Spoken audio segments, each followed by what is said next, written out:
The marvelous fusion of reality and the world of Pokémon left Xia Mo exhilarated.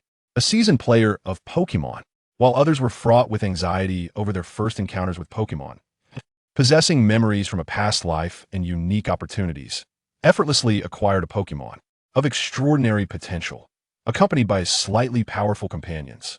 Xia Mo traversed secret realms and challenged gyms, progressively ascending to the pinnacle of the Pokémon world, crafting a fervent legend that belonged solely to him. Chapter 1. Xia Mo ***.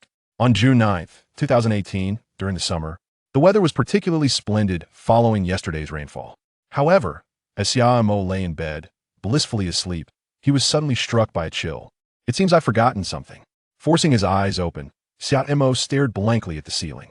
Ah, yes. Today marked the day of the college entrance examination, and it was the very last day of it. He reached for his phone to check the time, and a wave of panic washed over him. It was already noon. Did my alarm not go off? In a flurry, he set his phone aside, his heart sinking. This was a disaster. Just yesterday, he had made plans with his sister, who was also taking the exam, to have lunch together afterward. Was there still time? Logically, he had gone to bed early the previous night, so even if the alarm had failed, he shouldn't have slept until noon. Though Xia Yan was his elder sister, standing her up was simply unacceptable. Once more, he picked up his phone, his mood soured as he contemplated how to apologize to her. Ding! At that moment, an alert from the system popped up. Xia Yan. The morning battle exam went smoothly. The opponent's Rockruff was too weak. Haha, that's great, Xia Mo instinctively replied, but then felt a sudden dissonance. Battle exam? Rockruff? Wasn't she participating in the college entrance examination? Did she believe she was playing Pokémon? It seems I woke up abruptly. This must be my imagination. At this juncture, his phone began to display an array of messages from both official accounts and forums. Yet the first headline appeared utterly baffling. Xia Mo glanced at it and couldn't resist clicking in. 5 professional trainers explore the Eastern Sea's secret realm, attacked by a red Gyarados. Only one survives. Xia Mo instinctively raised an eyebrow, deftly navigating to the comment section. Drunken Reveler. A red Gyarados? Aren't Gyarados supposed to be blue? Blackjack. It seems the Eastern Sea region is about to get lively. Whoever captures that red Gyarados will surely gain fame. But if even professional trainers can't handle it, this red Gyarados must be formidable. Struggling root. What? Another new species has emerged? Why does our Pokémon textbook always seem incomplete? In that moment, Xia Mo felt his world shatter slightly. His head began to throb as memories surged back. Minutes later, he took a deep breath and wiped the sweat from his brow. Now he comprehended the gravity of the situation. I am indeed still Xia Mo, but the history of this world.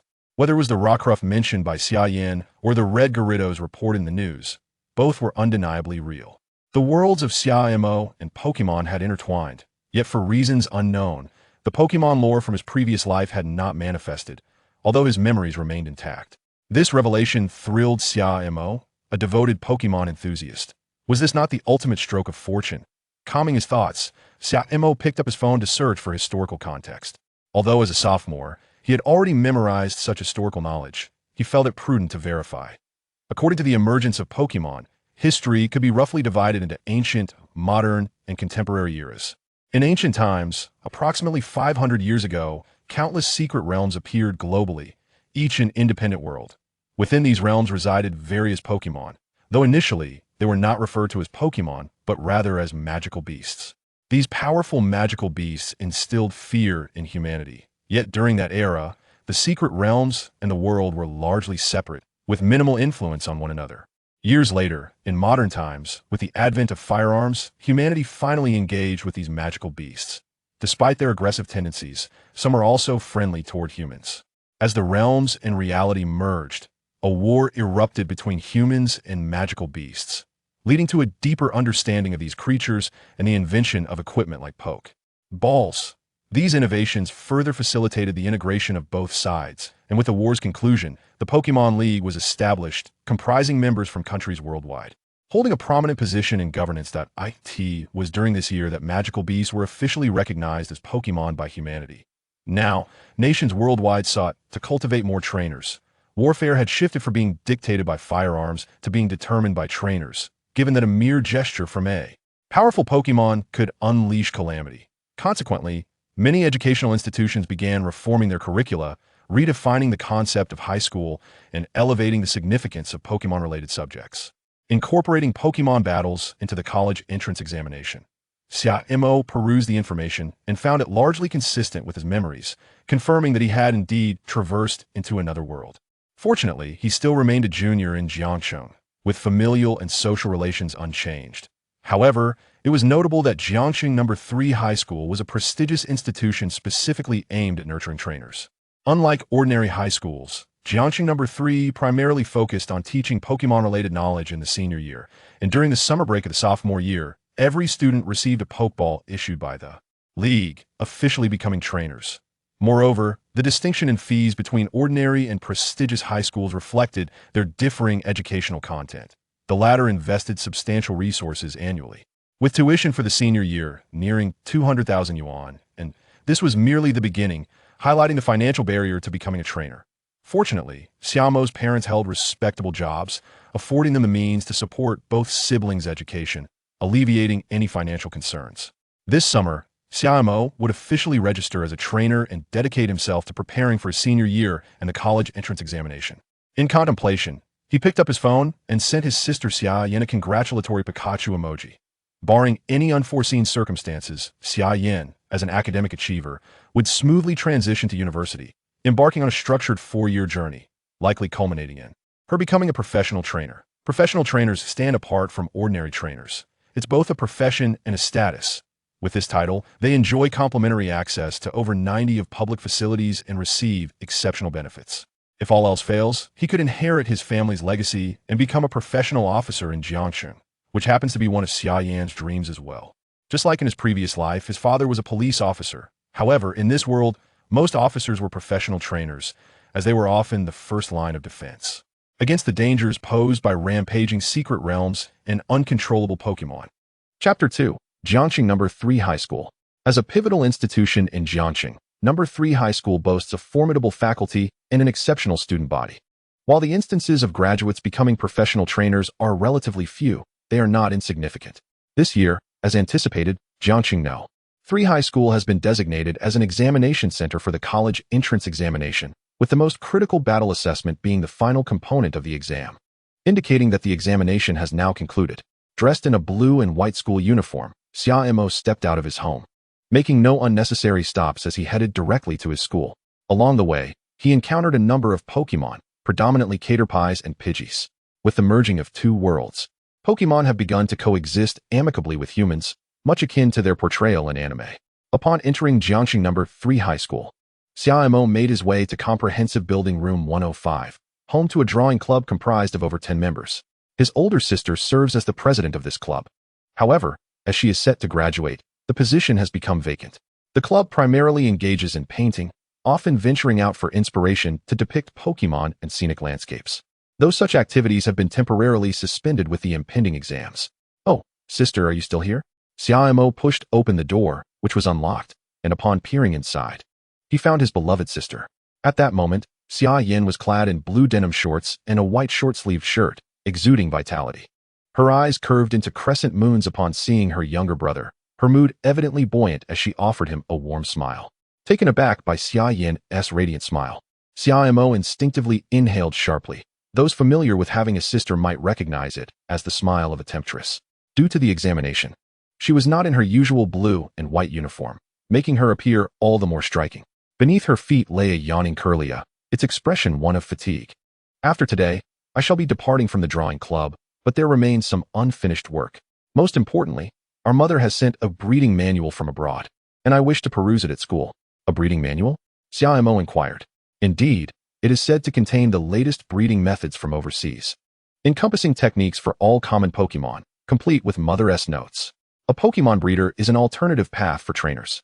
Those who lack interest in battle or possess lesser talent often pursue a breeder's license, focusing on nurturing Pokemon. It is somewhat akin to the character Brock from the anime, and the status of professional breeders is on par with trainers, as many trainers entrust their Pokemon to specialized breeders.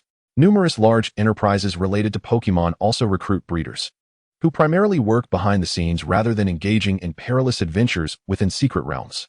Their mother is a professional breeder, recently invited to attend a forum abroad, where she compiled the latest breeding methods into a manual for her children. Of course, Xia Mo and Xia Yan had only laid eyes on this manual a few days prior. It would soon be available throughout Jiangxing streets. As Xia Mo contemplated this, he took the breeding manual and began to read. I wonder if my knowledge from my previous life will be of any assistance. The manual was extensive, mostly covering fundamental knowledge, such as how caterpie evolves, yet what intrigued Xia Mo were the questions it posed. Question 1. The directional circles of Bulbasaur and Froakie. Xia Mo? Pass, pass, pass. Who would know such things? Question 2. What is the ideal incubation temperature for Pikachu's egg? A question mark slowly formed above Xia Mo's head. Who would know that? You might as well ask Pikachu how to evolve or what moves to teach. Gazing at the breeding manual, Xia Mo felt overwhelmed. It was clear he was more suited to being a trainer rather than a breeder. Such roles were best left to someone like their mother. Observing her brother's distress, Xia Yan smiled gently. She had long realized that her brother was not cut out for breeding, and presenting him with this manual was merely to encourage him to focus on becoming a professional trainer. The activities of the drawing club are not particularly numerous. You are entering your senior year, so it is best to concentrate on preparing for the college entrance examination.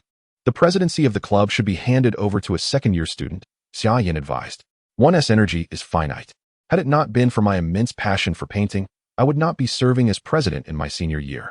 Although the activities are sparse, they do require a portion of my attention. I will, Xia Mo replied with a faint smile. After accepting the memories, he had embraced reality. After all, returning was no longer an option. In this light, Xia Mo appeared resolute, determined to follow through on his decisions. Furthermore, given that his family had invested considerable resources in his education at a prestigious high school and facilitated his registration as a trainer, it was not a justification for complacency. Even if the world remained the same, he was now in his senior year and needed to persist in his efforts. Moreover, as he delved deeper into this world, he found himself increasingly fond of it. The mere thought of distributing Pokeballs in the afternoon filled him with excitement. Today marked the final day of the college entrance examination, a day typically devoid of classes. Yet for Xia Mo, it was also the most significant day. Xia Yan, however, did not continue conversing with her brother, but instead lowered her gaze to the breeding manual. A true academic achiever, even if she did not pursue breeding in the future, it was essential to understand these concepts. Otherwise, would she simply turn to the Pokémon Center whenever confronted with a challenge? In urban settings, it was manageable, but in the wild or in secret realms, should a Pokémon sustain injuries, as a trainer, she could not simply neglect them. This was not a game. Pokémon could suffer fatal injuries and could indeed perish, though such occurrences were rare. Xia Mo observed Xia Yan, engrossed in her studies, and chose not to disturb her, instead settling into a corner of the studio. Although he lacked artistic talent, he could certainly appreciate the art. The drawing board displayed an uncolored Eevee, a Pokémon that had once been the top choice for novices due to its high appeal and non-fussy nature, boasting almost exclusively advantages aside from being somewhat weaker. As he gazed at the Eevee on the drawing board, Xia Mo fell into contemplation about what his first Pokémon would be. Would it be a Ralts? To be frank, Ralts was indeed a fine choice, visually appealing, with decent combat capabilities, and his mother possessed a comprehensive training program for evolving Ralts into Galade. Xia Yan's selection was this. It was a testament to familial support, especially considering the expensive cost of acquiring a Ralts. The studio fell into silence, punctuated only by the sound of Xia Yan turning pages, while Xia Mo continued to ponder his initial Pokémon. After a moment, he patted his stomach. Humans are made of iron, and meals are made of steel, he mused, observing Xia Yan's furrowed brow while deciding not to interrupt her. I wonder if the cafeteria is still serving. Xia Mo tiptoed out of the drawing club, glancing at the time. It was nearly 2 o'clock, and the likelihood of food being available in the cafeteria was slim. Consequently, he exited the school grounds and entered a nearby restaurant to order a roast duck. Settling into a seat near the air conditioning, Xia Mo suddenly fell into deep thought. Duck? Could it be scallion duck? In this world, although Pokémon and ordinary animals coexist, when the secret realms first emerged, the ecological environments were severely disrupted. After decades of human intervention, the environment had improved considerably, approaching a state of balance. Naturally, most animals were confined to zoos, as the wild had become a paradise for Pokémon. This was to be expected, given that the combat prowess of ordinary animals was not comparable to that of Pokémon. Soon, the roasted duck arrived. Xia Mo swiftly finished his meal of roasted duck paired with scallions. After settling the bill, he made his way to school, as today marked the day when the Pokémon League distributed Pokeballs. Amidst the gazes of his classmates, Xia Mo, the last student of Class 2 in the senior year of Jiangxing No. 3 Middle School, arrived at the classroom. There were supposed to be 40 students, and all 40 were present. Following Xia Mo's arrival, their homeroom teacher, Mr. Song, also entered the classroom. After surveying the room, he announced, "Since everyone is here, let us head to the auditorium." Chapter 3, Psyduck. Why did you arrive so late? A familiar greeting greeted Xia Mo as he took his seat. He turned to see his old desk mate, Zhu Yinghao, who appeared round and plump, exuding an air of affluence. "I just went to grab a bite. Fortunately, I'm not late." Xia Mo replied, "You are so leisurely. You even had time to eat. I was so excited that I skipped breakfast." Zhu Yinghao exclaimed, "With your physique? Missing a few meals won't make a difference, right?" Xia Mo silently mused as he observed Zhu Yinghao. Before long, all the senior classes had gathered, and the school auditorium was filled with students clad in blue and white uniforms, each radiating excitement. The arrival of Pokeballs signified the potential to possess their very own Pokémon, marking a significant moment in their lives as they approached their final year. "You are the future of Jiangxing and the pride of Jiangxing No. 3 Middle School." The principal continued his speech from the podium, but the audience below could hardly contain their impatience. Noticing the restlessness of the students, the principal hastily concluded his address, instructing the staff to distribute Pokeballs by class. Xia Mo was in class too, and soon it was their turn. As he gazed at the red and white Pokeballs before him, excitement welled within him. He was truly going to become a Pokemon trainer. After receiving their Pokeballs, Xia Mo and his classmates were dismissed. As today was originally a day off, "What starter Pokemon do you think would be suitable?" Zhu Yinghao inquired, enjoying an ice cream cone beside Xia Mo as they walked. "Oh, I forgot. You should choose a Snubbull, considering your father is a police officer," Zhu Yinghao added with a grin. Xia Mo stroked his chin in contemplation. While Snubbull was a good choice for a starter Pokemon, he felt somewhat unsatisfied. "Well, Suicune is quite beautiful, and Shiny Gardevoir would also be a splendid choice, elegant and formidable. Or perhaps a Dragonite." After a moment, Xia Mo dismissed these fanciful thoughts. Although his family was affluent, he couldn't afford to indulge excessively, and his training level was insufficient to capture a powerful Pokemon, which could lead to a scenario akin to Ash and Charizard, where the Pokemon refused to heed their trainer's commands. What about the 3 starters? Their evolution paths are clear, and their combat abilities are commendable, Xia Mo pondered, entirely oblivious to his surroundings. On their way home, Xia Mo and Zhu Yinghao traversed Jiangxing's main thoroughfare. This road lacked traffic lights, and vehicles sped by, leaving pedestrians with no choice but to use an overpass to cross. However, today was different. The screeching of brakes filled the air, attracting a crowd of onlookers. Xia Mo's train of thought was interrupted as he turned his gaze toward the main road. He spotted a yellow figure in the midst of the traffic, panic-stricken, while surrounding drivers swerved to avoid it, causing further chaos. In such circumstances, anyone caught in the fray was in grave danger, especially since it was a Psyduck. What on earth was a Psyduck doing in the middle of the road? Who was its trainer? If this continued, the Psyduck would be in peril. In the center of the road stood the Psyduck, clutching its head with its paws, tilting its head to observe the oncoming vehicles, appearing utterly dazed. However, the surrounding cars didn't spare a thought for its confusion. Abrupt lane changes and hard braking could easily lead to catastrophic accidents, especially considering the Psyduck's comparatively short stature. The sight of the Psyduck amidst the traffic shattered the hearts of the onlooking girls. Although they had already called the police, help would take time to arrive. Was this adorable duck destined to perish beneath the wheels of a car? Some bystanders had shut their eyes, unwilling to witness the impending disaster. How did that Psyduck even get onto the road? Zhu Yinghao exclaimed. "Wait, Xia Mo, what are you doing?" He suddenly noticed Xia Mo was no longer beside him. Who was that? Could he be the Psyduck's trainer? As Zhu Yinghao stood in shock, Xia Mo had already dashed out. He didn't know why. It was simply an instinctive urge to rescue the Psyduck, much like saving a child. Despite the heavy traffic, the drivers instinctively slowed down upon seeing Xia Mo, who was oblivious to how he had found himself in the middle of the road. They wouldn't deliberately hit someone without cause. Thus, aided by the evasive maneuvers of the drivers and his nimbleness, Xia Mo found himself drawing closer to the Psyduck. Yet, Xia Mo remained remarkably composed. The multitude of vehicles racing by at high speeds posed a severe risk, and a single miscalculation could cost him his life. Even in the Pokemon world, he was almost there. Onlookers gasped as they witnessed Xia Mo rapidly approaching the Psyduck. "Aren't those students from our school? This is far too dangerous." Among the crowd were not only pedestrians, but also students from Jiangxing No. 3 Middle School, who expressed their astonishment at Xia Mo's school uniform. "It's fine. As long as the Psyduck remains still, it will be all right," Zhu Yinghao thought, observing the scene intently. Although he hadn't stopped Xia Mo, as long as they managed to rescue the Psyduck, they would be out of danger. However, keeping the Psyduck calm was evidently not a feasible plan. It continued to clutch its head with both paws and slowly raised one of its webbed feet. Tooting horns filled the air as Xia Mo glanced up, spotting a cargo truck barreling down the road, honking its horn. Unfortunately, the Psyduck was directly in its path. At this moment, Xia Mo was about 5 steps away from the Psyduck, yet the distance felt insurmountable as countless vehicles whizzed past him, making it impossible to even extend his arm. With the cargo truck drawing nearer, Xia Mo realized he couldn't afford to hesitate any longer. Such trucks would not swerve or brake for anything. They would mercilessly crush the Psyduck. Seizing an opportunity, Xia Mo dashed forward, causing chaos among the vehicles as a yellow pickup nearly collided with him, narrowly grazing his clothing as it sped by.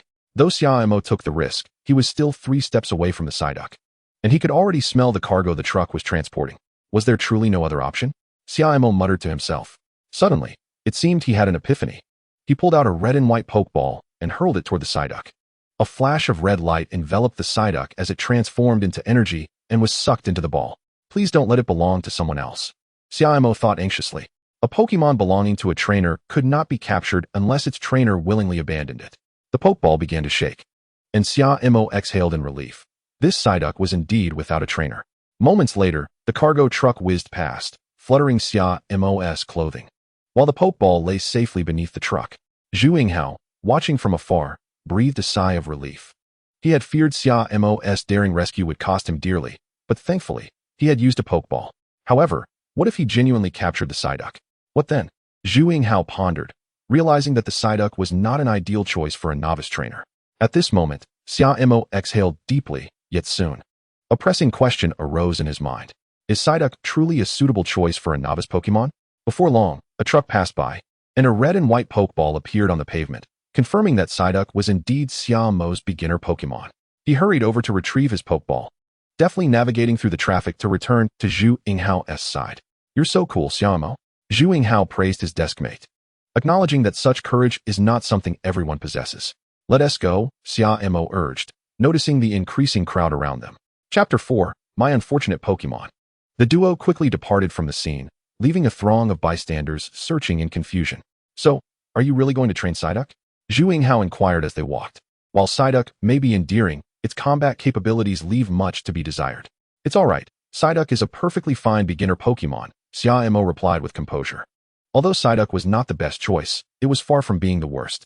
Well then, see you tomorrow, Zhu Hao shrugged, observing Xia Mo's confident demeanor before taking a different path. Upon returning home, Xia Mo found himself alone, as expected. He retreated to his room to ponder. Psyduck might not be the finest option, but it was not as inadequate as he had initially thought. Given the urgency of the situation at that moment, anything that could be saved was worth it. As he contemplated how to nurture Psyduck, the Pokeball in his pocket suddenly radiated a brilliant light. The air instantly fell silent, and the environment felt surreal. Although he knew Psyduck was rather dim-witted, he hadn't anticipated it to be this oblivious. Quack! Psyduck tilted its head, presenting a peculiar smile. Gazing at Psyduck before him, Xia Mo was momentarily entranced. Is this truly his beginner Pokemon? Despair washed over him. Perhaps he should capture another. Psyduck tilted its head for a moment before suddenly leaping into Xia Mo's embrace. It recognized that this was the person who had saved it, and thus, this was its way of expressing gratitude, through a warm hug. Unable to wrap its arms around Xia Mo's neck, it settled for clinging to his head. Feeling Psyduck's fluffy belly, Xia Mo's daze began to dissipate as he slowly embraced Psyduck. After all, it was now his Pokemon.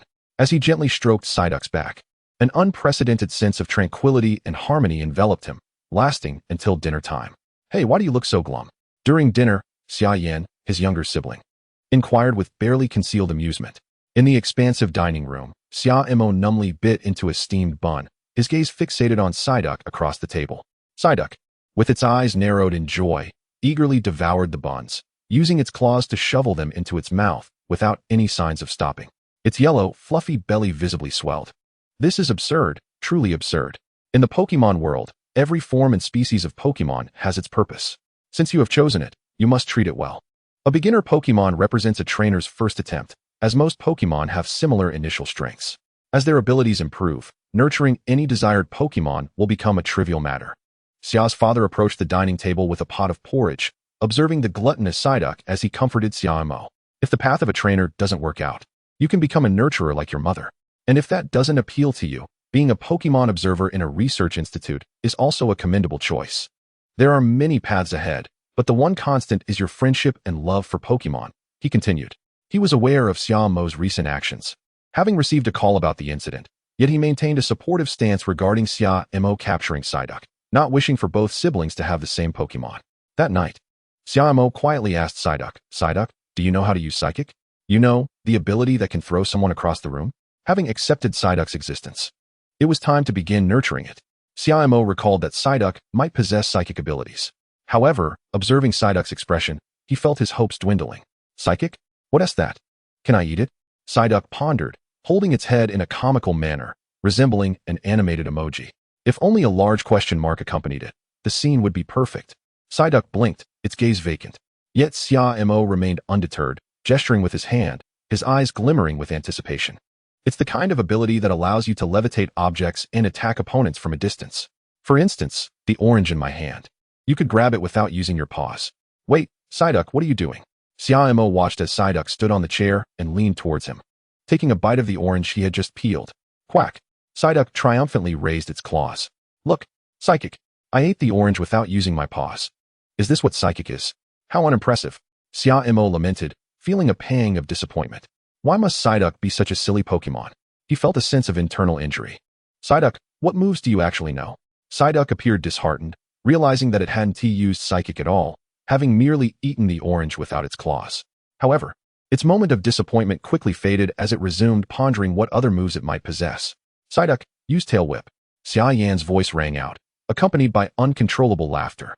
In that moment, Psyduck, who had been frowning while holding its head, seemed to discover a path to enlightenment. Of course, I can wag my tail.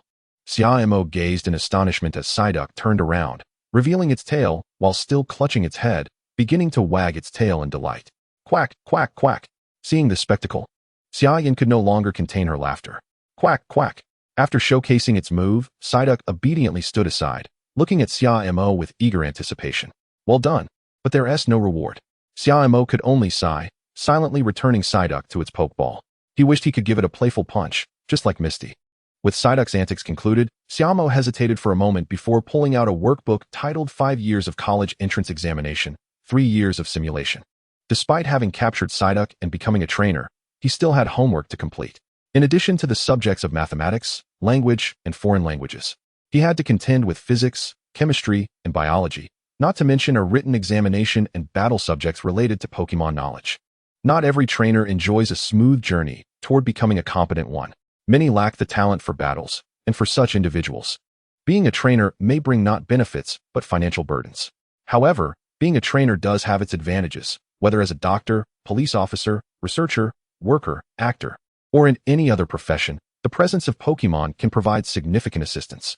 For instance, a physician, if accompanied by a sprite endowed with extraordinary abilities, would undoubtedly execute surgeries with unparalleled precision. However, it remains imperative to harness knowledge in physics, chemistry, and other disciplines, thus underscoring the necessity of educational pursuits. Although Xia Mo aspires to be a purely dedicated trainer, he is acutely aware that evasion of these responsibilities is not feasible in the immediate future. Simultaneously, the class group chat of the second-year high school was particularly animated, as today marked the distribution of Pokeballs, prompting everyone to indulge in fanciful imaginings of their potential Pokemon. Upon grasping his phone, Xia Mo was unsurprised to find the chat buzzing with activity.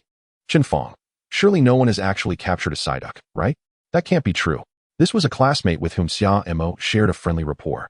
What is wrong with Psyduck? Isn't it adorable? Immediately, others began to counter his assertion.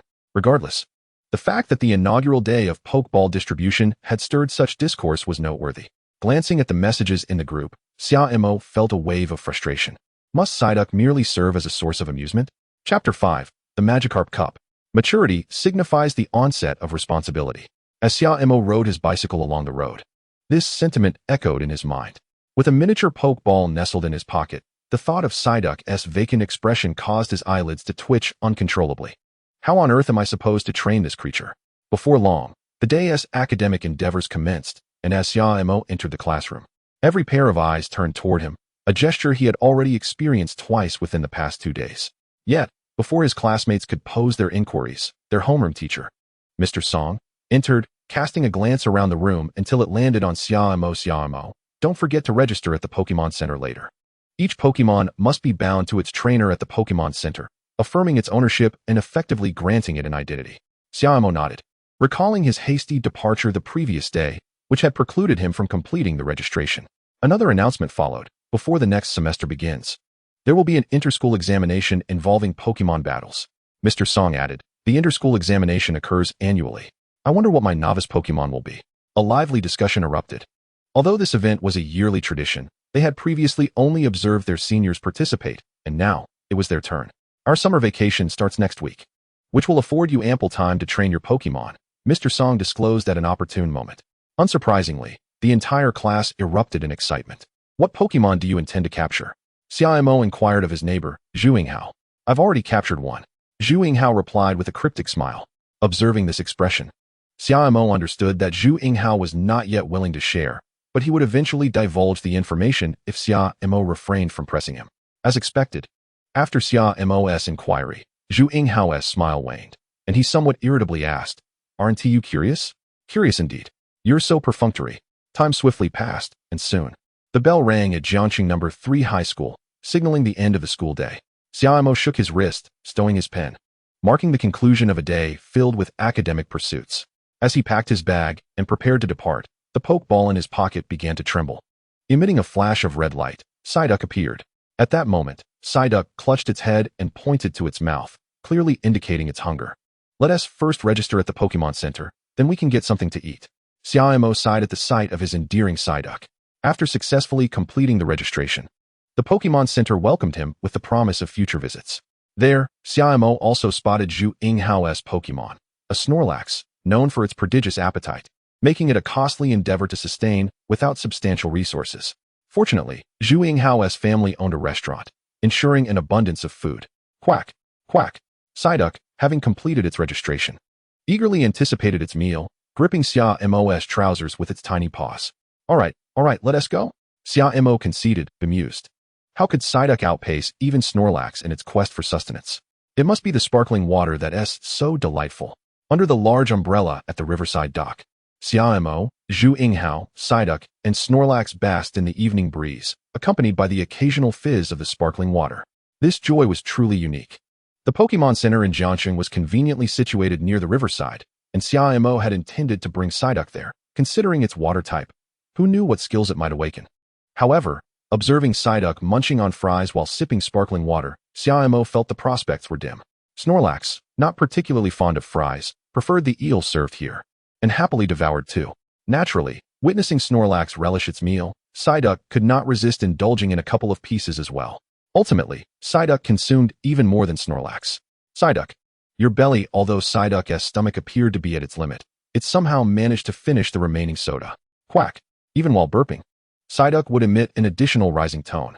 Psyduck comfortably rubbed its belly with its paws, its breathing gradually calming, and soon, it was fast asleep. Xia Mo, your Psyduck can eat and sleep. I'm starting to suspect you're raising a Snorlax instead. Xia Mo shook his head in exasperation at the sight of his rotund, slumbering Psyduck. Alas, it was indeed his Pokémon. Having eaten and drunk to its heart's content, I'll play a couple of games at home before my parents return, Zhu Yinghao announced as he stood up. Although Snorlax appeared somewhat dim-witted, it waved goodbye to Xia Mo before retreating into Zhu Yinghao's Pokeball. See you tomorrow. As Xia Mo watched Zhu Yinghao depart, he turned back to check on Psyduck. Ah, splendid, still asleep. Upon returning home, night had already fallen.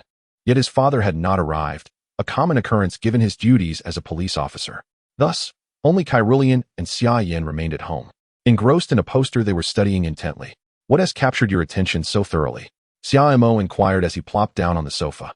Curious about the poster held by his sister, Xia Yan. The Magikarp Cup New Trainer Tournament? Xia Mo read aloud from the poster. This is an event held in Magic City, specifically for aspiring third-year high school students like you. The participants are all novice trainers who have recently obtained their first Pokémon. And it is sponsored by the Hiroka Group, with lavish prizes to be won, Xia Yan explained. Magic City, not far from Jiangxing, is significantly larger, being an international metropolis. Are you suggesting I should participate? Xia Mo queried. Why not? This has become a traditional event in Magic City. I participated in it myself, Xia Yan replied. A novice trainer, you say? But Psyduck and I aren't prepared yet, especially for an event in Magic City. Upon taking the poster from Xia Mo's expression shifted dramatically. Goodness, the Championess prize is a curved spoon. A curved spoon, typically found only in the possession of Alakazam, rarely parting from it, is indeed a rare treasure. The Pokémon bearing it will find their psychic abilities considerably enhanced, which is precisely what Xia Mo needs at this stage. Considering that Psyduck possesses both water and psychic dual attributes. Do you know about this spoon? Xia Yin inquired with curiosity. She was aware that this spoon was related to Alakazam, and the promotional poster claimed it could amplify psychic attributes, but beyond that, her knowledge was limited. However, this spoon was undoubtedly rare. Otherwise, the Hirano group would not have offered it as a prize for the competition. Chapter 6. I am super psychic. This spoon is perfectly suited for Psyduck. In addition, there is a cash prize of 100,000 yuan and a membership card from the Hirano group, which is quite tempting. Suddenly, Xia Mo found himself intrigued by this so-called Magikarp Cup. Wake up. You and Psyduck should just participate for the experience. It's all about participation. Do you really think you can win the championship? Xia Yin remarked with a hint of exasperation as she observed her excited brother. After all, the Magikarp Cup is one of the most renowned competitions in Magic City, and the number of participants is likely to surpass that of all students from Jiangxingno. 3 high school combined. Even the preliminary rounds won't be easy to navigate. Xia Mo composed himself. She was right. Magic City is indeed a major international metropolis. Just considering the senior students in Magic City, their numbers surpass those of Jiangcheng by double. This level of competition cannot be conquered simply by a whim. However, it is a spoon. Moreover, there's the cash prize of 100,000 yuan. As a novice trainer, I am in dire need of funds. And the membership card from the Hirano group would grant discounts when purchasing berries, allowing me to save a considerable amount over time. Noticing the glimmer of desire in Xia Mo's eyes, Xia Yin realized her brother was genuinely tempted. She feared that once Xia Mo captured Psyduck, he might become lackadaisical. So she intentionally dangled the allure of the Magikarp Cup in front of him. Regardless of the outcome, as long as he remained engaged, it would suffice. Yet, what Xia Yin did not know was that Xia Mo had been contemplating various training strategies for Psyduck over the past few days. And now the Magikarp Cup represented the perfect opportunity for him and Psyduck to shine. The event will be held in August, which gives me nearly 2 months to prepare. If I train diligently with Psyduck, there's a possibility of making it into the top 16 and achieving that would yield rewards, Xia Mo thought. But the mere thought of Psyduck still snoozing inside its Pokeball gave him a headache, no matter how many plans he devised. They would be futile if Psyduck did not cooperate. All right, it's time for bed. We have class tomorrow. Xia Yin interrupted Xia Mo's thoughts and ushered him to his bed. Should I inform Psyduck about the competition and encourage it to cooperate with my training? That night, Xia Mo continued to ponder how to persuade Psyduck to listen to him. After much reflection, it seemed that enticing it with snacks was the most reliable strategy. Yet, considering his wallet, Xia Mo concluded that verbal persuasion would be the best course of action. Quack! In the stillness of the night, a flash of red light erupted from the Pokeball, interrupting Xia Mo's musings. Psyduck, what are you doing awake at this hour? Quack! Psyduck appeared visibly startled at the sight of Xia Mo, who was wide awake at midnight, a time when he should typically be asleep. Psyduck expressed its alarm. Typically, by this hour, Xia Mo would be fast asleep, adhering to a strict schedule of rising at 7 in the morning and retiring by 11 at night, almost without exception. Psyduck, you haven't flipped your day and night cycle, have you? Xia Mo could have been asleep. But thoughts of the Magikarp Cup and how to train Psyduck kept him awake. The more he thought, the more elusive sleep became. Then, he saw Psyduck energetically emerge from its Pokeball.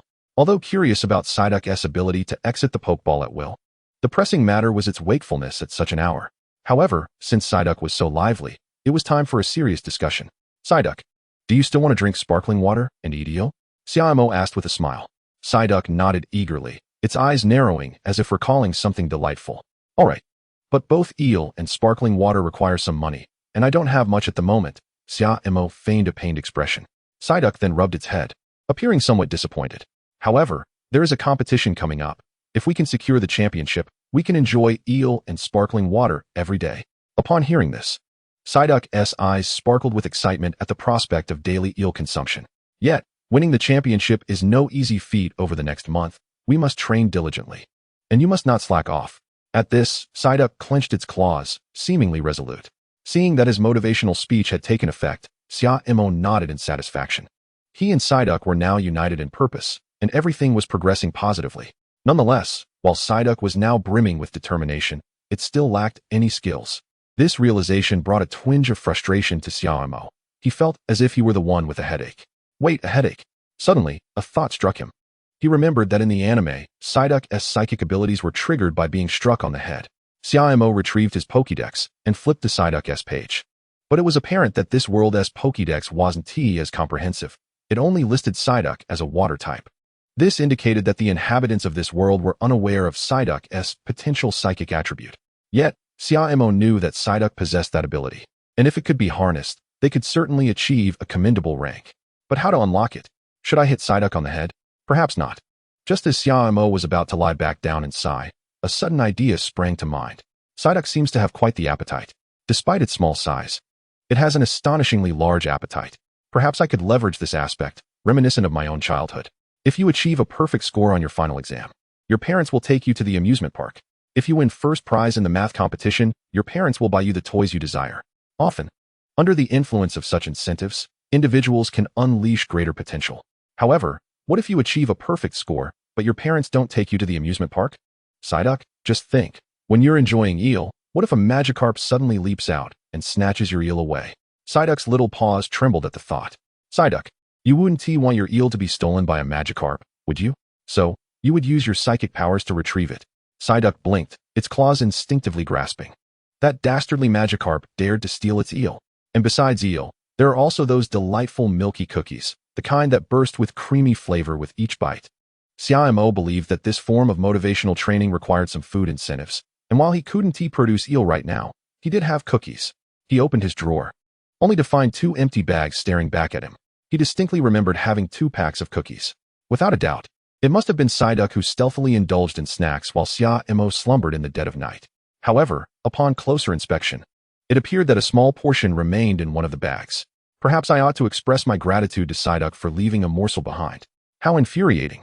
Xia Mo seized the empty cookie bag from the drawer and flung it vehemently before Psyduck, subsequently pouring the remaining crumbs into his own mouth.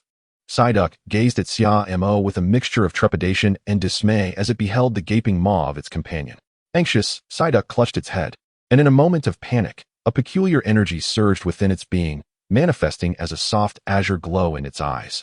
Lo and behold, it had awakened a psychic power. Chapter 7, The Plan. The pale blue light coalesced in Psyduck's eyes, shimmering brilliantly, just as a gentle breeze fluttered through the window, drawing back the curtains to reveal the cool moonlight outside, further enhancing Psyduck's enigmatic aura. Suddenly, 2 empty cookie bags began to levitate slowly into the air. This was a quintessential manifestation of psychic abilities, telekinesis.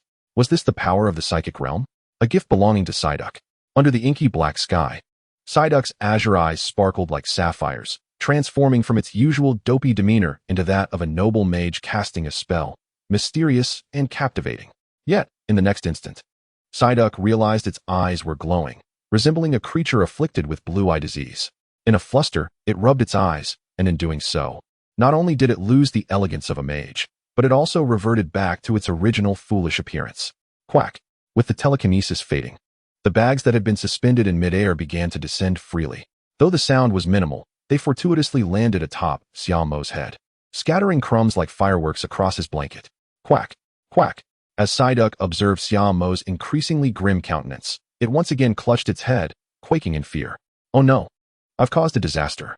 Psyduck stealthily edged closer to Xia Mo, head bowed, casting furtive glances in his direction, fearful of being discovered, desperate to gauge Xia Mo's expression, only to quickly avert its gaze.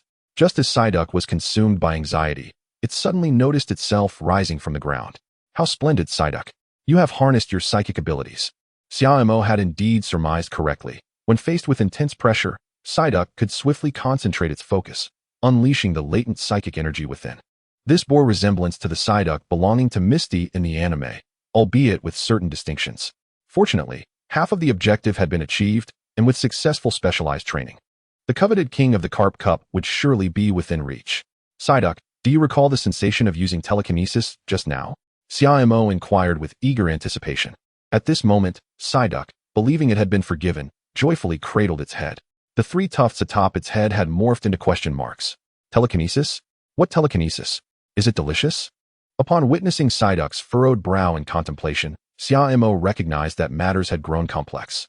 Indeed, Psyduck possessed psychic abilities, yet they were far from stable. Surely, I cannot be expected to draw a grand plan for it before every battle. Although a small door had been nudged open, it felt as if the universe had delivered a resounding slap to Xia Mo's face. Wait, not yet. One step at a time. Now that a direction had been established, results would inevitably follow. Xia Mo also acknowledged that perhaps he had been too hasty. This was not solely his fault. Any trainer faced with a Pokémon like Psyduck would likely feel exasperated. Taking a deep breath, Xia Mo glanced at the bedside clock. Ah, splendid. It was nearly 1 in the morning. He would likely be late tomorrow. It was imperative he retire for the night, as tardiness was not in his character. However, why were there so many pink remnants upon his bed? Xia Mo instinctively pinched a bit of it. Cookie crumbs.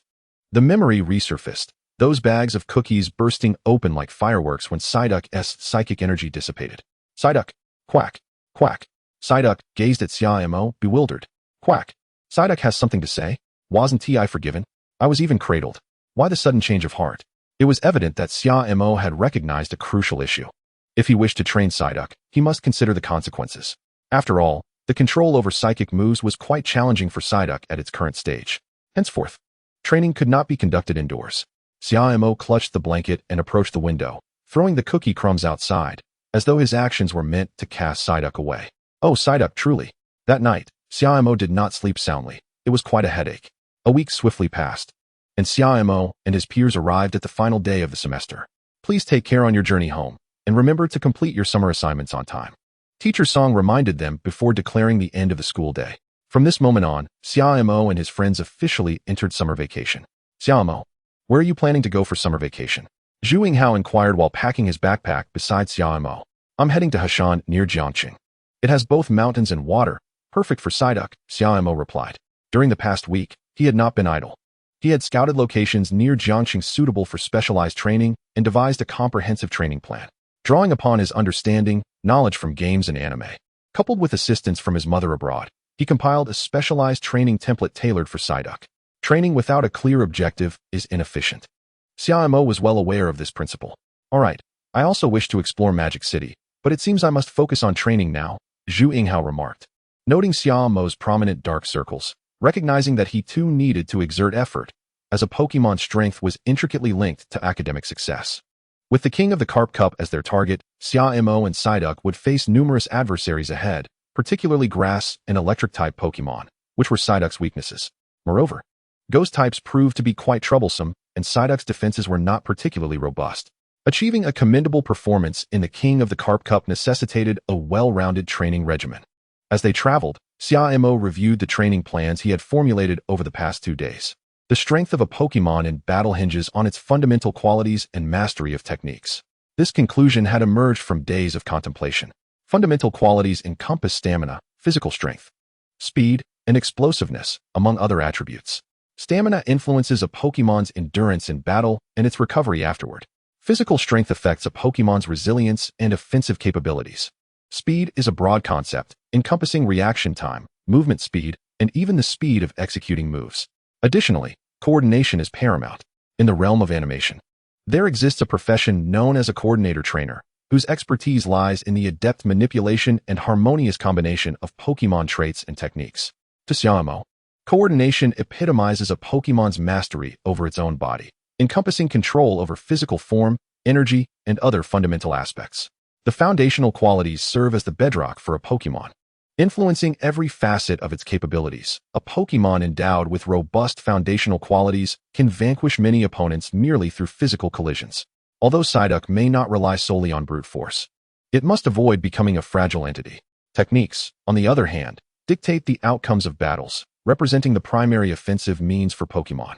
The prowess a Pokemon wields is a reflection of its energy utilization, with phenomena such as thunder and blizzards serving as manifestations of this energy. Each aspect of foundational training is indispensable, yet techniques warrant focused study. As a Pokemon's energy is finite, especially when one's own stamina is akin to that of a Psyduck. If Xia Mo can accomplish 70% of his training regimen, he would consider it a satisfactory achievement. However, grasping a technique is arduous, and mastering it poses an even greater challenge. Presently, Xia Mo perceives Psyduck's foundational qualities as inadequate, necessitating extensive training time. After all, No one can attain success overnight. These foundational qualities can only be cultivated gradually. Yet, time is of the essence for Xia Mo, compelling him to seek shortcuts. Chapter 8. The Learning Machine. To Crane Mountain? Xia's father inquired with curiosity. Indeed, I wish to conduct specialized training for Psyduck. Xia Mo replied as he gathered his belongings. Is it for the Magikarp Cup? Xia Yin asked from the sofa. Yes, I have devised a comprehensive nurturing plan. Xia Mo affirmed, slinging his backpack over his shoulders. Crane Mountain, a natural wonder near Jiang City, boasts an array of mountains, waters, and waterfalls.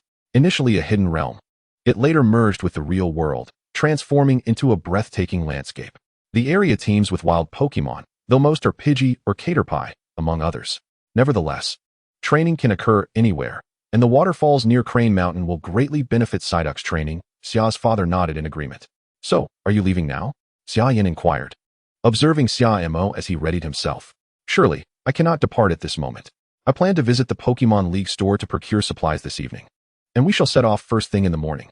Xia Mo replied, counting the coins in his pocket. Over the years, he had saved his New Year's money, accumulating approximately 50,000 in total, including his pocket money. While this sum may seem substantial, it would quickly dwindle when allocated for Pokémon nurturing. For instance, the Babiri Berry, which bolsters defense against Dragon-type moves, costs a minimum of 100,000 at the League store, and its availability is scarce. Xia Mo could scarcely afford even a single berry. Fortunately, Psyduck currently does not require such resources. Otherwise, he would have to seek assistance from his family. In Jiang City, on Alliance Center Road, the bustling heart of the city houses the Pokémon League and the largest hospital and shops. Pika Pika, Jenny Jenny. At the entrance of the Pokémon shop, Pikachu, Squirtle, and other Pokémon accompanied their trainers, some pushing shopping carts, others carrying bags, while a few sat in small carts waiting to be pushed. Psyduck, however, was among those seated in a cart, awaiting its trainer's assistance. Xia Mo's objectives were clear. With the funds at his disposal, he could only purchase basic resources. Yet that would suffice. He sought to acquire energy-restoring sherry berries, delectable moo milk, and a tent. Strolling leisurely through the mall, he was familiar with most resources. And within an hour, he had completed his purchases, although one crucial resource still eluded him. Excuse me, could you direct me to a store with premium berries? Xia Mo approached a sales assistant near the escalator. What an adorable Psyduck, she exclaimed.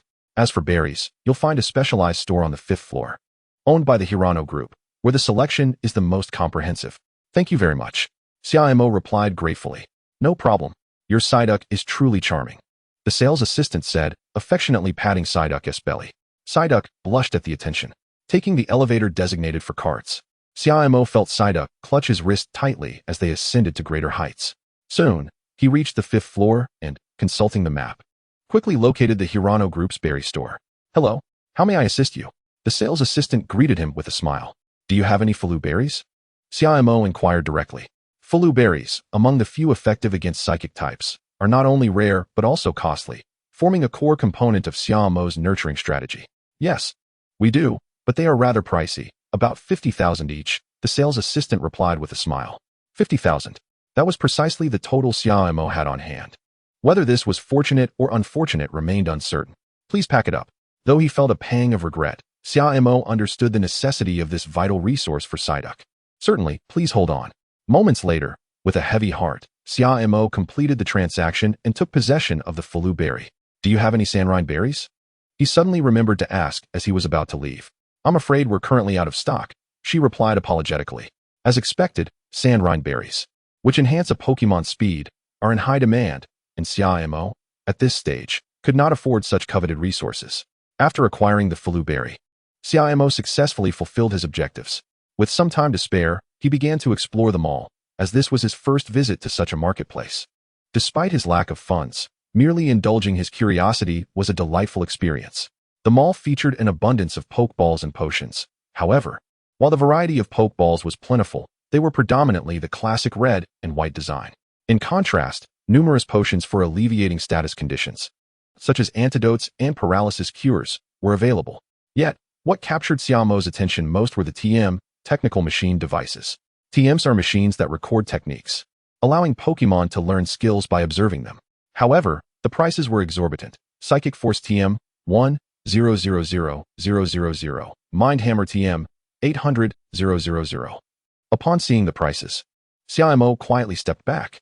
You could have easily robbed me, yet you still offered me a skill-learning machine. Nonetheless, some skills piqued Xia Mo's interest, such as Reflect and Mimic. Casting a glance at Psyduck, who seemed disinterested in these items, Xia Mo let out a sigh of relief. Thankfully, Psyduck was not captivated by such things. Pushing Psyduck along, various TMs flashed before him. Although he could not afford them, they sparked inspiration within him. Some techniques resonated with his memories, yet it was only upon seeing their names and delving deeper that Xia Mo contemplated their suitability for Psyduck. For example, Water Tail, a move executed by swinging the tail to strike an opponent. Psyduck's short, yellow tail could potentially utilize Water Tail, while Xia Mo was uncertain of its effectiveness. It certainly presented a viable avenue for exploration. Xia Mo contemplated the return of the small cart, purchasing a bottle of sparkling water for Psyduck at the entrance before he began to strategize. With enough Chung Chung fruit and Moo Moo milk to last half a month, and the necessary resources for Psyduck nearly complete, it seemed feasible for Psyduck to achieve a remarkable leap in strength in a short time, especially with my plans and the assistance of Falu fruit. However, as he watched Psyduck gulping down the sparkling water, a wave of uncertainty washed over Xia Mo. Moreover, he had exhausted his finances. If he failed to reach the top 16 in the King of Fish Cup this time, he would have to rely on his family for funds. Although Xia Mo came from a prosperous background, depending on himself versus relying on family were two entirely different matters. Psyduck, we must strive harder, Xia Mo thought. Chapter 9. Specialized training begins.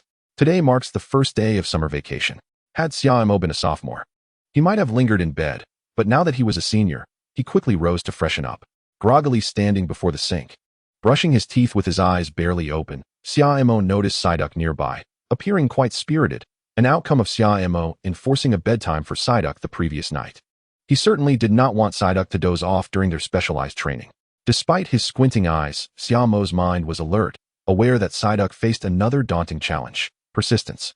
Even he had experienced moments of meticulously planning his future, envisioning splendid experiences, yet the effort required to reach those beautiful goals often proved too arduous for most to sustain.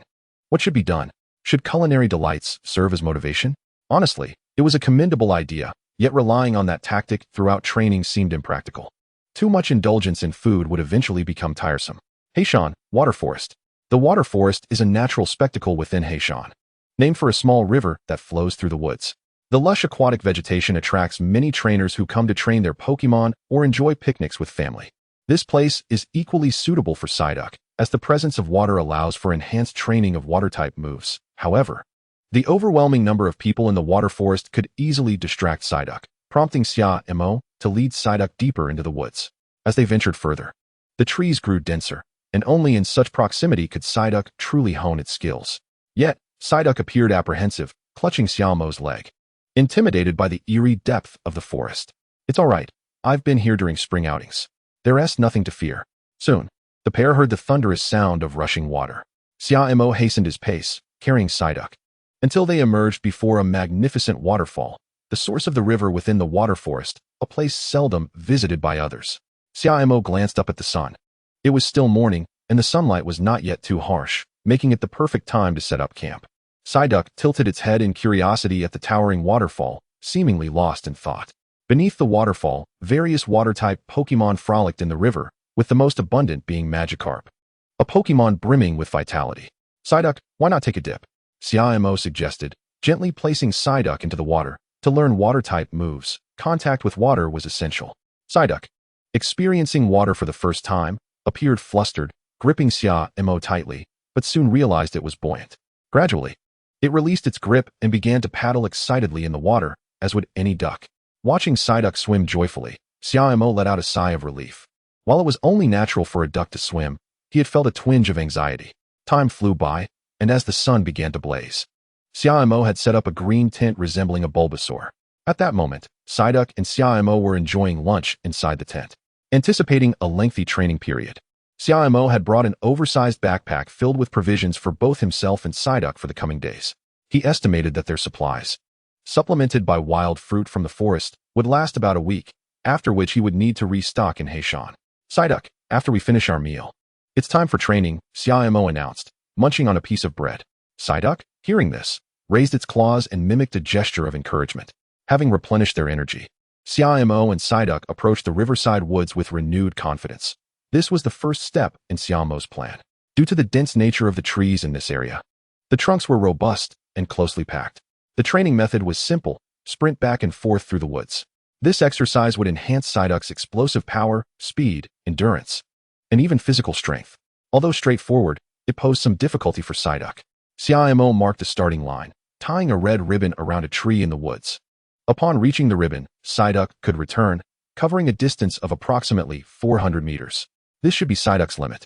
Typically, Psyduck's training path would focus on psychic and water-type skills. This physical conditioning route was not ideally suited for Psyduck.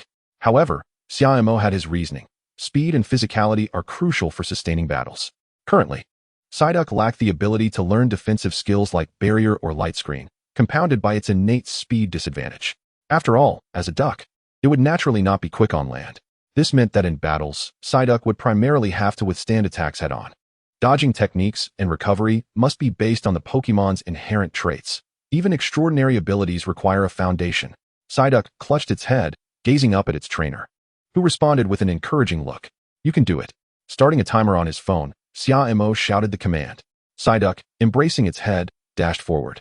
However, as it neared the tree trunk, Xia Mo clearly observed Psyduck's already sluggish speed decrease further. Instinctively, it slowed down to avoid colliding with the trunk and began to maneuver around it. Once inside the dense forest, Psyduck's speed barely surpassing a walk. Any attempt to accelerate would inevitably lead to a collision with the tree. This was Xia Mo's first strategy, designed to elevate Psyduck's foundational capabilities dramatically. Yet, when Psyduck returned, having navigated the 400-meter distance while dodging obstacles, it took nearly 3 minutes, an unremarkable speed, akin to walking. "Unacceptable," Xia Mo exclaimed in exasperation as Psyduck stumbled back, cradling its head. Though Xia Mo's intentions were noble, he had overestimated Psyduck's performance. "It's all right, Psyduck. You did wonderfully. Here, have some biscuits."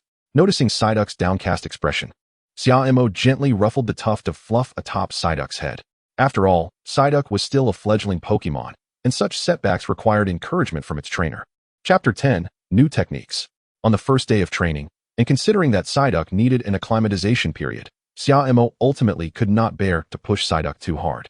Nevertheless, from afternoon until evening, for nearly 7 hours, Psyduck and Xia Mo managed to run back and forth over 100 times.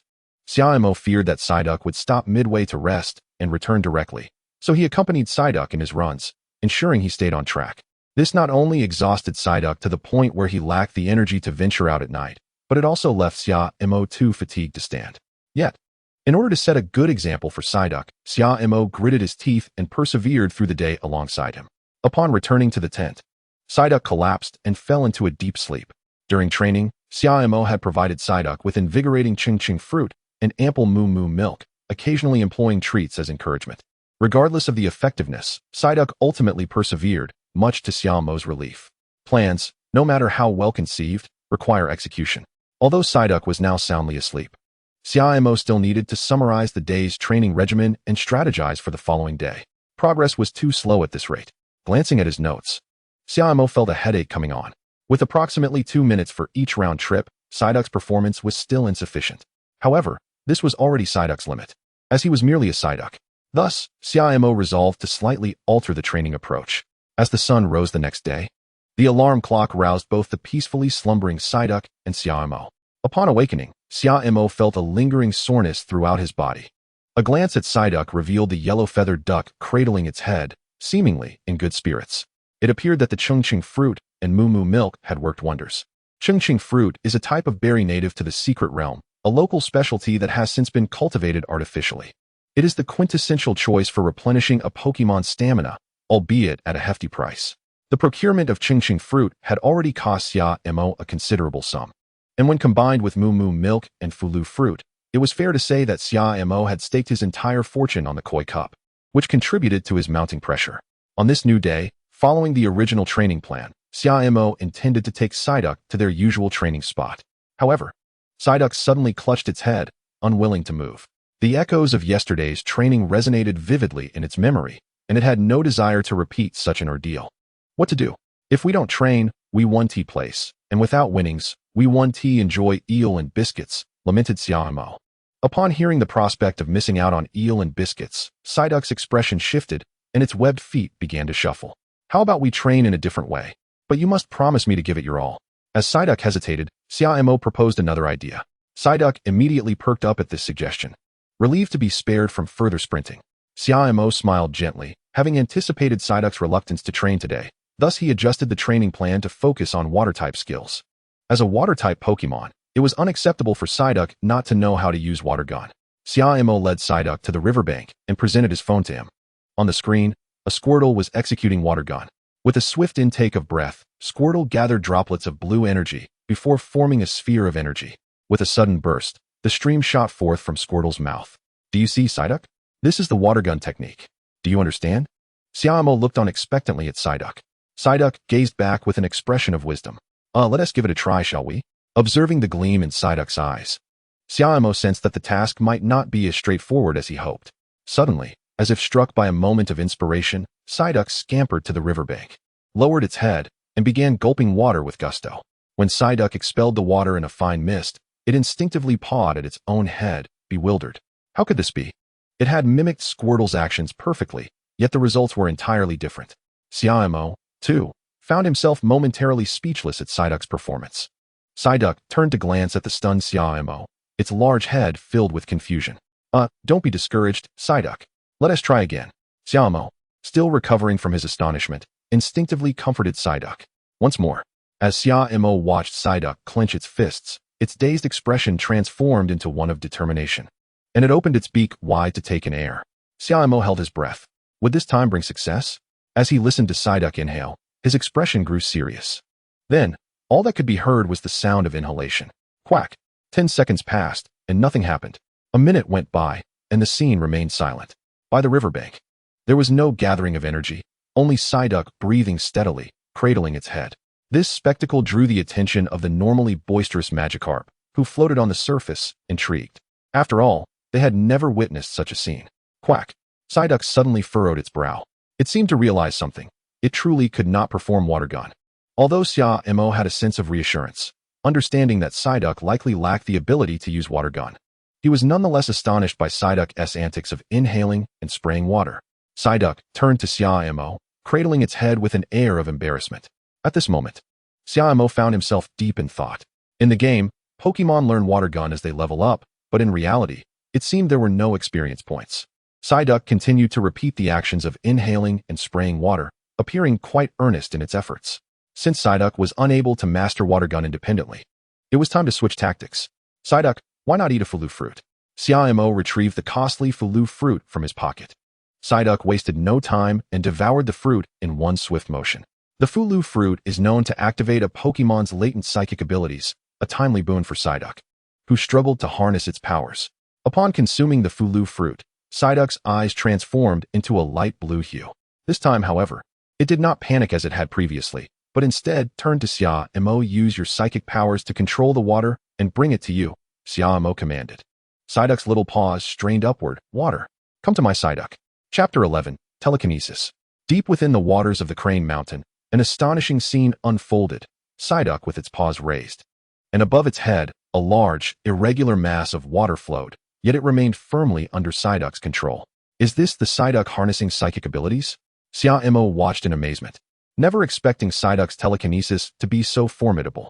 Soon, Psyduck began to manipulate two streams of water, gradually narrowing them into swirling vortices that slowly gathered around it. But then, Psyduck turned to its trainer, as if asking, what should we do now? Xia Mo comprehended the meaning behind Psyduck's actions. The video he had shown featured Squirtle spouting water from its mouth. However, one could hardly expect to ingest such a stream, as it was not something edible. Nevertheless, with the water now at his disposal, utilizing it merely as a standard water gun seemed rather mundane. It was imperative to infuse some creativity into the endeavor.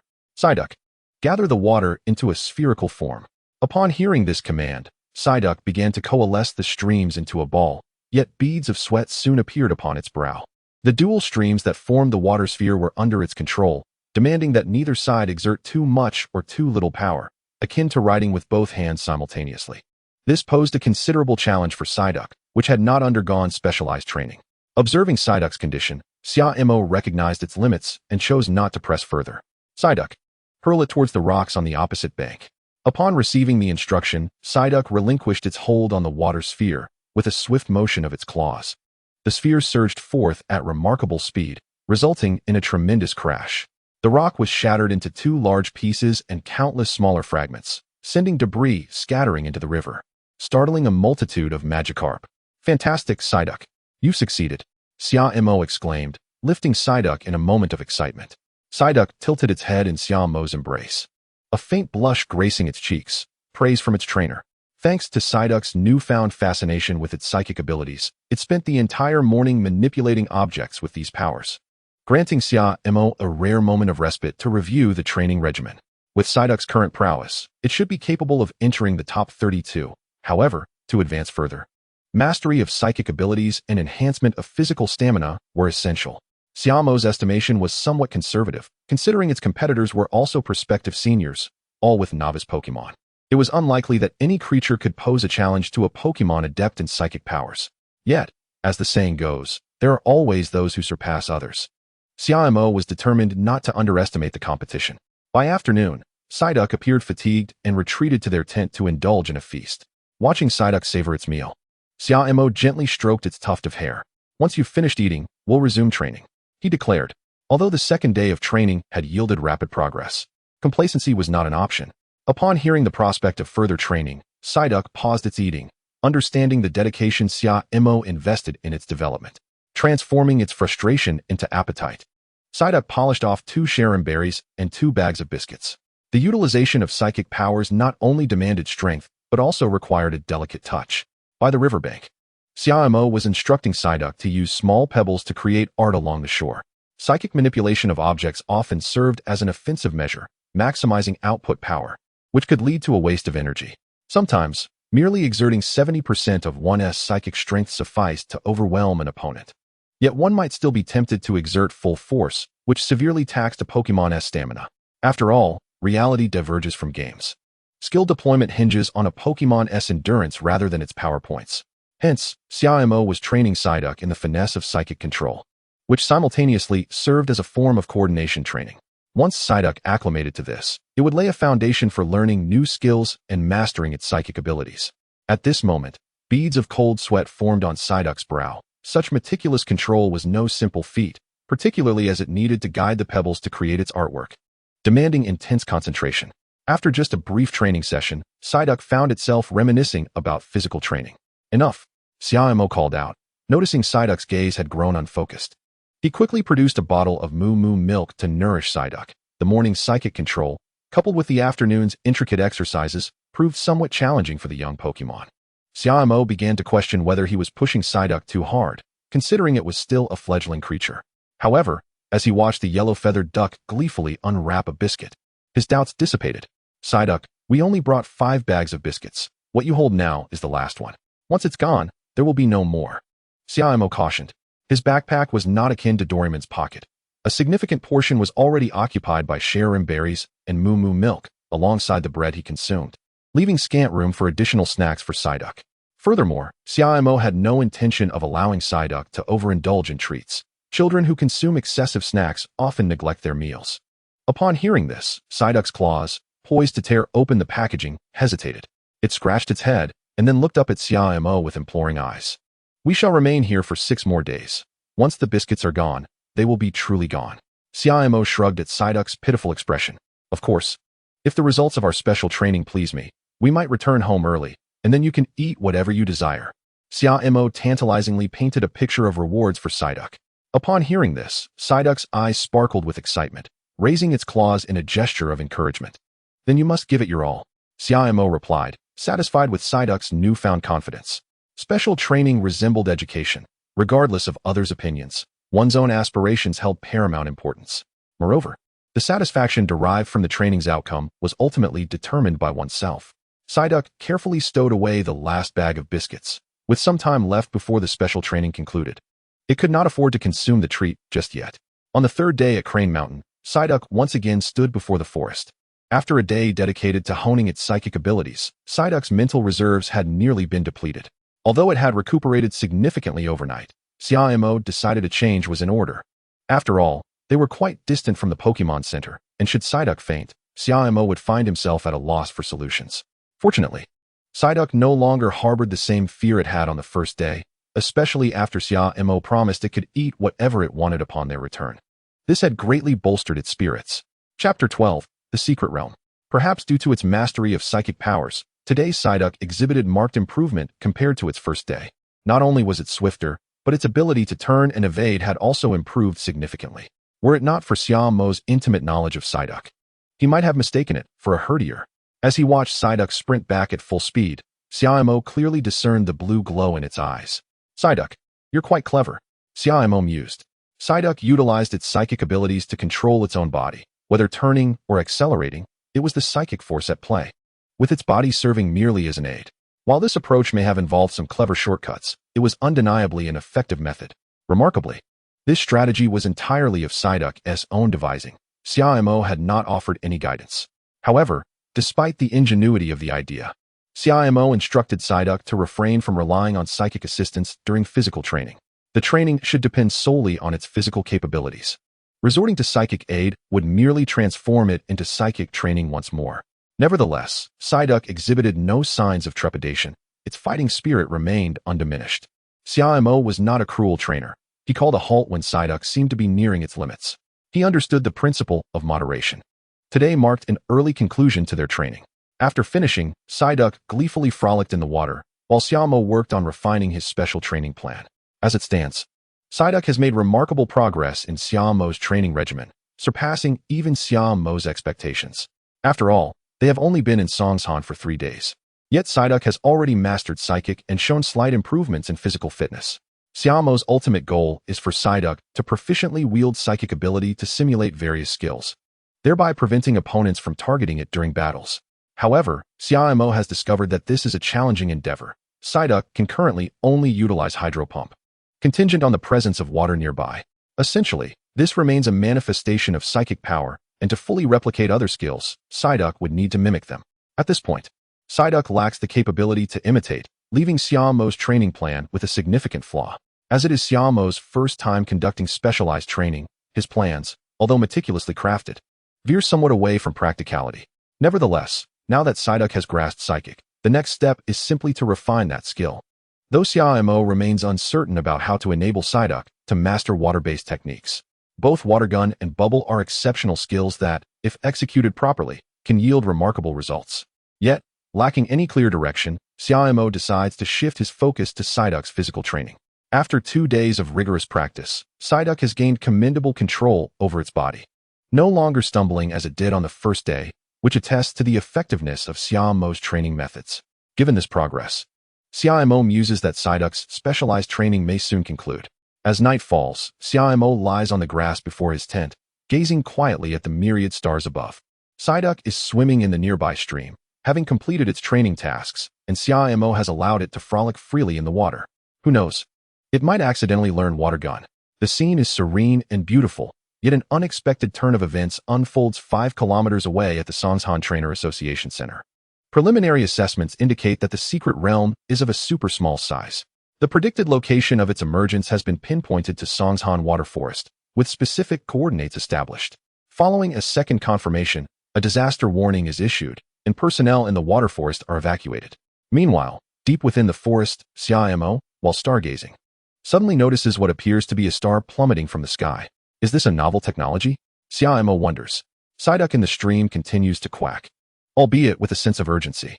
An invisible tide of energy sweeps through, and the fabric of space around them shatters like glass, giving way to a fierce gust that abruptly manifests a colossal portal before Xia Mo. Oh no, help! Is the last sound Xia Mo and Psyduck utter. As his eyes close and reopen, Xia Mo finds himself in an entirely new world. His heart races, and he realizes that simply gazing at the stars has led him to this place. Beside him, Psyduck clings tightly to his leg. The portal is expansive, and even Psyduck from the stream has not escaped its grasp. Both are now increasingly anxious. After all, Xia Mo is merely a high school student who has yet to attend university, and managing to remain conscious in such a situation is a feat in itself. Observing the surrounding jungle, Xia Mo's expression shifts to one of distress as a thought crosses his mind. Could this be a secret realm? Ever since the merging of secret realms with the real world, their appearances have been relentless. With each emergence, the local ecological environment suffers some degree of damage. To prevent the hazards posed by these realms, each trainer association has established branches in various locations to respond promptly to their appearances. Generally speaking, the smaller the secret realm, the quicker it integrates with Earth. Having entered so easily with Psyduck, it is likely that they are in a super small secret realm, posing minimal danger. Recognizing that he is trapped in a secret realm, Xia Mo understands that he will not be able to exit anytime soon, and he can only console himself with this realization. However, he lacks confidence. Pulling out his phone, he finds that due to the realm's influence, only basic functions are operational. Just as textbooks describe, secret realms exist as independent spaces from Earth, rendering electronic devices ineffective. This ineffectiveness will persist until the realm fully merges with Earth and the surrounding magnetic field stabilizes. Don't be afraid, Psyduck, we should be safe. Let's stay put and await rescue, Xia Mo reassures. Each trainer branch is equipped with devices to detect secret realms. Larger realms are more readily detected. Some medium and large secret realms are identified months in advance, allowing ample time for response, but super small realms are only detected 4 hours post-emergence, making them particularly hazardous for ordinary people. According to the Trainer Association's advisories, it is best for ordinary individuals inadvertently entering a secret realm to remain stationary and await rescue. Although Xia Mo is a trainer, he has no intention of recklessly running about. The Pokémon within secret realms are not particularly friendly. The creatures therein resemble wild animals, many of which are quite aggressive, particularly those with inherent tendencies towards violence that attack humans on sight. Stay calm, we must remain composed. The Trainer Association has likely dispatched trainers for our rescue. We just need to wait, Xia Mo says, stroking Psyduck's tuft. Chapter 13, Thousand Fragrance Fruit. Having assessed their situation, Xia Mo and Psyduck begin to survey their surroundings. They find themselves amidst a lush jungle, with grass reaching up to their calves, and towering trees visible in the distance. I have a feeling this place might not be very safe. Xia Mo instinctively swallows hard, realizing that the abundant greenery could easily harbor Pokémon. Suddenly, a rustling sound emanates from the underbrush near them. Psyduck glances at Xia Mo, clutching its head. What does it feel like to be scorned by a duck? Xia Mo's expression shifts as he realizes the gravity of their situation. In just a few minutes, they have already attracted the attention of a Pokémon. Faced with a dilemma, Xia Mo must decide whether to wait or to flee. Just as he hesitates, a small, purple Pokémon resembling a mouse emerges. Rattata, you scared me. I thought it was something serious. Xia Mo exclaims. Psyduck, go? Quack. Psyduck, holding its head, its eyes shimmering with blue light. Zing. Rattata, with its beady red eyes and twitching whiskers, glares menacingly at Psyduck while gnashing its teeth, preparing to attack. Rattata isn't particularly formidable. Don't fear, Psyduck. Showcase the results of your specialized training. Just as Xia Mo encourages Psyduck, Rattata unleashes its assault, propelling itself forward with tremendous force, employing quick attack. Though your speed is impressive, how will you fare against my psychic? Psyduck, lift it with psychic. As Psyduck's eyes flash blue, Rattata is suspended in midair, its paws still frantically scrambling. Well done, Psyduck. Now, throw it away. Xia Mo aims for a decisive blow, only to realize that Psyduck seems to lack any other skills, so he instructs it to toss Rattata aside. With a resounding thud, Rattata crashes to the ground, rolling a few times before losing consciousness. The outcome is clear. Psyduck clutched its head, displaying a joyful expression. However, before it could revel in its happiness for long, Xia Mo's countenance shifted dramatically, as a considerable commotion signified the arrival of Pokémon, and in significant numbers. Run. The small Rattata was not to be trifled with. Despite its lack of strength, its tenacity allowed it to thrive in various environments. Coupled with its alarming reproductive rate, Rattata had become one of the most troublesome Pokémon in the wild. The population of Rattata here was certainly not insignificant. Realizing this, Xia Mo and Psyduck hastily fled the thicket, seeking refuge beneath a grand tree in an open area. Yet, upon spotting a swarm of Beedrill taking flight from the branches, Xia Mo's expression darkened further, compelling him to choose a different route. Better to avoid provoking Beedrill. He was not like Ash, a rookie unburdened by experience, and a sting from a Beedrill would be unbearable for him. Xia Mo and Psyduck longed for a secure location to remain undisturbed, yet they found themselves surrounded by Pokémon, predominantly those with a strong propensity for aggression. These Pokémon reacted to the presence of humans and unfamiliar creatures as if driven mad, leaving no chance for peace. Fortunately, the strength of these Pokémon was not particularly formidable. Xia Mo felt a sense of relief. It was fortunate that they had stumbled into a miniature secret realm. As long as they remained cautious, they should face no significant issues. After dispatching a Diglett, Xia Mo and Psyduck altered their course once more. As another Pidgey set its sights on them, glancing upwards, Xia Mo realized the entire secret realm was teeming with adversaries. After enduring several skirmishes, albeit of low intensity, they understood that if they became ensnared or surrounded by numerous Pokémon, their fate would be sealed. The urgent task was to locate a less populated area.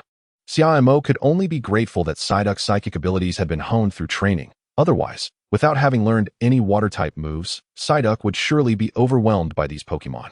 Simultaneously, he was thankful for the physical conditioning he had undertaken with Psyduck. When pursued by Pokémon, he was at least able to maintain his speed. Physical prowess was essential, as was acquiring water-type moves. Relying solely on psychic energy would not suffice against many foes. As Xia Mo ran, he heard the sound of flowing water. His expression shifted. Having water in a perilous location was certainly not a good sign. However, he had also heard that wild creatures generally refrained from fighting near water sources. So perhaps it was worth investigating. Cautiously, Xia Mo peeked from behind a tree, revealing a serene and beautiful small lake.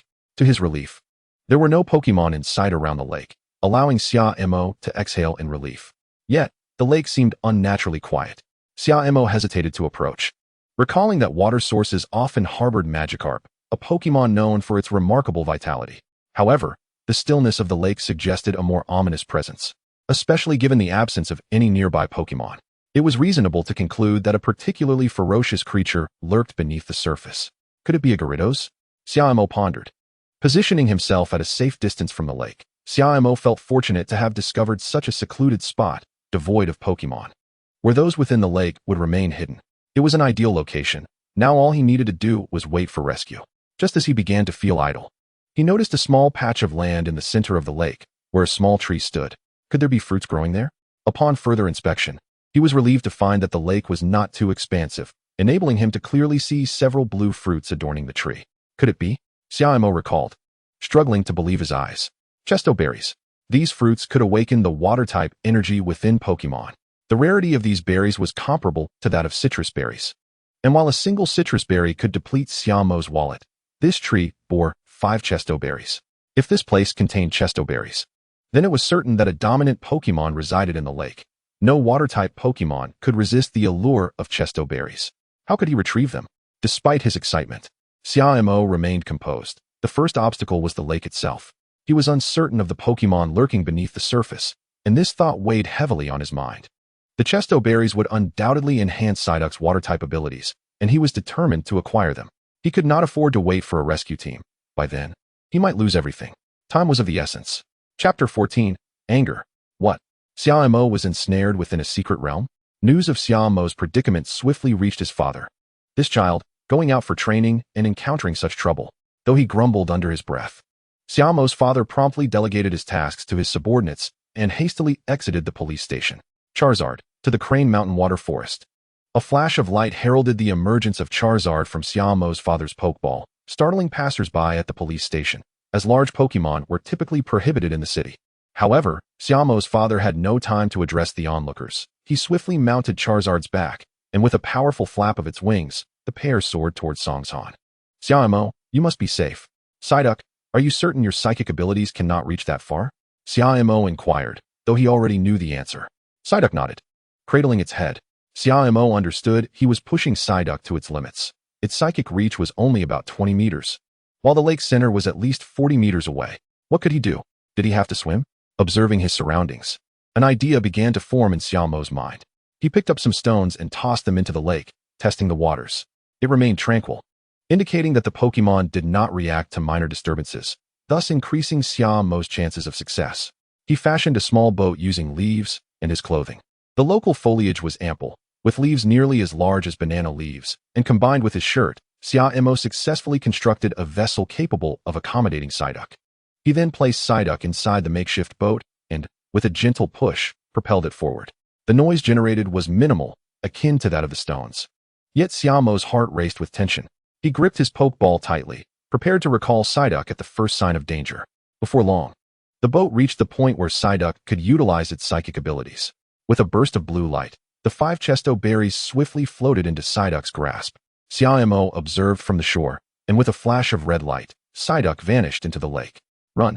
With the berries secured, Xia Mo immediately turned and sprinted to a relatively safe location, where he released Psyduck. Gazing at Psyduck and the 5 berry cores, Xia Mo's expression darkened with 3 lines of frustration. Although they were meant for Psyduck, he sighed in resignation. At least there was no waste. Psyduck, cradling its head, noticed some changes in its body after consuming the chesto berries. However, this was not the time for experimentation. Despite its daft demeanor, Psyduck was not entirely foolish. Having departed from the lake, Xia Mo and his companions reverted to a state of evasion, yet fortunately, they had already spent a sufficient 4 hours within the secret realm. It would not be long before assistance arrived. After consuming such delectable fruit from the trees, it was likely that the water energy within Psyduck had been awakened, allowing it to utilize Water Gun. Once they returned, a rigorous training session would transform Psyduck into a dual attribute powerhouse. Just as Xia Mo reveled in this thought, Psyduck suddenly cried out in alarm. Psyduck! Psyduck! The panic in its voice was palpable. Within Xia Mo's line of sight, the forest sprites, hidden among the grass, scattered in disarray as if fleeing from a formidable predator. Psyduck and Xia Mo exchanged a glance, and without hesitation, Xia Mo seized Psyduck and dashed away. For the approaching entity was indeed a looming threat. As they sprinted, Xia Mo surmised it must be a sprite from the lake. Initially, he thought it would be a creature incapable of leaving the water, but it seemed that was not the case. As they ran, Psyduck's small legs moved with remarkable speed, gradually surpassing Xia Mo.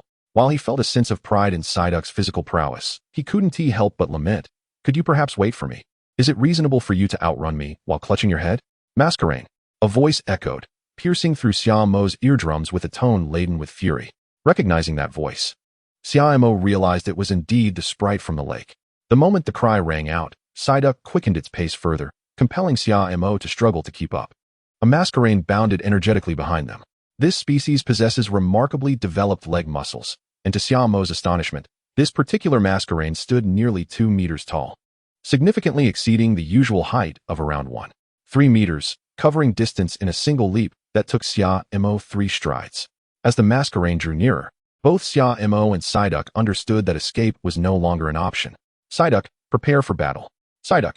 It came to a halt, positioning itself protectively in front of Xia Mo, recognizing that this opponent was stronger than any it had previously encountered.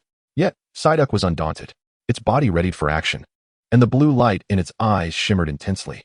Xia Mo, still contemplating a suitable strategy, was interrupted by the swift approach of Masquerade's fierce attack. Even before the punch landed, the force of its wind left Psyduck teetering unsteadily. Psyduck attempted to counter with Psychic, desperately trying to halt the oncoming strike. But it appeared ineffective. Gazing upon the Masquerade, which loomed like a mountain, fear gripped Xia Mo's heart.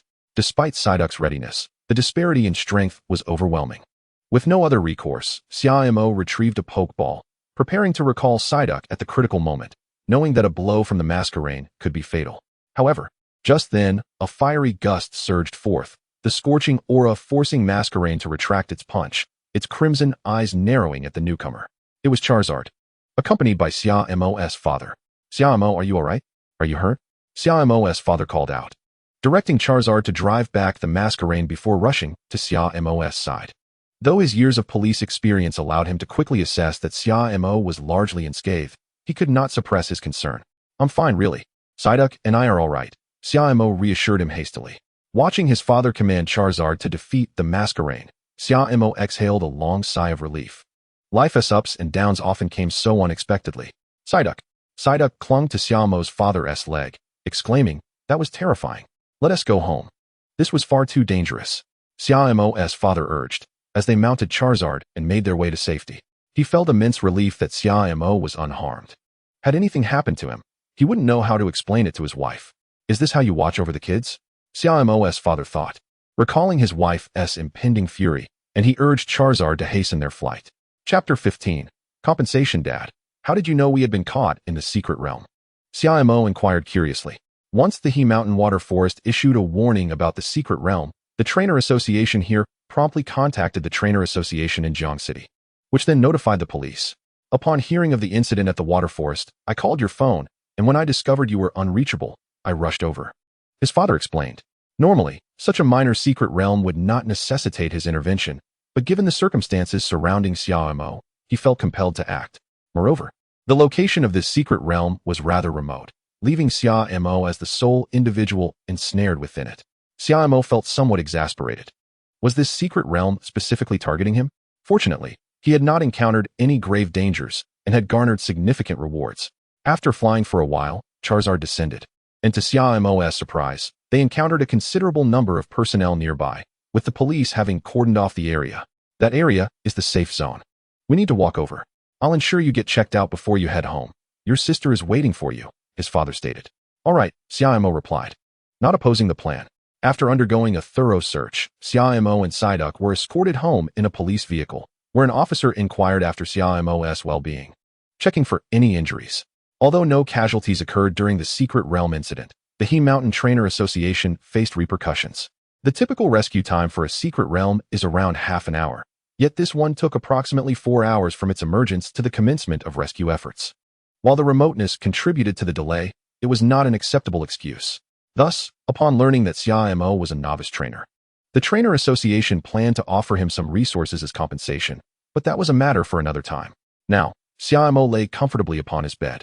Given the recent events, any training sessions were out of the question. However, Psyduck's training was essentially complete, and any remaining practice could occur at a reservoir or the seaside. A day later, although the secret realm had been sealed off by the Trainer Association, numerous rumors circulated, yet none concerned Xia Mo. His father had expertly kept the incident under wraps, allowing Xia Mo to breathe a sigh of relief. Had this information leaked, he would have been inundated with interviews from school and reporters, all while preparing for the Kingler Cup. Such distractions would be a tremendous waste of time. However, returning home brought the greatest joy to Psyduck, who had been promised a grand feast upon their arrival.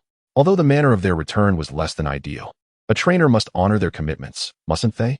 Thus, when Psyduck confidently approached Xia Mo, it was disheartened to learn, Psyduck, we agreed that the training results must meet my satisfaction before we indulge in a feast, not just returning home, Xia Mo said with a grin, observing Psyduck's crestfallen expression. Psyduck, Omega. Was that the case? Noticing Psyduck's disappointment, Xia Mo couldn't help but chuckle. All right, considering your training results were quite commendable, let us head to the seaside for some eel, he added. Psyduck. Upon hearing this, Psyduck perked up with renewed enthusiasm. However, you must promise me that within 3 days, you will master water gun, Xia Mo insisted. After consuming 5 Qilon berries, should Psyduck fail to learn water gun, he would have no choice but to take it to the Pokémon Center for assistance. Psyduck appeared filled with confidence. Upon arriving at the seaside, Xia Mo purchased a refreshing beverage and watched as Psyduck skillfully wielded a water gun. This time, Psyduck brimmed with confidence, recalling the image of Squirtle from the videos. Taking a deep breath, Psyduck felt energy coalesce within its body, and then, poof, a jet of water erupted, causing Xia Mo's eyes to widen in astonishment. Finally, onlookers nearby curiously glanced at Xia Mo, wondering if a Psyduck adept at using a water gun was truly remarkable. To this, Xia Mo could only remark, the passion fruit was certainly worth it. Come on, Psyduck, today we're treating you to an all-you-can-eat eel feast, Xia Mo said, affectionately ruffling Psyduck's tuft. Psyduck's face flushed with delight. As Xia Mo and Psyduck, their bellies round and content, made their way home, they spotted Xia Mo's father lounging on the sofa, engrossed in a newspaper. Dad, you're back. Has the issue with the secret realm been resolved? Xia Mo inquired. It's mostly sorted out, but we still can't access the waterwoods. I've returned to compensate you for your mental distress, considering the dangers of the secret realm and your physical condition.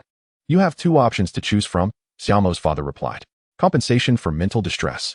Xia Mo realized that there would be some form of recompense, and he could only respond, let me see what it entails. The first option is a monetary sum, approximately 80,000, which should cover the initial costs of nurturing Psyduck. His father explained. 80,000. Xia Mo was taken aback by the substantial figure, realizing it was nearly equivalent to the prize from the King of Carp Cup. However, he was eager to hear the second option. The second option involves becoming a battle coach at the combat club, his father continued. What do you mean? Xia Mo asked, slightly puzzled. You could work as a trainee coach at the Planet Club, where you would receive a salary while gaining experience by battling alongside new trainers. Essentially, it's a job opportunity, his father clarified. The Planet Club? Xia Mo pondered. The Planet Club is one of the largest combat clubs in the country, with branches in numerous cities, including Jiangxing. To be honest, the benefits at the Planet Club are quite impressive. They provide battle arenas, training equipment, and personal coaches. Moreover, as a trainee coach, he could significantly enhance his battle experience while earning money. It was an opportunity too good to pass up. I choose the second option, Xia Mo decided after a moment's reflection. Psyduck had already consumed Falu fruit and passion fruit, so it was not in need of nutritional items or berries for the time being. What it lacked was battle experience. Excellent. I, too, was hoping you'd choose the second option. Tomorrow, you simply need to follow the address on the card. When you arrive, inform the staff of your name and phone number. I wish you great success in the King of Carp Cup, Xia Mo's father said before heading out. He had matters to attend to at the police station and wouldn't be able to sleep at home for the next couple of days. Watching his father hurry away, Psyduck clutched its head, realizing that it was about to embark on an endless series of battles. Psyduck, it called weekly. Chapter 16, Iron Dumbbells. The next day, Psyduck rose from bed with great reluctance. After enjoying a breakfast lovingly prepared by his sister, Xia Mo strode confidently towards the Planet Club. Although Psyduck appeared unwilling, deep down, it yearned to visit the Planet Club. It did not wish to endure another experience akin to the Secret Realm. At the very least, becoming as formidable as that one mosquito songster was Psyduck's recent aspiration. The Planet Club is considered a relatively upscale venue, favored by the elite for its high-quality battle arenas and equipment. Not far from home, Xia Mo and Psyduck soon found themselves at the Jiangqing branch of the Planet Club. Following the address on the card, as the name suggests, the club's emblem resembles a small planet, though Xia Mo, lacking knowledge in astronomy, could not discern which planet it represented. Not dwelling on it, Xia Mo and Psyduck entered the grand lobby of the Planet Club, which was impressively spacious and exuded an air of sophistication and modernity, even as a branch of Jiangqing. The lobby was brilliantly illuminated, adorned with several columns, each intricately engraved with celestial patterns. The overall layout resembled not that of a combat club, but rather an observatory. From this vantage point, one could see numerous trainers conversing with their Pokémon. After surveying the scene, Xia Mo approached the front desk and found a receptionist who appeared amiable. "Hello, how may I assist you?" she inquired. "I am here to apply for the position of a trainee coach. I believe I have a reservation. My name is Xia Mo, and my phone number is..." The receptionist smiled gently, replying, "All right, please hold on for a moment." Meanwhile, in the battle reception room of the Planet Club, Mr. Chun, the branch manager, was hosting two important guests. Mr. Chun, appearing to be in his 40s, had meticulously groomed hair and donned gold-rimmed glasses, exuding the aura of a successful businessman. Across from him sat a middle-aged man of similar age, who, after taking a sip of berry juice, burst into laughter, saying, "Old friend, you needn't flatter him so. I know exactly how my child is. He can be quite proud." With that, the man playfully patted his son, who was fiddling with a berry. The boy, appearing to be around 17 or 18, wore glasses and recoiled slightly at the gesture, displaying a look of disdain. "Your child is quite different from you in your youth," Mr. Chin remarked with a smile. "Isn't that the truth? I, a rough-and-tumble man, have given rise to such a clever child." The middle-aged man sighed, though anyone could hear the pride in his voice. After all, who wouldn't want their child to be a bit smarter? This man was the chairman of the Hirano Group, and after years of service in the military, he was now determined to mold his only son into a trainer. The boy had proven himself worthy, boasting an impressive record of 20 consecutive victories, which had inflated his ego considerably. This visit to the Planet Club was meant to instill in him the understanding that there are always greater talents in the world. "I have brought him here to witness what a true trainer is like, to temper his overconfidence," the middle-aged man stated candidly. "Interesting. It seems you have arrived at a fortuitous moment. The club has just found a suitable candidate," Mr. Chun replied with a smile. "A friend of mine recommended his son for a part-time training position. Although he is a novice trainer, I hear his abilities are quite impressive. Perhaps we can arrange a match between the two new trainers to meet your requirements."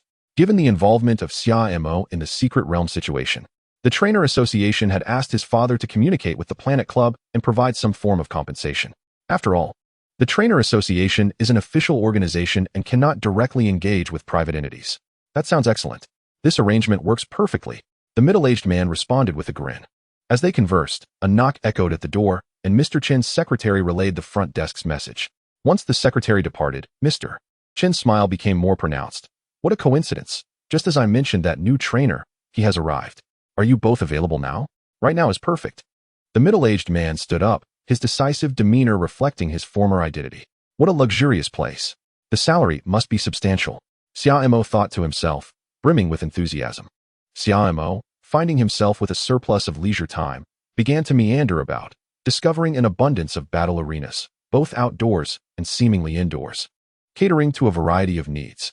He surmised that the expenses for maintaining these battlegrounds must be astronomical. Meanwhile, Psyduck remained blissfully oblivious. cradling its head while scouring for delectable treats. "You must be Xia Mo," a stranger, a middle-aged man, greeted him as he rounded the corner in the lobby. "Indeed. I am. Let us dispense with pleasantries. Since you were introduced by Xia Wan, I must assess your abilities. Our Planet Club is no charitable institution," the man stated. Xia Wan was, of course, Xia Mo's father. "I shall take you to face an opponent, a fellow novice trainer. Should you prevail, I will increase your appearance fee by 30 for each subsequent match. If you lose, you will remain a regular sparring partner," Mr. Chen elaborated. The conditions were rather lenient. A financial incentive for victory while maintaining the status quo for defeat. Although he claimed not to be engaged in charity, the advantages provided were significant. Xia Mo nodded, recognizing that one's ability ultimately dictated their fortune.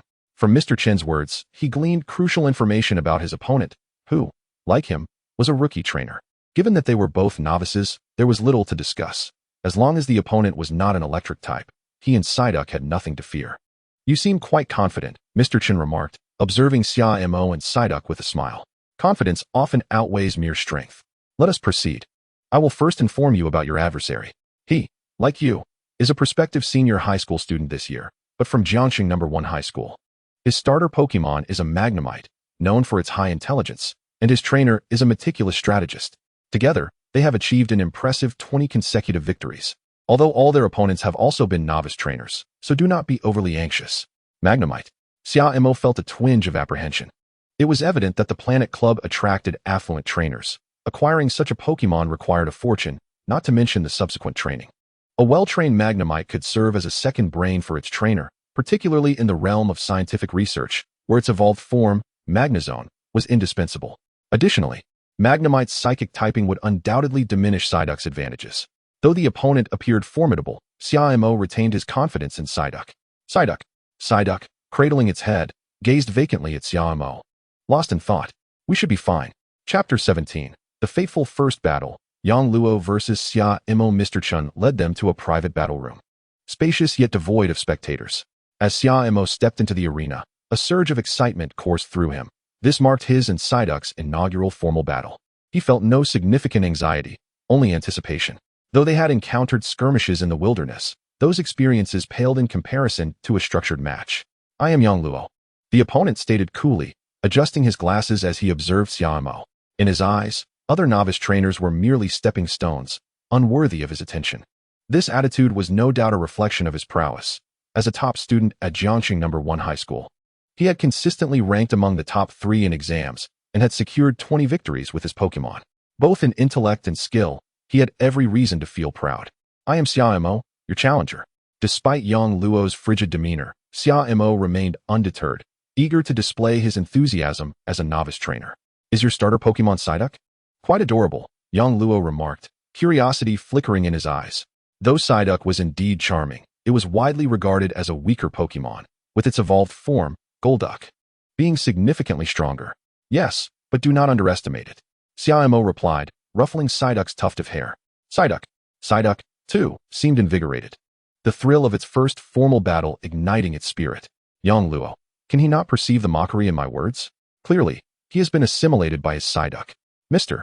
Chen interjected with a smile, friendship first, competition second. We shall observe from above. I wish you both an enjoyable battle." Xia Mo then noticed a middle-aged man seated in the audience, likely a relative of Yang Luo. Disregarding everything else, once the referee entered, Xia Mo and Yang Luo took their positions on opposite sides of the battlefield, awaiting the commencement of the match. The rules dictated a single 1v1 bout to determine the victor. "Let the battle begin. Go, Psyduck." Upon the referee's declaration, Psyduck advanced into the arena, once again cradling its head while gazing at Yang Luo.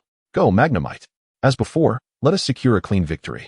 With that, Yang Luo released his Pokemon, which materialized in a flash of red light. Magnemite. Its crimson eyes fixated on Psyduck, its levitating form leaning slightly forward, sharpening its gaze. "Begin." Magnemite, tackle. Psyduck. Use water gun to push it back.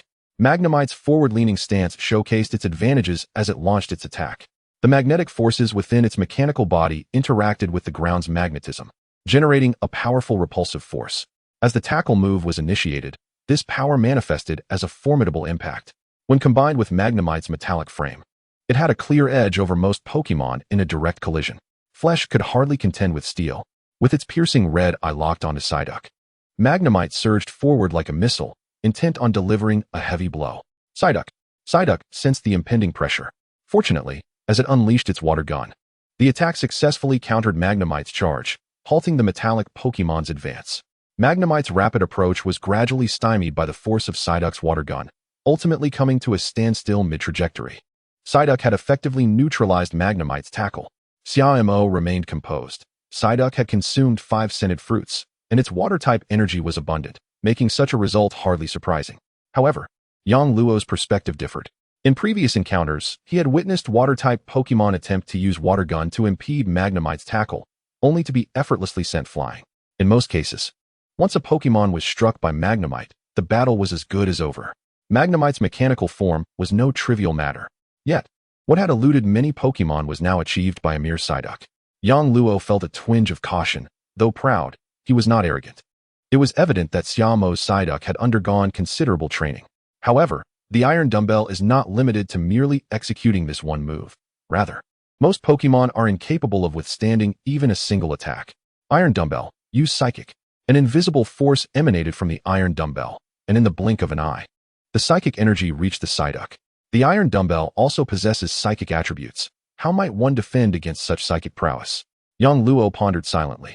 Most novice Pokémon lack the ability to fend off psychic and ghost-type moves, unless the opponent shares the same affinity. But is Psyduck a psychic type? The Pokédex in this world is not entirely comprehensive. Only seasoned water-type trainers are aware of Psyduck's psychic attributes. However, Psyduck's psychic abilities are notoriously unstable, leading many to question its classification, resulting in the Pokédex listing Psyduck as lacking psychic attributes. Unfortunately for the studious Yang Luo, who had memorized the Pokédex thoroughly, he was convinced that Psyduck did not possess psychic attributes, and he believed he was on the verge of achieving a remarkable 21 consecutive victories. Psyduck used Psychic. What? Yang Luo doubted the integrity of his hearing. Could Psyduck truly wield psychic powers? Yet, reality compelled him to accept this truth, especially when Psyduck's eyes turned a brilliant blue.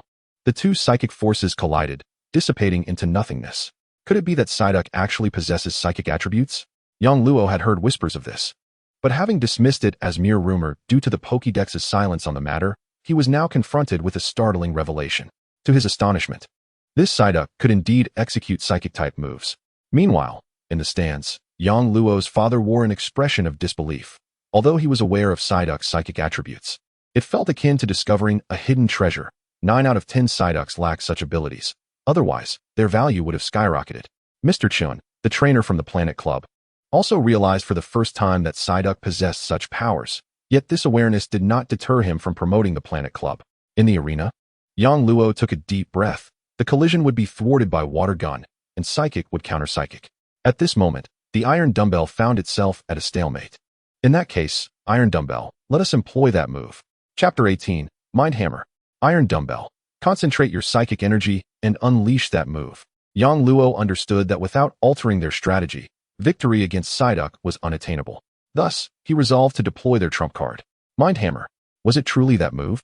Xia Mo narrowed his eyes, his expression grave. The destructive potential of Mind Hammer is exceedingly high. In the hands of a novice, it could decisively determine the outcome of a battle. A trainer capable of achieving such an impressive winning streak should not be underestimated. Psyduck.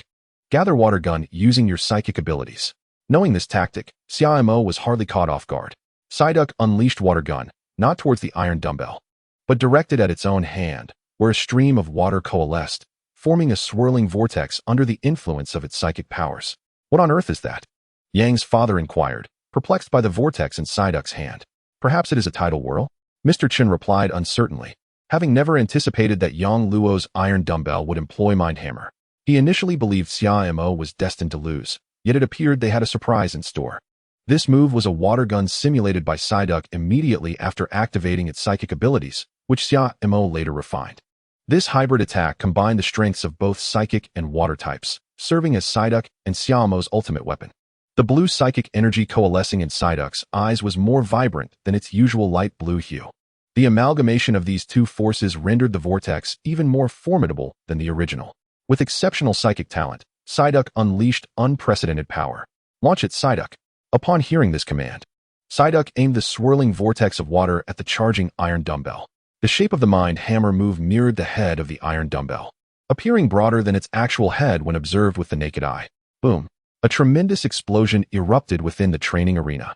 Yang Luo sensed something was amiss as he witnessed the vortex from Psyduck. He had never heard of Psyduck possessing such a skill. Moreover, the vortex was colossal, surpassing the size of Iron Dumbbell's Mind Hammer, indicating that it contained psychic energy no less potent than the Mind Hammer itself. Unsurprisingly, Iron Dumbbell's Mind Hammer faltered against Psyduck's water vortex, which overwhelmed it with sheer force, and the residual power of the vortex struck Iron Dumbbell directly. Although the steel and psychic dual-type Iron Dumbbell exhibited commendable resistance against psychic-type attacks, the earlier collisions and psychic exchanges had drained much of its stamina. Now, after employing Mind Hammer and still finding itself at a disadvantage, Iron Dumbbell had little chance left in the battle. Ding ding, ding ding. The battle concluded. Psyduck emerged victorious. The referee, having received instructions from Mr. Chun, swiftly announced the result.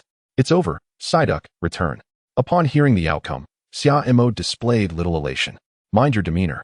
After all, I am the coach, and winning is the expected outcome, Xia Mo silently reminded himself. It seems a conclusion has been reached. Xia Mo truly surprised me.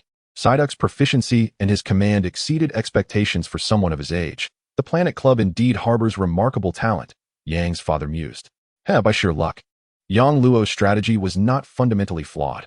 One might say it was merely a matter of a misplaced move, Mr. Chen remarked. Whatever the case may be, I find joy in the fact that this young man lost. It's high time he ceased that haughty demeanor, for there are always those who surpass us.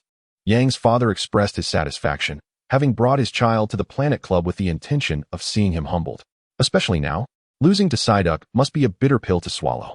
Let us go down and take a look. Meanwhile, Yang Luo sighed as he recalled Iron Dumbbell. Though it was not unconscious, its energy had been severely depleted, rendering it incapable of further combat. Xia Mo, I shall remember you, Yang Luo thought to himself.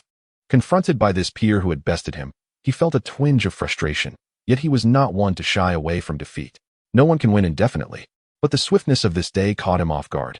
He had envisioned himself as a legendary trainer with a streak of 100 victories. Yet it was now clear that both he and Iron Dumbbell had much room for growth. Are you a student from Jiangxing? Yang Luo inquired. I am Xia Mo from Class 2, Senior Year, Jiangxing No. 3 High School. I attend Jiangxing No. 1 High School. We are of the same cohort, Yang Luo replied. At the start of the new semester, there will be an inter-school tournament. I hope you will participate, he continued. The inter-school tournament is a Pokémon competition jointly held by the 8 high schools in Jiangxing, featuring all senior students from each institution. This event also serves to establish the hierarchical status among the 8 schools. The champion school boasts the title of Jiangxing's top high school for that year. Last year, Jiangxing No. 1 High School claimed victory, but this year's competition has yet to commence. The homeroom teacher had mentioned this during class. At that moment, Mr. Chun and Yang's father approached. Hearing the conversation between Xia Mo and Yang Luo, Mr. Chen smiled and said, It seems you two are getting along splendidly. It was indeed a thrilling match. It's hard to believe this was a battle between 2 novice trainers, Mr. Chen added. Indeed. Yang's father revealed a warm smile and nodded at Xia Mo before turning his gaze towards his son and saying, Look. This is what it means to know that there are people beyond people. You shouldn't always wear that expression that implies others are fools. Although Yang Luo felt indignant, he could only bow his head and listen to his father's admonition, recognizing his own shortcomings. Observing Yang Luo being reprimanded, Xia Mo felt somewhat peculiar, as if he had become a mere tool in this scenario. Nevertheless, he decided to let it go. After all, securing the job and salary was of paramount importance, and such trivial matters were hardly worth his concern. Let's call it a day. I have some matters to attend to. Yang Luo, let us head home, he concluded. Yang's father secretly chuckled, pleased to finally have a means to discipline his son. The Yang father-son duo did not linger at the Planet Club. Once Mr. Chen bid them farewell, he resumed attending to Xia Mo. Allow me to reintroduce myself. I am Chun Yuan, the head of the Jiangxing branch of the Planet Club, and a longtime friend of your father. You may call me Uncle Chun. Uncle Chun, Xia Mo readily acquiesced. Quack quack, chimed Psyduck, echoing the sentiment. Mr. Chen smiled slightly and remarked, I have observed your performance, and we shall sign the contract shortly. Xia Mo nodded, knowing that the salary at the Planet Club was quite attractive, especially as it provided access to a wealth of information. Now, regarding work. I heard from Xia Wen that you intend to participate in the King Carp Cup. Judging by your recent battle performance, it is evident you have invested considerable effort in training Psyduck. You have demonstrated proficiency in both water-type and psychic-type moves. placing you among the elite of novice trainers in Jiangqing. Upon hearing this, Xia Mo felt a sense of clarity regarding his own abilities, especially after defeating Yang Luo. He felt he and Psyduck were on the verge of something great. Xiaowen asked me to help you address some weaknesses, and I believe I have a plan. Do you and Psyduck have any strategies for dealing with electric-type Pokémon? Mr. Chen inquired. Electric-type moves represented a significant vulnerability for Psyduck, particularly since electric Pokémon were not uncommon in battles. No, my initial thought was to counter with intense water currents and psychic force, Xia Mo replied. This was indeed a practical approach, but unfortunately, most electric-type Pokémon utilized Quick Attack, making them considerably faster than Psyduck's water gun. Xia Mo nodded, acknowledging that this was the most effective method he could devise in the past few days. Unless I wonder if the club can teach Barrier or Mirror Code, he asked. In the gaming world, these moves are acquired through leveling up, but in this reality, there exist machines for learning. Mr. Chen chuckled, saying, you needn't concern yourself with that. The machines for those moves are quite expensive. Xiaowen could afford them, but I suspect you wish to be self-sufficient now that you are working here. Moreover, learning machines for Psychic, Dragon, and Ghost-type moves are relatively rare, and most people wouldn't part with them. Currently, the market only offers the most basic of Psychic moves. However, I see that you have developed a unique move of your own. It's quite remarkable for a novice trainer to achieve such a feat, which indicates you are stepping closer to becoming a professional trainer. After digressing, Mr. Chun continued, as you can see, I am your personal coach. Over the next few weeks, I will train Psyduck to become more resilient against electric-type moves. However, I cannot guarantee the results, as the disparity between types is challenging to overcome. Xia Mo nodded, fully aware of the difficulties posed by type disadvantages. Not everyone is a master of countering them. Chapter 19, A Little Extra Training. Mr. Chun was decisive in his approach. He intended to commence training with Xia Mo and Psyduck that very day. You don't have any other engagements, do you? He asked. No, my home is nearby, so I can stay a little longer, Xia Mo replied. That's good. Why don't you and Psyduck take a stroll while I prepare? It won't take long, Mr. Chin suggested. No problem, Xia Mo responded. Afterward, Mr. Chin turned and left, presumably to gather training equipment. As a trainee at the Planet Club, Xia Mo began to explore the premises with the intention of familiarizing himself with the workspace.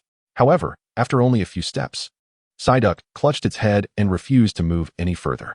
Psyduck tilted its head at Xia Mo, who felt perplexed but, having spent considerable time with Psyduck, soon understood its intentions. Are you hungry? Xia Mo inquired. Quack quack, Psyduck exclaimed. Isn't it only natural to reward oneself after a victory? Xia Mo then realized that, although Psyduck had not sustained any injuries, it had expended significant energy. Without hesitation, he scooped up Psyduck and headed out for a meal. Consequently, when Mr. Chun returned, he found neither Xia Mo nor Psyduck present.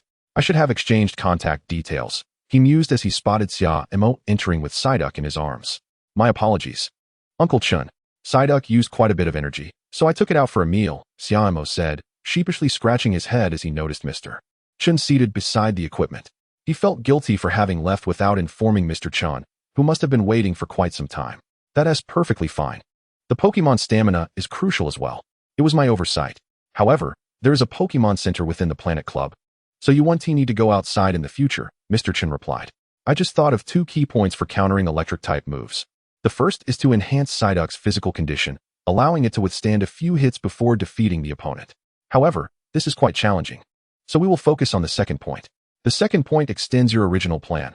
While Water Gun and Psychic are ineffective against Quick Attack, there is a move that can counter it, which is Water Pulse. Mr. Chen declared. Water Pulse. Xia Mo pondered. He had considered Water Pulse as well. When executed correctly, it could prove to be a formidable move, both offensive and defensive. However, compared to Psyduck's exceptional psychic abilities, its water-type talent was less impressive, which is why Xia Mo had hoped to teach Psyduck Barrier or Mirror Code. Yet with only 3 weeks remaining until the King Carp Cup, and lacking those 2 skills, Water Pulse was the best option. Do you think it can be learned in just 3 weeks? Xia Mo asked. While Psyduck may have learned Psychic and Water Gun quickly, those are basic skills that can be mastered in under 10 minutes in a game. Water Pulse, however, is a different story. It is a significantly advanced skill for Psyduck, and I share your skepticism about whether it can be learned in 3 weeks. If we approach it seriously, 3 weeks is more than sufficient to master it. Especially considering Psyduck is a water-type Pokemon, Mr. Chin asserted confidently, holding high expectations for Psyduck. Quack quack. Psyduck, now fully energized, exuded confidence upon hearing the commitment to seriousness. In that case, follow me. Mr. Chun led Xia Mo and Psyduck into a private training room. The majority of move learning is divided into 3 stages. And to illustrate with Water Pulse, the first stage involves familiarizing oneself with water-type energy. The second stage focuses on accumulating water-type energy. And the third stage is the application of water-type energy. Given that Psyduck is a water-type Pokémon, we can skip the first 2 steps and proceed directly to the most challenging third stage. On their way to the private room, Mr. Chun elucidated the application of the move. Is that so?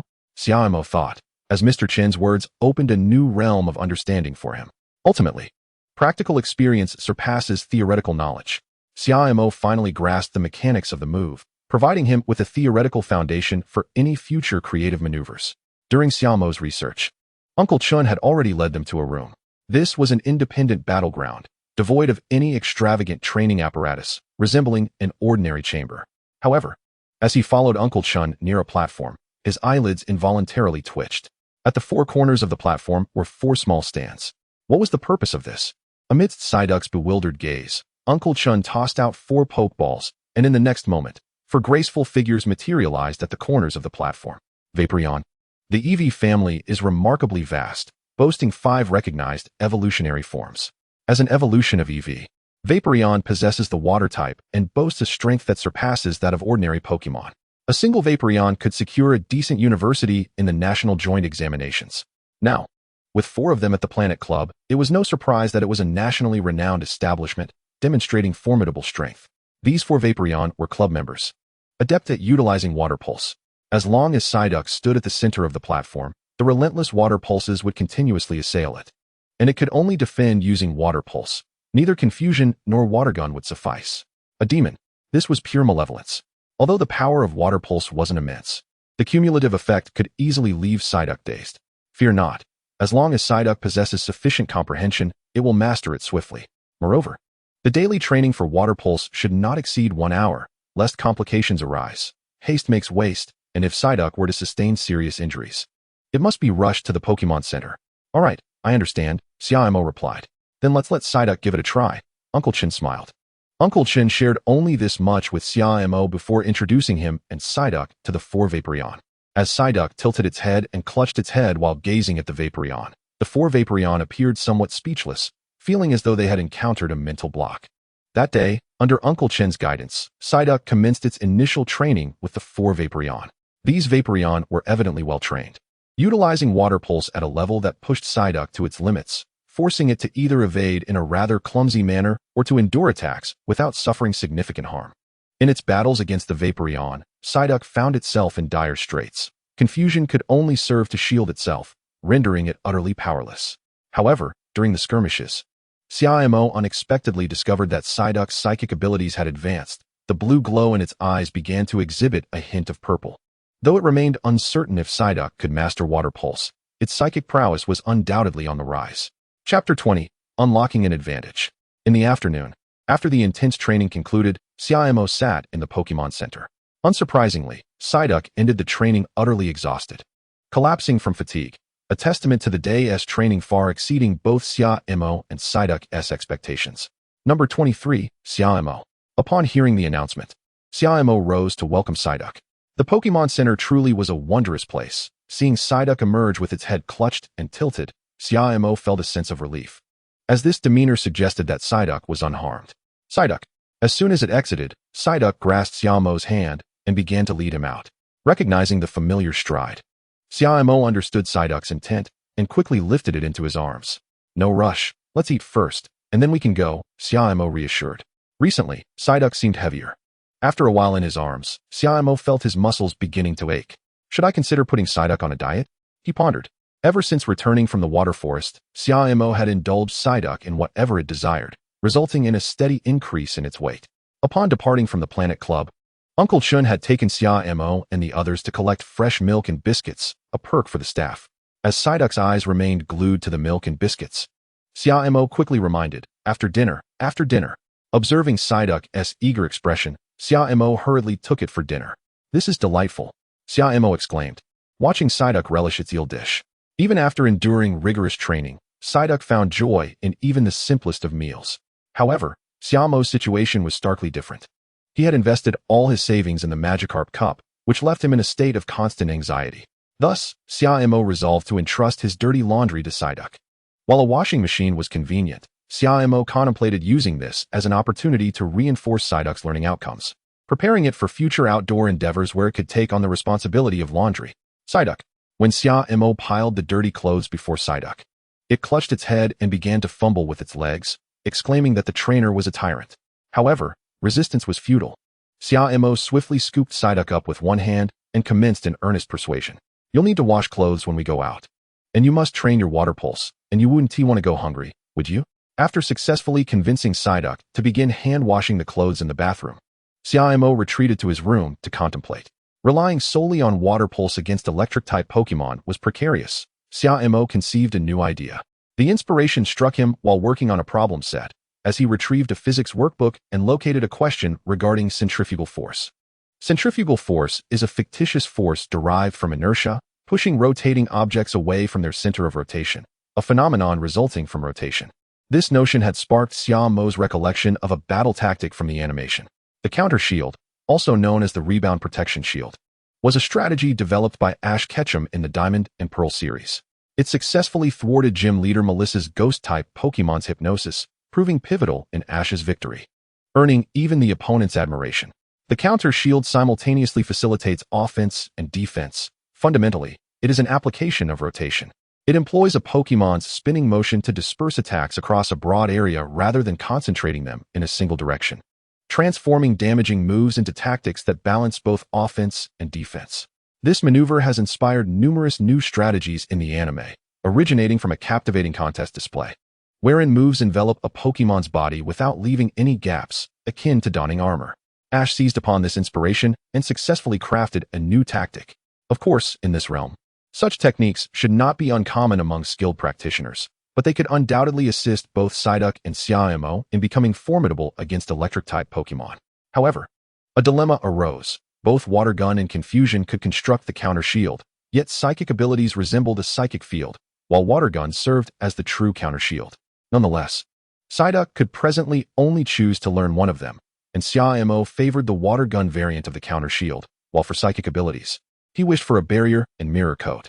After explaining the principles of the counter shield to Psyduck, it unsurprisingly clutched its head and displayed a vacant expression. The atmosphere was akin to a mental fog. You just need to spin and use Water Gun. Let's head downstairs to give it a try, Xia Mo declared, leading Psyduck directly to the nearest public arena. The public battleground contained a park, but it was now evening, and most people and Pokémon were leisurely strolling, which suited Xia Mo's purpose perfectly. Finding an open space, Xia Mo addressed Psyduck. This is the spot. Let us begin our experiment. Psyduck surveyed the surroundings, still pondering the idea of spinning while using Water Gun. Psyduck lowered its head and gazed at the ground, subsequently spinning in place twice, appearing rather dazed, especially while clutching its head.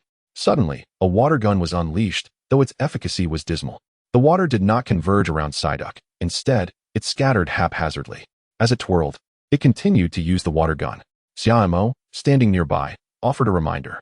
Psyduck was obedient, yet the Water Gun disobeyed its commands, ultimately causing Psyduck's eyes to resemble spirals, and it fainted, collapsing onto the ground. Xia Mo, witnessing Psyduck's condition, smacked his forehead in realization. Why resort to physical means when psychic powers could suffice? Xia Mo had fallen into a misconception, often failing to regard Psyduck as a psychic type. After all, its true strength lay in its psychic abilities, which could be controlled through telekinesis. Despite Xia Mo's newfound insight, Psyduck remained in a dazed state. Regardless, Xia Mo felt compelled to try something new and bashfully offered Psyduck a bottle of sour plum juice. Let us attempt to use telekinesis to control the water flow and have it swirl around you, Xia Mo commanded. In an instant, Psyduck's eyes gleamed with blue light, and 2 water guns manifested in its hands. Psyduck was quite familiar with controlling the water guns through telekinesis. However, the current objective was not fusion but rather defense. Soon, 2 streams of water encircled Psyduck, resembling a suit of armor. Success! Xia Mo beamed at the sight of Psyduck's newfound armor, elated by the outcome. While the thought process was crucial, Psyduck's innate talent was remarkable, achieving success on the first attempt.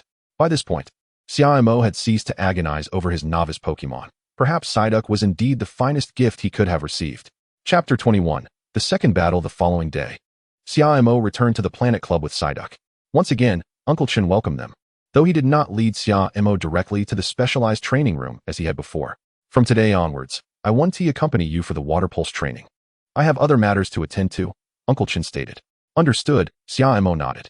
The essential details had already been conveyed on the first day, and henceforth, it was up to him and Psyduck to train independently. By the way, Uncle Chen, is there a sparring session today? His primary role at the Planet Club was as a sparring partner for newcomers, earning daily wages and commissions.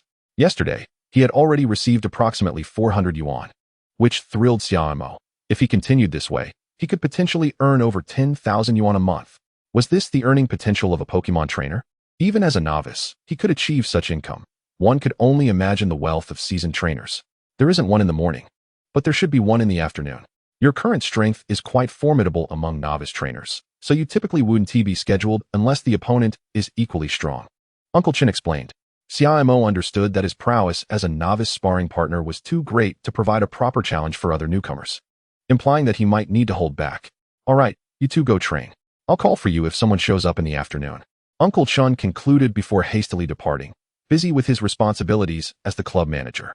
Xia Mo returned to the familiar training room with Psyduck, who no longer clutched its head but stood tall and proud, having learned to use the reflect shield. Now, Psyduck exuded confidence. However, this confidence was soon challenged. Upon witnessing Psyduck's reflect shield in action, 4 water EVs simultaneously amplified the power of their water pulses. Once again, Psyduck found itself unable to counter the water pulses, becoming dizzy and ultimately drenched, resembling a soaked duck. Nevertheless, the reflect shield was not entirely ineffective.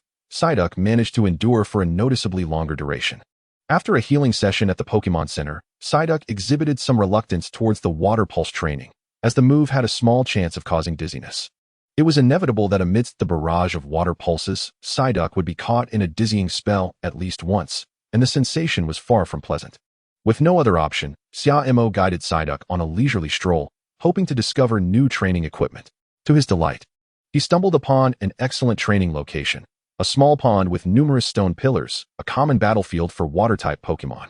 This setting was ideal for honing Psyduck's aquatic speed. It mattered little if it was slow on land. Swimming swiftly in water was crucial. Dash Psyduck. You have 3 seconds to reach the target. In the pond, a yellow figure surged forward, skillfully dodging countless stone pillars until it reached Xia Mo's side. Well done, Psyduck, Xia Mo praised. At this point, Psyduck was utterly exhausted, lacking even the strength to clutch its head, sprawled out on the water in a starfish position. You're really tired, aren't you? As it lay there, Psyduck cast cautious glances at Xia Mo. Observing Psyduck's state, Xia Mo chuckled softly. He understood the principle of moderation and would not push Psyduck to train incessantly. Just then, as the fragrance of pear blossoms wafted in the air, Xia Mo's phone rang, a call from Uncle Chen, who had added him the previous day. Hello, Xia Mo. Has the special training concluded?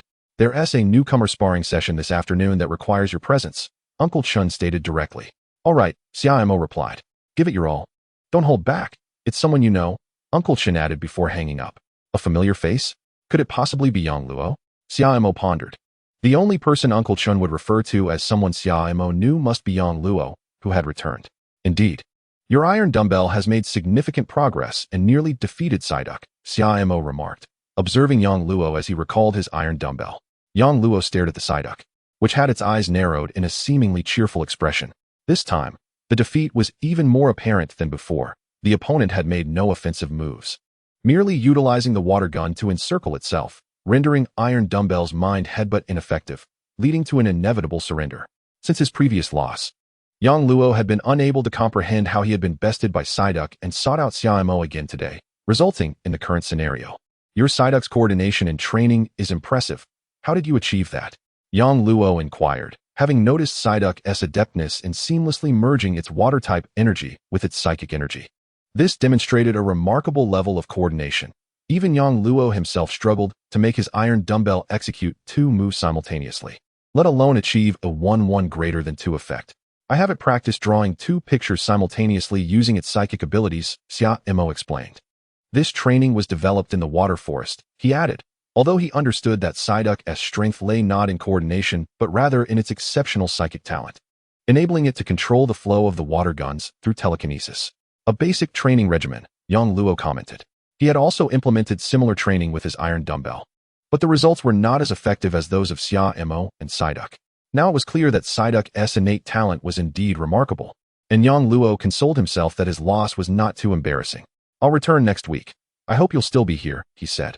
I've been here consistently, Xia Mo replied. Yang Luo nodded in acknowledgement, not elaborating further, and turned to leave. He had already discerned how to enhance his iron dumbbell's capabilities, believing that he could achieve what Xia Mo had accomplished. Xia Mo watched Yang Luo depart with a smile. His character was not unpleasant, though perhaps a bit too competitive. It was likely that by the next week, Iron Dumbbell would undergo a significant transformation. As the thought crossed Xia Mo's mind, the prospect of evolution stirred unease within him. After all, the Metagross was an immensely formidable creature, and at this juncture, his Psyduck was ill-equipped to contend with such a powerhouse. However, Xia Mo was perhaps overthinking the situation. The Iron Ball had only been born for less than 2 months, and it was far too early for evolution. Come on, Psyduck, let us go eat, Xia Mo called out. Yet, he noticed that Psyduck remained motionless in the arena, cradling its head, seemingly lost in thought. Psyduck? Xia Mo stepped in front of it, only to find Psyduck with its eyes closed, its stomach gently rising and falling, indicating it had fallen asleep. Asleep? Xia Mo pondered, bemused. After he had educated Psyduck during its first night of revelry, it had obediently retired to its Pokeball each night, especially now that they were training daily. Had the recent increase in training intensity overwhelmed Psyduck? Deciding against rousing it, Xia Mo withdrew Psyduck into its Pokeball. Today's training task had been accomplished, and it was time to return and rest. Chapter 22. Matters pertaining to the King's Cup. Training was a rather monotonous affair, particularly after Psyduck's unexpected nap. Later, when Xia Mo inquired about Psyduck's sudden slumber, Psyduck's gestures were indecipherable to him. Fortunately, in subsequent training sessions, Psyduck exhibited commendable diligence, albeit at the cost of Xia Mo's daily earnings, which he spent on an array of supplements and snacks to ensure Psyduck was well fed. After all, it was the sole Pokémon he had, and it deserved to be indulged. Thus, after approximately half a month of this repetitive lifestyle, Psyduck suddenly underwent an unanticipated transformation. Following an assault by 4 Vaporeons using Water Pulse, Psyduck abruptly stood still, and an aura of water energy manifested, forming ripples. Water Pulse, Xia Mo exclaimed, tears of joy nearly spilling from his eyes. Their half-month of effort had finally borne fruit. Splendid, Psyduck, he cried, lifting the now heavier creature in exhilaration. To reward your diligent training, we shall feast. Order whatever you desire, Xia Mo declared generously, his daily earnings from the club sufficient to treat both himself and Psyduck to a lavish meal. Quack quack. Psyduck nodded in contentment upon hearing the promise of a banquet, feeling justified in its efforts over the past days. Later that afternoon, at the Pokémon Center, after completing the morning training, Psyduck arrived to recuperate before heading to a renowned Japanese restaurant reputed for its exceptional eel dishes. However, as they stepped outside, Xia Mo's phone rang. To his surprise, it was his classmate, Zhu Yinghao. Where are you now? Zhu Yinghao inquired. Just exited the Pokémon Center. I'm about to grab a bite. What is up? Xia Mo replied. Eating. Where are you going? To the Thai Japanese restaurant. Perfect. Stay at the Pokémon Center. I'll be there shortly.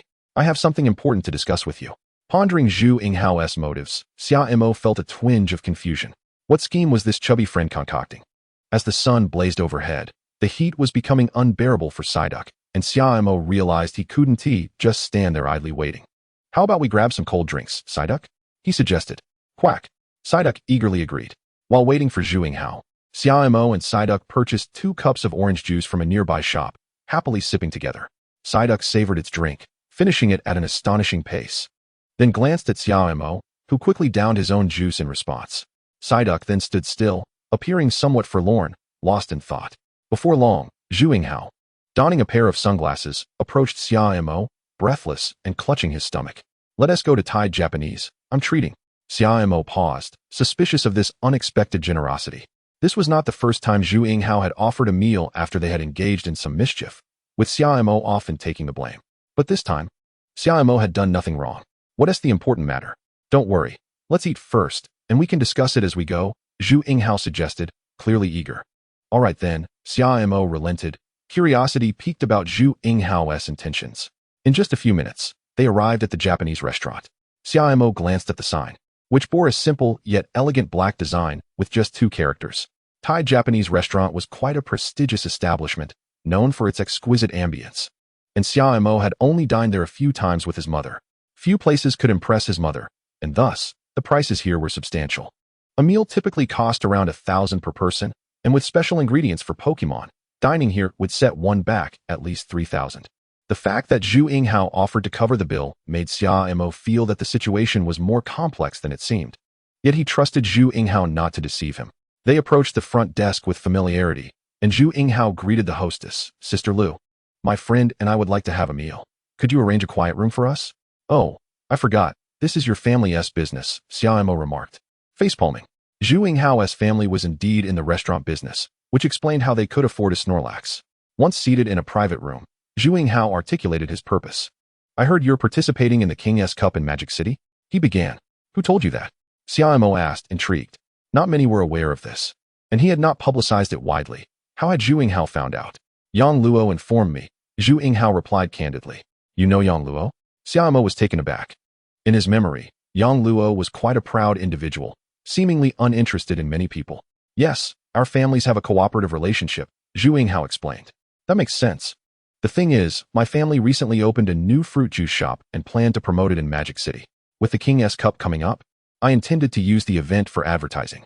However, the cost of advertising at the King's Cup is exorbitant, so I thought to have participating trainers promote it. But the trainers' skills must be respectable. Otherwise, if they can't even make it to the top 16, it won't serve its purpose. I initially thought Yang Luo would participate and could assist with the promotion, but he declined, saying there is someone from Jiangqing now, 3 high school who is stronger than him, and suggested I reach out to him. I was surprised to learn he was referring to you. Zhu Yinghao concluded, his face alight with anticipation. Xia Mo understood now. Zhu Yinghao wanted him to promote his juice shop. Considering you're treating me to this meal, I'm inclined to agree. But is there a sponsorship fee? Xia Mo inquired. Of course.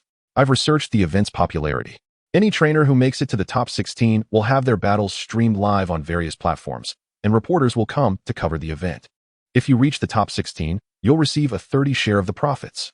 Zhu Yinghao waved his hand dramatically, declaring that the endorsement fee was already quite substantial, especially considering that this fruit beverage shop was a nationwide chain. Conservatively estimating, it could yield hundreds of thousands in a year. But what if I win the championship? Xia Mo inquired. Win the championship? My dear desk mate, are you unaware of the prestige associated with the King of Carp Cup? Zhu Yinghao exclaimed. I must admit, I am not well versed in that, Xia Mo replied honestly, as he truly did not grasp the significance of the King of Carp Cup. Allow me to enlighten you. He continued. Chapter 23, The Trainer Stage. The King of Carp Cup is a traditional event in Magic City, primarily aimed at aspiring third-year high school students like ourselves. While we are all newcomers and our Pokémon are unlikely to be exceptionally strong, the top 4 contenders each year are typically evolved forms of Pokémon. Last year's finalists were Bulbasaur, Raichu, Gengar, and the champion was an evolved Metagross, akin to Yang Luo's Pokémon. Such individuals usually have familial support, pouring resources into their newly acquired Pokémon, allowing them to evolve within a mere 2 months. These are essentially guaranteed professional trainers, Zhu Yinghao explained. Xia Mo fell silent, realizing that a seemingly minor newcomer event harbored such formidable trainers. Nevertheless, he reassured himself that neither he nor his Psyduck were particularly weak. I understand. But we must clarify. If I reach the top 8, will the endorsement fee see a corresponding increase for the top 4? Zhu Yinghao was momentarily taken aback. He hadn't anticipated Xia Mo to possess such confidence. However, he had come well prepared. Naturally, your profit share is fixed. But reaching the top 8 or 4 will grant you cash bonuses. I assure you, I won't have you advertising for free. Then I have no objections. How shall I promote your brand? Xia Mo inquired. I had a custom outfit made for you. You simply need to wear it on stage, Zhu Yinghao replied. Producing a set of clothing. It comprised a 4-piece ensemble, a short-sleeve jacket, a shirt, trousers, and a cap. The overall color scheme was a refreshing blue and white, with a large cup emblazoned on the back of the jacket, beneath which read Yinghao Fruits. Although the outfit appeared quite fresh, it also bore a hint of rusticity. What do you think? Care to try it on? Zhu Yinghao asked. There's no need. I will certainly wear it when the time comes. Xia Mo felt a twinge of embarrassment at the sight of the outfit, but the prospect of the exorbitant endorsement fee made it somewhat more palatable. Quack. While Zhu Yinghao and Xia Mo were engrossed in discussion, an array of delectable dishes had been set upon the table, promptly snatched away by the Psyduck using its psychic abilities, indulging alongside a Snorlax. Xia Mo, drawn by the sounds, glanced at the somewhat vacant table and then at the Psyduck beneath it. Quack, quack. The Psyduck scratched its head sheepishly, unable to contain its delight at the feast. "Excuse me. Waiter, please bring another table of the same dishes," Zhu Yinghao commanded, distributing the remaining food to the two Pokémon, asserting that he and Xia Mo would suffice with just one table. That evening, Xia Mo sought out Uncle Chun, briefly showcasing Psyduck's training achievements with Water Pulse. Initially, he had intended to flaunt it earlier in the afternoon, but discussions with Zhu Yinghao had extended into the night. "Have you mastered Water Pulse?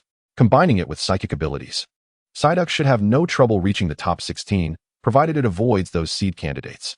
"Indeed, but even if we encounter those top contenders, Psyduck and I are not intimidated. Right, Psyduck?" Xia Mo turned to his Pokémon, only to find the yellow-skinned duck cradling its head and gazing back at him. Interpreting the Psyduck's keen expression as a sign of confidence, Xia Mo felt reassured. Do not underestimate the competition. Aside from the recognized seed candidates, there are countless trainers diligently honing their skills in the shadows.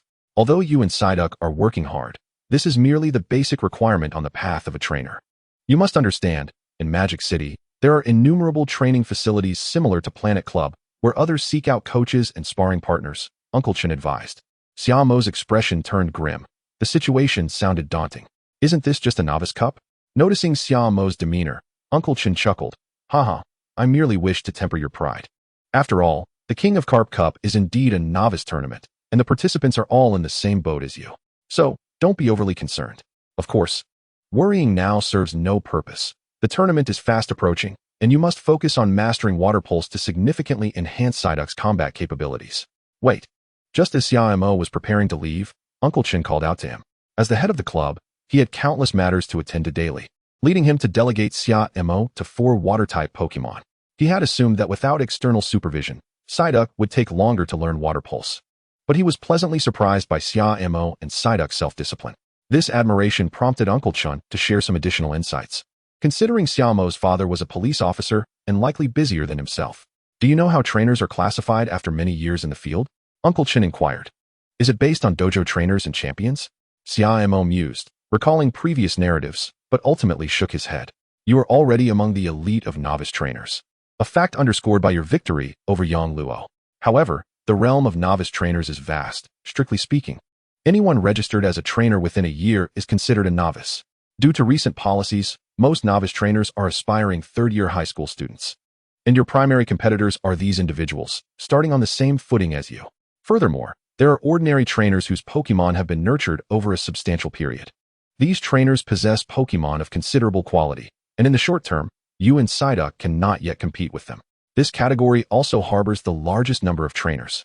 Additionally, there are elite trainers nurtured by prestigious universities, such as members of the Jiangxing University team, who frequently represent their schools in competitions.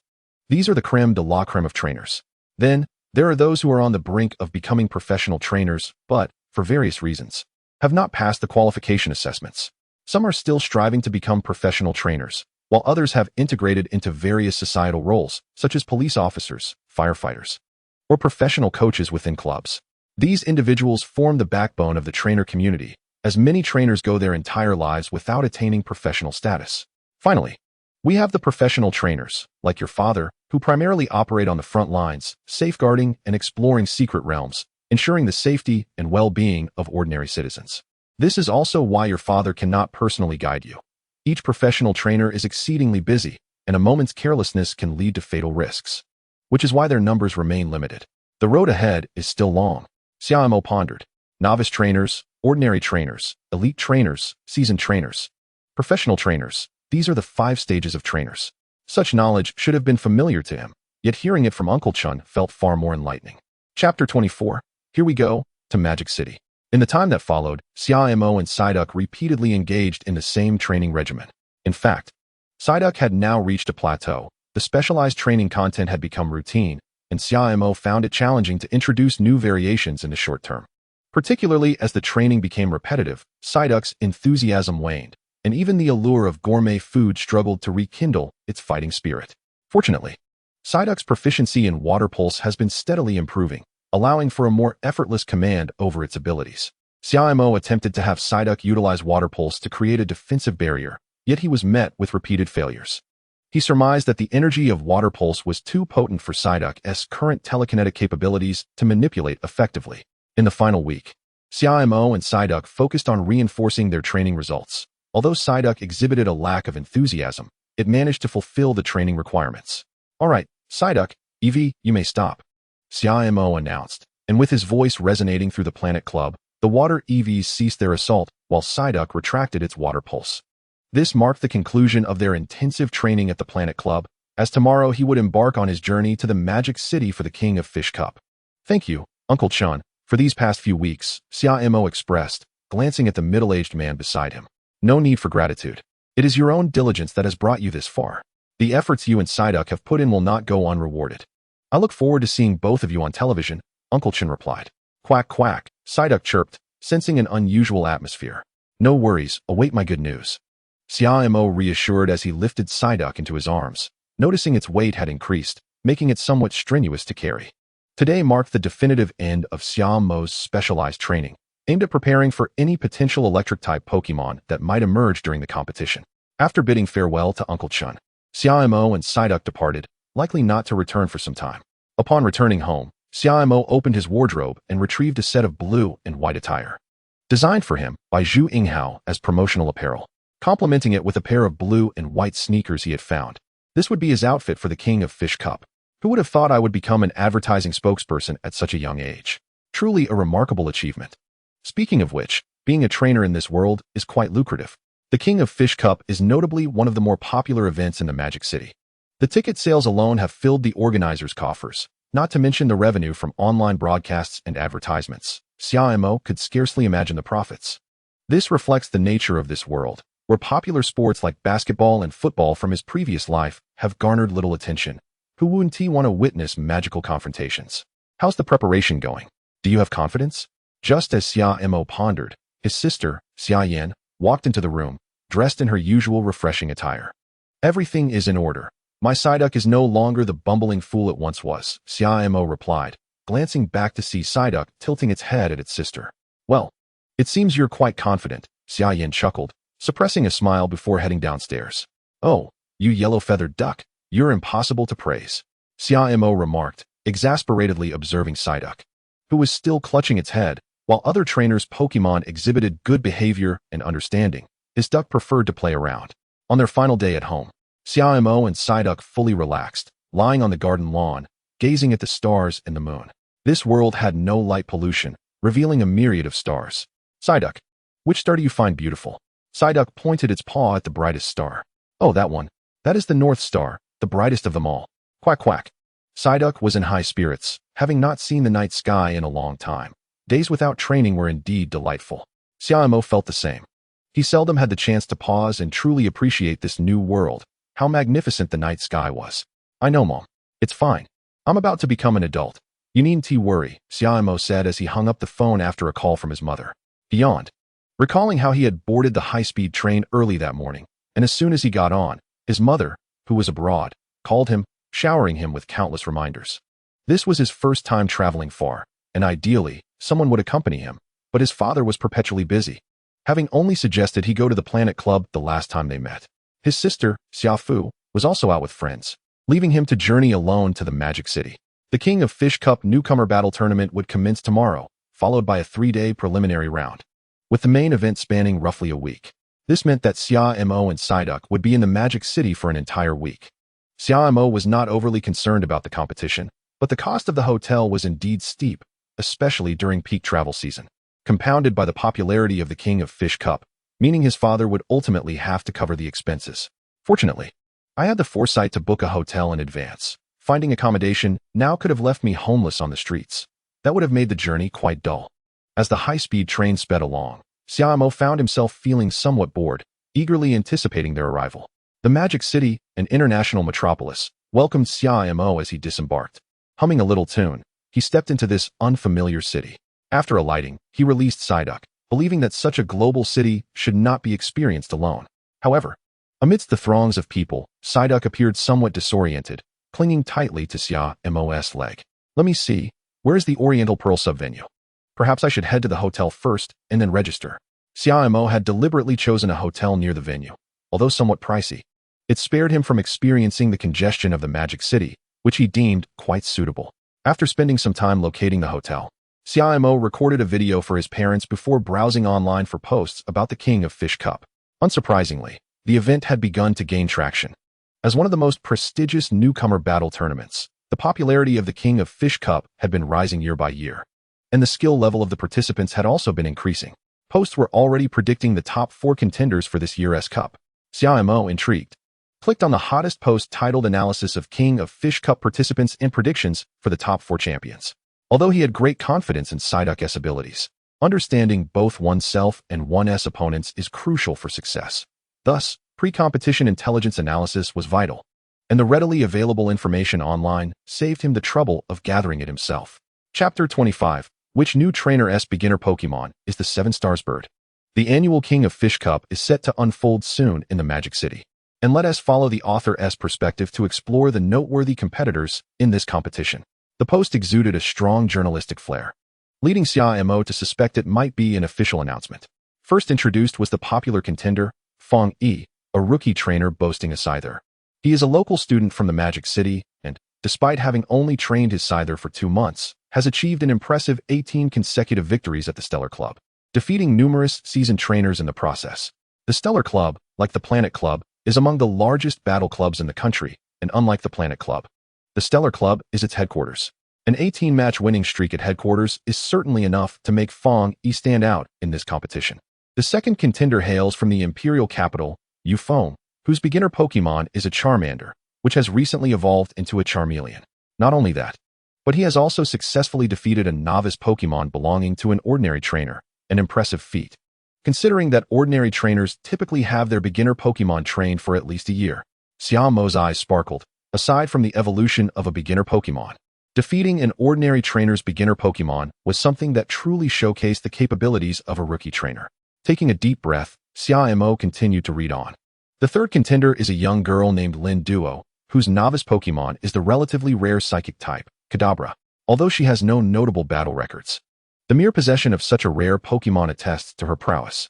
The introduction of this third contestant is rather brief, yet, as the post suggests, having a Chinchou inherently validates her capabilities, especially given the rarity of its psychic attributes. Provided the trainer does not falter, achieving a commendable rank should be effortlessly attainable. The fourth contestant, whom the editor considers to be the most promising, is Cui Shuang from Hejian Province, whose beginner Pokemon is the 7 Stars bird. The mention of the 7 Stars bird startled Xia Mo. Isn't this a novice competition? How could such a Pokemon be present? With Charmeleon, Kadabra, the 7 Stars bird, and Scyther all in play, it appears that Xia Mo's chances of victory are rather slim. He thought to himself that he couldn't continue watching, otherwise, something troublesome might occur. Putting down his phone, he summoned Psyduck and left the hotel without looking back. The Koi King Cup allows online registration. As there is a cap on the number of participants, registering late would mean relegation to the audience. Many competitors, like Xia Mo, are not locals of Magic City. When it comes to China, there is no shortage of people. Any type of competition is typically bustling with participants and spectators alike. Other regions also host similar novice training contests, but none can compare to the fame and rewards of the Koi King Cup. Most notably, statistics reveal that nearly 70% of the top 4 contestants eventually become professional trainers. And the illustrious Dragon King of China also rose to prominence from the Koi King Cup. Under the Oriental Pearl, at the contestant registration area, Xia Mo walked for about 10 minutes after leaving the hotel and stood in line for half an hour before it was finally his turn to register. The young woman behind the computer did not even glance up at Xia Mo, but simply extended her hand. Identification, please. Xia Mo retrieved his ID and handed it to her, as it was necessary to bind his ID information to his trainer profile. To check his registration details, he could simply swipe his ID. Xia Mo, student at Jiangxing No. 3 Middle School, novice Pokemon is Psyduck. After a brief verification of Xia Mo's information, the registration clerk handed him a card. This is your competition information card. Please take note of the instructions on the back and ensure you do not lose it. If it is lost, you can retrieve your details using your trainer ID on the event's official website. Thank you. Xia Mo took his ID and the card, stepping out of the queue. His contestant number is 249. Xia Mo chuckled to himself. Fortunately, it was 1 digit short, otherwise, it would have been too auspicious. Comforting himself, he glanced at his preliminary match information. Venue 9 in Zone C, scheduled for tomorrow at 9 in the morning, against opponent number 398. Can he see information about his opponent? Does this imply that he could investigate his opponent's details in advance? Information warfare is indeed an indispensable aspect. However, it seems that not everyone is keen on disclosing their information. Moreover, with only a single number, the difficulty of gathering intelligence appears rather high. Xia Mo felt a twinge of worry, as he had no channels for information gathering in Magic City, meaning he was oblivious to his opponent's Pokémon. On the bright side, his opponent also has no knowledge that his Pokémon is Psyduck, as Xia Mo had only just arrived in Magic City a day prior. Even if there were informants, they would have no way of ascertaining his details. In his hotel room, Psyduck curiously splashed about in the bathroom, while Xia Mo, undistracted, contemplated how to overcome Scyther, Charmeleon, Kadabra, and the 7 Stars bird. His goal is the championship, which means he will inevitably face these 4 opponents. Thus, it is wiser to strategize off the battlefield rather than during the match. Among these 4 Pokémon, Xia Mo is least concerned about Charmeleon, as type advantages play heavily in his favor. Although Scyther possesses formidable speed and attack, Psyduck, with its psychic and water attributes, should hold its ground. As for Kadabra, another psychic type, Xia Mo finds it daunting but not insurmountable. His greatest apprehension lies with the 7 Stars bird, which possesses both dragon and flying attributes. Dragon-type Pokémon are innately powerful, and should the 7 Stars bird learn Dragon Breath, it could unleash a barrage while airborne. Xia Mo can already envision Psyduck fleeing in panic. Is this Chui Shuang truly a novice trainer? How can he be so formidable? Xia Mo meticulously scoured his phone for any information regarding Chui Shuang. Although the internet was rife with details, none pertained to his battle history. Most posts featured an image of the 7 Stars bird, accompanied by claims that Chui Shuang possessed the potential for championship glory. Xia Mo mused that such assertions were self-evident. However, after extensive browsing, he stumbled upon a rather intriguing discovery. Koi King Cup contestant Pokémon data, trustworthy source. Surprisingly, this seemingly promotional post turned out to be a genuine data resource, based on the comments, which did not appear to be a phishing scam. As long as one knows the opponent's contestant number, it would suffice. And the price was quite reasonable. There was no harm in giving it a try. With a mixture of skepticism and hope, Xia Mo contacted the provider and, after a modest expenditure, successfully acquired the Pokémon information of opponent number 398. The details were straightforward, consisting of just one line. Contestant 398, Pokémon, Makhop. Chapter 26, The First Match, Makhop vs. Psyduck. Hello, esteemed viewers at home. Today marks the first day of the Koi King Cup in Magic City, where we can observe numerous contestants arriving at the competition venue. May I ask, are you here to participate in the Koi King Cup?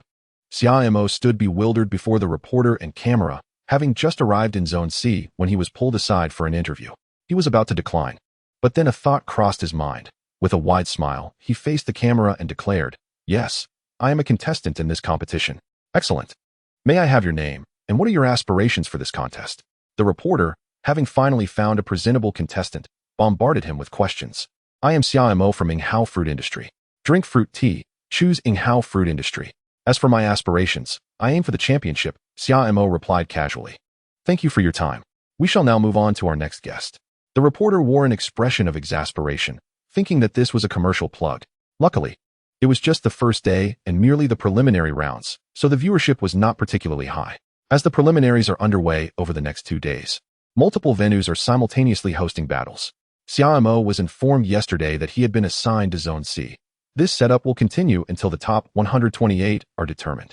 At that point, all matches will occur in a single venue, where the audience will fill the seats, and both media outlets and self-media will swarm to broadcast live, at which time the contestants will truly enter the public eye. Traditionally, during the top 16 battles, not only will the media be present, but many professional trainers and public figures will also grace the event with their presence. Phew, so many people, it's sweltering. In the Oriental Pearl Arena, while there are currently no spectators, the number of contestants is substantial, and the arena buzzes with noise, making Xia Mo yearn for a cooler retreat. Have you heard? A dark horse has emerged in Area I. That trainer used Onyx without relying on any moves, defeating his opponents purely through brute strength. The preliminary round commenced at 8 in the morning. Xia Mo was not among the first to arrive. Many trainers had already begun to showcase their talents, and several seed competitors had emerged. After listening for a while, Xia Mo realized that, aside from the 4 evolutionary candidates he was familiar with, there were numerous other formidable contenders. The Kingler Cup is indeed a treasure trove of hidden talents.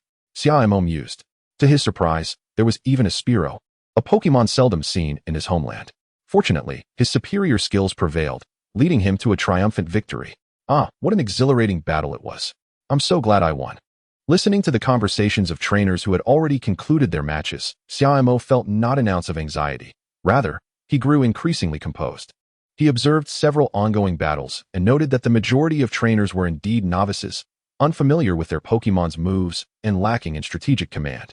Their Pokémon, having only hatched 2 months prior, were quickly exhausted, making the overall scene resemble infants engaged in a playful scuffle. Most of these individuals were merely there for the spectacle, ultimately serving as stepping stones for those who trained earnestly. At this moment, Xia Mo realized that the rigorous training he had undergone with his Psyduck over the past 2 months had not been in vain. Most of the opponent's Pokémon could not withstand even 2 rounds against his Psyduck. Soon, it was Xia Mo's turn to take the stage. He had arrived early at the designated Area C, Ground 9, and when the referee announced his number, Xia Mo raised his hand and stepped into the enclosed arena. Simultaneously, he caught sight of his opponent, a bespectacled young man. Although Xia Mo was confident, one would expect a hint of nervousness in such a setting. Yet, he found it remarkably difficult to feel anxious. The battle rules are 1v1. Please send out your Pokémon, and upon my command, the battle will commence, announced the referee. In this formal context, trainers were prohibited from keeping their Pokémon outside of their Pokeballs, so Psyduck remained securely within its sphere. Moreover, as all contestants were novices with only 1 Pokémon each, there were no additional formalities. The referee's command signaled the immediate start of the match. I look forward to your guidance, said the young man, releasing his Machop. Machop, a humanoid Pokémon with robust limbs, exuded a commanding presence. Likewise, Xia Mo replied, gracefully tossing his Pokeball to summon Psyduck, seamlessly catching the ball in a fluid motion. The elegance of his movements, complemented by his blue and white attire, rendered him reminiscent of a protagonist from a novel. The young man opposite him felt a twinge of irritation at Xia Mo's suave demeanor. As they were both novice trainers, he wondered if it was fair for someone to look so strikingly handsome. When the referee issued the command to begin, the young man, visibly agitated, shouted, Machop. Use Karate Chop. Psyduck, unleash Water Gun to thwart it. Xia Mo commanded. In an instant, as Machop attempted its Karate Chop, it was struck by a powerful water gun, which sent it reeling despite its muscular physique. However, under the relentless assault from Psyduck, Machop was ultimately sent flying. Unsurprisingly, the opponent was a novice. Far inferior to Yang Luo, Psyduck did not even need to exert itself, and the opponent collapsed. With Machop unable to continue fighting, the referee announced, Competitor 398, Xia Mo, advances to the next round. Please stay tuned for the next match information. After the results were declared, Xia Mo recalled Psyduck and returned directly to his hotel room. Lying on his bed, he first shared the good news with his sister, then conducted a brief training session with Psyduck before browsing online posts. As he scrolled, he stumbled upon a short video titled Scyther's Debut, The Sharp Scythe. The footage showcased a battle between Scyther and Slaking, filmed from an external perspective.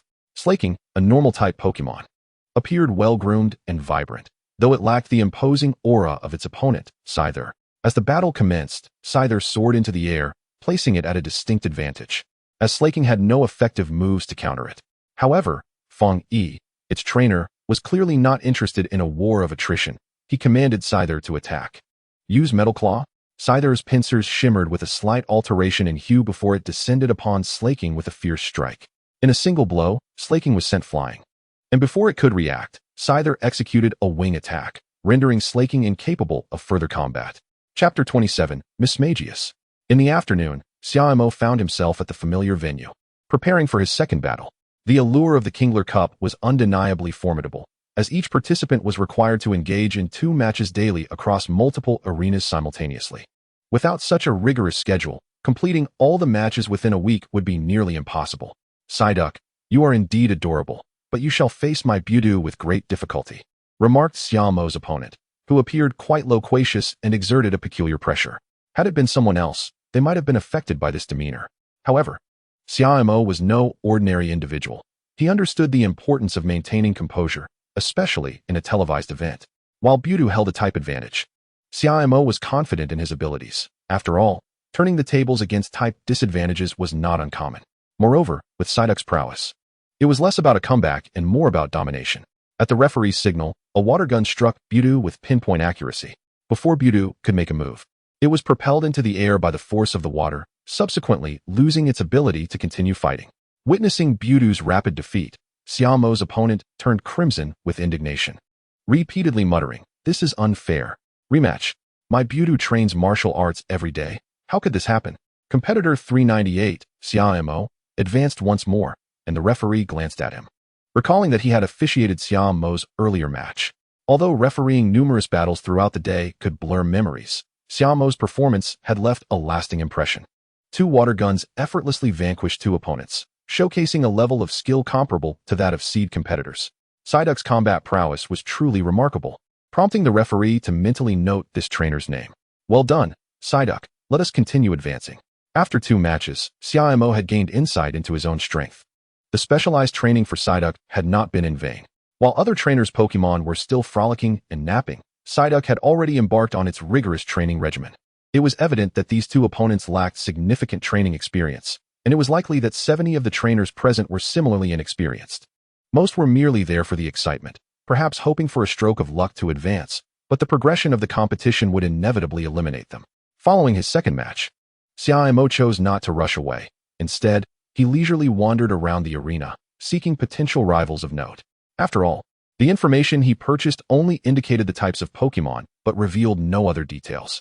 As he passed by a particular arena, he noticed a throng of spectators gathered, piquing his curiosity, and he squeezed his way to the front.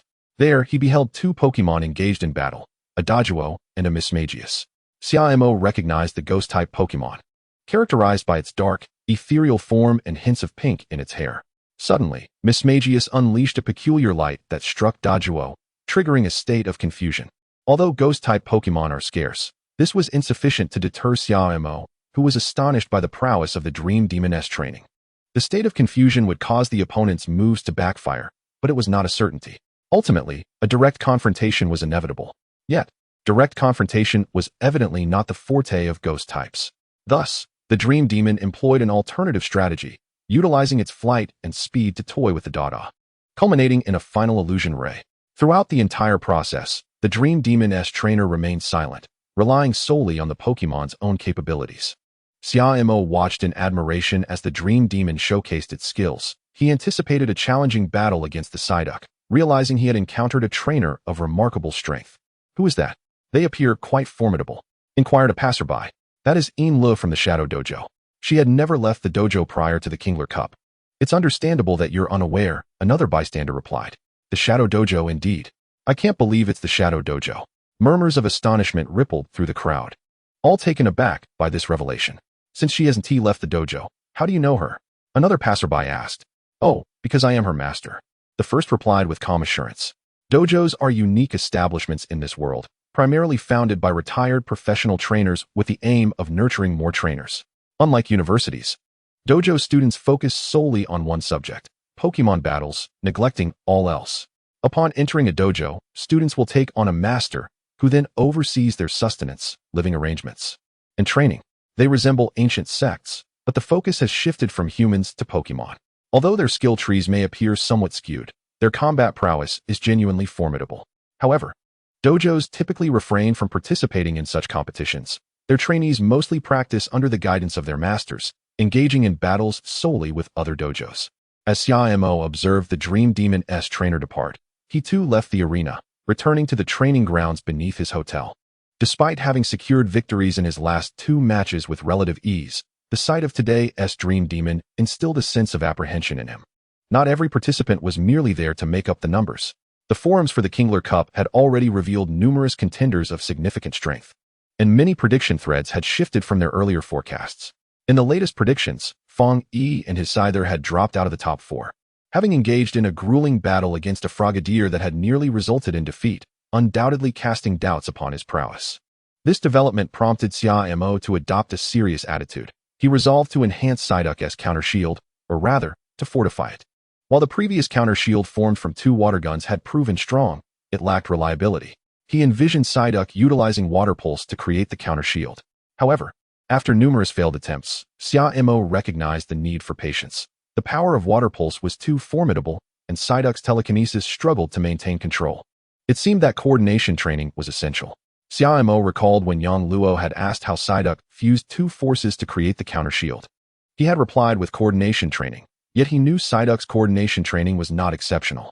The counter shield relied on Psyduck's potent telekinesis.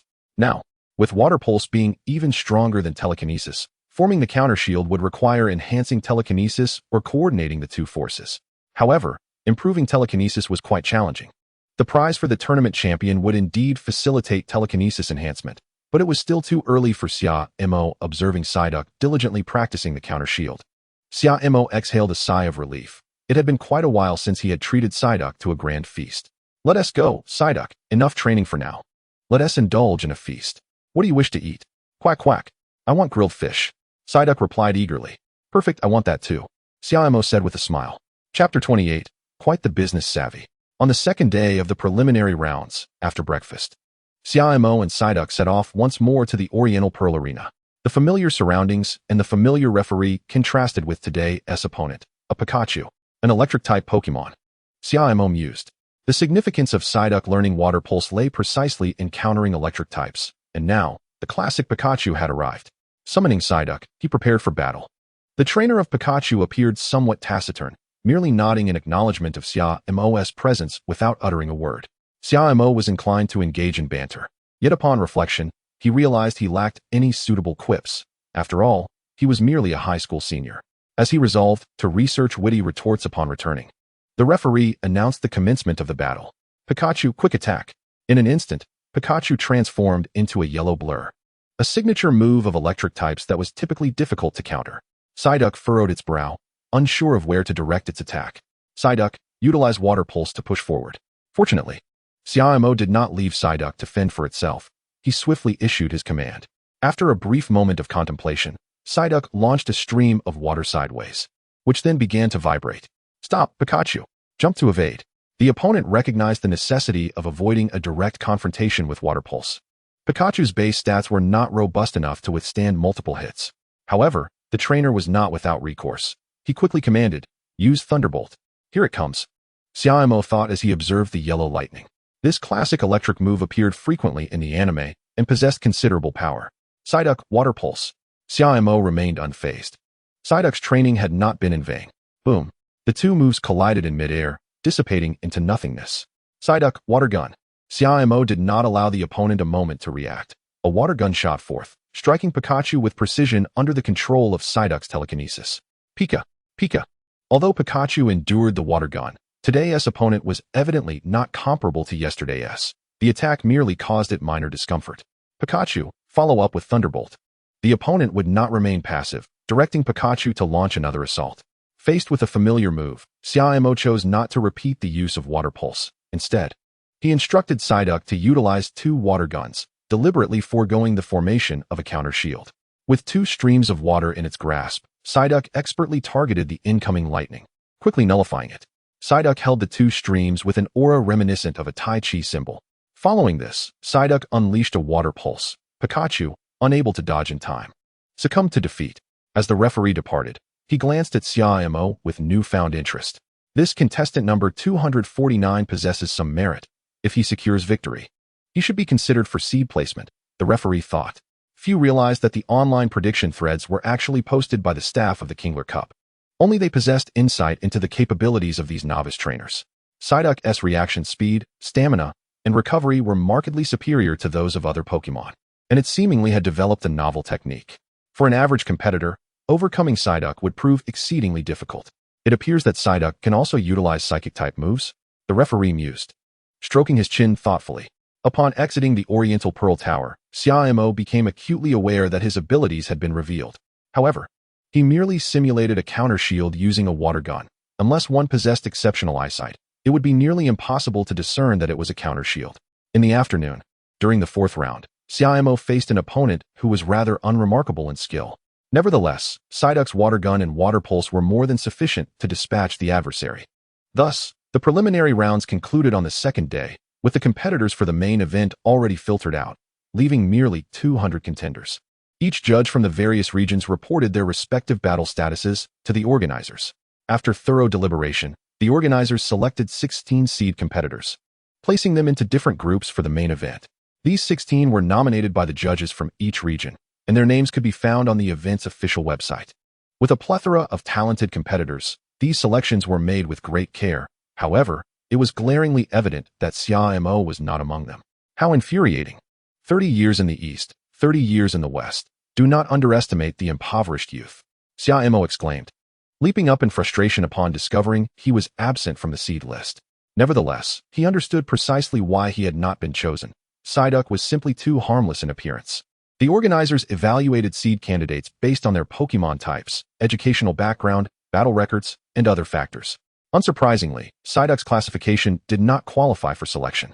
If outsiders saw a Psyduck as a seed Pokémon, they would surely think the Koi King Cup truly belonged to the Koi King, Xia Mo mused, imitating the organizer's tone in his mind.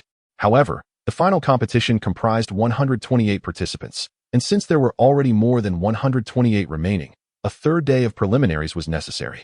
Fortunately, besides a handful of competitors who needed to battle, most advanced directly to the main event. Luckily, Xia Mo's fortune was not entirely dismal. He successfully received a bye and advanced directly to the fourth day's main competition. Upon confirming his entry into the main event, Xia Mo promptly called Zhu Hao, who calmly extended his congratulations, as he was the one who had personally selected Xia Mo. Are you really not worried about me? Xia Mo inquired. I entrusted several competitors, and they all made it to the main event, Zhu Hao replied. Quite the astute strategist, not putting all your eggs in one basket. You truly possess the makings of a businessman, Xia Mo remarked. He then proceeded to share the news with his sister, mother, and father. His sister was elated, showering praise upon him, while his father cautioned him against arrogance before hastily ending the call. As for his mother, he was unable to reach her. Should I post about it on social media? Xia Mo pondered while reclining in bed. Perhaps I should wait until I reach the top 16. What if I don't perform well? After some contemplation, Xia Mo decided to play it safe. He opened his phone to check for messages, only to find that his class group chat had suddenly become quite active. Has my participation been leaked? He wondered. That shouldn't be the case. Only Zhu Hao knew, and he wouldn't divulge it. Driven by curiosity, Xia Mo opened the group chat. Li Shui, the class leader, is amazing. They've made it to the Koi King Cup main event. Lin Yun, go for it, class leader. Strive to reach the top 16 and bring glory to our school. Xia Mo's class leader was a diligent young girl, and he was surprised to learn that she had also entered the Koi King Cup and made it to the main event. Intrigued, Xia Mo scrolled through her social media posts. Gu Shui, 2 months of hard work have finally paid off.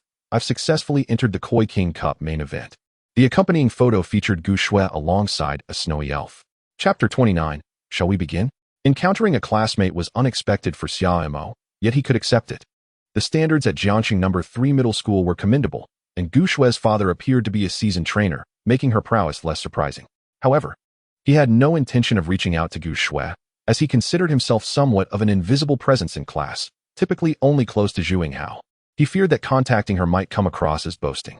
Moreover, with so many group divisions, it was uncertain if he would even face Gu Shui. With that in mind, Xia Mo began to assess his group standings. He found himself in Group C, thus only needing to keep an eye on the seed competitor from that group. Lin Ling, a senior from Magic City High School, was a novice trainer with a fire monkey. This information was detailed in an official post regarding the Koi King Cup, listing all 16 seed competitors across the groups. Psyduck, let's take a look at your opponents, Xia Mo said to Psyduck, who was splashing water in the bathroom. Quack, quack. Although they wouldn't be facing Fire Monkey in the next match, they would inevitably encounter it if they aimed to advance from the group. Psyduck, cradling its head, stared at the image of Fire Monkey on the phone, seemingly lost in thought. Psyduck tilted its head at Xia Mo. This opponent is quite formidable. We need to prepare targeted training, Xia Mo advised Psyduck. He intended to instill a sense of urgency in Psyduck, but it appeared the creature was blissfully unaware of the concept of stress. Seeing the gleam of intelligence in Psyduck's eyes, Xia Mo conceded defeat. Let us proceed with the specialized training. Quack, quack. Psyduck patted its belly. All right. After our training, we'll treat ourselves to grilled fish, Xia Mo said. Exasperated by Psyduck's antics, Lin Ling and Fire Monkey truly posed a challenge. They had evolved in less than 2 months, and it seemed there were quite a few evolved forms in this competition. Xia Mo's initial motivation for participating in the Koi King Cup had been for a spoon. Yet he mused that the allure of psychic-type items couldn't possibly warrant such a plethora of competitors. He glanced at the seed competitors from the other 15 groups. Wind Speed Dog, Kadabra, Electabuzz, Machoke, and others were well acquainted, all being either evolved types or exceptional combatants. All of you are novice trainers, and you've managed to evolve your Pokémon in just 2 months. What about me? Xia Mo was unaware that the Koi King Cup's immense popularity stemmed from the fact that the top 4 competitors each year were typically recruited by universities surrounding Magic City. with the annual champion almost invariably entering the prestigious Magic City University. Additionally, if the champion hailed from a training facility, they might not enter the university, but could still elevate their facility's reputation and attract more talented students. Often, renown could resolve most matters. Despite Xia Mo's murmurs of self-doubt, it was unrealistic to think that such information could intimidate him. Who would ultimately prevail would be determined on the battlefield. His 2 months of rigorous training with Psyduck were all for this moment. The main event of the Koi King Cup featured 128 competitors, divided into 16 groups of 8, proceeding through a knockout format of 8-4, 4-2, and finally 2-1. The top 16 was the goal Zhu Yinghao had set for Xia Mo. Each group contained one seed competitor, carefully selected by the organizers to prevent early encounters, as they also sought to maximize viewership. Xia Mo was in Group C, and today marked his debut in the main event. Standing before the mirror, he adjusted his sky blue Yinghao fruit industry attire, aside from the advertisements on the back. The outfit was quite stylish. Following tradition, media interviews would take place today, and although not numerous, he pondered the possibility of being interviewed. As I stroll through the Oriental Pearl Arena, the throngs of people remain as abundant as ever. Beyond the competitors, a vast influx of spectators and media has gathered, and upon witnessing the multitude of cameras and smartphones surrounding me, Xia Mo instinctively lowers the brim of his cap. Xia Mo? A curious female voice calls out, prompting him to turn and see the inquisitive face of class monitor Gu Shui. I didn't expect to run into you here, Xia Mo admits. Equally surprised at this serendipitous encounter, having learned just yesterday that Gu Shui was participating in the Koi King Cup. Are you here to compete as well? Gu Shui inquires. Her curiosity piqued. In her mind, Xia Mo was the quintessential introverted nerd, and she had not anticipated seeing him in the bustling metropolis. Yes, I'm in Group C. What about you? Since fate had brought them together, Xia Mo felt no need for secrecy. I'm in Group A. I can't believe it, Xia Mo. You've made it to the main event, and you didn't even tell your classmates. If I hadn't stumbled upon you today, I would have been completely unaware. Gu Shui exclaims, her curiosity now fully awakened. Considering the possibility of being eliminated in the first round of the group stage and only making it to the top 128 would be rather embarrassing. So I intended to keep it under wraps until I reached the top 16, Xia Mo replies candidly. Oh, so you wish to make a stunning entrance. I have high hopes for you. Gu Shui contemplates Xia Mo's ambitions, wondering if she had perhaps shared too much about her own journey too soon. Noticing Gu Shui lost in thought, Xia Mo glances at the time. Let us head to the players' room. The competition is about to commence. All right, let us go. Gu Shui agrees, shaking off her reverie to focus on the impending match. As the main event rapidly approaches, not only have the competitors arrived at the arena, but spectators are also filling the stands. Among them are notable guests of the Koi King Cup, including representatives from the Shanghai Trainers Association, Shanghai University, and various sponsors, totaling around a dozen individuals who have taken to the stage. Among the guests is a notably youthful gentleman engaged in lively conversation with those around him.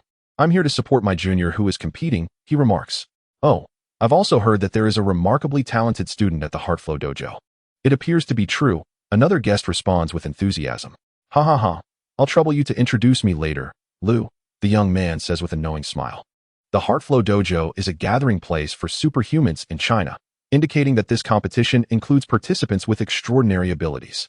Meanwhile, Xia Mo and Gu Shui have arrived at the players' room, which is relatively quiet, as most are on the Player S stage watching the matches. Those remaining here are generally those who prefer tranquility. Just as Xia Mo and Gu Shui settle in, the announcement blares through the speakers. The main event is about to begin. Please have Group A contestants enter the arena. I repeat, the main event is about to commence. I must take my leave. I hope to see you in the finals, Gu Shui says, rising from her seat. The seed player for Group A, if I recall correctly, possesses a scyther, and I'm keen to observe his battle style, Xia Mo muses. Oh, so you think I can't measure up to him? Why not study my battle style instead? Gu Shui feigns annoyance. I'll study both, Xia Mo chuckles, realizing that this cap is a burden he's not prepared to bear. The Koi King Cup for novice trainers officially kicks off at 8 a.m. today. The first phase of the preliminary rounds has eliminated numerous competitors, leaving only 128 outstanding candidates, most of whom hail from local high schools in Shanghai, with a few from other cities. However, they will all compete on the same stage from here on out. In the first match, Player 1 from Group A faces Player 2. Both possess average skills. Xia Mo assesses that they do not measure up to Yang Luo's prowess. However, Yang Luo is absent today, likely because he realizes he cannot best Xia Mo. At best, he would be the runner-up. Why do I automatically assume I'm the champion? Xia Mo shakes his head, chastising himself for his arrogance. Nevertheless, if my Psyduck were to face either of them, the battle would conclude in less than half a minute. Ultimately, the entire match wraps up in under 3 minutes. Throughout the contest, Xia Mo notes their Pokemon's lack of endurance in battle, as they are merely novice Pokemon. However, this presents a significant advantage for him and Psyduck, he muses. As the second match commences, Xia Mo sharpens his focus. With the entrance of a resolute-looking student, excitement ripples through the crowd. Is that Fong Yi? The seed player truly lives up to his reputation. The audience buzzes with chatter, and Xia Mo observes that Fong Yi stands apart from his peers. He resembles a soldier more than a student. Player 4 from Group A, Fong Yi, is indeed one of the seed players in this Koi King Cup, expertly pairing with his Scyther as he cuts through the preliminary rounds. It remains to be seen how he will perform in the main event. His opponent is CLA from Shanghai Affiliated High School, facing off against the seed player. CLA doesn't dare to take any chances. His Butterfree is also exceedingly cautious. Every competitor reaching the main event undoubtedly prepared meticulously. So even though Fong Yi's Scyther is formidable, he does not achieve a swift victory over Butterfree. The speed of that Scyther is astonishing. It can maintain such rapidity even after being hit by paralysis powder, Xia Mo reflects. This Scyther is not only fast, but possesses razor-sharp scythes, making it challenging for ordinary Pokemon to withstand its strikes. The evidence confirms that the organizers have indeed chosen their seed players with care. While Butterfree puts up a valiant fight, it ultimately fails to significantly hinder Scyther's momentum. Seed player Fong Yi successfully advances. Following the match, the media swarm Fong Yi for interviews, and he only departs the arena once the next match begins. The third match, however, lacks any noteworthy excitement. In the fourth match, Gu Shui takes the stage, summoning her snowman. Her opponent, a Cub One, is at a disadvantage due to type, and with her snowman's solid training, she secures a safe victory over Cub One. Though it may seem harsh, Xia Mo surmises that Fong Yi is likely to advance to the top 16 from Group A, while Gu Shui's snowman is unlikely to fare well against Scyther. The 4 matches in Group A conclude swiftly, and the competition enters a brief intermission before Group B's competitors prepare to take the stage. How is my snowman faring? Gu Shui asks as she returns to the spectator area after Group A's matches conclude. Very strong, but against Scyther, it's likely to lose. Xia Mo shares his perspective. Gu Shui gazes at the oblivious Xia Mo, exasperated, while she knows the odds of victory are slim. Could he not offer a few comforting words? Unaware of his class monitor's sentiments, Xia Mo turns his attention back to the match arena, as he too is set to compete today. Moreover, he plans to watch the entirety of the event to better understand his opponent's battle styles, and most importantly, to identify any dark horses. The seed player for Group B is a Arcanine, the evolutionary form of Houndoom, though Xia Mo remains skeptical. Many Pokemon are unsuitable for early evolution, which can stifle their potential to some extent. However, their battle prowess indeed receives a boost in the short term, not to mention, Arcanine's physical attributes far surpass those of most Pokemon. Naturally, the dashing Arcanine earns the audience's admiration, as the battle serves as a stage for showcasing their skills. And should the performance be exceptional, there is a possibility of being scouted by a university for early admission. Soon, the battles in Group B conclude, and the contestants from Group C take the stage. Don't be nervous, Xia Mo advises.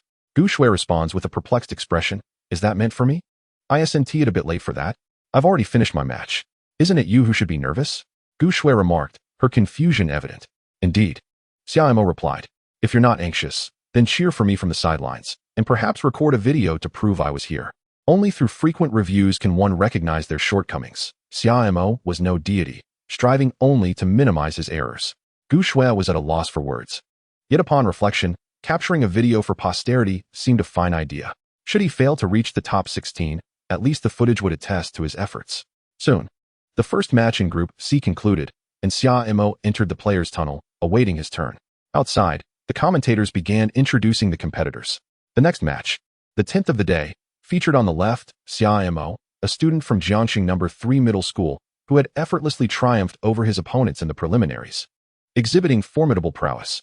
On the right stood Han Yi, a local from Shanghai Ocean High School, whose strength was equally impressive, having recently clinched victory in the joint competition of 3 schools in Shanghai. Let us anticipate the thrilling performances these 2 contestants will deliver. In the guest area, having witnessed numerous matches, the commentators began to feel fatigued. Only a handful of seed players had provided any excitement, with the rest resembling mere children squabbling in their eyes. I heard that a small secret realm appeared in Jiangxing 2 months ago, revealing traces of ancient sprites.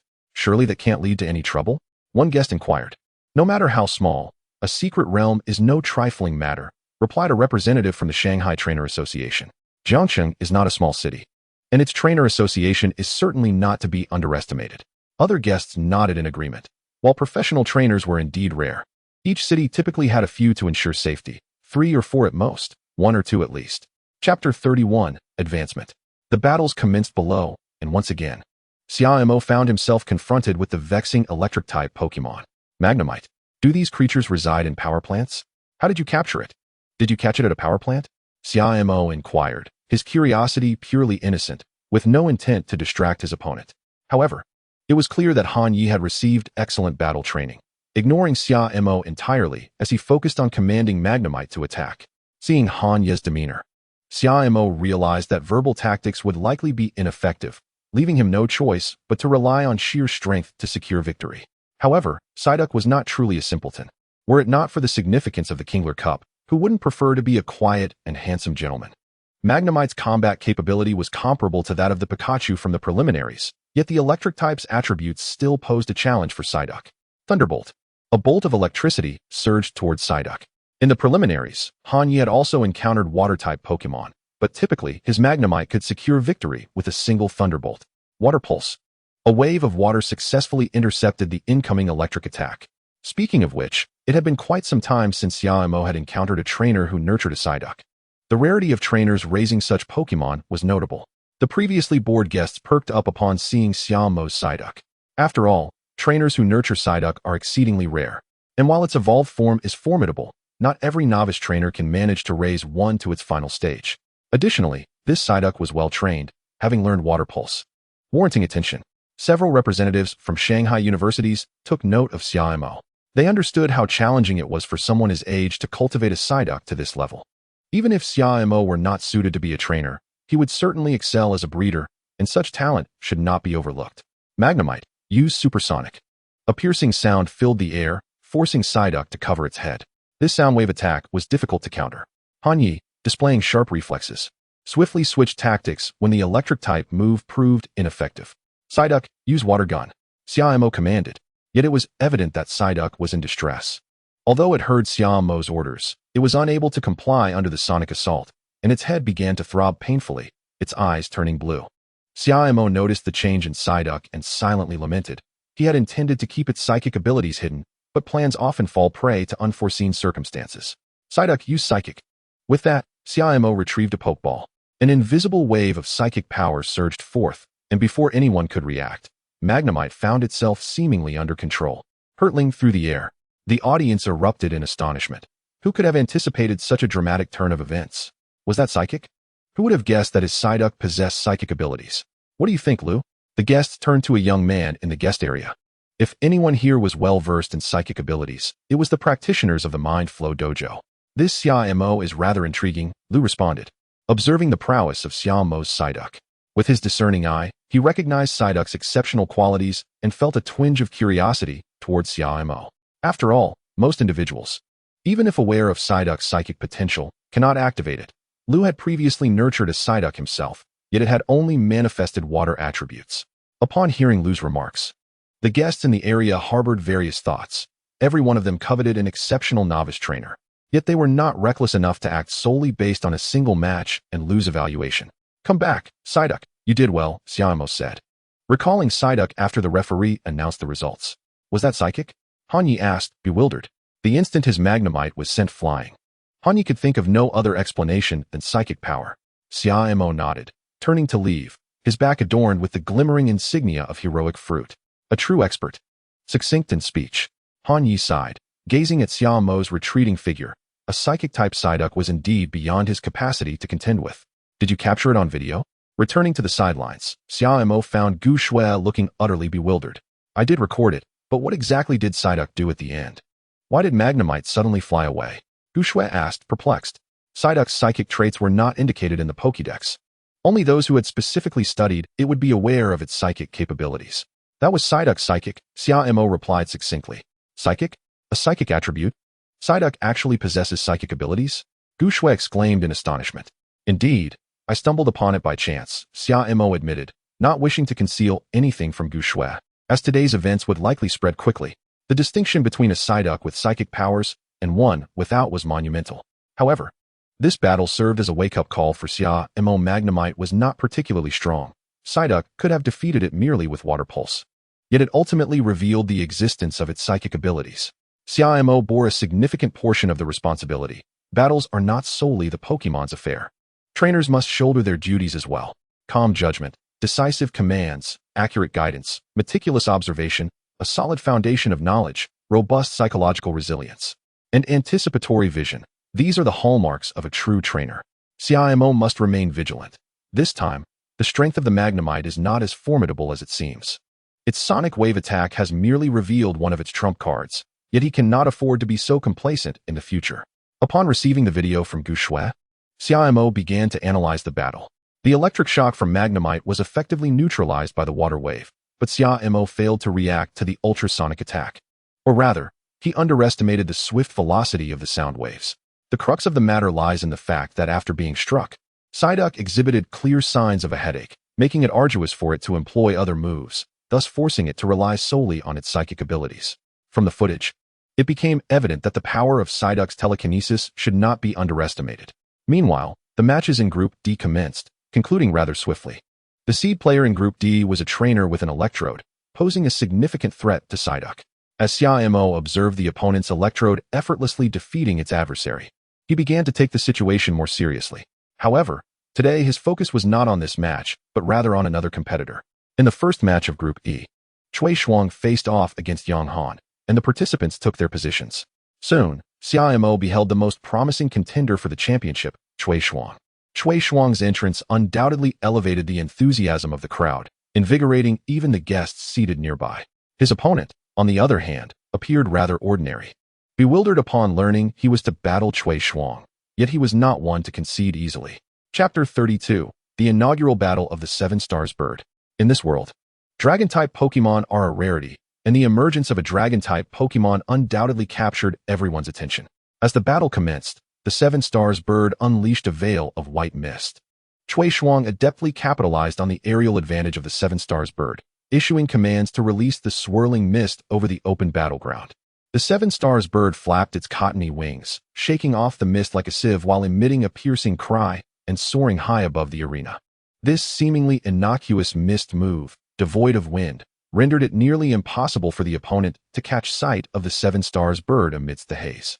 It was akin to being enveloped in a misty mountain, where one could hear the birds but not see them. The 7 Stars Bird could conceal itself within the cotton-like mist, and even the slightest sound would compel its adversary to remain on high alert. If this continued, the opponent would eventually succumb to the psychological strain. Clearly, the opponent lacked any means to disperse the mist, ultimately being struck out of the arena by the 7 Stars Bird. The subsequent matches offered little of note, with no underdogs emerging, and the competitions proceeded until Group H, concluding the morning's events. After the guests summarized the morning's encounters, the audience gradually departed for lunch. As a contestant, Xia Mo was provided with a modest lunch. The bento box was unremarkable, yet sufficient for sustenance, while Psyduck also received a portion of Pokémon food. In the afternoon, Gu Shui returned, intending to watch the remainder of the day's matches with Xia Mo. Since you've made it to the top 64, the class group chat has certainly become more lively, Xia Mo remarked.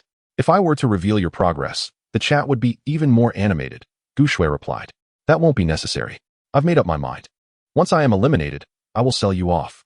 It should be tomorrow, as my opponent is Fang Yi, Gu Shui said, her face contorted in frustration. Clearly lacking confidence against Fang Yi, Xia Mo fell silent. Fang Yi's strength was considerable, far beyond what Gu Shui could currently handle. Even he himself had less than a 100 chance of winning against that scyther. Reflecting on this, Xia Mo marveled at how formidable the newcomers were. It seemed the so-called rookie tournament was filled with exceptional talent. The afternoon matches unfolded without surprises, with the seed players from each group advancing consecutively, showcasing the organizers' keen eye for talent, especially among newcomers. Xia Mo also spotted that disciple from the dojo. She appeared in the final group, where Miss Magius toyed with her opponent before securing victory. Returning to the hotel, Xia Mo resumed pondering strategies to counter the 7 Stars Bird. That white mist was undeniably a powerful control tactic. While Psyduck could potentially blow it away with telekinesis, it would consume a significant amount of energy. Perhaps, he thought, it was time to try that move. Xia Mo recalled his previous duel with Yang Luo, where Psyduck utilized telekinesis to manipulate water into a whirlpool, successfully countering the Iron Ball's psychic headbutt. This had always been a trump card for both him and Psyduck, yet it now seemed somewhat outdated. After all, merely using telekinesis to force the water gun into a whirlpool was essentially akin to the counter shield. But what if he employed the water wave instead? Xia Mo suddenly felt a headache coming on. The issue circled back to Psyduck not being able to manipulate the water wave with telekinesis just yet. His training over the past few days had yielded results, but it was still insufficient. What could rapidly enhance Psyduck's psychic abilities? Xia Mo glanced at Psyduck, who was engrossed in the television. Recently, Psyduck had developed a fascination with television, watching avidly every day. Is that martial arts drama really that captivating? Xia Mo mused as he observed the clashing swords on screen. The next day, the Kingler Cup's battle from the top 64 to the top 32 officially commenced. That same afternoon, the top 16 would be determined, plunging the competition into a fevered climax. The fervor of the Kingler Cup was palpable from the audience seats. The guest area was nearly full, and various television networks were conducting interviews, with cameras seemingly positioned beside every contestant. In the first match, Feng Yi faced Gu Shui, and the competitors took their positions. Gu Shui, seated beside Xia Mo, took a deep breath, aware that she was likely to lose, yet determined to showcase her prowess. Just do your best. I will avenge you, Xia Mo assured her. Gu Shui glanced at Xia Mo and softly replied, You seem quite confident. As Feng Yi made his entrance, the atmosphere intensified rapidly. The matches featuring seed players were undeniably thrilling. Moments later, despite Gu Shui's valiant efforts to command her snow child in defense, she ultimately succumbed to the relentless onslaught of the Scyther. After a few more minutes of combat, the audience began to speculate on who was stronger, Feng Yi or the seed player from Group H. The seed player in Group L is Beedrill, which, like Scyther, is a bug-type Pokémon. Both trainers have cultivated their Pokémon remarkably well, especially regarding speed, one guest remarked. Isn't his name Li Ziheng? I'm somewhat familiar with his Beedrill's combat style. Is Li Yan his father? Another queried. He should be his son. I recall Li Yan's starter Pokémon was also a Caterpie. He's quite the representative of grassroots trainers making a comeback, evolving from a bug-catching youth to a professional trainer. With the guests engaged in animated discussions about the competition, Gu Shui returned to the contestant area, wearing a smile, yet Xia Mo could discern the bitterness etched on her face. To have striven for 2 months only to fall at the top 64 stage would leave anyone disheartened. Xia Mo wished to comfort his class leader, but refrained. Recognizing that the path of a trainer is fraught with challenges, if one cannot endure such setbacks, perhaps it would be wise to reconsider their career choice. As time slowly passed, Xia Mo prepared for his own match. His opponent was a promising newcomer trainer, whose Zubat was also a notably agile Pokémon. The fact that it could fly posed a disadvantage for Psyduck, which was more akin to a stationary spellcaster than a nimble warrior. Several water guns missed their mark, leading a spectator to exclaim, This Psyduck isn't up to par. How did he even make it to the top 64? Indeed, both Xia Mo and Psyduck possess commendable abilities. And one must not be deceived by Psyduck's current actions, as Lu explained. At this moment, Psyduck found itself somewhat helpless against the Zubat. Particularly without any commands from Xia Mo was still contemplating how to construct a defensive shield using Water Pulse, yet Zubat posed no significant threat to Psyduck. Chapter 33, Do Not Strike Psyduck on the Head. Psyduck, use Psychic to resolve this.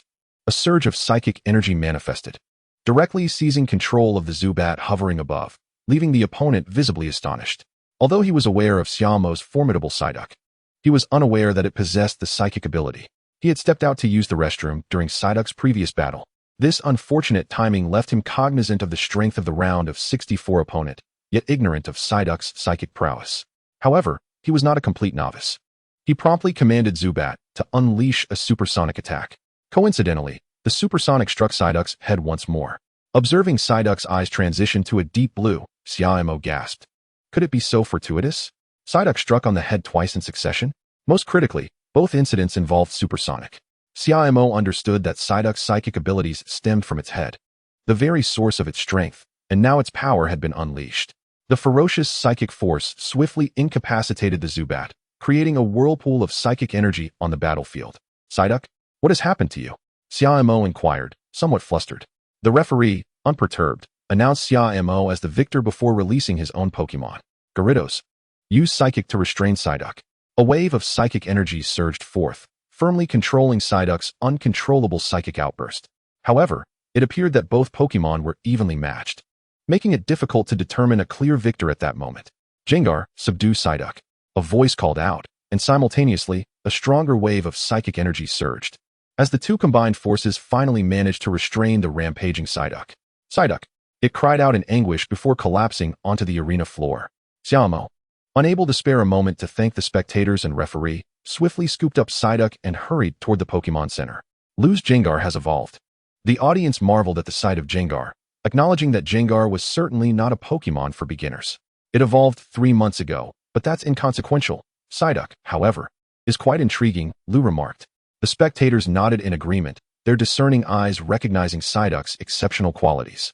It seemed that Psyduck's psychic abilities were remarkably potent. Nevertheless, their Group S seed player, Lin Ling, was no slouch either. Psyduck couldn't possibly unleash its full potential every time, and its water-type capabilities were not particularly formidable, leading to speculation about a potential loss. At this juncture, Xia Mo had no time to heed the commentator's insights. As he rushed into the Pokémon Center with Psyduck in his arms, accompanied by Gu Shui. Do not fret, Psyduck will be alright, Gu Shui reassured, observing as Psyduck was taken into the center. I know, but I can't help but worry. Psyduck is not just a Pokémon. In these 2 months, I have grown accustomed to its presence, Xia Mo replied. Meanwhile, the ongoing Koi King Cup competition was unaffected by this minor incident, as the audience was more captivated by Gengar than Psyduck's outburst. Is that Gengar? I never expected to witness such a rare Pokémon. This Koi King Cup is certainly worth it. Psyduck is impressive too, managing to contend against the referee's Pokémon. I had no idea Psyduck could utilize Psychic. Some spectators expressed their curiosity, but soon their attention was diverted back to the unfolding matches. As the audience buzzed with discussion, the competition continued. Before long, Psyduck appeared in a vehicle, looking rejuvenated, and upon seeing Psyduck in good health, Xia Mo sighed in relief, scrutinizing Psyduck closely. Still so round. Perhaps it's time for a diet. Gu Shui, however, held no such concerns and simply lifted Psyduck, as this fluffy Pokémon was particularly adored by girls. Are we heading back? Gu Shui inquired. Yes, we should return. Having made it to the top 32, our opponents will only grow stronger, and gathering intelligence is crucial. At this point, Gu Shui realized her classmate had indeed advanced to the top 32. Despite a few hiccups, he had progressed right under her nose. Is Psyduck merely a decorative Pokémon? She pondered. I recall that in many households, Psyduck is just treated as a pet duck. Gu Shui mused, resting her chin in thought. Well, we've endured a fair share of struggles. Xia Mo sighed, feeling weary. During this battle, Psyduck had inadvertently been struck on the head, sparking its psychic rampage. And had the other opponents withstood the uncontrollable psychic force, both he and Psyduck could have faced dire consequences. However, up until now, Psyduck's retaliation shield had yet to be revealed, which could be considered good news. Keeping a trump card before the final showdown increases the odds. Should the opponents let their guard down, it would be the decisive moment for both Psyduck and Xia Mo. Alright, let us observe the battles of others. Up until now, no seed player had been defeated, even as the competition had progressed to the top 36. Though he had previously lamented, he could not help but commend the organizers for their keen insight. It seemed rare to find competitors with hidden techniques like him and Psyduck. He wondered if the strength displayed thus far in the matches was truly the limit of these seed players. Xia Mo analyzed the battles of all the seed players, formulating a rough strategy in his mind, but ultimately, it would require a genuine contest to ascertain the outcome. Following the morning battles, the list of the top 32 was unveiled. All 16 seed players had advanced, with spectators already speculating they would be the top 16 contenders for the afternoon. Before the afternoon matches commenced, the 32 competitors, including Xia Mo, were examined by a Pokémon doctor invited by the organizers to ensure their Pokémon were in optimal condition. Once it was confirmed that Xia Mo's Psyduck was fit, the battle for the top 16 was on the verge of commencing. Xia Mo, you must do your best. The future of Yinghao Fruits relies on you. Xia Mo, seated in the competitor's room with a phone in hand, heard Zhu Yinghao's voice echoing in his ear. Xia Mo couldn't help but chuckle. Did you not mention that you had recruited numerous experts? Are you not aware that one should not place all their eggs in one basket? All the seed players have been defeated. Now, Yinghao Fruits relies solely on you. Zhu Yinghao lamented, his voice tinged with a sense of despair. All right. No need for theatrics. I have a match to prepare for. Okay. I checked the official forum. Your opponent appears to be a seed player, but I have faith in you. You will surely prevail. Xia Mo ended the call. But the excitement was far from over. The class group chat was abuzz with activity. Gu Shui. Indeed, Xia Mo and Psyduck have made it to the top 32. If they win another match, they'll be broadcast live nationally. I suspect they're already being interviewed. Linyan, is that for real? Are we certain it's Psyduck and not Golduck? Yuan Jia was taken aback. I never expected Xia Mo, usually so quiet, to become this strong. Zhuing Hao, come on. Xia Mo, speak up. Xia Mo saw that he could no longer remain silent. Do not panic. Just watch my moves. Sit tight and wait for the live broadcast. Chapter 34, launched away. The time was 1 o'clock in the afternoon. As Xia Mo sat in the competitor's room, he felt a tap on his shoulder. Turning around, he saw Gu Shui returning. Did you finish your meal? Xia Mo inquired. Yes, I just got off the phone with Dad. I told him about losing the match. And guess how he reacted? He remarked that it was quite normal. The snow child had not yet reached the prime of its growth period. Making a loss only to be expected, while a victory would indeed be surprising. Is that so? Xia Mo pondered, stroking his chin. He was unaware of the snow child's developmental trajectory, yet he acknowledged that some Pokémon blossom later than others, such as Yang Luo's Iron Dumbbell, which, once evolved into Metagross, could effortlessly sweep aside all novice trainers except for the 7 Stars bird. Even Xia Mo could not confidently claim a guaranteed victory. Gu Shui's fair complexion flushed slightly. Though uncertain of the reasons, she felt compelled to justify the loss, much like someone blaming poor internet for a gaming defeat or attributing a poor exam score to carelessness. Having a rationale offered her a semblance of comfort. Xia Mo feigned understanding and turned his gaze back to the match. Noticing Xia Mo's brief silence, Gu Shui exhaled in relief. It'll be my turn soon. I know, you must do your best. I'm all set to capture the moment with photos. And regardless of the outcome, I shall post them in our class group. Gu Shui beamed. There's no way I can lose. The seed players from groups A and B had successfully advanced, becoming part of the top 16. The two intense matches had effectively stirred the audience's emotions, simultaneously garnering their trust in the officially announced seed player list.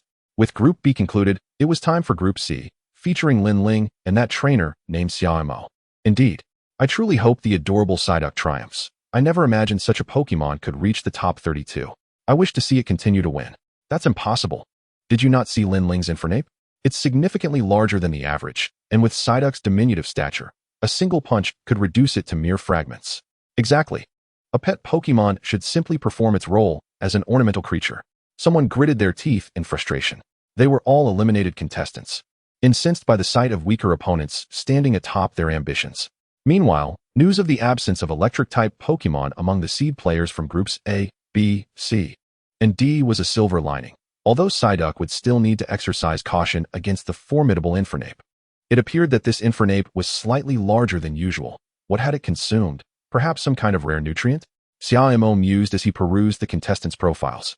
Although size often conferred advantages, particularly in terms of physical prowess, was not speed also crucial for a fighting-type Pokémon? Or perhaps this one was both swift and powerful.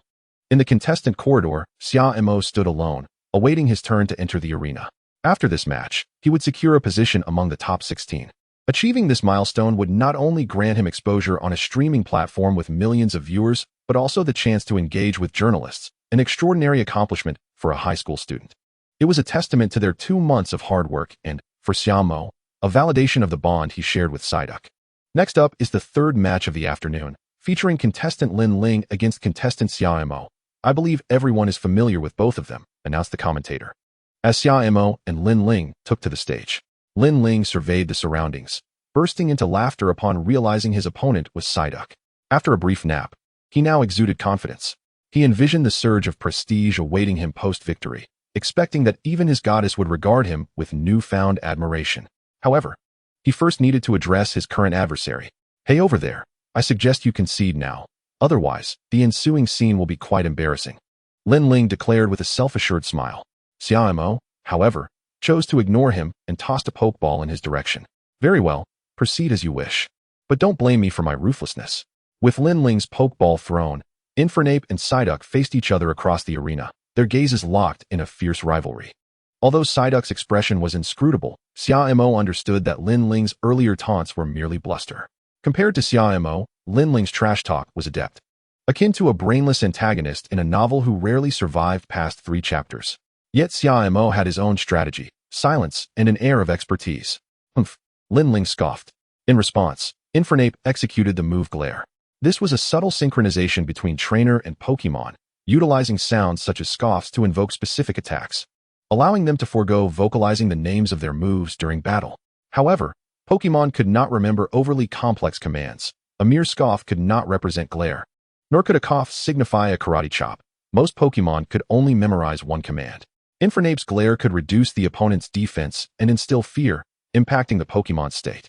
This was Lin Ling's standard opening move, familiar to anyone who had observed his battles, including Xia Mo. Aware of Lin Ling's tactics, he remained vigilant. Psyduck, use water gun. Xia Mo commanded, opting for a probing attack. Yet Lin Ling remained unfazed, instructing Infernape to dodge and swiftly approach Psyduck. Although water gun came perilously close, it failed to hit Infernape. This Infernape was not only large, but also remarkably swift, typically closing the distance rapidly after using Glare and then delivering a devastating karate chop to its opponents. However, Xia Mo was well acquainted with his strategy and prepared accordingly. Psyduck, utilize Water Pulse. Infernape charged forward, diving straight into Psyduck's Water Pulse. A surge of water struck Infernape, momentarily halting its advance. Use telekinesis to throw it back. Xia Mo commanded. Psyduck's eyes glowed blue, and Infernape was sent soaring through the air. The audience, who had anticipated Psyduck's defeat, now felt a flush of surprise. Psyduck's strength was formidable. Those eliminated contestants gazed in astonishment at Psyduck's prowess. How could it be this strong? We must keep a close eye on him. If he makes it into the top 16, we should engage with him beforehand. He hails from Jiangxing, and surely he harbors aspirations of reaching the Magic City, remarked a representative from Magic City Industrial University to his subordinates. A trainer capable of nurturing Psyduck to such strength would likely excel with other Pokémon as well. Such a promising student must not be allowed to slip away to rival schools. Chapter 35, the top 16. Was the opponent merely fortunate? Moreover, was that truly a skill Psyduck had mastered? How could it suddenly exhibit such ferocity? Lin Ling, observing his Infernape flying through the air, felt a surge of panic. To him, Psyduck had merely been a lucky contender who defeated a few novices to reach the top 32. He never anticipated it to be this formidable. Nevertheless, as a seed player, he quickly issued his command. Cross chop, Lin Ling shouted. Infernape, ensnared by telekinesis, needed to break free. Useless. Psyduck, intensify your grip and keep Infernape restrained. Following her trainer's orders, Psyduck's blue gaze deepened into an indigo hue. Something felt amiss. The intensity of this telekinesis should not typically manifest at this stage of a Pokémon's development. Even within their dojo, it would stand out remarkably. Lu, a student from the Heartflow dojo, rose to his feet, puzzled as he observed Psyduck. The guests beside him became increasingly attentive to Psyduck as they too began to realize that this Psyduck possessed an extraordinary level of psychic power, rendering even a fighting-type Infernape incapable of confronting it directly, still ensnared by telekinesis. The astonishment was palpable, not only among the guests and audience, but also in the expression of Gu Shui, who marveled at Psyduck's strength as it dominated a seed player. The stamina of this Psyduck is rather remarkable, managing to control the Infernape for such an extended period, remarked a representative from the Magic City Trainer Association, somewhat unexpectedly. In the oppressive offensive between Xia Mo and Psyduck, endurance becomes a pivotal factor, followed closely by Psyduck's mastery over psychic abilities.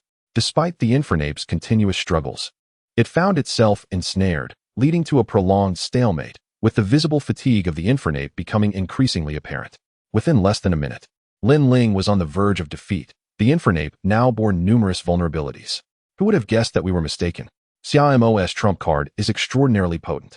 As the first trainer to eliminate a seeded contender, he has undoubtedly emerged as the greatest dark horse of this competition. Classmate Lu chuckled. Xia Mo has truly surprised us, though our seeded contender is not in high spirits. In contrast to swift victories, protracted battles tend to showcase a Pokémon's foundational prowess. The Infernape, succumbing first to fatigue, emitted a feeble cry. Just moments ago, Psyduck had seized the opportunity to unleash a water gun that struck its back, causing the Infernape to lose its balance.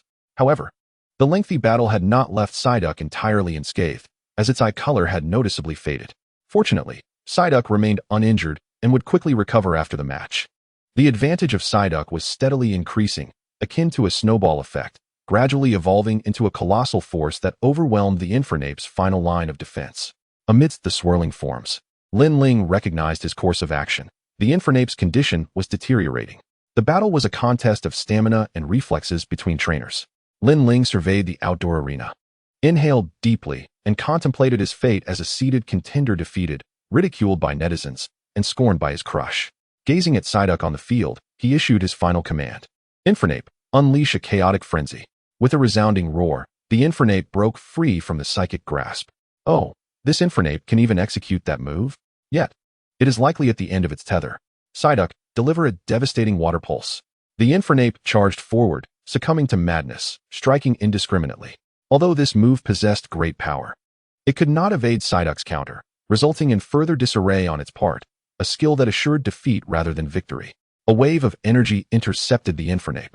Despite the fury it brought forth, it was clear that even a berserk state could not match Psyduck's prowess. The tremors of water manifested, and the remaining stamina, coupled with the pain coursing through the Infernape, ultimately led it to collapse in its charge. It had given its all. With a thud, the Infernape fell, now incapable of even basic movement. After a countdown, the referee swiftly made a ruling. The Infernape was unable to continue. Thus advancing to the top 16 was the esteemed Xia Mo. On the other side, the commentator expressed surprise as he narrated the events. Following a lengthy battle, the Infernape fell first, and thanks were due to both Lin Ling and Xia Mo for delivering such an exhilarating match. Observing the Infernape's defeat, Xia Mo removed his cap and exhaled lightly. Indeed, the seeded contender proved difficult to handle. This time, Psyduck's formidable psychic abilities had been thoroughly revealed. Future opponents would undoubtedly prepare in advance. However, revealing one's trump card was inevitable, and countering psychic types was no simple feat after the referee announced the results. Lin Ling withdrew his Infernape, his eyes reddened, as he listened to the murmurs of the surrounding crowd, feeling a wave of humiliation wash over him as he quietly exited the arena. In truth, the audience was not discussing him, but rather the course of the match, noting how a single psychic move had effectively determined the outcome, though the duration of the battle had been rather gratifying. If my snowy elf were here, it likely wouldn't withstand the Infernape's glare and barehanded strikes, mused Gu Shui, contemplating how they had managed such a feat the next match awaited. But Xia Mo had successfully etched a deep impression in the minds of both the audience and guests, unbeknownst to him. Several university representatives were already lurking at the hotel entrance. Furthermore, discussions surrounding Xia Mo began to surface in threads about the Koi King Cup, as he emerged as the first dark horse to eliminate a seeded contender, drawing immediate attention. Are you stunned? I told you I would win, Xia Mo remarked to Gu Shui upon returning to the competitors' lounge. You and Psyduck are truly formidable, Gu Shui replied incredulously. She had gathered from her father, a professional trainer, that the Koi King Cup was a highly prestigious competition, with every contestant in the top 16 backed by a professional trainer. Xia Mo, of course, was no exception. As class monitor, Gu Shui was aware of her classmates' backgrounds. While Xia Mo's father was indeed a professional trainer, he also served as a police officer, leaving him little time for direct mentorship. Of course, Psyduck and I have trained diligently, Xia Mo exclaimed with a smile. He spoke no falsehood. The 2 months of rigorous training had been substantial. Achieving the top 16 filled him with joy, not only signifying a monetary reward, but also securing sponsorship from Yinghao Fruits. Chapter 36, A New Strategy. The Koi King Cup offered lavish rewards, yet they seemed disproportionate to the contestants' skills, rendering the prizes somewhat trivial. The first place garnered a reward of 100,000 yuan, a bent spoon, and a membership card from Pinji Group. The second place received 50,000 yuan and a Pokémon item. The third and fourth places were awarded 30,000 yuan and Pokémon food. The fifth to eighth places received 10,000 yuan, while the 9th to 16th places were granted 5,000 yuan each. In the eyes of the affluent, the prize money for the top 16 was negligible. If Xia Mo were to resolutely invest resources, even the 100,000 yuan for first place would swiftly diminish. He estimated that Shui Shuang's investment in the Qishi Bluebird had already exceeded 500,000 yuan within a mere 2 months. Though trainers could earn money, their expenditures flowed as freely as water.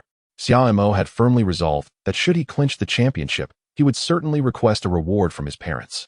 For the Koi King Cup had enlightened him to the significance of resources. First, he called his sister to share the good news.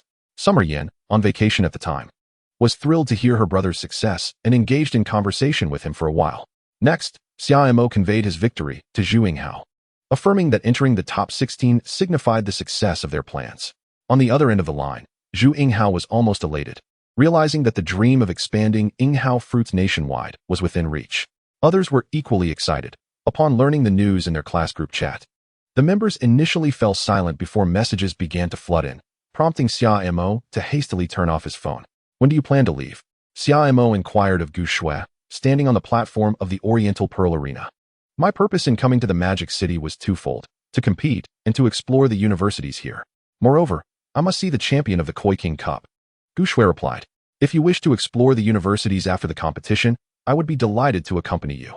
Universities? Xia Mo mused. And so it was settled. They would explore after the matches.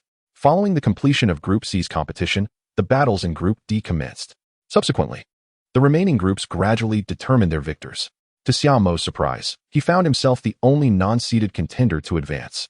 In other words, apart from Lin Ling, all the seed players successfully advanced. Xia Mo scratched his head, feeling a twinge of sympathy for the unfortunate fellow who had to face him. After the day's competition concluded, the organizers reached out to Xia Mo, and he surmised that they intended to conduct an interview with him. Such a fortunate opportunity is rarely turned down by any contestant, particularly since ambitious young individuals often yearn for fame. Tomorrow's match would undoubtedly be more grandiose, especially with notable guests in attendance, including Yang Luo's father, the chairman of the Pinji Group, the principal sponsor of this tournament. No wonder Yang Luo was absent.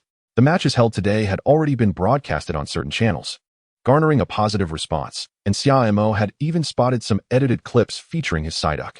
However, the real spectacle awaited in the following day's competition, where virtually every contestant would make an appearance on television or live streaming platforms.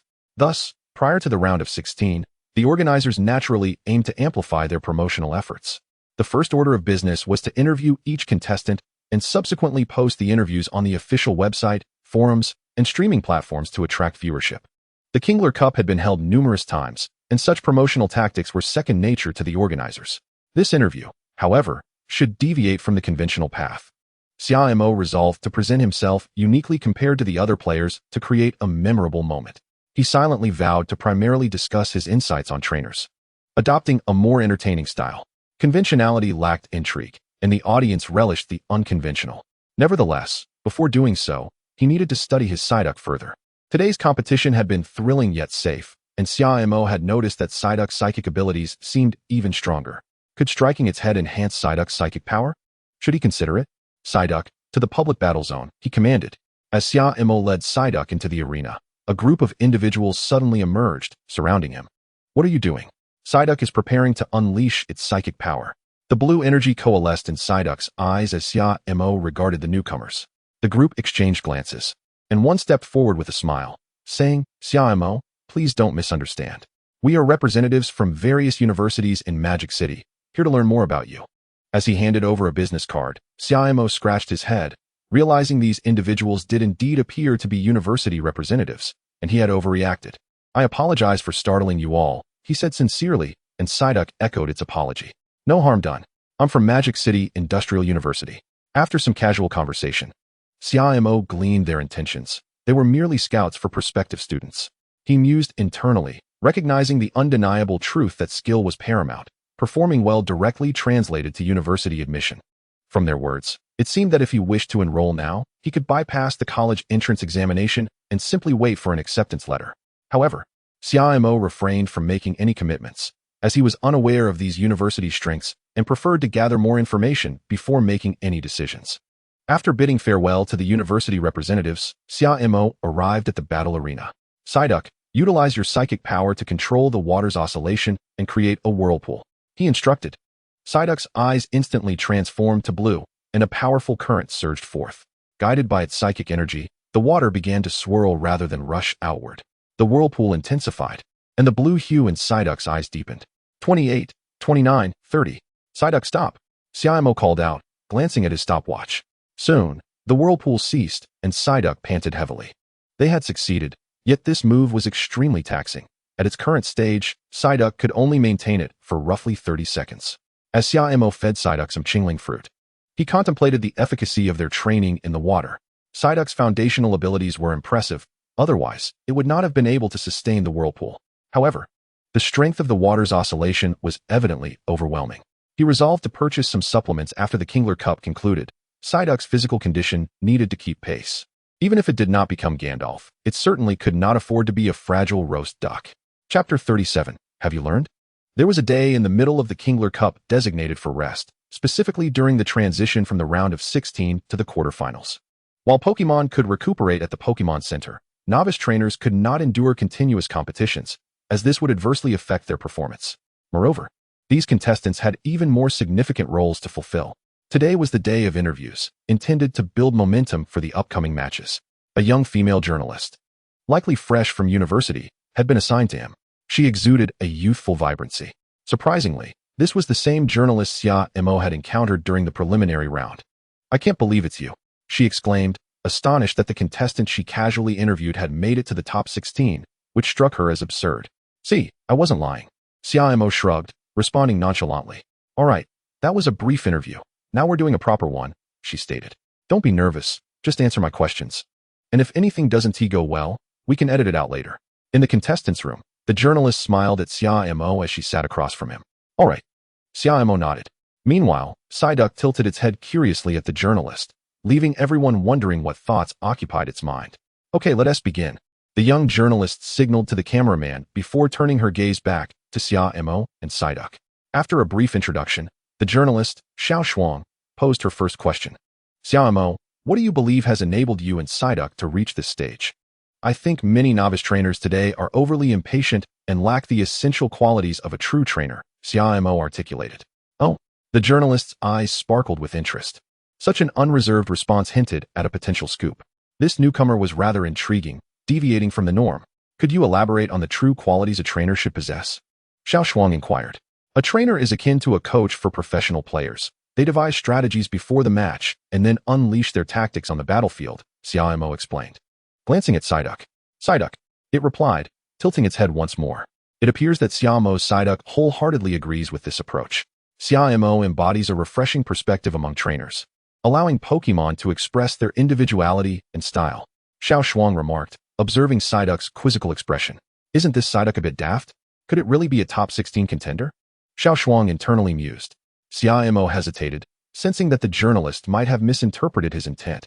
It seemed he had met his match. Naturally, many trainers fail to realize that no one understands their Pokémon better than they do. Shouting out move names can often reveal a strategy. A mere glance or a decisive command is sufficient. Xia Mo retorted, refusing to back down. "To my knowledge, Lin Ling, who has already been eliminated, excels in this regard. He can command his Monferno to use its stare with just a grunt. But he lost, to me and Psyduck. I have unwavering faith in my Psyduck. 1 minute of battle equates to 10 years of training, and it has been incredibly diligent. It is our synergy that has propelled us into the top 16. And I believe we can go even further." The reporter indeed displayed remarkable skill, nearly leading her into a pitfall of her own making. However, the victor ultimately dictates all outcomes, and despite Lin Ling's excellence, he faced defeat. Classmate Xia Mo's remarks were truly thought-provoking. "So, you are implying that all of your commendable performances during the battle were meticulously pre-planned, correct?" Xiao Shuang inquired. She began to take center stage in the discussion, as today's spotlight was not on Lin Ling, but rather on Xia Mo. "Indeed, everything is strategic. Every shift in the dynamics of the battlefield is grasped by me in an instant," Xia Mo declared, clenching his fist. "Thank you, classmate Xia Mo, for participating in our interview. To the audience watching at home, have you learned anything?" The interview concluded, and the video was expected to be released shortly, not delaying the ensuing matches.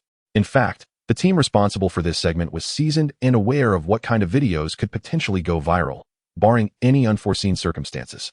Xia Mo's video would undoubtedly occupy a prominent position. Xia Mo himself was not immediately informed of the news by the time he received word.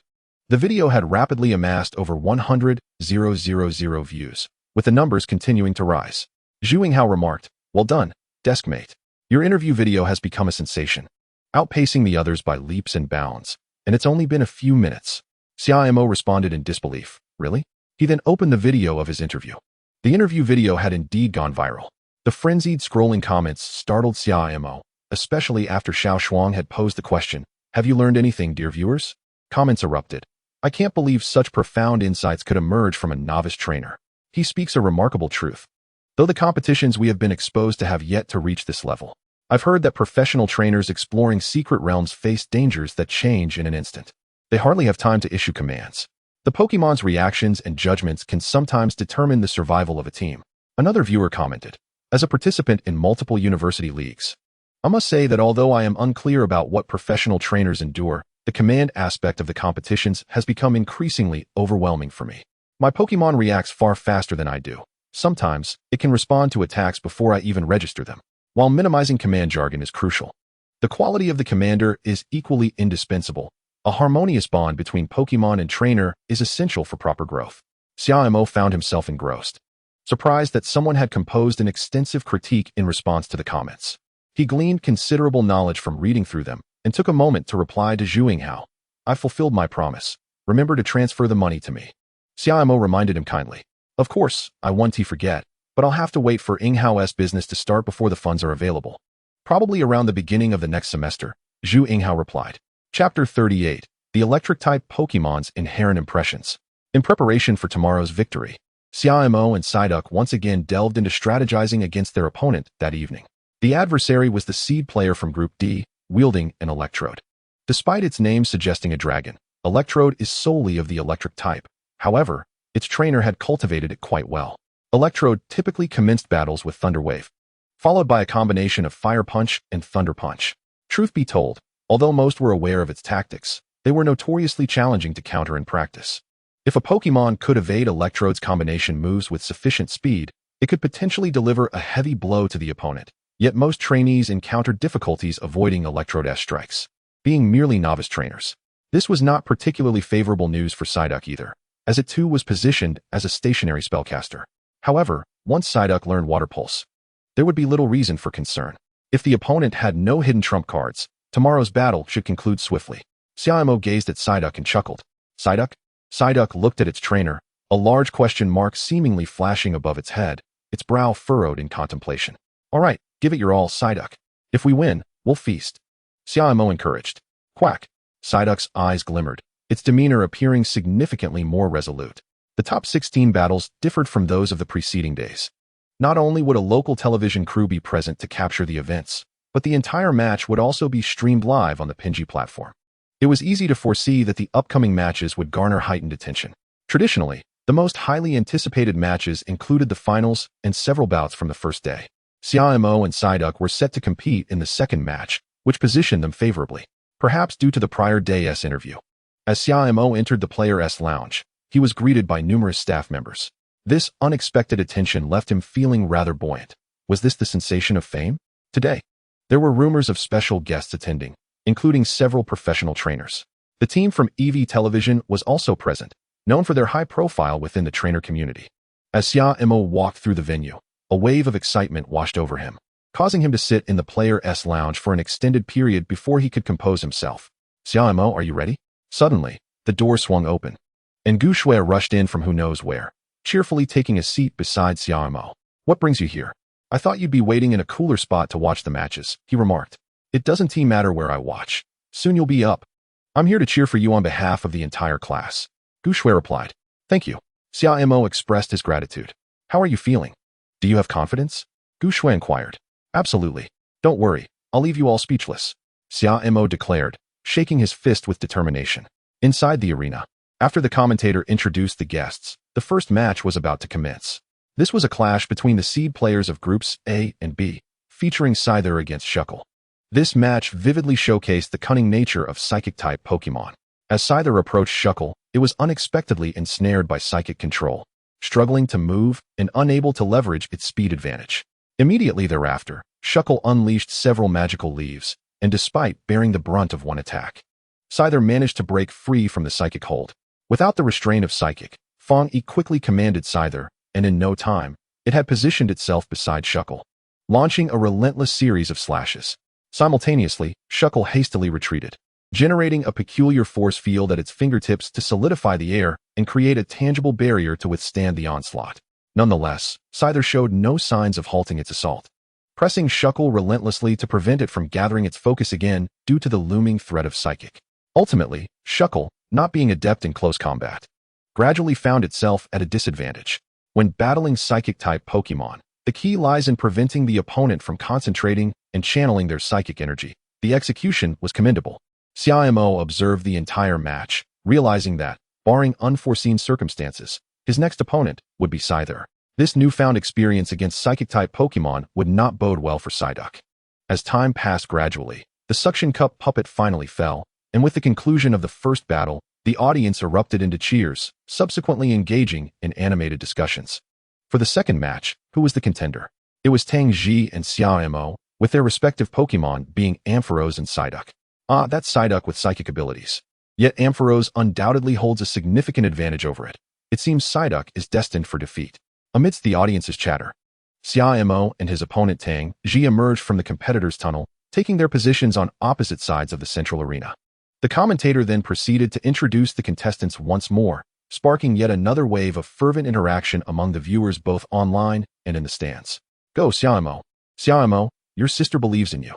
Psyduck, charge forth. Tang Xi, don't lose. Ampharos, avoid hitting Psyduck on the head. Feeling the audience's enthusiasm, both Xia Mo and Tang Xi exchanged smiles.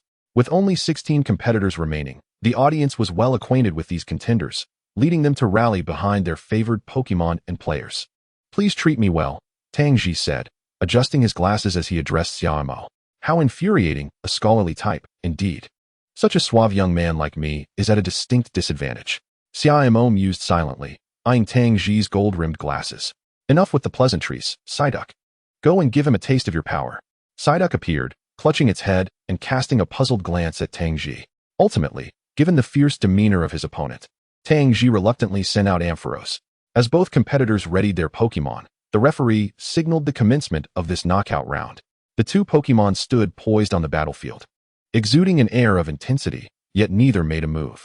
Xia Mo remained silent, as did Tang Xi. The atmosphere grew heavy with tension. As moments slipped by, Ampharos began to display signs of impatience. Being an electric-type Pokémon, its attacks were as swift as lightning. Were it not for its trust in Tang Xi, Ampharos would have unleashed a thunder punch upon Psyduck's face long ago.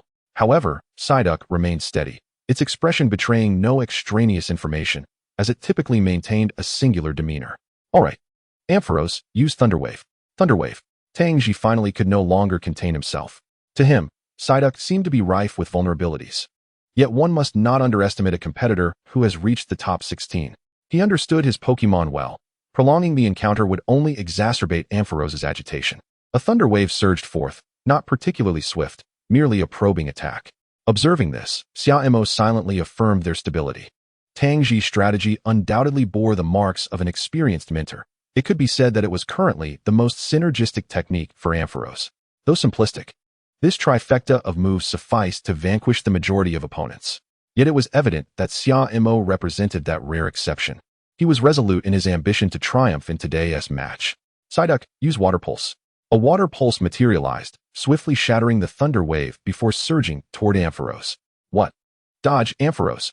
Tang Xi exclaimed anxiously. However, it was clear that the speed of the water pulse far surpassed Ampharos's capacity to evade it. Instinctively, Ampharos crossed its arms to brace against the impending water pulse. This tactic had been conceived by Xia Mo the previous day. The purpose of the thunder wave was to paralyze, delivering minimal damage, while it merely needed to withstand the more potent water pulse. Ampharos, with its speed, could not hope to evade such an assault. Thunder Punch. Tang Xi glanced at Ampharos, and one water pulse was not sufficient to incapacitate it. Psychic. Psyduck, cradling its head, unleashed a surge of psychic energy. This was Psyduck's most formidable psychic attack to date, and caught off guard, Ampharos was swiftly ensnared. Ampharos emitted a pained cry, the psychic control making it feel as though its body were being torn apart. Ampharos, Tang Xi shouted, knowing his Pokémon well enough that the psychic move should not inflict such severe harm. Yet, he was unaware that Psyduck's psychic prowess had been significantly enhanced, particularly as it was now being unleashed at full capacity, taking advantage of a crucial timing window while Ampharos was vulnerable during its charge. Before long, Psyduck retracted its claws, tilting its head to gaze at Ampharos. It was not that Psyduck was faltering. Rather, Ampharos had collapsed. Thus, the contest between Xia Mo and another seeded competitor had decisively concluded. Was that psychic? Why did it seem so powerful? Several newly arrived guests in the commentator section exclaimed in astonishment. Psyduck's psychic attack appeared to have grown stronger, toppling Ampharos in mere seconds. But how could Psyduck even use psychic? That Psyduck is rather exceptional, some guests who had been present since the beginning of the tournament explained. Furthermore, Psyduck possessed psychic attributes. Though only those who had trained it specifically would be aware, Typical Pokédex entries would not indicate this. I see. It seems Psyduck's potential is quite high. The professional trainers expressed their curiosity towards Xia Mo. However, not all professional trainers possess comprehensive knowledge. By the way, isn't Xia Mo the contestant from that interview video? Some trainers recognized Xia Mo, expressing surprise. Given the statements he made in the interview, he did not sound like a mere novice trainer. Before long, the third match featuring the seeded competitors from Groups E and F commenced.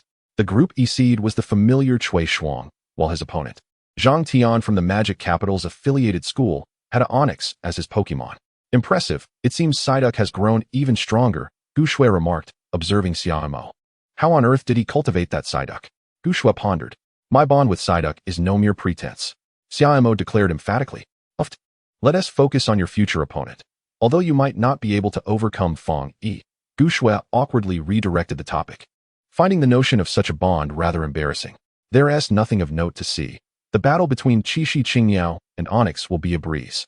Xia Mo paid little attention to the ongoing match. While Onyx possessed considerable size and strength, its sheer bulk rendered its movements sluggish, making it impossible for novice trainers to rectify this weakness in a short span. Against speedy Pokémon, Onyx resembled a living target, especially when facing the agile and airborne Qixi Qingyao. As long as Qixi Qingyao remained cautious and avoided getting struck by falling rocks, it would largely dictate the pace of the battle. Oh, Gu Shui nodded knowingly. Once the battle commenced, it indeed unfolded as Xia Mo had predicted. Qixi Qingyao utilized Mist, gradually kiting Onyx, ultimately employing Sing to sap its stamina. Qixi Qingyao is so strong, Gu Shui exclaimed in admiration. Afterward, before the next match began, Gu Shui picked up her phone. After a moment, she suddenly remarked, the classmates in the group want you to say something. Many are asking why you're so impressive. Aren't you going to respond? Xia Mo shook his head. No need to say anything. I should focus on preparing for the match. I must prioritize serious matters. What if I were to lose? In the fourth battle, Xia Mo watched intently, and Gu Shui noticed the earnest expression on his face. You're quite concerned about Li Ziheng. Indeed, his B drill is exceptionally well trained. In my eyes, it rivals Fang Yi's Scyther, which is remarkable, especially given the vast disparity in their base stats. He responded. Xia Mo held Li Ziheng in high regard. Among the top contenders, Fang Yi from Group A, Chui Shuang from Group E, Li Ziheng from Group L, and Yin Lu from Group P were also formidable opponents. These four individuals were the ones Xia Mo deemed most significant. Among them, Chui Shuang and his Qixi Qingyao posed the greatest challenge to Xia Mo. I estimate that the final four will be myself, Chui Shuang, Li Ziheng, and Yin Lu, Xia Mo stated.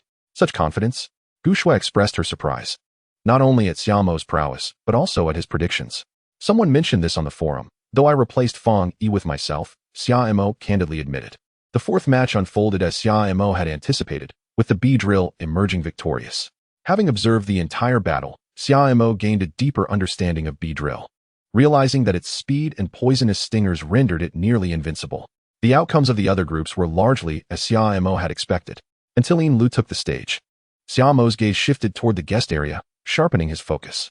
The student with the Gingwei, Lu, occupied his prominent position not merely due to his own strength, but also owing to his identity within the Heartflow Dojo. Similarly, Yin Lu was a student of the Shadow Dojo. While they were essentially intertwined, given the similarities between ghost and psychic types, both wielding a kind of enigmatic power. Thus, Xia Mo regarded Lu as a senior figure to Yin Lu, albeit this perception seemed somewhat peculiar. Chapter 40, Scyther vs. Psyduck. Dream Eater is a relatively rare Pokémon, and Yin Lu had nurtured it exceptionally well, leveraging its ghost-type abilities to toy with its opponents, who often met their demise in a state of bewilderment. If Psyduck encountered Dream Eater, it would be best to use Psychic to control it directly, avoiding the risk of being outpaced. However, should the opponent possess an ace up their sleeve, the outcome could be uncertain. In less than a morning, the list of the top 8 was revealed. The Pokémon requiring recuperation and treatment were fully managed by the Pokémon doctors hired by the organizers. The injuries sustained from battles of such novice caliber posed no challenge to these professionals, as a single healing move from a Chansey sufficed to restore the Pokémon to their prime condition without necessitating any medicine. Regrettably, Chansey was a Pokémon regulated by the state, making it exceedingly difficult for ordinary trainers to acquire one. Otherwise, Xia Mo would have aspired to capture one. Self-sufficiency was indeed vital. After the competition concluded, Xia Mo bid farewell to Gu Shui and returned to the hotel. He was scheduled for the first match in the afternoon, and after dining, He and Psyduck would continue strategizing. Time flew, and at precisely 2 o'clock, under the blazing sun, the Oriental Pearl Arena was filled to capacity, with spectators eagerly awaiting the afternoon's matches. 4 matches remained, each highly anticipated, particularly the first, Fong Yi versus Xia Mo. As the announcer called out the 2 names, a wave of applause erupted from the audience. Both Fong Yi and Xia Mo, having advanced through the rounds, had garnered a loyal following. Scyther, the bug-type powerhouse, was impressive from its entrance to its battles, showcasing a fierce demeanor in both its moves and spirit, embodying a cold ruthlessness. Psyduck, of water and psychic types, might appear somewhat foolish, but its battle prowess was anything but weak, having defeated numerous formidable opponents, earning respect rather than disdain. As the 2 trainers released their Pokémon, they awaited the referee's signal to commence. Psyduck's strength lay in its psychic abilities. Once ensnared, even Scyther would find it challenging to break free. Yet Scyther was no slouch. Particularly in terms of mobility, its aerial prowess afforded it significant advantages, coupled with its relentless slicing attacks, which posed a formidable challenge. It remained uncertain how Xia Mo intended to respond. This is intriguing.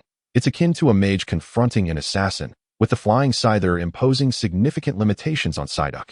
Nonetheless, the eventual outcome will only be revealed once the battle commences. Discussed those in the guest area. Xia Mo, you must strive to teach him a lesson. Gu Shui murmured from the sidelines. While being defeated by Fong Yi was not unbearable, she would be delighted if someone could best him. Fong Yi, your Scyther is impressively swift, but do you truly believe it can even lay a finger on my Psyduck? Xia Mo suddenly interjected before the match began. Fong Yi frowned slightly. He was not one for pre-match banter, yet out of politeness, he replied, I have seen your interview video. It seems you must have some strategy in mind. However, I must assert that all strategies are mere trifles in the face of absolute strength. His voice was somewhat hoarse. Is that so? Yet I am merely stating the facts, Xia Mo replied with a smile. Fong Yi took a deep breath, reminding himself not to be swayed. Xia Mo was attempting to unsettle him before the match. This brat. In the next moment, the referee announced the start of the battle. Fong Yi swiftly issued his command. Scyther relaxed its lower body, its blade-like wings vibrating as it lifted off the ground. In an instant, Scyther fixated on Psyduck, its sharp claws parting to give Psyduck a taste of its prowess. Scyther, use Fury Cutter. Fong Yi commanded. Fury Cutter would empower Scyther with each successful strike, making the subsequent blows even more potent, a technique designed to embolden the Pokémon as it fought. Fong Yi aimed for Scyther to eliminate another seed contender through this relentless assault. Indeed, it was remarkably swift. With a flash of lightning, Scyther's figure became indistinct to Xia Mo and Psyduck, appearing merely as a blurred silhouette.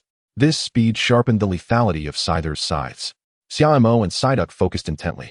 As the distance between the 2 Pokémon narrowed to 2 meters, Xia Mo finally exclaimed, now. In a critical moment, Psyduck unleashed its water gun. 2 streams of water spiraled around Psyduck, effectively disrupting Scyther's assault.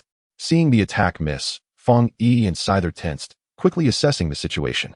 Fong Yi promptly commanded, ascend, and launch a counterattack. Scyther flapped its wings vigorously, narrowly evading the 2 water jets from behind. In that moment, had Fong Yi not alerted Scyther, it would have sustained severe damage. However, Xia Mo and Psyduck would not let Scyther take to the skies unchallenged. This was a rare opportunity to strike. Psychic, seize it. Xia Mo directed. Psyduck's eyes suddenly gleamed, and Scyther's wings ceased their flapping, causing the Pokémon to descend slowly. Truly troublesome. Fong Yi mused inwardly. Psychic was an exceedingly formidable skill, with a short casting time and potent effects, lacking any particularly effective countermeasures. Use Quick Attack to break free. Fong Yi commanded as Scyther attempted to escape its downward trajectory, but Psyduck's Psychic was too strong. Combine it with Air Slash. Observing that Quick Attack was ineffective, Fong Yi quickly issued further instructions. Fong Yi's command was swift, quickly recognizing the ineffectiveness of the lightning flash and making timely adjustments. However, in contrast, the Psyduck exhibited greater resilience, utilizing 2 currents of water to neutralize the initial wave of attacks, subsequently employing telekinesis to suppress the opponent and exploiting the visual blind spots of the Scyther to launch strikes, rendering the Scyther unable to make contact with the Psyduck. This also put Psyduck in a precarious situation, exhausting significant stamina to evade. From the current state of play, it appeared that the advantage lay with Psyduck. A professional trainer in the audience remarked, Xia Mo must have studied Scyther's attack patterns for a long time to gain such an upper hand right from the outset. Yet, despite the advantageous position, Fang Yi could still turn the tide by leveraging Scyther's high mobility and aerial superiority to continuously employ ranged attacks or manipulate the limits of telekinesis to wear down Psyduck, making the outcome of the battle particularly predictable, as noted by another trainer. Chapter 41. The Appearance of the Counter Shield. After expending so much energy merely to shake off Psyduck's telekinesis, Xia Mo felt a sense of helplessness. The primary plan was to draw Scyther down, nullifying its aerial advantage, and then ensnare the opponent with telekinesis. However, with that plan thwarted, he would have to wait for the next opportunity. Scyther, ascend rapidly using quick attack, Fang Yi commanded. At the same time, Psyduck gazed up at the red silhouette soaring through the sky, somewhat puzzled. Frustration or dissatisfaction rarely appeared on Psyduck's face. Instead, it often resorted to cradling its head in a daze, much like now, as it watched Scyther fly above. Unlike the explosive speed brought about by the previous lightning flash, the quick attack allowed Scyther to appear more relaxed and graceful, maintaining its velocity effortlessly. After a moment of mutual observation, Fang Yi issued another command, and Scyther swooped down once more. This time, however, Fang Yi had learned from experience. He first deployed Shadow Clone to create multiple Scythers, then unleashed Air Slash for a ranged assault, not to inflict damage, but to exhaust Psyduck's energy.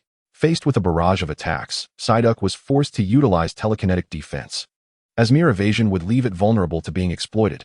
The sounds of impact echoed as telekinesis clashed with Air Slash repeatedly, resulting in neither side sustaining injuries. However, Fang Yi, being seasoned, discerned a subtle flaw in Psyduck's defenses. Its telekinetic shield was not infallible.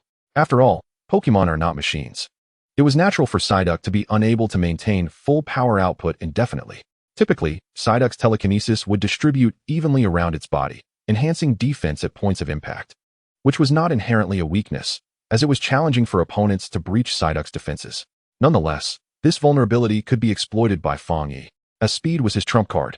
With full-throttle quick attack, Shadow Clone, and then a series of slashes, Fang Yi unveiled his ace.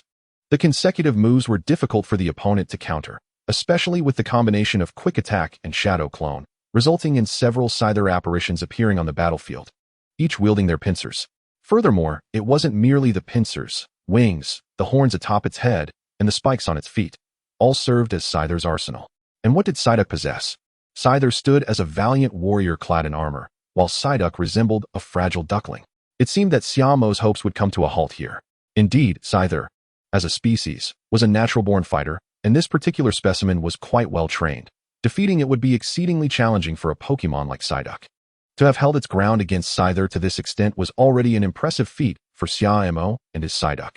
The professional trainers in the audience expressed their opinions, observing that Psyduck appeared to be beyond redemption given the current circumstances. Unless Scyther made a significant mistake or Psyduck unveiled a new move, it seemed unlikely that Psyduck could pose a threat to Scyther based on its prior performance. However, such scenarios seem improbable, remarked Liu, a fellow trainer. Meanwhile, Scyther launched its aerial assault, swiftly circling around Psyduck to disrupt its judgment before seizing the opportunity to strike with successive slashes. Although Psyduck's telekinetic defense was prompt, retaliating proved to be a challenge, as telekinesis was not omnipotent. Each attempt only managed to grasp Scyther's afterimage. The continuous failures compelled Psyduck to contract its telekinetic barrier, concentrating its energy in hopes of capturing that damned Scyther. Currently, Scyther had become a mere blur to the naked eye, its speed only increasing. After 7 or 8 seconds, Scyther suddenly closed the distance to Psyduck. Witnessing Scyther's approach, Fang Yi's heart soared with joy, recognizing this as Psyduck's vulnerability. The professional trainers on stage displayed expressions of regret as Psyduck's telekinetic defense failed to keep pace with Scyther's velocity. Was there no recourse? Counter shield. In that final moment, Xia Mo remained composed, issuing calm commands. Counter shield? What sort of move is that?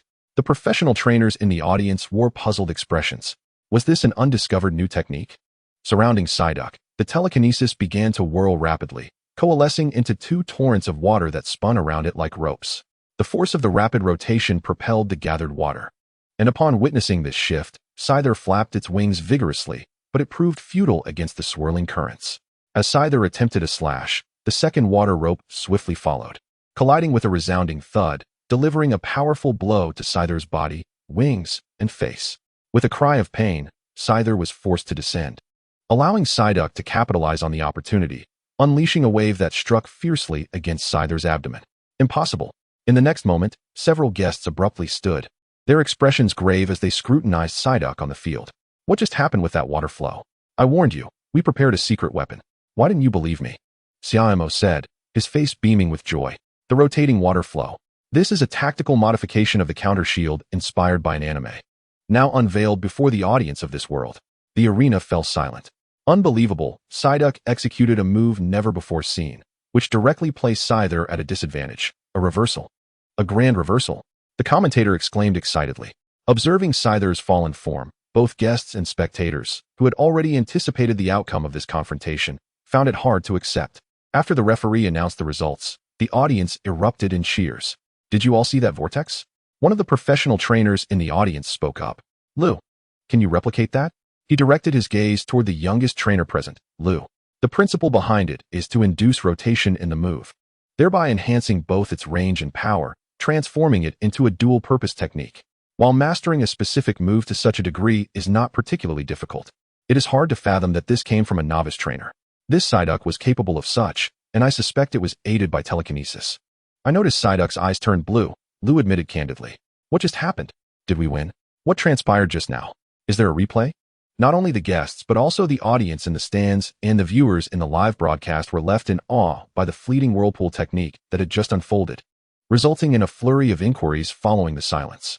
Chapter 42, The Development of Pokeballs. Uncle Chun, a professional manager at the Planet Club, led a life that revolved around a routine of work and home, primarily overseeing the club's various affairs. In the afternoon, after bidding farewell to the guests, Uncle Chun took his usual break. At 2 o'clock, he took out his phone and promptly tuned into the Pinji live broadcast. He never expected that the participant would reach the top 8. Truly remarkable. Uncle Chun was deeply impressed by Xia Mo and Psyduck, not only due to Xia Mo's lineage, but also because of their unyielding efforts. Thus, when Xia Mo set off for the competition in the Magic City, Uncle Chun kept a close eye on the matches. However, before the top 16, it was quite challenging to identify an ordinary contender, as Xia Mo's fame was still burgeoning. It was only on the day the list of top 16 for the King of Carp Cup was revealed that Uncle Chin finally caught sight of Xia Mo through the interview video shared by the Pinji Live platform and the official forum. Subsequently, Uncle Chin focused intently on Xia Mo and Psyduck. After all, the ensuing matches could be conveniently viewed via the live platform. In the first match, he was astounded to witness Psyduck's psychic abilities managing to control the electric dragon, leading to a victory solely through psychic power. Uncle Chun felt a sense of absurdity. He had not anticipated Psyduck's newfound strength. Following this, he eagerly anticipated the quarterfinals, where Psyduck would face Scyther. This battle would not be easy. As a trainer, he understood the disparity between these two Pokémon. Alas, Psyduck had been cornered. Scyther's assault was relentless. Watching Psyduck being pursued during the live broadcast, Uncle Chin sighed, acknowledging that merely reaching this stage was already quite an impressive feat. Yet, in the next moment, the tide of battle dramatically shifted. In the blink of an eye, the water gun counter shield appeared, allowing Psyduck to retaliate and secure victory. A barrage of 666666666 flooded the comments. And even the typically composed Uncle Chun instinctively exclaimed a phrase of cultural pride. The concept behind the counter shield was not overly complex. Yet the ingenuity required for its execution was paramount, necessitating meticulous refinement, a novel technique that had never appeared in the Pokédex, likely unique to Psyduck in this world. This era was becoming increasingly exhilarating. Emerging trainers could achieve such feats, and Pokémon like the Chishi Bird, Scyther, and Dream Demon, once exclusive to university teams, were now frequently found among novice trainers. Uncle Chun absent-mindedly touched the ring on his finger. As a mid-level staff member at the Planet Club, he was acutely aware of the world's transformations. It was not just in his own country that prodigious talents were emerging, but also abroad. Furthermore, the movements within the secret realms were worth observing. The Pokémon ecosystem in the real world was entirely predicated on the emergence of these secret realms. Were it not for the sudden appearance of these realms, Pokémon would not exist in reality.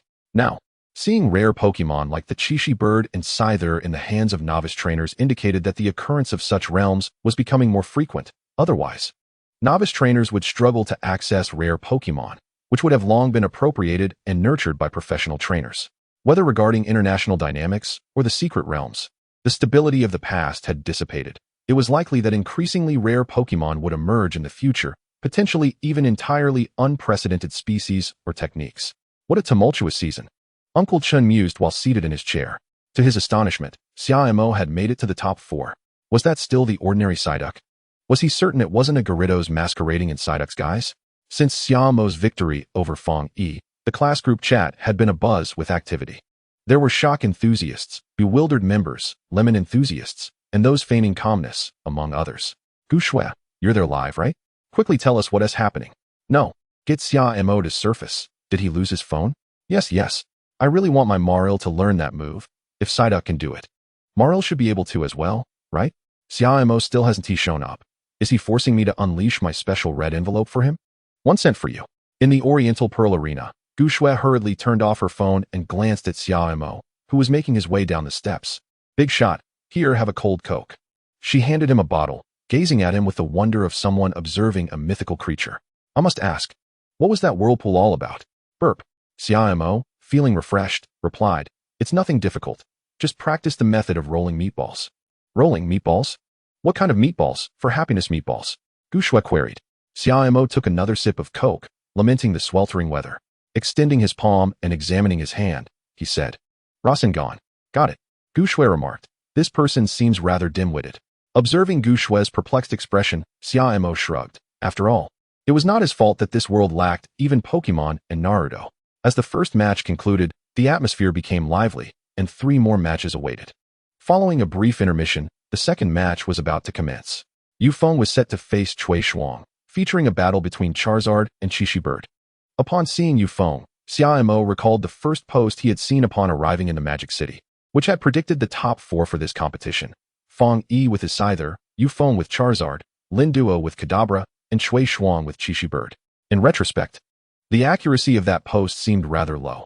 Fang Yi had fallen to him, and now Yufeng would face Cui Shuang, while Lin Duo was set to compete against a dojo disciple. The probability of success seemed to hover around 50%. Yet Xia Mo did not hold high hopes for Lin Duo, as she was likely to lose. Barely moments after the referee announced the start, conversations erupted in the guest seating. Mr. Yu, do you think Yufeng can win? It's hard to say, but the odds are against him. Charizard has just evolved, and its moves are not yet honed. It's likely to lose against Qiqi Bird, Mr. Yu replied with a smile. He was Yufeng's father and a professional trainer himself, though he was more familiar with the trainers in the imperial capital than those in the Magic City. He was psychologically prepared for his son's potential defeat, attributing it to the emergence of prodigious talents in this competition. Even if he were to return to 18 years of age and battle Qiqi Bird with Charizard, the odds would still be stacked against him. By the way, who exactly is this Cui Shuang? How does he possess a Qiqi Bird? Someone in the guest area couldn't help but ask. From Hejin province, surname Cui. Isn't that obvious? Remarked another guest. That's the Cui family, who monopolize a secret realm. I recall that the Pokeball was developed by their family, right? If it weren't for the Cui family creating the Pokeball, do you think they could monopolize the secret realm? Chapter 43, Psyduck vs. Dream Demon. Although the secret realms are fraught with peril, they also offer fortuitous opportunities, teeming with countless wild Pokémon and resources. Even the miniature secret realm Xia Mo stumbled into contained 5 fragrant fruits, not to mention the other realms, precisely because of their significance. Secret realms are typically under governmental control. However, there are a few exceptions, such as the Cui family's 125th secret realm, renowned for its abundance of flying-type Pokémon, where the Qiqi bird population thrives. However, the members of the Cui family are acutely aware of the advantages they possess, which is why they have traditionally refrained from sending new trainers to participate in competitions, aiming to maintain a low profile. Yet this time, sending Cui Shuang to compete in the Koi Cup appears to deviate from the family's customary approach. Could this be a signal sent to the outside world? Cui Shuang's victory seemed all but assured shortly after the battle commenced. The fog not only obscured the vision of Charmeleon, but also rendered the trainers on the field unable to see the Qiqi Qingyao. Under the veil of mist, Yufeng was akin to a blind man, and despite Charmeleon's erratic flames, it ultimately succumbed. The fog needed to be dispelled, otherwise, victory would be elusive. On the sidelines, Xia Mo found himself deep in thought, yet this was still somewhat acceptable, as Chao Xian was no novice. Before long, the competition progressed to the 3rd round, where Li Ziheng's Beedrill faced off against Xie Lan's Machamp. Li Ziheng, with his exceptional command and Beedrill's speed, successfully outmaneuvered his opponent and advanced to the semifinals. The final match featured Lin Duo's Kadabra against Ian Li's Mismagius, both being female trainers. And with their Pokémon being ghost and psychic types, it promised to be a riveting spectacle. Ultimately, Lin Duo made a critical misstep. Kadabra was struck by Mismagius' strange light and lost its fighting capability. Xia Mo, Chui Shuang, Li Ziheng, and Yin Lu emerged as the four finalists in this Koi King Cup, a fact that provided Xia Mo with a modicum of comfort. Regardless of whether he could clinch the championship, he was assured of a minimum prize of 30,000 yuan and a Pokémon item as rewards. Regrettably, the Pokémon item was merely a small portion of silver powder, which could also be described as a special scale powder. Xia Mo was entirely oblivious to its utility, as he possessed no bug-type Pokémon, though it could potentially be sold. That night, in pursuit of a restful night, Xia Mo refrained from contacting anyone, opting instead to contemplate strategies alone in the dark. Meanwhile, Psyduck trained diligently, reveling in the moment by watching a martial arts drama on television, using telekinesis to lift potato chips to its mouth, thus freeing its hands to sip cola. Over the course of several battles, Psyduck had become increasingly adept with its telekinesis, though it remained largely unaware of its progress. The following day, in the guest and audience stands, and on the contestant platform, countless eyes were fixed upon the two individuals making their way toward the arena, Yin Lu and Xia Mo. The semifinal matchups were determined randomly to prevent prior knowledge of opponents. Lin Ling, Tang Ji, and other competitors eliminated by Xia Mo had yet to depart. They were eager to observe how far the one who had bested them would advance. Additionally, the audience was abuzz with anticipation, hoping for an upset. I remember Xia Mo wasn't even a seeded player, and now he's in the semifinals. What a stroke of luck. Indeed, if he continues to win, that would be quite the spectacle. Psyduck for the championship. The guests were also keen to discover the outcome of this match, the disciple of the Shadow Dojo versus an unheralded rookie trainer. Who would prevail? Lu, do you have any thoughts to share? Suddenly, a professional trainer inquired with a smile. While I have high hopes for Yin Lu, I've been proven wrong several times now, so I'll refrain from expressing an opinion. Nowadays, newcomers are quite cunning. Let us just focus on the match. Lu replied with a grimace. On the battlefield, Xia Mo smiled at the girl across from him, whom he perceived to be the legendary Ice Queen. Although still youthful, her aura was difficult to feign. Yin Lu appeared exceptionally cold. Yin Lu, you must have witnessed my matches. Psyduck's telekinesis is formidable. You won't be able to toy with your opponents as you did before. Have you considered alternative strategies? I have, Yin Lu replied calmly. Thus, your streak of good fortune ends here. A wave of unease washed over Xia Mo. She truly had a plan. With the referee's command, Psyduck and Mismagius, released by Xia Mo and Yin Lu respectively, sprang into action. Mismagius, small in stature with hair resembling ghostly flames, first made a face at Psyduck, who tilted its head in confusion. Upon the match's commencement, Mismagius conjured illusionary light right before it and hurled it at Psyduck. Quack! Psyduck responded with a wave of water, meeting the illusionary light with its own attack. The two forces collided mid-air, resulting in a spectacular explosion, yet both Pokémon emerged unscathed. Scare it, Yin Lu commanded. Cover your ears. Xia Mo promptly added. Cover our ears. The audience exchanged bewildered glances. Covering one's ears during a battle? Nevertheless, Psyduck, without hesitation, obeyed the order and covered its ears while simultaneously shutting its eyes. A piercing scream erupted, akin to thunder striking the earth. This tactic, if executed well, could instill fear in the opponent, provided they heard the sound and reacted with trepidation. However, Psyduck's emotional state was generally subdued, and with its ears covered, it was largely immune to Mismagius' scare tactic. As long as it avoided an abnormal state, the match remained favorable. Though Mismagius had not revealed much in previous battles, the move scare was undoubtedly in its repertoire. If Psyduck succumbed to fear, the ensuing chaos would spell disaster. Xia Mo pondered as Mismagius began to gather illusionary light, while Psyduck, having covered its ears and closed its eyes, reacted a fraction slower. Quack! The attack struck Psyduck squarely, but fortunately, it did not trigger confusion. Indeed, reaching the semifinals was no trivial feat despite Xia Mo having predetermined his strategy. Adaptability during the match was crucial. This instance, where covering its ears and closing its eyes led to being hit, could have been avoided in Xia Mo's original plan, yet plans often falter in the face of reality. Now it's our turn, Psyduck. Telekinesis.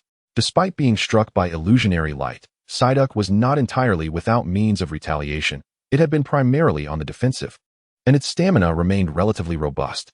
In contrast, Mismagius, having unleashed a series of attacks, would need to catch its breath, and within that moment lay Psyduck's opportunity. Chapter 44. Are we about to lose?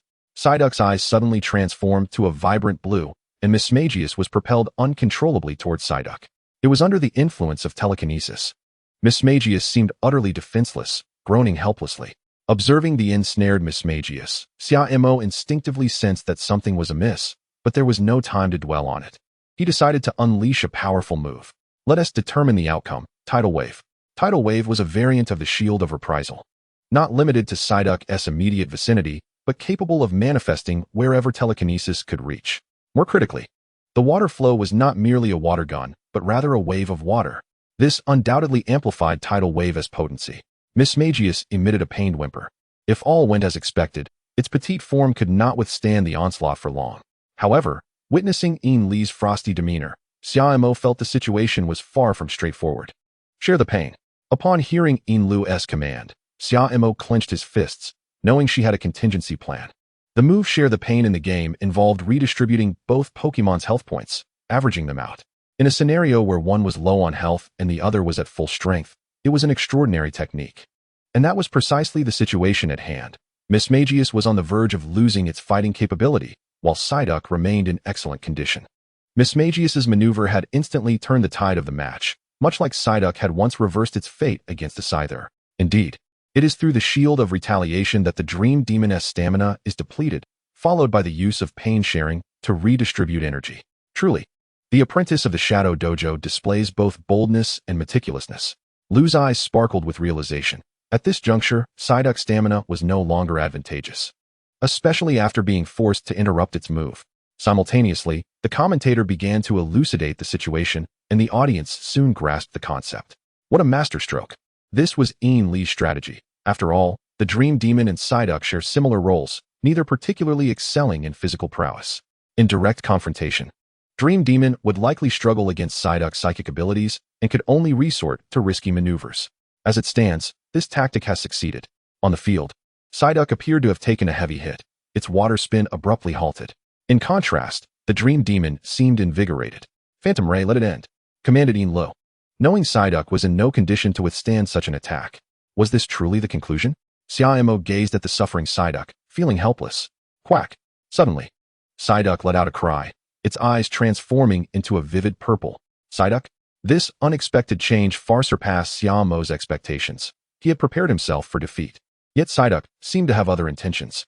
What is this? Why have Psyduck's eyes turned purple? Isn't its psychic ability typically blue? An audience member inquired. The purple eyes, what has transpired? Not only the audience, but even those in the guest seats were questioning, their gazes converging on one individual, Lu from the Heartflow Dojo. Our dojo has not studied Psyduck, so I cannot provide a definitive conclusion, but I suspect Psyduck was struck on the head. When it was hit by Zubat, its psychic abilities were likely enhanced, though not to such an outrageous degree as now, Lu stated candidly. Although the nature of Psyduck's transformation remained uncertain, it appeared to be a positive development. Even if it turned out to be adverse, they would investigate post-battle. Feeling the surge of psychic energy, Xia Mo knew what he must do. Psyduck, psychic. Lu had not anticipated Psyduck's sudden outburst. Astonishment flickered across her usually icy visage. The overwhelming psychic force swept through, leaving the Dream Demon defenseless and devoid of battle capability. The referee hesitated momentarily, glancing at the fallen Dream Demon and the triumphant Psyduck before announcing the outcome of the match. The Dream Demon has lost its ability to battle. The result elicited an uproar from the audience. This match had been full of twists and turns. Initially, it seemed Psyduck would emerge victorious, only for Dream Demon to reverse the situation with pain sharing, and now, Psyduck's psychic power had surged, overwhelming Dream Demon in a shocking display. The meticulously crafted strategy had been brutally dismantled by Psyduck, rendering Lu momentarily speechless. Having witnessed Psyduck's previous matches, she knew from the outset that this would be a grueling battle. Given Dream Demon's training progress, victory could only be achieved through risky maneuvers. However, she never anticipated Psyduck would turn the tide so dramatically. This young woman suspected that Xia Mo and his companions might have an unfair advantage, yet lacked any evidence. Stopping at the semifinals, Lu was not entirely satisfied with this enviable result. After recalling the Dream Demon, she remarked to Xia Mo, "Should there be another battle, I shall triumph over you." A distinguished trainer fears no challenge, Xia Mo replied with a smile. Psyduck was extraordinary.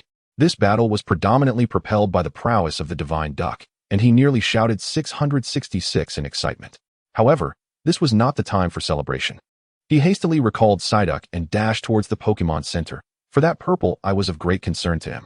As Xia Mo and Lu exited the arena, the commentator continued analyzing the match footage, while the guests in the audience remained in stunned silence. Psyduck's sudden surge had vanquished the Dream Demon. They had not doubted Psyduck's potential for victory, but the manner of it was so outrageous that they were left astounded. Upon returning to the contestant platform, Guxue respectfully handed Xia Mo a cold cola, akin to a devoted fan. At this moment, even if Xia Mo were to seize the championship of the Koi Cup, Guxue would not be the least surprised. She felt that with Xia Mo and Psyduck, anything was possible. The semifinals featured another clash, pitting Li Ziheng against Cui Shuang in a battle for advancement. This match was of great significance to Xia Mo, as its outcome would determine his opponent in the finals. Although Cui Shuang was likely to prevail, the matches were scheduled with sufficient time between them, allowing Xia Mo ample opportunity to assess Psyduck's condition. Inside the Pokémon Center, Xia Mo and Guxue engaged in light conversation. Psyduck exhibited no apparent discomfort, yet Xia Mo remained preoccupied with the peculiar purple eyes. Quack! The treatment sign dimmed as Nurse pushed Psyduck out. Your Psyduck is in excellent condition, but regarding the purple eyes you mentioned, our doctors are unsure of the cause. We recommend consulting with professional trainers, the nurse advised. Xia Mo nodded, though he doubted that professional trainers could provide answers, as few had expertise with Psyduck. Most were unaware of Psyduck's latent psychic abilities. What now? Guxue inquired, cradling Psyduck. Let us return and watch the match. Psyduck should be fine.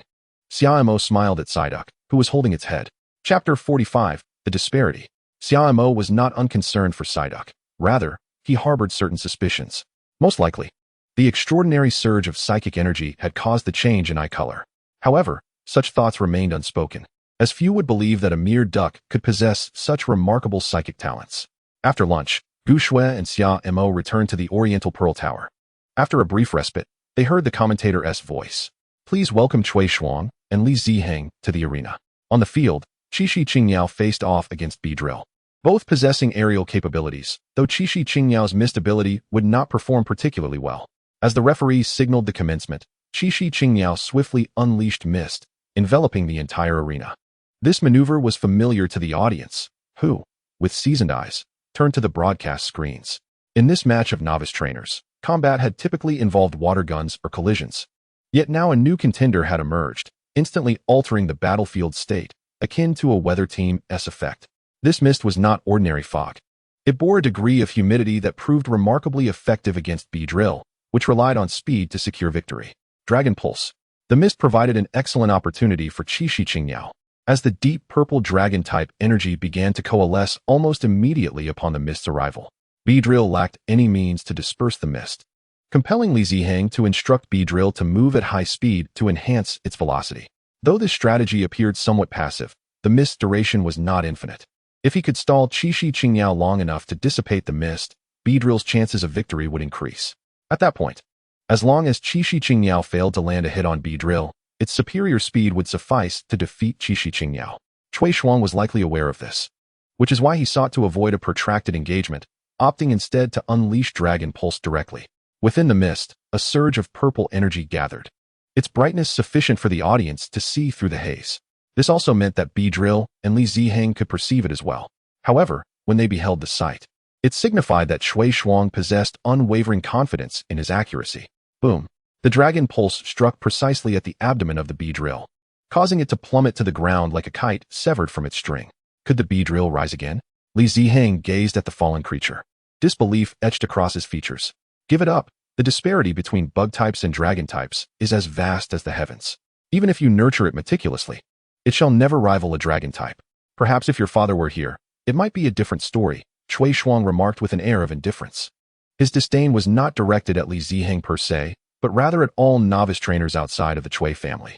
Among the rookie trainers of the King of Carp Cup, none had distinguished themselves. Upon hearing these words, Li Ziheng's eyes glistened with unshed tears. Was the bug type truly so feeble?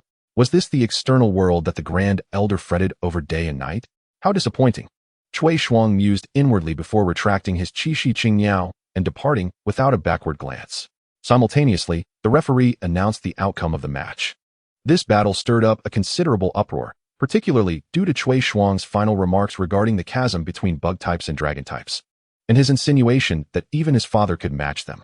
Did this imply that Cui Shuang was contemplating a challenge against professional trainers? Was there truly such a significant disparity between dragon types and bug types? Astonishingly, Cui Shuang, a member of the prestigious Cui family, was indeed a prodigy, with Qixi Qingyao being a novice Pokémon from their lineage. That night, Xia Mo perused online threads in his hotel. The King of Carp Cup was already a hot topic, but with Cui Shuang's comments, discussions had intensified. However, the prevailing sentiment online was overwhelmingly critical of Cui Shuang. Most novice trainers possessed ordinary Pokémon. Not everyone had the financial means or connections to acquire exceptional Pokémon, particularly for bug types, which were favored for their affordability, ease of training, and rapid evolution. They were the go-to choice for many ordinary trainers. Now, following Cui Shuang's remarks, public outrage surged. Originally, Xia Mo, as a non-seed player reaching the finals, should have garnered the most attention, but now Cui Shuang had eclipsed him as the focal point. It must be said that Cui Shuang had a knack for seizing the spotlight. One could only wonder how many anticipated a showdown between him and Xia Mo's Psyduck, eager to witness a confrontation between Cui Shuang and Qixi Qingyao, particularly as the official King of Carp Cup released a post regarding support rates, which quickly ascended to the top of the platform. Within mere minutes, comments soared past 99.99. The post was a cacophony of voices, some condemning Cui Shuang, others rallying in support of him, and yet others championing Xia Mo, creating a dizzying spectacle for readers. In this climate, silence only served to exacerbate the situation, and Xia Mo felt that the King of Carp Cup was treading dangerous waters. Yet, this was of little concern to him, with the finals approaching. His sole focus was on securing victory. The following day, the highly anticipated finals of the King of Carp Cup commenced. Whether on the official website, the forums, or the live-streaming platform, the atmosphere was electric. This was to be expected. Witnessing the battles of novice trainers offered a unique charm, and perhaps years later, one might reflect and find these novices had blossomed into renowned professional trainers or even national icons. Such a sentiment was quite enchanting. However, unlike previous years, there was an undercurrent of tension this time around. Various sardonic comments floated through the live stream, prompting Uncle Chun to disable the comments section. He had heard of Cui Shuang's remarks, which he perceived as a grave warning. The advantages and disadvantages of dragon types versus bug types were less about the types themselves and more about the distinction between rare and ordinary Pokémon. To simplify further, it boiled down to socioeconomic status. Those with wealth chose rare, powerful Pokémon, while those without opted for the commonplace. This had become an unspoken norm. Moreover, the first Pokémon was merely an ordinary one. It wasn't as if one could only capture ordinary Pokémon in the future.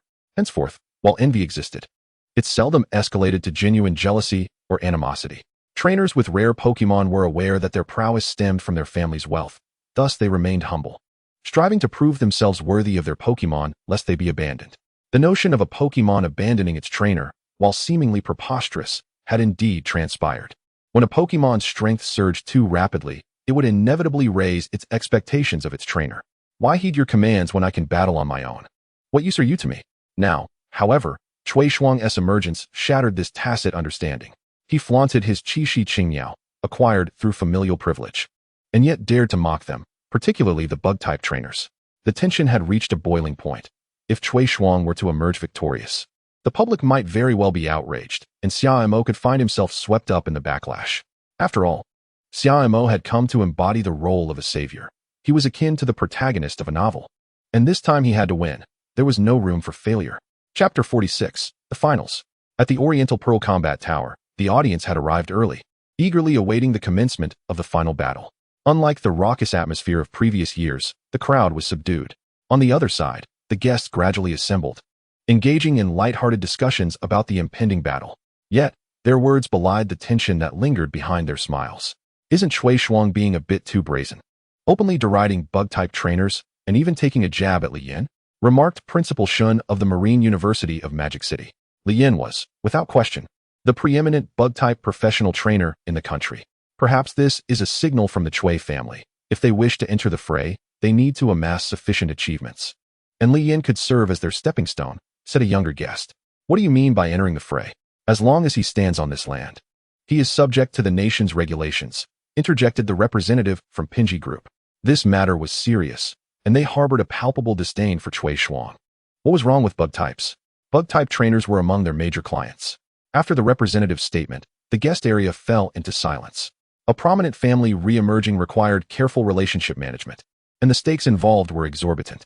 While Pinji Group, being substantial, had little interest in the Chui family. Others certainly did, especially the small to medium enterprises, who would pursue profit regardless of whether it was bug or dragon types. To them, both were sources of fortune.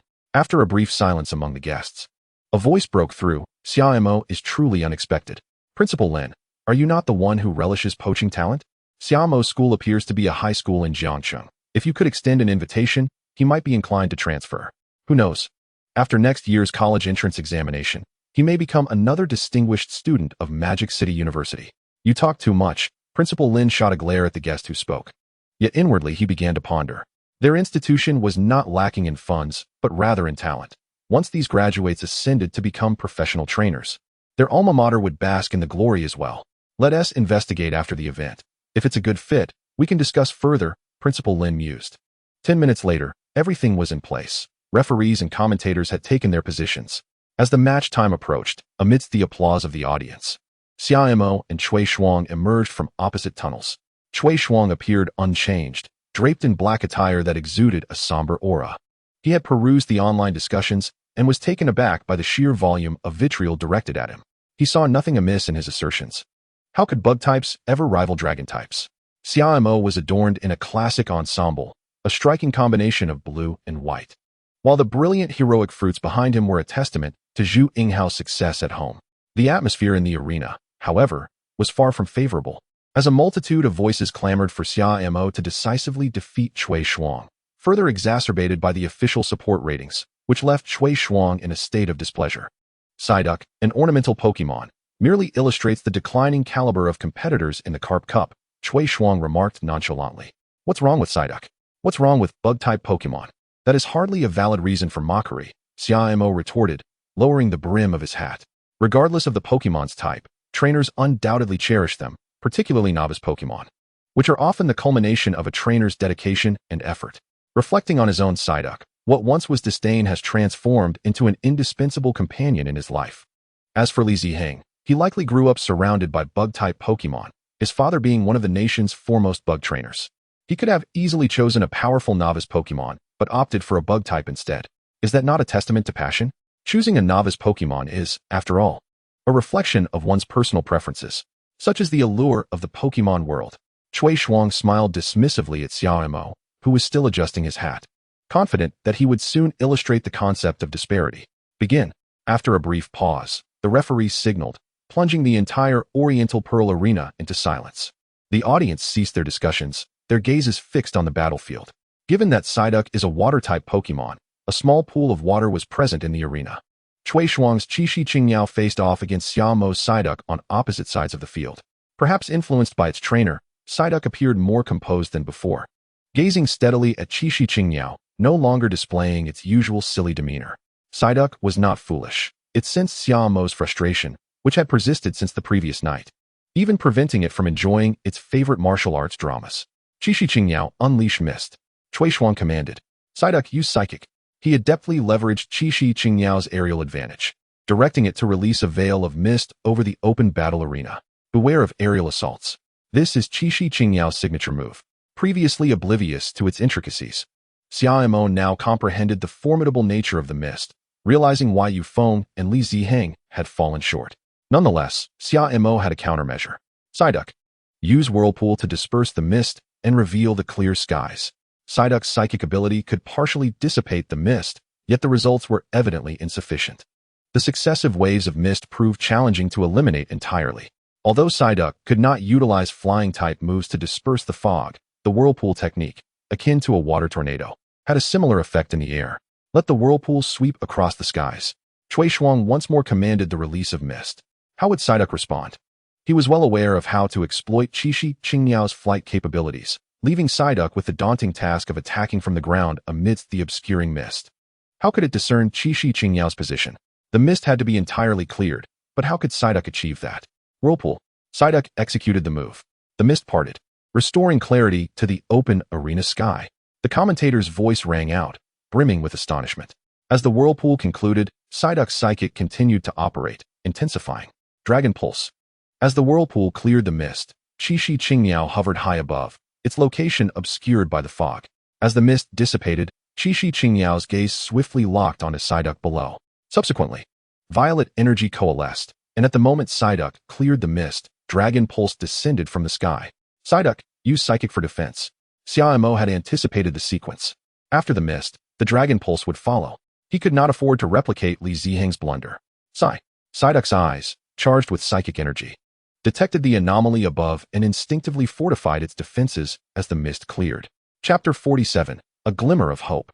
A soft blue energy gathered, instantly forming a deep-hued psychic barrier that met the descending Dragon Pulse head-on. Psyduck exerted its utmost effort, solidifying its psychic power. Boom! The clash of blue and purple energies erupted in the air. Qixi Qingniao's Dragon Pulse was akin to an unyielding siege engine, while Psyduck's barrier resembled a sturdy city gate. The collision of spear and shield ignited a dazzling explosion of energy in the sky. Psyduck, retreat into the water pool for cover. Qixi Qingniao, ascend. Cui Shuang had not anticipated that Psyduck could react so swiftly to Qixi Qingniao's premeditated attack behind the mist. Is this the prowess of a psychic-type Pokémon, always capable of the quickest responses in moments of crisis? My goodness, Psyduck has successfully blocked Qixi Qingniao's Dragon Pulse, the commentator exclaimed. Xia Mo felt the wave of heat from the energy explosion in the safety zone, the edges of his heroic fruits attire billowing behind him. Psyduck, with a determined quack. Psyduck swiftly emerged from the pool, having evaded the shockwave of the explosion.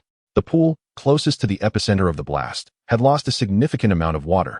Shaking itself off, Psyduck tightened its grip with its little claws, fixing its gaze on Qixi Qingniao in the air. Psyduck, now it's our turn. Use Psychic. Psyduck called out. The recent energy explosion had also impacted Qixi Qingniao, but it quickly distanced itself from the epicenter, avoiding the residual shockwaves that could have propelled it beyond the battlefield. This is the advantage of an outdoor arena. Had this battle occurred indoors, Qixi Qingniao would have undoubtedly damaged the ceiling. Psyduck cradled its head with its small claws. Utilizing Psychic over a broad area was exceedingly taxing on its psychic energy reserves. Qixi Qingniao, evade and use Dragon Breath. The pale blue energy released in the open arena spread like the mist Qixi Qingniao had initially deployed. Perhaps the power of the psychic move was not immensely formidable, but its crucial function was to control the battlefield and pinpoint Qixi Qingniao's location, anticipating its forthcoming actions. Dragon Breath, Xia Mo's expression grew serious beneath his hat. While Dragon Breath may not possess the raw ferocity of Dragon Pulse, its prolonged exhale, akin to a corrosive special attack, could dismantle the psychic move Psyduck had unleashed. Just as Psyduck could neutralize electric-type attacks with its water pulse, Qixi Qingniao's Dragon Breath could similarly dismantle Psyduck's psychic assault.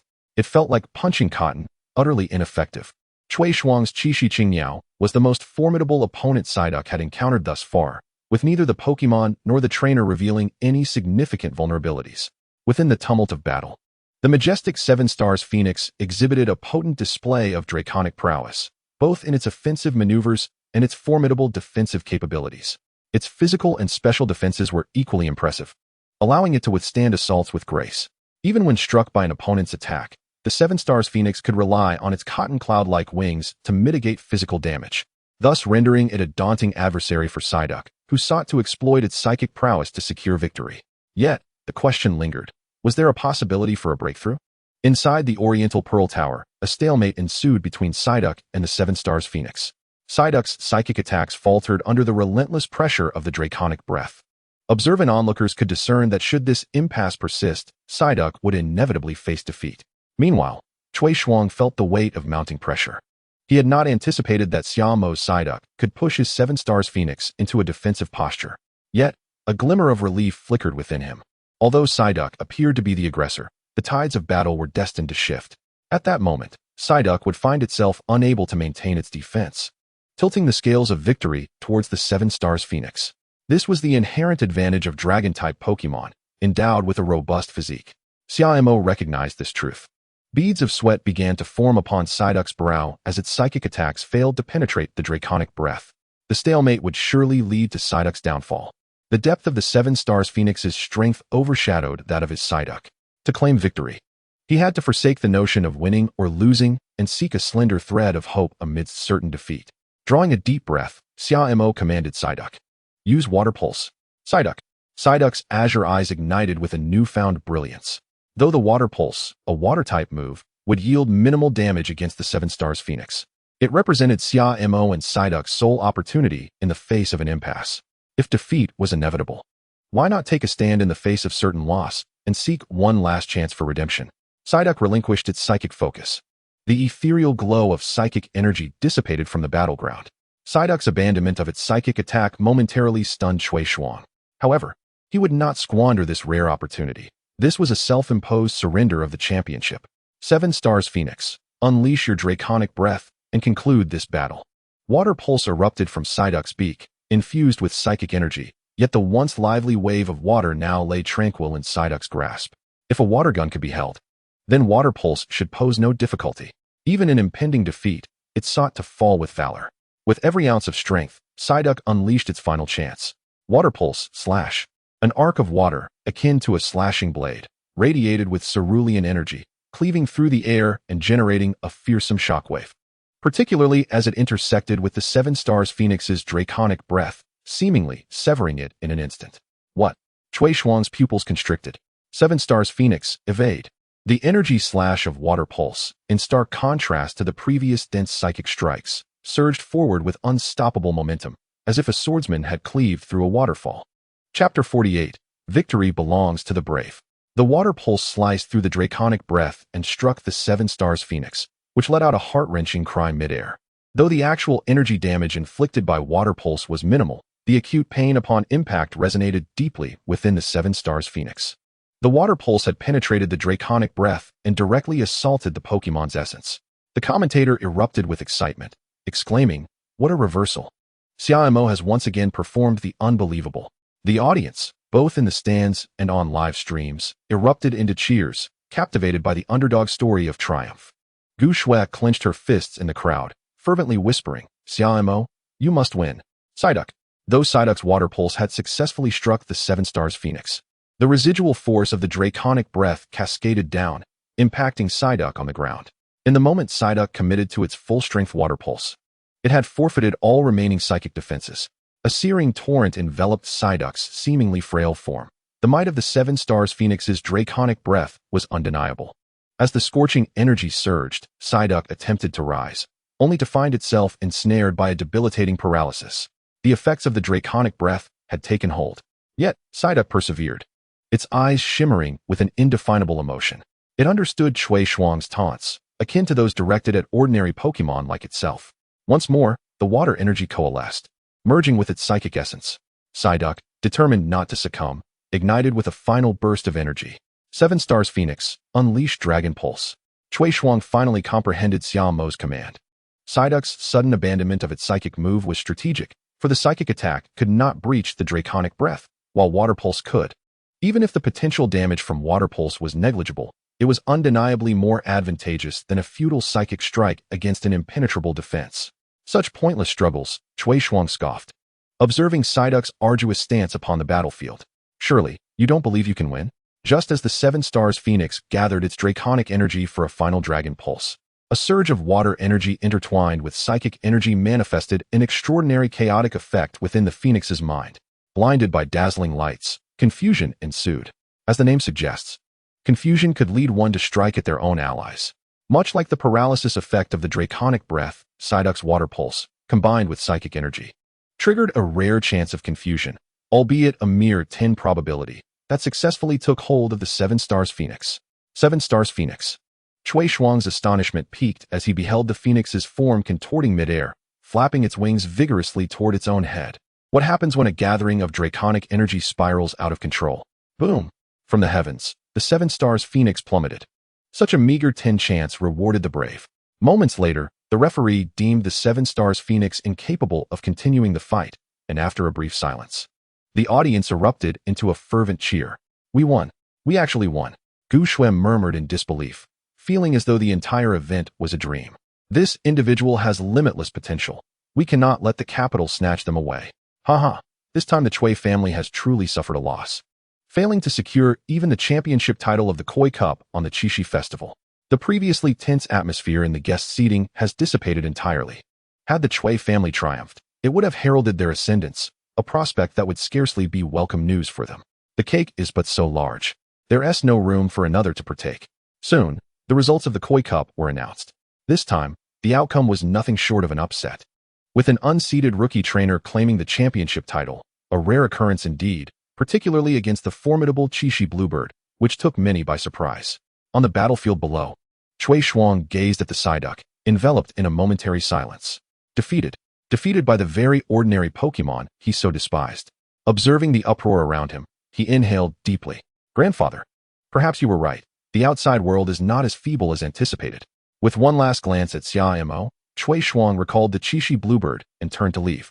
We shall meet again. Next time, luck will not favor you so, Cui Shuang remarked, as if struck by a thought. I look forward to your challenge. Xia Mo replied flatly. As the match concluded, Xia Mo escorted the Psyduck to the infirmary. While there was a medical facility at the venue, he preferred to take Psyduck to the Pokémon Center, yet for the sake of convenience, he opted for the closer option. Observing the dazed Psyduck, the Pokémon doctor furrowed his brow in astonishment. How could this duck have triumphed over the Qixi Bluebird? It seemed implausible. Fortunately, the doctor's professionalism shone through, as he swiftly attended to Psyduck's injuries. Though not severely wounded, it was fatigued and required rest. After a while, the event staff arrived to discuss the subsequent awards ceremony and interview arrangements with Xia Mo. He nodded, unperturbed by the proceedings. The culmination of 2 months of rigorous training with Psyduck had reached a splendid conclusion, filling him with satisfaction. As long as the prizes were adequate, he would comply with the arrangements. Outside the infirmary, Gu Shui paced anxiously, her incessantly ringing phone in hand. When the Qixi Bluebird fell, her phone exploded with calls from classmates, each inquiring about Xia Mo's status. This left Gu Shui feeling a whirlwind of emotions. Gu Shui, at that moment, Xia Mo emerged from the infirmary. How is Psyduck? She asked. No significant issues. Its injuries have been treated, though it might be a bit weary.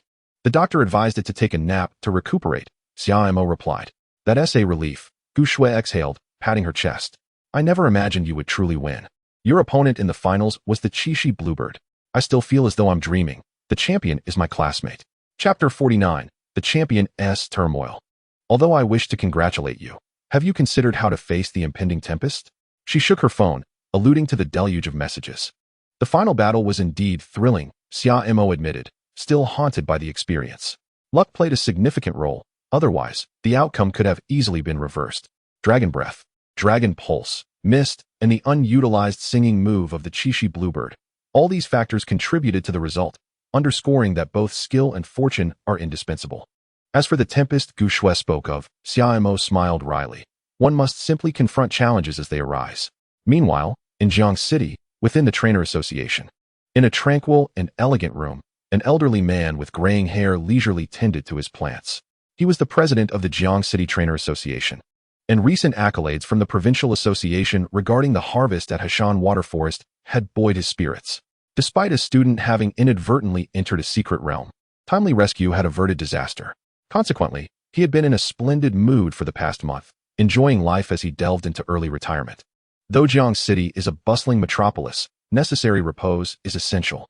With age comes the need for tranquility while awaiting retirement. Suddenly, a knock resounded at the door.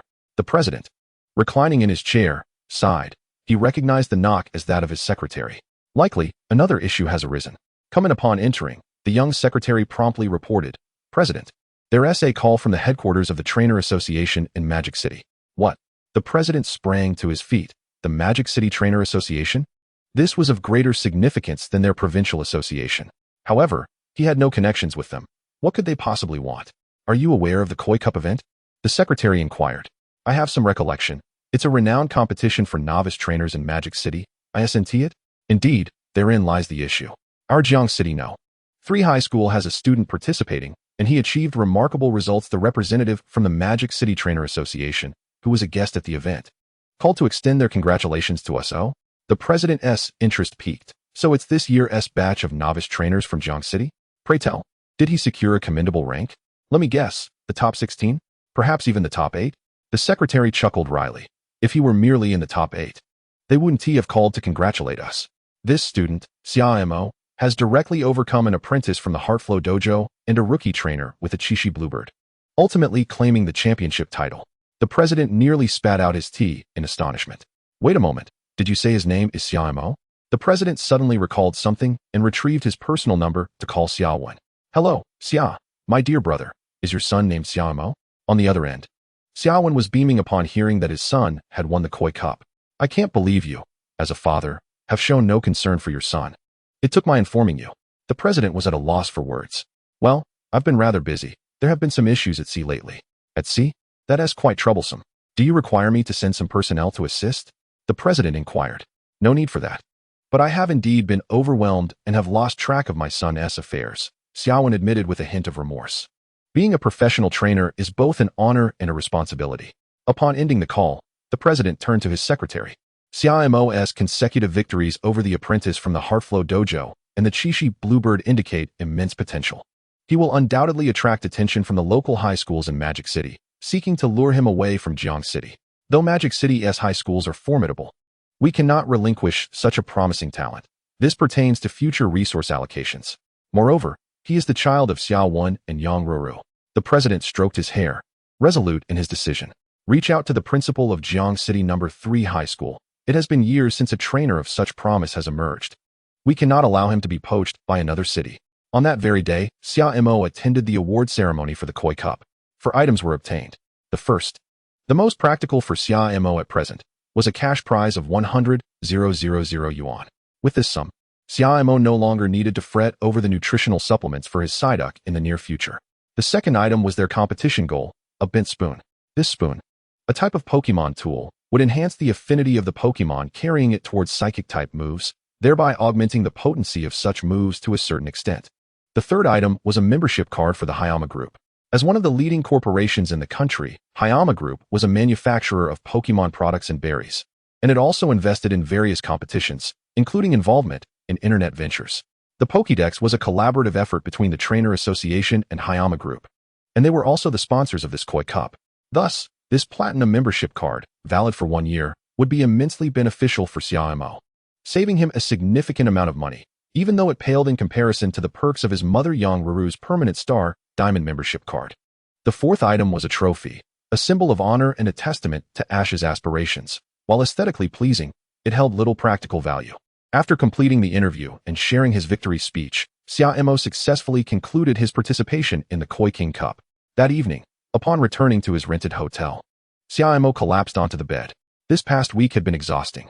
Psyduck, however, did not join him on the bed but instead turned on the television to watch a martial arts drama. Over the past few days, the duck had been living quite luxuriously, indulging in chips and soft drinks upon returning to the hotel. He was likely to have gained a few pounds. After lying there for a while, Xia Mo, regaining some energy, opened his social media app for the first time in ages. He first notified his parents of his joyous news, though he had yet to receive a response. His father was likely busy at the police station, while his mother was probably still abroad. Since becoming a trainer, Xia Mo had come to realize just how remarkable his parents were. Yet he also understood how busy they were.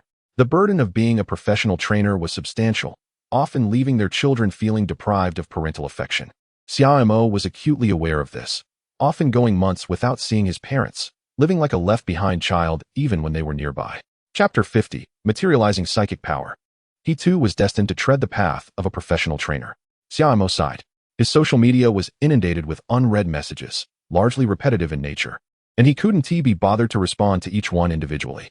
Instead, he spent a minute crafting a generic reply, which he then copied and sent to all. The class group chat had already erupted with excitement. After a quick scan of the conversation, Xia Mo smirked. Countless tales warn against underestimating those who traverse worlds. After all, he considered himself a semi-chosen individual. How could he possibly be hindered by a mere Koi King? He chuckled again, and then clicked on Zhu Yinghao's profile. Why had he chosen to respond to this plump fellow rather than the myriad messages from female classmates? The reasons were intertwined with interests, and thus could not be elaborated upon. So, I see people online are already looking for Yinghao fruits, Xia Mo inquired. Classmate, why didn't you tell me you were this strong? I planned to first establish a branch in Jiangcheng and then expand nationwide. Now, thanks to you, Yinghao fruits has taken off. People are even coming from other cities to check us out, Zhu Yinghao lamented. He had initially thought that Xia Mo would at most reach the top 8 or 16, and that he could merely advertise in Jiangcheng to secure a foothold. Now, however, with Xia Mo's unexpected victory, Zhu Yinghao was caught completely off guard. The most crucial aspect was that, due to Cui Xuan's remarks, this champion title was garnering more attention than ever before. Good news, the reputation was soaring. Bad news, the store wasn't even open yet. I'll be seeking some funds from my dad in a couple of days. Planning to open a branch in Magic City, then expand nationwide. By the way, can I purchase the rights to Psyduck's likeness? Zhu Yinghao inquired. Likeness rights? Xia Mo asked, puzzled. Yes, I intend to make Psyduck the mascot of Yinghao Fruits. Psyduck is undeniably adorable and quite favored by most trainers, Zhu Yinghao replied. This idea had originally stemmed from Zhu's father. As a successful businessman, he perceived many things with remarkable clarity, believing himself to be quite astute. Many merchants disregard rookie competitions. However, professional trainers often emerge from these ranks, and one never knows who might ascend to become a top-tier player in the future. Judging by the current trajectory, Xia Mo was bound to become a star trainer, especially after Psyduck's triumph over the 7 Stars bird, a feat of considerable prestige. Thus, investing a modest sum to cultivate a good relationship with Xia Mo seemed exceedingly advantageous to Zhu Yinghao. Even if Xia Mo faded into obscurity later, it would matter little. Some small profits were hardly worth fretting over. Of course, the corresponding profits were substantial. What was originally a 3 dividend and cash reward was now a 20 dividend, along with a separate cash sum of 100,000 yuan, though this would only be dispersed after the first round of funds was recovered. As Zhu Yinghao found himself currently cash-strapped, the rights to the likeness, the recent buzz, Xia Mo's potential, and, most importantly, their friendship, all these factors significantly enhanced the dividend. All right, Xia Mo replied after some contemplation. So, are you planning to return to Jiangsheng or stay in Magic City for a while? I won't be heading back just yet. I want to see how the university is in Magic City, Zhu Yinghao responded. Then call me when you return. I'll come pick you up, and we can sign a contract then. After wrapping up matters concerning Yinghao Fruits, Xia Mo took a moment to rest before examining his rewards. Now it's time to see what this is all about. He retrieved a package, unwrapping layer after layer until he finally unveiled a spoon. He called out to Psyduck and handed the spoon over.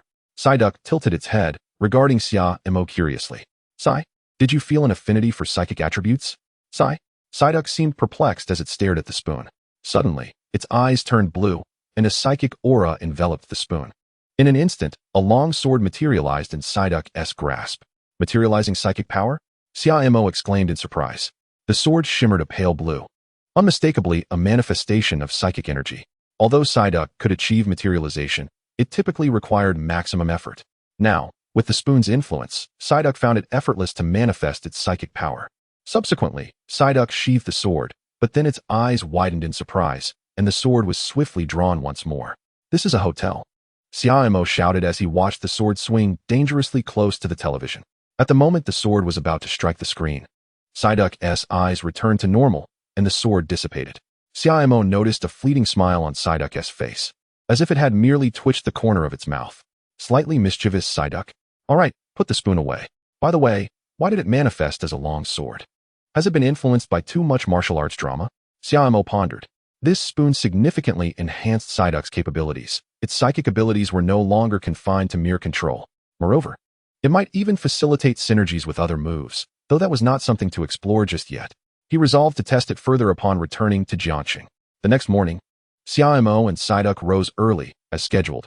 He was set to return to Jiangsheng with Gu Shui.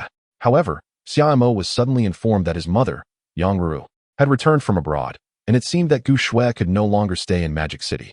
What? Uncle Gu is coming to pick you up today? Are we taking your car back? Yes, my father said I shouldn't visit the university now. I should wait until after the college entrance examination to avoid being preoccupied with thoughts about it. Gu Shui spoke with a hint of apology, for it was she who had initially invited Xia Mo to explore the university, and now she felt somewhat guilty for backing out. Never mind.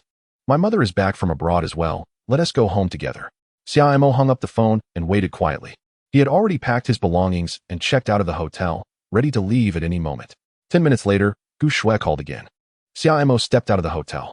Before long, he spotted her, and after politely greeting her, Uncle Gu chuckled. When Gu Shui told me that her classmate was also participating in the Koi King's Cup, I originally paid it no mind, but now I must admit, you surpass my daughter by far. Xia Mo, are you interested in attending a military academy? After you graduate, returning to Jiangsheng for work and potentially taking over my position is not out of the question. Uncle Gu first praised him, then extended the invitation. Dad. Gu Shui's eyes widened. You said the same thing to me before. Now you're trying to entice my classmate? Xia Mo smiled wryly and replied, Thank you, Uncle Gu. I will consider it. Chapter 51, A Family Reunion. With a ride from Gu Shui's family, Xia Mo successfully returned to Jiangsheng. In the end, he and his Psyduck got off near the 3rd middle school. Although the atmosphere during the journey felt somewhat off, it was undeniably comfortable to travel by car. And now, he was not far from home. he could walk back on his own. At Jiangqing International Airport, a stylish woman wearing sunglasses descended from the first-class cabin of a flight from Kyoto, surrounded by a group of people. The gentle breeze at the airport tousled her chestnut waves, perfectly framing her exquisitely maintained, delicate features. Beneath her confident smile, she exuded elegance and charm. Yang Ruru donned a cream-colored trench coat, cinched at the waist, accentuating her slender figure. Most striking of all was the graceful Shinado accompanying her down the steps. Shinado was also adorned in a beautiful outfit, wearing a black tulle hat patterned with stars, which partially concealed her exquisite face. Her arms were clad in long black gloves, embellished with small, sparkling gems, drawing attention to her flowing gown as if she were a queen at a grand ball. "Slow down, slow down, slow down," urged Li Xiaoning, her nervous manager and life assistant, fearing that one careless moment might cause the esteemed woman to slip away. Yang Ruru smiled slightly, playfully chiding, "Xiaoning, am I that kind of person?" Li Xiaoning fell silent, her eyes clearly conveying her thoughts. Indeed, she was. Just as Li Xiaoning believed Yang Ruru might stumble and reached out to assist her, she inadvertently grasped Shinado's hand instead. Yang Ruru and Shinado, having developed a tacit understanding, coordinated seamlessly. When Li Xiaoning saw the radiant smile on Yang Ruru's face, a sense of dread filled her heart. She realized she had been tricked again. In that moment, as Li Xiaoning opened her mouth to speak, a deep violet glow flickered around Shinado. In the next instant, both Shinado and Li Xiaoning vanished simultaneously. After a few seconds, Shinado returned, but Li Xiaoning was nowhere to be seen. Yet, the expressions of the surrounding colleagues remained unfazed. They were already accustomed to such occurrences. If Yang Ruru wished to escape, who could possibly stop her? As a professional trainer, Shinado possessed the power to act at will. "Dear friends, this weekend, I will return home to reunite with my beloved husband, precious daughter, and darling son. For the next 2 days in Jiangqing, I hope you all take some time to relax. As for work matters, Xiaoning will handle everything." Yang Ruru smiled and winked, giving a gentle wave. "Farewell, everyone. Shinado, let us head home." "Sana?" Shinado elegantly linked arms with Yang Ruru, and in the next moment, they teleported away, vanishing without a trace. When Xia Mo opened the door to his room, an unexpected event unfolded. Quack! Psyduck suddenly burst forth from its pokeball, eyes wide and embracing its head, wearing a blissful expression. "What a delightful aroma. It must be the smell of my mother-esque cooking. She must be back." Xia Mo closed his eyes and gently inhaled the fragrant scent wafting in from the yard. Psyduck, with its large bill, was already drooling. How could it still exhibit the demeanor of a Koi King Cup champion? Xia Mo mused, feeling nostalgic for his mother-esque cooking. It had been quite some time since their family had gathered. The gate to the yard swung open, revealing Shinado, and Xia Mo was not surprised. As long as Shinado was home, she would always be there to greet either sibling at the door. Shinado, dressed in an apron reminiscent of a housekeeper, exuded a unique charm. "My dear son, you're back. Come here, let me hug you." At that moment, Yang Ruru appeared as a quintessential housewife. Having shed her star-studded persona, her current identity was simply that of a mother who had just returned home after a long separation from her children. When Shinado sensed Xia Mo's return through her psychic abilities, Yang Ruru instinctively forgot the spatula she held and rushed out. "Mom!" Quack! Just as Xia Mo was about to embrace her, a yellow figure, Psyduck, dashed in faster than he could. Psyduck! Observing Psyduck's antics, Xia Mo could only shake his head in exasperation. He really wished to show off his fledgling Pokémon. "Ha ha ha, my darling son. This must be your beginner Pokémon, Psyduck. Quite a charming little duck." Yang Ma gazed fondly at the Psyduck in her arms, which, despite its seemingly dazed appearance, was actually trying to curry favor. Duck, hungry food. Psyduck, clearly famished, yearned for dinner. "There are some cakes and snacks in the kitchen. Shinado, please take Psyduck to grab some to tide him over." Yang Ma chuckled, observing Psyduck clutching its belly. As a nurturing figure, she understood perfectly what her Pokémon desired. "Sana?" Quack, quack. Back on solid ground, Psyduck joyfully wiggled its little tail. "Dinner. Delicious." Watching Psyduck scamper toward the kitchen with its short legs, Xia Mo could only shake his head in resignation. "Psyduck, you truly are something. Such a glutton. Forgetting about your trainer the moment food is involved, even escaping from your Pokeball." Xia Mo glanced at his Pokeball, reminiscing about the circumstances under which he had caught Psyduck. "Come here, my dear son. It's been a while. You've grown taller and more handsome. You're now quite the sunny young man." After embracing Xia Mo, Yang Ma surveyed the young man before her and couldn't help but smile. Xia Mo felt rather peculiar. Why did the sunny boy seem somewhat off? Behind Xia Ma stood her sister Xia Yan, who had just returned from her travels, arriving home ahead of Xia Mo. Upon seeing her younger brother, Xia Yan smiled and nodded. "Darling, I'm back," she exclaimed. Suddenly, a thunderous roar echoed through the sky as Xia Ba made a grand entrance. The Charizard, with its vibrant orange-red body and wings, seemed to merge with the setting sun and the evening glow, resembling a dancing flame soaring across the sky before gracefully landing in the expansive yard. It was a rare moment of family reunion. Chapter 52, The Newcomer Plan. Xiaoyan. Eat more, do eat more. Mom, the bowl is already overflowing. Xia Mo, you too. It's been ages since you've savored your mother-esque cooking, hasn't he it? Have another piece of sweet and spicy choco fruit grilled meat. Mom, I assure you, I've eaten enough. I've had my fill. So I leave the rest to you. Quack, quack, quack. As a star trainer, Xia Ma's culinary skills were unparalleled. The perfect blend of tree fruits and human food, with impeccable control of oil and cooking time, meant that even a simple plate of water spinach showcased the allure of top-tier culinary artistry. Occasionally, Xia Ba would cook for Xia Yan and Xia Mo, and while his cooking was decent, it paled in comparison to Xia Ma's, akin to the difference between a small dragon and a Charizard. The delectable choco fruit grilled meat, rich in flavor, and the squirrel fish infused with the tangy sweetness of candlewood fruit created an explosion of freshness and taste. By the end of the meal, even the broth was not spared by the ever-hungry Psyduck, resulting in Xia Ma having significantly fewer dishes to wash, all sparkling clean. Quack Psyduck burped, utterly satisfied, clutching its round belly like a dazed creature, sitting in a chair in a stupor. Chef Shinado began clearing the table, and Xia Yan and Xia Mo eagerly assisted her. Although Shinado could manage on her own, she welcomed their help with gratitude. I heard the news that you won the King of Koi Cup in Magic City. The family gathered in the dining room, where Xia Ma shared what she knew about Xia Mo's recent achievements. Xia Yan nodded first, saying, "Yes, Mom. I was the one who recommended little brother to compete. No doubt he is my son." Xiao Ba chimed in. "Oh, go on. It's all thanks to Xia Mo's own hard work." Xiao Ma shot a playful glare at Xiao Ba. Xiao Ba chuckled but did not retort, instead shifting the conversation to another topic. Recently, 2 high schools in Magic City inquired whether Xia Mo would be interested in attending. They recognized his potential, but I did not agree immediately, as it ultimately depends on Xia Mo's wishes. I did some research, and both schools have better educational resources and graduation rates than Jiangxing No. 3 High School, making them suitable for Xia Mo at this stage. Listening to his father's words, Xia Mo fell into contemplation. People aspire to rise, just as water flows downward. If the opportunity to study in Magic City truly arose, Xia Mo would be inclined to accept it. Having experienced the environment of Magic City, he understood that to develop further, he needed to be in a larger city, whether now or during university. Eventually, he would have to make that move. However, faced with such a sudden proposition, he found it difficult to arrive at a decision. After all, he had only just come of age. Stop beating around the bush, just speak plainly. Observing Xia Mo deep in thought, Xia Ma admonished Xia Ba. She was well aware of her husband's tendencies. Xia Ba, unfazed, merely chuckled.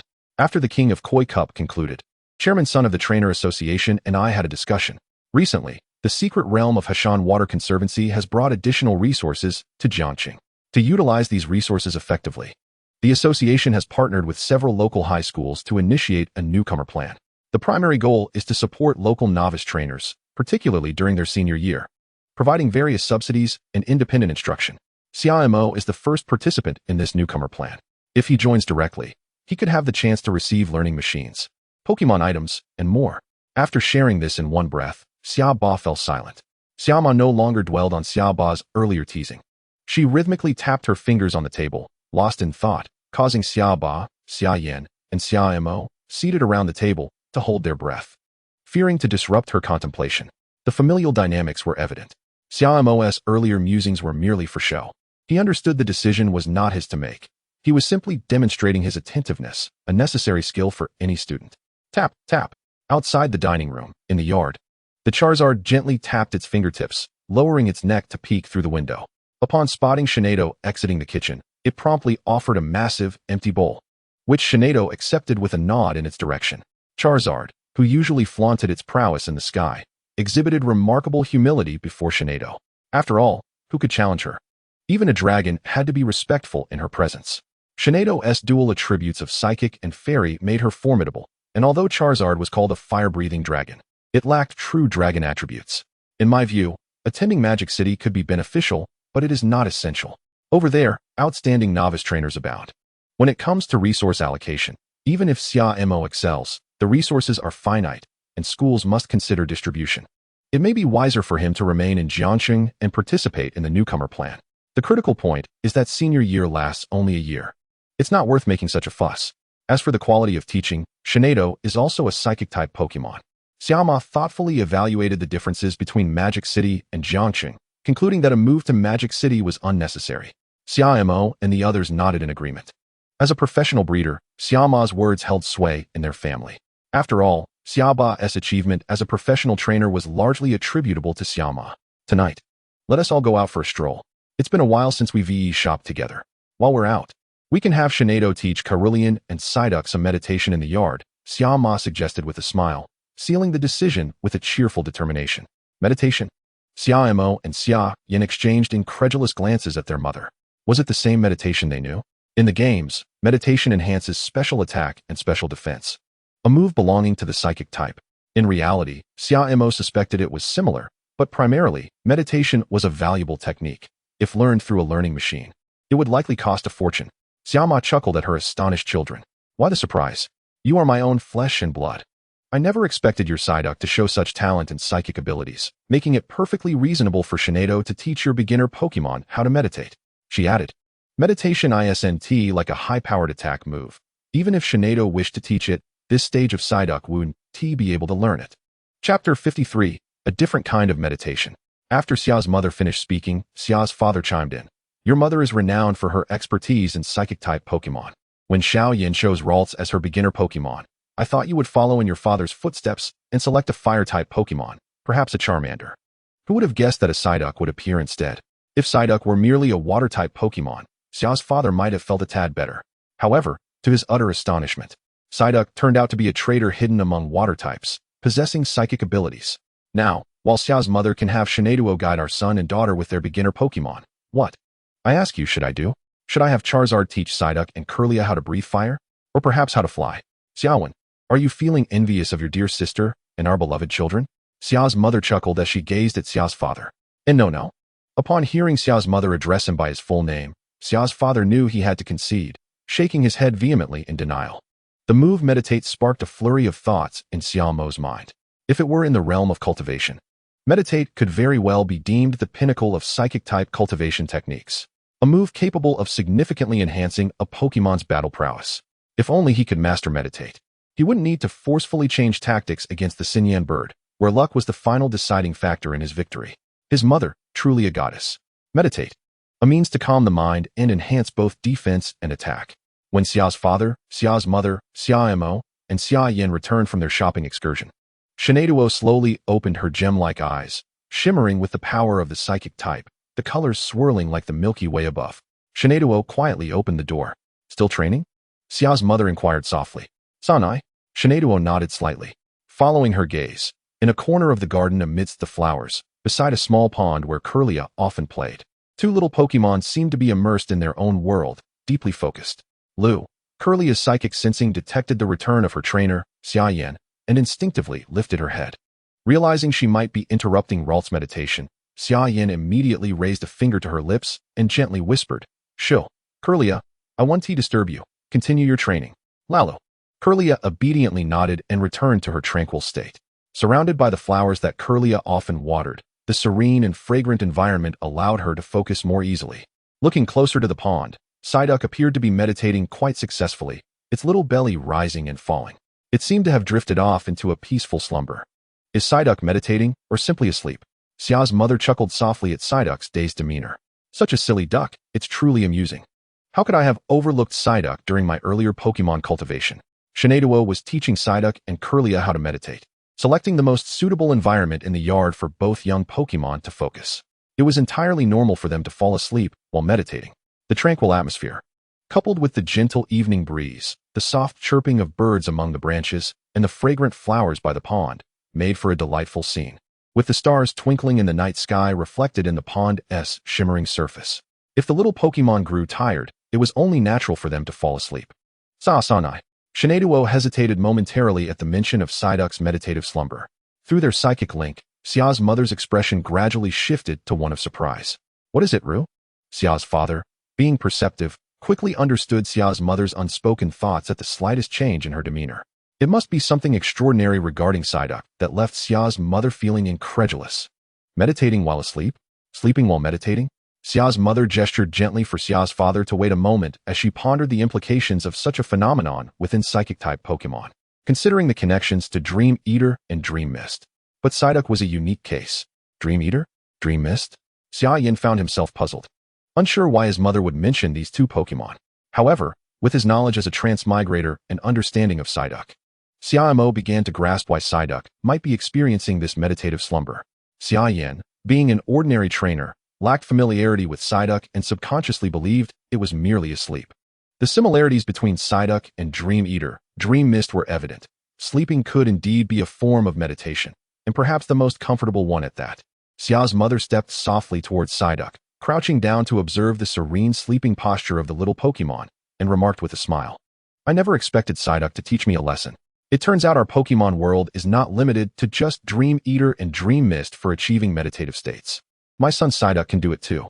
Such a unique form of meditation doesn't even require instruction from Shineiduo. Psyduck innately knows how to do it, and can choose the most comfortable position to sleep. However, it may not even be aware of its own ability. Sleeping is indeed a form of meditation." Xia Mo's eyes widened in realization. Is this even possible? Psyduck can meditate on its own?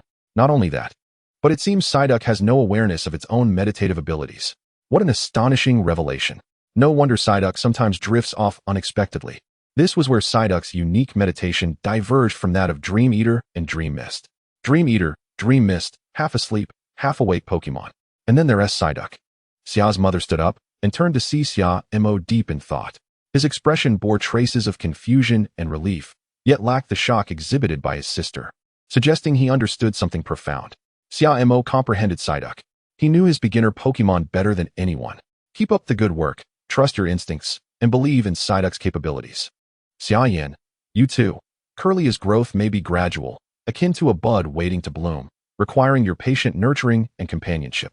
One day, when she finally evolves into Shineiduo, you will come to appreciate the true allure of the Psychic Queen. Xia's mother knew precisely how to encourage both Xia Mo and Xia Yin. Chapter 54, The Psychic Training Hall. If sleeping equates to meditation, and if one could reach a peak state after meditating 6 times as in games, then the potential of Psyduck would be limitless if maintained. Currently, Psyduck's strength remains rather weak, but as it grows stronger, the benefits of meditation will gradually manifest. Showcasing this state in Pokémon battles may prove challenging, yet as long as there remains a glimmer of hope without defeat in future battles, one can place faith in Psyduck. Perhaps this is the essence of Psyduck's infinite meditation. Xia Mo's heart surged with excitement. When the bridge of trust between trainer and Pokémon is gradually established, it forges an unbreakable bond for a lifetime. On Saturday morning, Shinai was already in the kitchen preparing a sumptuous breakfast. Essential to the spread was the fresh Moo Moo milk ordered from the Pokémon Center, alongside deliciously sweet mangoes, revitalizing red date cakes, and the often consumed molten custard buns, all contributing to a nutritionally rich meal. When at home, I would not recommend beginners to opt solely for energy cubes for breakfast. Instead, a combination of Moo Moo milk, fresh berries, and various human foods allows for a more leisurely and digestible experience. Energy cubes are akin to compressed biscuits, derived from berries or other Pokémon food sources. Summer's mother had initially intended to elaborate on the nuances of nurturing beginner Pokémon, but upon witnessing a Psyduck devouring a custard bun and guzzling Moo Moo milk, she realized that her advice might not be entirely applicable. Clearing her throat, she chuckled at the thought that her insights as a star trainer had been swiftly dismissed by the Psyduck. She noted that while energy cubes are compact and facilitate rapid energy replenishment, they could be introduced to beginners once their skills reach a certain threshold. For powerful Pokémon like Shinai and Charizard, the energy contained in human food may prove insufficient, necessitating a daily intake of ample energy cubes. However, Psyduck and Cherim were not yet at the stage where energy cubes were required. Crafting energy cubes is an essential skill for trainers. And while it will be taught in university, she offered to impart this knowledge to them in a few days if they were interested. After wiping her mouth with a napkin, she smiled at her daughter and son. If possible, they would certainly wish to learn from their mother, as studying under a star-level professional breeder is a dream for many. By the way, your 8-school league is about to commence, right? How confident are you in securing the championship? After a brief pause, Xia Yin turned to Xia Mo. The 8-school league is a long-standing tradition in the Jiangxing region. and Xia Yan was a key player for the last Jiangqing 3rd middle school team. Of course, I am quite confident, Xia Mo declared, thumping his chest. Having won the Kingler Cup, what is a mere 8-school league in comparison? Psyduck raised its paw in affirmation, all the while continuing to gulp down moo moo milk. Given Xia Mo's current prowess, the 8-school league posed no challenge. However, he could not afford to be complacent, as the true test awaited in university. Summer's mother first acknowledged Xia Mo's abilities before delivering a gentle admonition. She had witnessed numerous novice trainers excel initially, only to become mediocre upon entering university or after graduation. Training Pokémon is a demanding endeavor, with progress often painstakingly slow, leading many to feel disheartened. Let us seize the early hours and head to the Psychic Training Center to assess the two of you, Summer's mother decided, glancing at the time. After finishing his meal, Summer's father rushed to the police station, as the situation in Donghai was far from optimistic, and, as a professional trainer, he had no fixed days off. The training center was expensive to construct, typically found only in universities or certain clubs. The trio was en route to the Jianghai University Psychic Training Center. 20 minutes later, Xia Mo beheld Jiangqing's most prestigious university, which also happened to be his father's alma mater. Jianghai University, while an established institution, fell short of top-tier universities such as Magic City University, yet it was undoubtedly the foremost in Jiangqing. As they walked, Summer's mother provided insights about the university. By the way, Xia Yan, you applied to Jianghai University, right? She inquired. Yes, I have completed my application, Xia Yan replied. Being a year older than her brother Xia Mo, she had just finished her college entrance examination a few months prior. Xia Mo, curious about Jianghai University since he had never attended university in his previous life, gazed around in wonder. The campus was expansive, and it took them a while to reach the Psychic Training Center. The training center, predominantly silver in color, exuded a futuristic ambience. The Diamond Training Ground featured 4 levels: Ordinary, Elite, Platinum, and Diamond. The Ordinary Training Ground had both a hall and VIP small rooms, while the Elite, Platinum, and Diamond Training Grounds comprised only small rooms. Any trainer could train their psychic Pokémon in the spacious Ordinary Hall after paying the venue fee. Although the effects of the psychic field were somewhat mediocre, the VIP small rooms offered a more tranquil and comfortable training environment, designed for exclusive use. This was Xia Mo's first visit, having only acquired Psyduck 2 months prior. His sister, Xia Yan, had visited several times, training in small rooms. Staff member Xiao Lu, trembling with excitement, received the diamond membership card from Summer's mother. She smiled and playfully placed a finger to her lips in a shushing gesture. Despite wearing sunglasses, devoted fans could recognize her. Staff member Lu Liang nodded vigorously, his face flushed, and quietly requested, "Could I trouble you for an autograph?" Summer's mother readily obliged. After she signed, Lu watched in awe as Xia Mo and his companions departed, clutching the work manual now adorned with Yang Ru's artistic signature. Feeling as though reality had blurred. Who was that just now? They looked so familiar. And your signature? Shoo. Lu swiftly covered the mouth of his colleague. Xiao Wang, keep it down. We're at work. Xiao Wang retorted. You know we're at work too? In the Diamond Training Ground, Psyduck and Shanai faced off. Summer's mother had instructed them to engage in a 1v1 duel, as real combat was the best form of guidance. Psyduck, unleash your most potent psychic attack. Psyduck raised its tiny paws and clasped its head, channeling its psychic energy toward the central nervous system. The pale blue energy deepened, and as hints of purple emerged, Psyduck opened its eyes, resembling the twinkling stars at the onset of twilight. The psychic force surged as Psyduck directed its amassed energy toward Shanai. Shanai elegantly lifted her slender arm, her purple-red gaze shimmering with exquisite light. A barrier of purple-red psychic energy formed, steadfastly repelling Psyduck's psychic attack. The barrier shimmered with iridescence. Summer's mother felt a twinge of surprise. Psyduck's psychic strength was already comparable to that of many newly initiated ordinary psychic Pokémon. Generally, an ordinary trainer obtains certification a year after becoming a novice trainer through the Pokémon League's preliminary assessment. First-year students in Pokémon University typically achieve this certification by the second semester. Thus, Psyduck, based solely on the strength of its psychic attack, had already achieved a status capable of overwhelming contemporaries at Xia Mo's level as a novice trainer in his senior year. In the entire senior year of Jiang City, it is estimated that only a select few exceptional trainers like Yang Luo could contend with Xia Mo's Psyduck. Although only a preliminary assessment of Psyduck's psychic abilities had been conducted, Xia's mother already possessed ample confidence in her son's connection with Psyduck, firmly believing that its psychic prowess was by no means lacking. Thus, the remaining consideration lay in determining Psyduck's limits. What precisely are Psyduck's boundaries? The current psychic moves exhibited the strongest power not yet enhanced by meditation. What if Psyduck were to meditate first to amplify its psychic capabilities? Son, let Psyduck enter a meditative state. Let us explore the limits of its psychic powers while in this state. Xia's mother arrived at a new pedagogical decision. Xia Mo felt a sudden jolt within, his anticipation gradually morphing into excitement. Psyduck's meditation. Psyduck's meditation was rather unique, akin to slumber. This was something Xia Mo had long pondered, yet remained unsure how to implement. Firstly, he lacked a daring subject to experiment with, and secondly, he could not guarantee safety during training. However, this one-on-one instruction session with Shinado might represent the perfect opportunity for such an endeavor. Psyduck, commence meditation. Xia Mo commanded. A hint of nervousness tinged his words.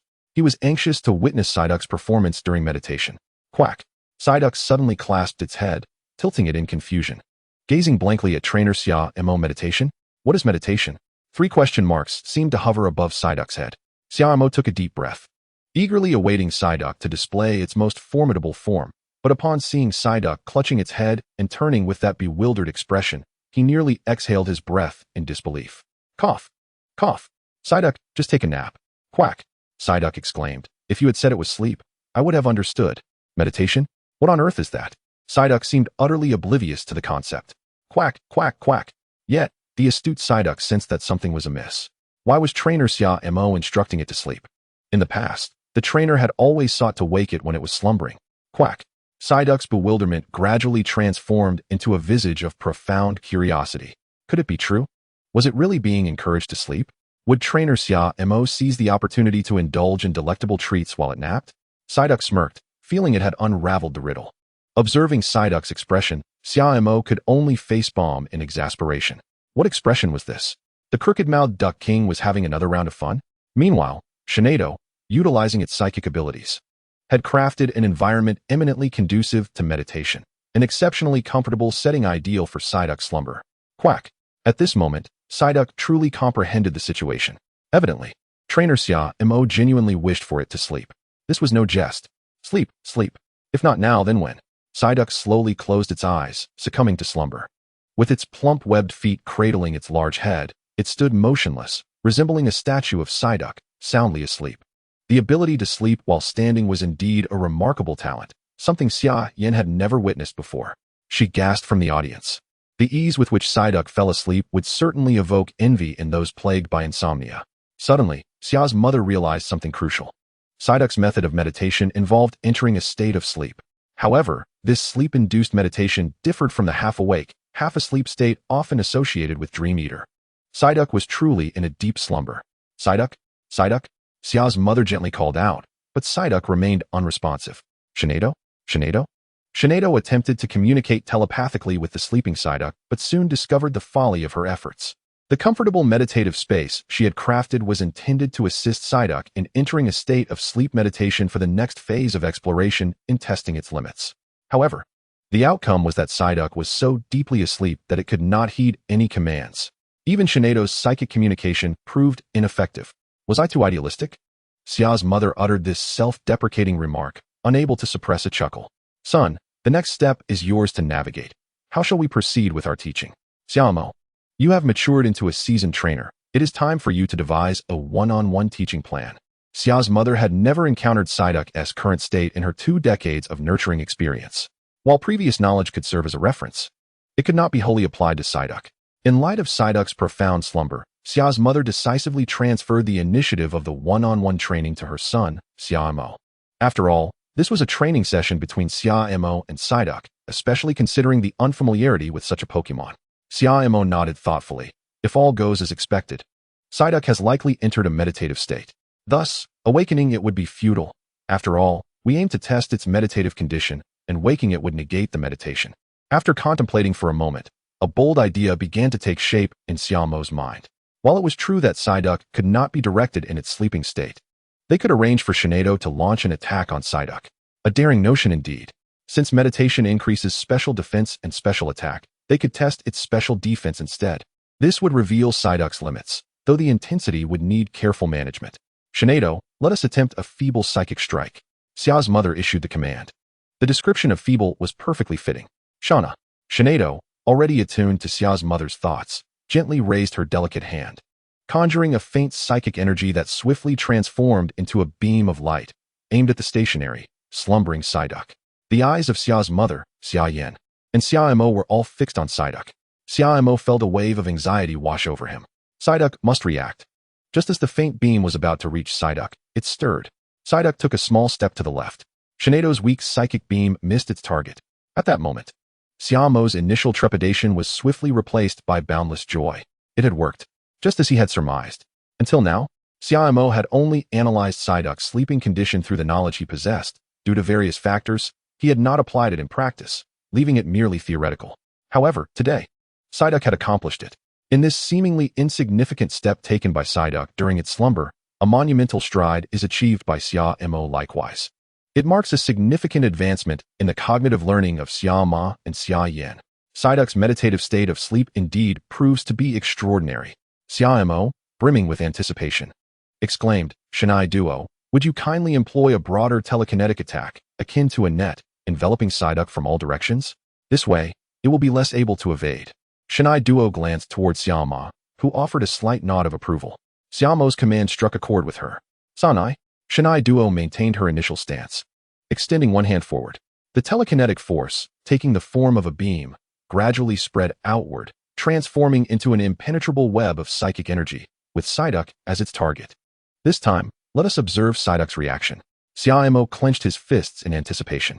In a situation where there was no escape, how would Psyduck respond? The answer manifested as a radiant glow. Psyduck, particularly the 3 black tufts on its head, appeared to be entranced in a mysterious rhythm, gently swaying above its head. In the next moment, a shimmering light of pale blue psychic energy enveloped Psyduck, forming a spherical barrier that safeguarded it at the center. Shinai Duo's telekinetic net was thwarted by this spherical shield. The astonishment within Xia Ma witnessing Psyduck's instinctual response while in a state of sleep was profound. It is essential to note that, at this moment, Psyduck was not guided by its trainer, Xia Mo. This was nearly an instinctual reaction, an innate ability to sense danger while asleep. "Mom, does Shinai Duo possess Thunderbolt?" A bold idea suddenly sparked in Xia Mo's mind. Shinai Duo squinted, casting a glance in his direction, conveying a look that urged him to comprehend for himself. Whether it was the beam form of telekinesis or the web-like manifestation, under Shinai Duo's subtle control, neither posed a genuine threat to Psyduck. Since Xia Mo began training Psyduck, the only move that truly instilled a sense of danger was electric-type moves. With Xia Ma Shinai Duo present, it was worth a try. Xia Mo gestured with enthusiasm, smiling broadly as he inquired, "Shinai Duo, could you utilize Thunderbolt?" "Shinai Duo? How could you utter such words?" Were it not for the fact that Xia Mo was the son of her trainer, Yang Ruru, Shinai Duo might have genuinely considered demonstrating what Thunderbolt truly entailed. Xia Ma was amused by Xia Mo's words. Thunderbolt? Yet, since the initiative lay with Xia Mo, she would not oppose. "Shinai Duo, then please proceed with Thunderbolt," she stated, initially suppressing a laugh, but eventually unable to contain it. "Sanai." Shinai Duo, with a touch of human-like exasperation, rubbed her forehead. Maintaining her stance with one hand extended forward, sparks of electricity flickered at her fingertips, the golden-hued electric energy visibly dwindling under her control. In the end, only a scant spark of electrical power remained. Frankly, even Xia Yan in the audience found it hard to bear. A 1-volt attack? Such execution was truly exceptional. However, what Xia Yan could not have anticipated was that this was far from the pinnacle. Even more astonishing feats awaited. As the flickering electrical light at Shinai Duo's fingertips diminished to near nothingness, aimed at Psyduck, and before the 1-volt attack could be unleashed, Psyduck suddenly dashed towards Xia Mo as if propelled by a 10,000 horsepower motor, running with its eyes closed, cradling its head. Under the watchful eyes of Xia Ma, Xia Yan, and Shinai Duo, Psyduck unexpectedly embraced Xia Mo's thigh. Xia Mo looked down at Psyduck, clinging to his leg, while glancing back at Shinai Duo, whose fingertips still crackled with electricity, clearly directed at him. Shinai Duo hesitated. Should she unleash the electric attack, or refrain? Though she was inclined to strike. Xia Mo's blood pressure surged. "Psyduck, you truly possess a remarkable spirit." Chapter 57, The Comfort of a Trainer. What a perceptive Psyduck it is. Xia Mo felt a swell of filial piety. In its slumber, Psyduck's ability to sense danger had significantly heightened, and when confronted with an opponent's attack, it could make optimal judgments. It skillfully evaded weak telekinetic forces and retaliated using its own psychic energy when evasion was impossible. However, electric-type moves, with their unparalleled speed, were in a league of their own among the 18 elemental types. Once Shinai Duo launched an attack, Psyduck stood no chance of dodging. With a trainer's guidance, it could withstand Water Pulse, but now, in its sleep state, it had to resort to other means. Even a 1-volt attack could inflict some damage on a pure water type like Psyduck. Since Psyduck could not resolve its impending 1-volt attack issue while in slumber, it could resolve the problem by staying close to its trainer, Xia Mo, thus avoiding the electric strike altogether. Let us conclude today's one-on-one training session here. For Psyduck's performance has exceeded expectations. Xia Mo smiled, remarking, Psyduck places immense trust in you, Xia Mo. The moment it sensed danger in its sleep, it instinctively sought the safety of its trainer, namely, you, my son. At this juncture, Xia Mo's blood pressure had indeed returned to normal. His earlier spike, nearly leading to a cerebral hemorrhage, stemmed from the training session. When Psyduck faced the 1-volt attack, its performance had been disheartening compared to its previous encounters with telekinesis. Though it could have used Water Pulse, it chose to flee instead. Now, with the training session concluded, Xia Mo calmly observed Psyduck, nestled against his right thigh, asleep. Upon closer inspection, he noticed the tufts of its fur standing on end and its occasional tremors. Psyduck had sensed danger in its dreams, akin to experiencing a nightmare, finding solace only in the presence of its trainer, Xia Mo. From this perspective, could it be that Psyduck's performance was not as dreadful as initially perceived? Yet, the issue remains evident. While Psyduck could counter electric attacks, it did not mean it was devoid of fear. Typically, Psyduck appeared indifferent, with a tilted head and a lack of thoughts. However, during meditation, its emotions flourished. The power of electricity must not be underestimated. Strictly speaking, Psyduck had not overcome its fear of electric-type moves. Rather, it is inherent for water types to harbor a fear of electricity. Nevertheless, Psyduck's lethargic nature mitigated some of this fear, leading Xia Mo to mistakenly believe that it was unafraid. Perfection is an illusion, both for Pokémon and trainers alike. Even as a transmigrator, Xia Mo could occasionally underestimate the realities of the Pokémon world, such as the impact of moves like collision. Psyduck, in its instinctual fear of electric-type moves, flees in a state of panic. Does this not seem like a perfectly natural reaction? It is akin to a child who, terrified of water, learns to swim. Even with a swimming instructor present for protection, the innate trepidation towards water will compel the child to evade the situation. The training and nurturing of Pokémon must be a gradual process, advancing step by step, requiring patience and time. All growth necessitates the accumulation of time. After the one-on-one training session, Psyduck clung tightly to Xia Mo's leg, sleeping restlessly with furrowed brows for an extended period, reminiscent of the distress experienced during nightmares, occasionally twitching with unease. At this moment, Xia Mo found a spot to sit in the training ground, allowing Psyduck to hold on, with no intention of returning it to its pokeball for rest. Psyduck, I am here. I will always be here. Xia Mo gently patted Psyduck's back, reminiscent of the comfort provided by parents during childhood nightmares, or the care of his sister, Xia Yan, when their parents were absent. He gently rocked his legs side to side, mimicking a cradle. Regardless of the high psychological expectations and demands placed on Psyduck during training, when Psyduck was vulnerable and in need, Xia Mo's heart softened.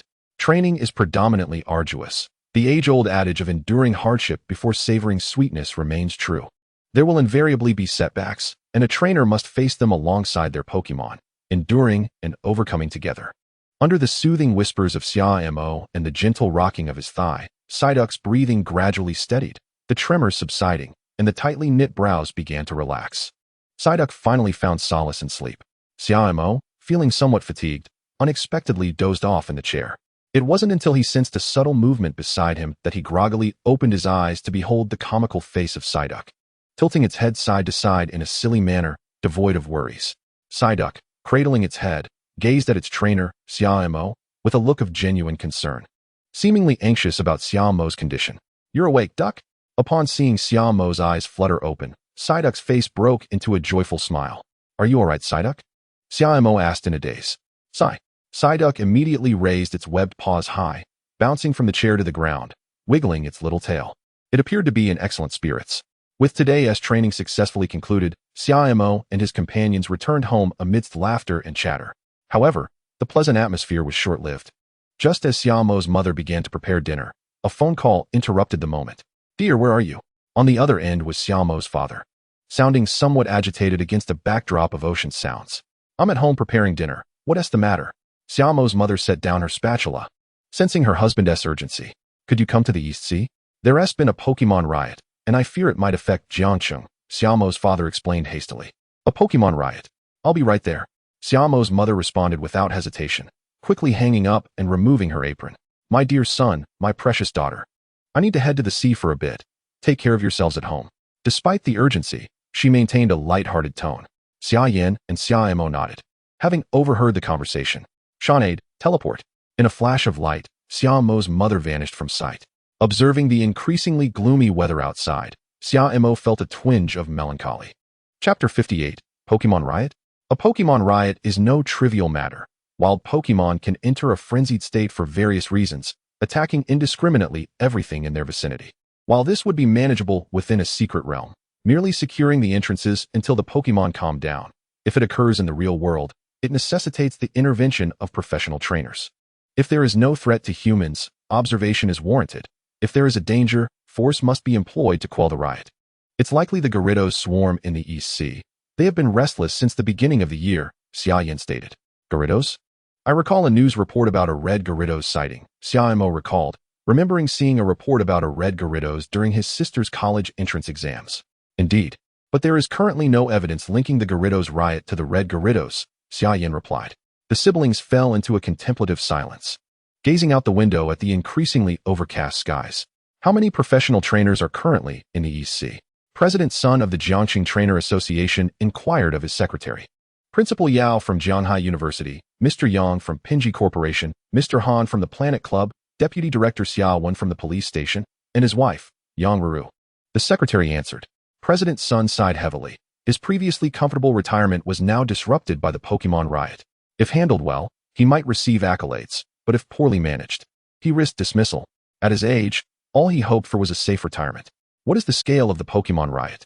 Preliminary observations indicate a sea-level crisis.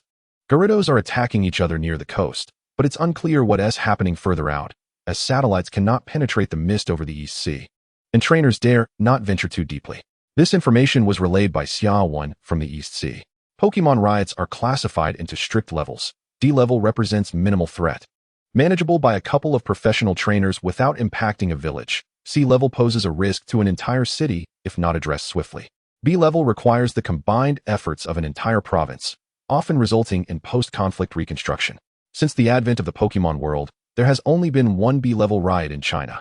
As for A level, it signifies a national catastrophe, which occurred during the initial emergence of the Pokémon world when a secret realm collapsed in the southern hemisphere, unleashing rampaging Pokémon that only returned to normalcy when the secret realm fused with the real world.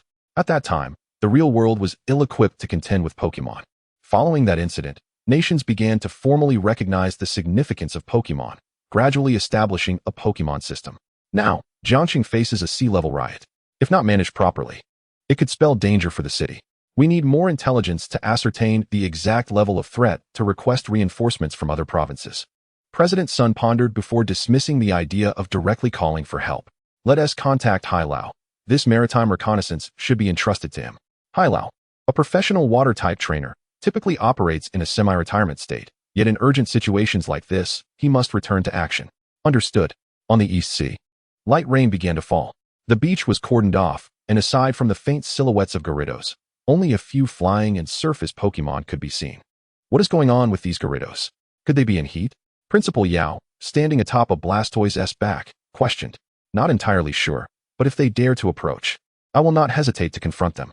Mr. Yang from Pinji Corporation proclaimed boldly, standing on the back of an armored bird, a pokeball clasped tightly in hand. Being the father of Yang Luo, Ruoru, do you have any insights into this situation? On the back of Charizard, Xia's father inquired. At that moment, Xia's mother was being levitated in midair by Shanedo's psychic powers. After pondering for a moment, she provided her response. Gyarados do not typically exhibit signs of mating. However, their perpetual anger is quite genuine. This stems from the fact that their brains undergo a complete restructuring during evolution, resulting in a more ferocious temperament. Yet, they seldom make an appearance. Nonetheless, their behavior does not seem to suggest a desire to annihilate cities. Rather, it resembles a duel, akin to a pack of wolves vying for the title of alpha. Are they, perhaps, vying to establish a Gyarados king? Xia's mother surmised. Acknowledging that the scant information available made her analysis quite a feat, Xiao Ru is absolutely correct. They likely aspire to create a new ruler. A venerable voice resonated. Hai Lao, Hai Lao. The greeting reverberated, prompting the professional trainers to bow slightly in respect. The man referred to as Hai Lao waved his hand dismissively. His sunken eyes bore witness to countless hardships. The Hippowdon behind him seemed to possess a semblance of wisdom, nodding ever so slightly. Hai Lao was among the first individuals to be conferred the title of professional trainer, a senior to Xia Mo and his peers. Xiao Ru has returned to Jiangxing. Yet she hasn't come to visit this old man, Hai Lao remarked, directing his gaze towards Xia's mother. Hee, I simply haven't had the chance, Xia's mother replied. A hint of embarrassment in her voice. Hai Lao had once been Xia's mother's mentor. In his eyes, she was not a celebrated breeder, but merely his student. Chairman's son. Really, how could you summon someone of your age from retirement? Xia's mother expressed her displeasure. Chairman's son is merely being cautious, should any unforeseen circumstances arise. Having Hai Lao present would provide a delay, allowing Chairman's son to summon reinforcements, Xiaowen clarified. Hai Lao remained silent, instead peering into the distance. Where clouds and sea melded together, flashes of lightning faintly visible within. I shall investigate that direction. If I do not return within 2 hours, inform Xiao's son to summon help, Hai Lao declared. Hai Lao, we shall accompany you. The group urged, anxious about Hai Lao's decision to venture into danger at his age. There is no need. If I do not return, your presence would be futile. It is better for you to remain here and provide assistance. Hai Lao shook his head. It was not that he held these trainers in disdain. Rather, on the sea, none was better suited than he to ascertain the situation. Let us proceed, old friend, Hai Lao said, stepping forward, his feet causing ripples on the water's surface. The Hippowdon followed closely behind him. What shall we do? Xia's father was at a loss. Turning to Xia's mother for guidance. Hai Lao is correct. If he does not return, our presence would be of no use. Let us wait here for 2 hours. We shall have results by then, Xia's mother calmly analyzed. Upon hearing this, the others resigned themselves to patient waiting. Chapter 59, School begins. In the East Sea, at sea. Over an hour had elapsed since Hai Lao set forth, and although the professional trainers exhibited commendable patience, concern began to creep in. Their gazes inevitably fell upon Xia's mother. But all they could discern was her composed demeanor. In truth, Xia's mother harbored her own uncertainties, yet she refrained from revealing them. As the appointed 2-hour mark approached, a figure emerged from the horizon. Xia's mother exhaled a sigh of relief. If Hai Lao did not return, the situation would indeed turn dire. Soon, Hai Lao arrived before them. The expressions on his face provided no clues, leaving them in suspense as they awaited his words. Xiao Ru was indeed correct. The Gyarados are engaged in combat amongst themselves, but it is no chaotic melee. Rather, it is a series of 1v1 duels, with the other Gyarados observing. Considering the behaviors of other Pokémon and ordinary animals, it appears they are indeed striving to establish a Gyarados king, Hai Lao explained. A Gyarados king? What purpose would their king serve? Xiao's father inquired. Hai Lao shook his head, equally perplexed by the intentions of these creatures whose minds seemed solely fixed on destruction. However, it appeared that this Pokémon uprising would not affect Jiangxing, which was indeed good news. This information comes from Han Tian of the Planet Club, he stated. A trainer who served as a pillar of support for the Planet Club's presence in Jiangxing. The others tacitly accepted this news. Given that the Pokémon uprising will not impact Jiangxing in the short term, let us all return. I will instruct the police to monitor the coastline and notify us of any developments, Xiaowen suggested. The individuals present were not merely professional trainers. It was unwise for them to remain at sea for prolonged periods. Nods of agreement followed, as it seemed prudent to return and replenish their energies. Given the absence of immediate danger, Hai Lao also acquiesced to this proposal. Subsequently, Xia's father called Chairman's son to inform him that the East Sea was presently devoid of issues. Upon receiving this news, Chairman's son of the Trainer Association also felt a sense of relief. Even if the Gyarados were to create a ruckus in the East Sea, as long as it was not directed towards Jiangxing, all would be well. The following morning, Xia Mo infrequently lingered in bed, not rising until around 10 o'clock. With the pressures of the Kingler Cup behind him, he found himself lacking motivation to train in the short term. Last night, Xia's mother returned, and the three of them shared a light-hearted late-night meal, during which Xia Mo learned of the events transpiring in the East Sea. Although he could not assist at the moment, gaining insight was beneficial. Xia's father, as usual, worked overtime, having spent a considerable amount of time at the police station. Fully responsible for the East Sea situation. Should any complications arise, Jiangxing would be in peril. Mom, I'm hungry. Time to eat, Xia Mo exclaimed, emerging from his room clad in a Pikachu onesie, only to find a meal laid out on the table along with a letter. The letter conveyed that Xia's mother had taken his sister out and would return in the evening.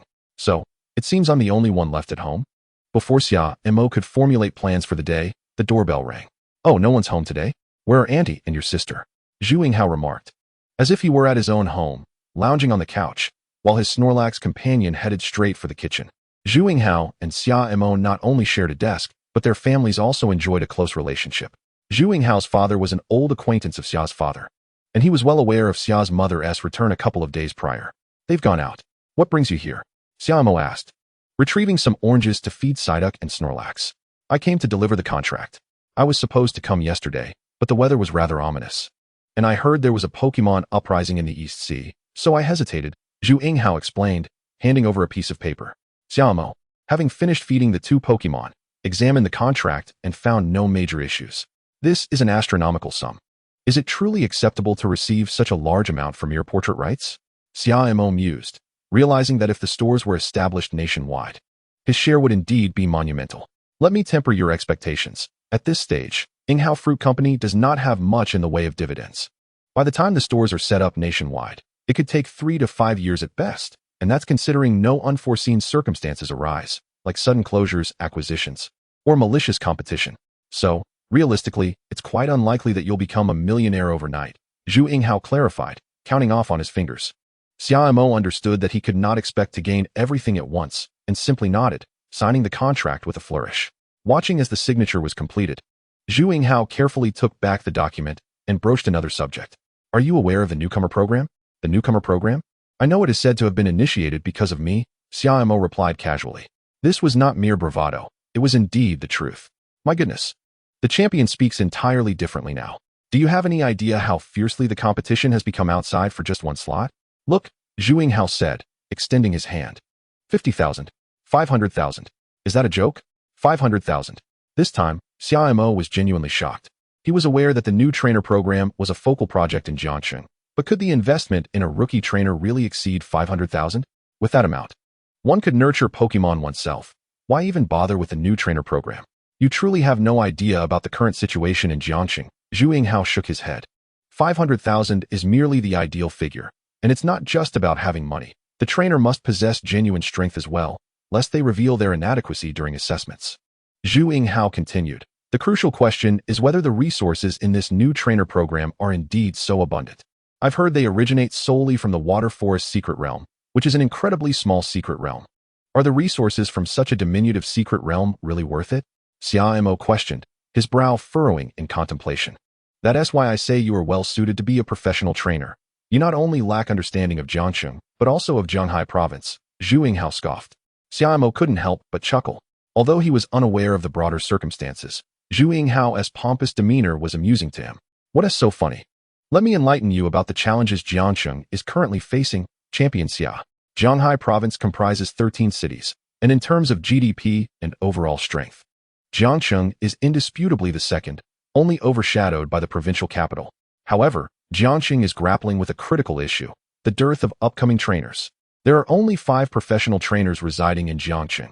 While that number isn't exactly negligible, it falls woefully short of what Jiangcheng deserves. The reason is simple. Since high school, the trainers in Jiangcheng have not been particularly strong. In the entire Zhanghai province, our city's rookie trainers don't even rank in the top 5. In light of this situation, the higher-ups must be worried, as it directly impacts their political achievements. However, Jiangcheng's resources are finite. They cannot simply be acquired without justification. By mere chance, a small secret realm has recently emerged in the water forest, and according to the Trainer Association's regulations, the resources from this secret realm belong to Jiangcheng. The most critical aspect is that this year's newcomers have begun to achieve results. That newcomer is you, Xia Mo. You won the King Carp Cup Championship. With this achievement, Jiangcheng can smoothly launch the new trainer program, especially with your example as a precedent. Do you have any idea how many resources Jiangcheng can allocate this time? Zhu Yinghao took a sip of water before continuing. It's nearly 10 million. As long as the new trainer program produces 1 or 2 professional trainers, the initiative will be deemed a success, which will enable Jiangcheng to openly provide resources to support new trainers. This is Jiangcheng's opportunity. Zhu Yinghao spoke with great enthusiasm. As the son of a businessman, he had absorbed a wealth of information and, combined with what his father had hinted, Zhu Yinghao had already pieced together much of the rationale behind the new trainer program. So, do you understand why a single slot is so exorbitantly priced? After all, once you enter the new trainer program, the returns multiply exponentially. What other investment can yield such profits? Xia Mo silently absorbed Zhu Yinghao's insights. He indeed lacked such astute perceptions, but he grasped the essence of Zhu Yinghao's analysis. It turned out he had become a pivotal figure in Jiangxing's development. So, how many individuals are currently in the new trainer program? Xia Mo inquired. I'm not certain, but it seems they are forming a small class for specialized instruction. Zhu Yinghao replied, shaking his head. However, I can make an educated guess about who might be involved. Would you like to hear? Xia Mo shook his head. Although he was curious about who it might be, aside from his classmates, he only knew Yang Luo. Knowing their names didn't clarify who they actually were. Sensing Xia Mo's disinterest, Zhu Yinghao opted not to elaborate. With the official list yet to be released, he didn't want to risk embarrassment by stating anything prematurely. All right, I have no further business here. I'll take my leave. See you at the start of school. By the way, don't forget to complete your summer homework. After chatting a bit longer, Zhu Yinghao waved goodbye. Upon hearing Zhu Yinghao's final remark, Xia Mo felt a twinge of helplessness. Having focused on nurturing his Psyduck, he had only managed to complete a few pages of his summer homework, and he had already forgotten some of the material. What was he to do? The college entrance examination would assess not only the performance of novice Pokémon, but also the importance of academic subjects. If only there were a way to bypass the cultural subjects in the entrance exam. Xia Mo mused whimsically. His academic performance was mediocre at best. He was neither particularly good nor exceedingly poor, merely average. If he aimed for prestigious universities like Imperial Capital University or Magic City University, his academic scores would undoubtedly hinder him. However, if one considered his Pokémon battle achievements, even if he flunked the academic subjects, he could still get into a university within the province with relative ease. Ultimately, it came down to mastering mathematics, physics, and chemistry. Just as Xia Mo resolved to commit himself to his studies, a call from his father interrupted him. Dad, what's up? The list for the new trainer program has been released. There are about 20 or so participants. I'll add you all to a group chat shortly. It will facilitate communication regarding certain matters. Okay, Xia Mo decided to wait a moment. Before long, he received an invitation and successfully joined the group chat.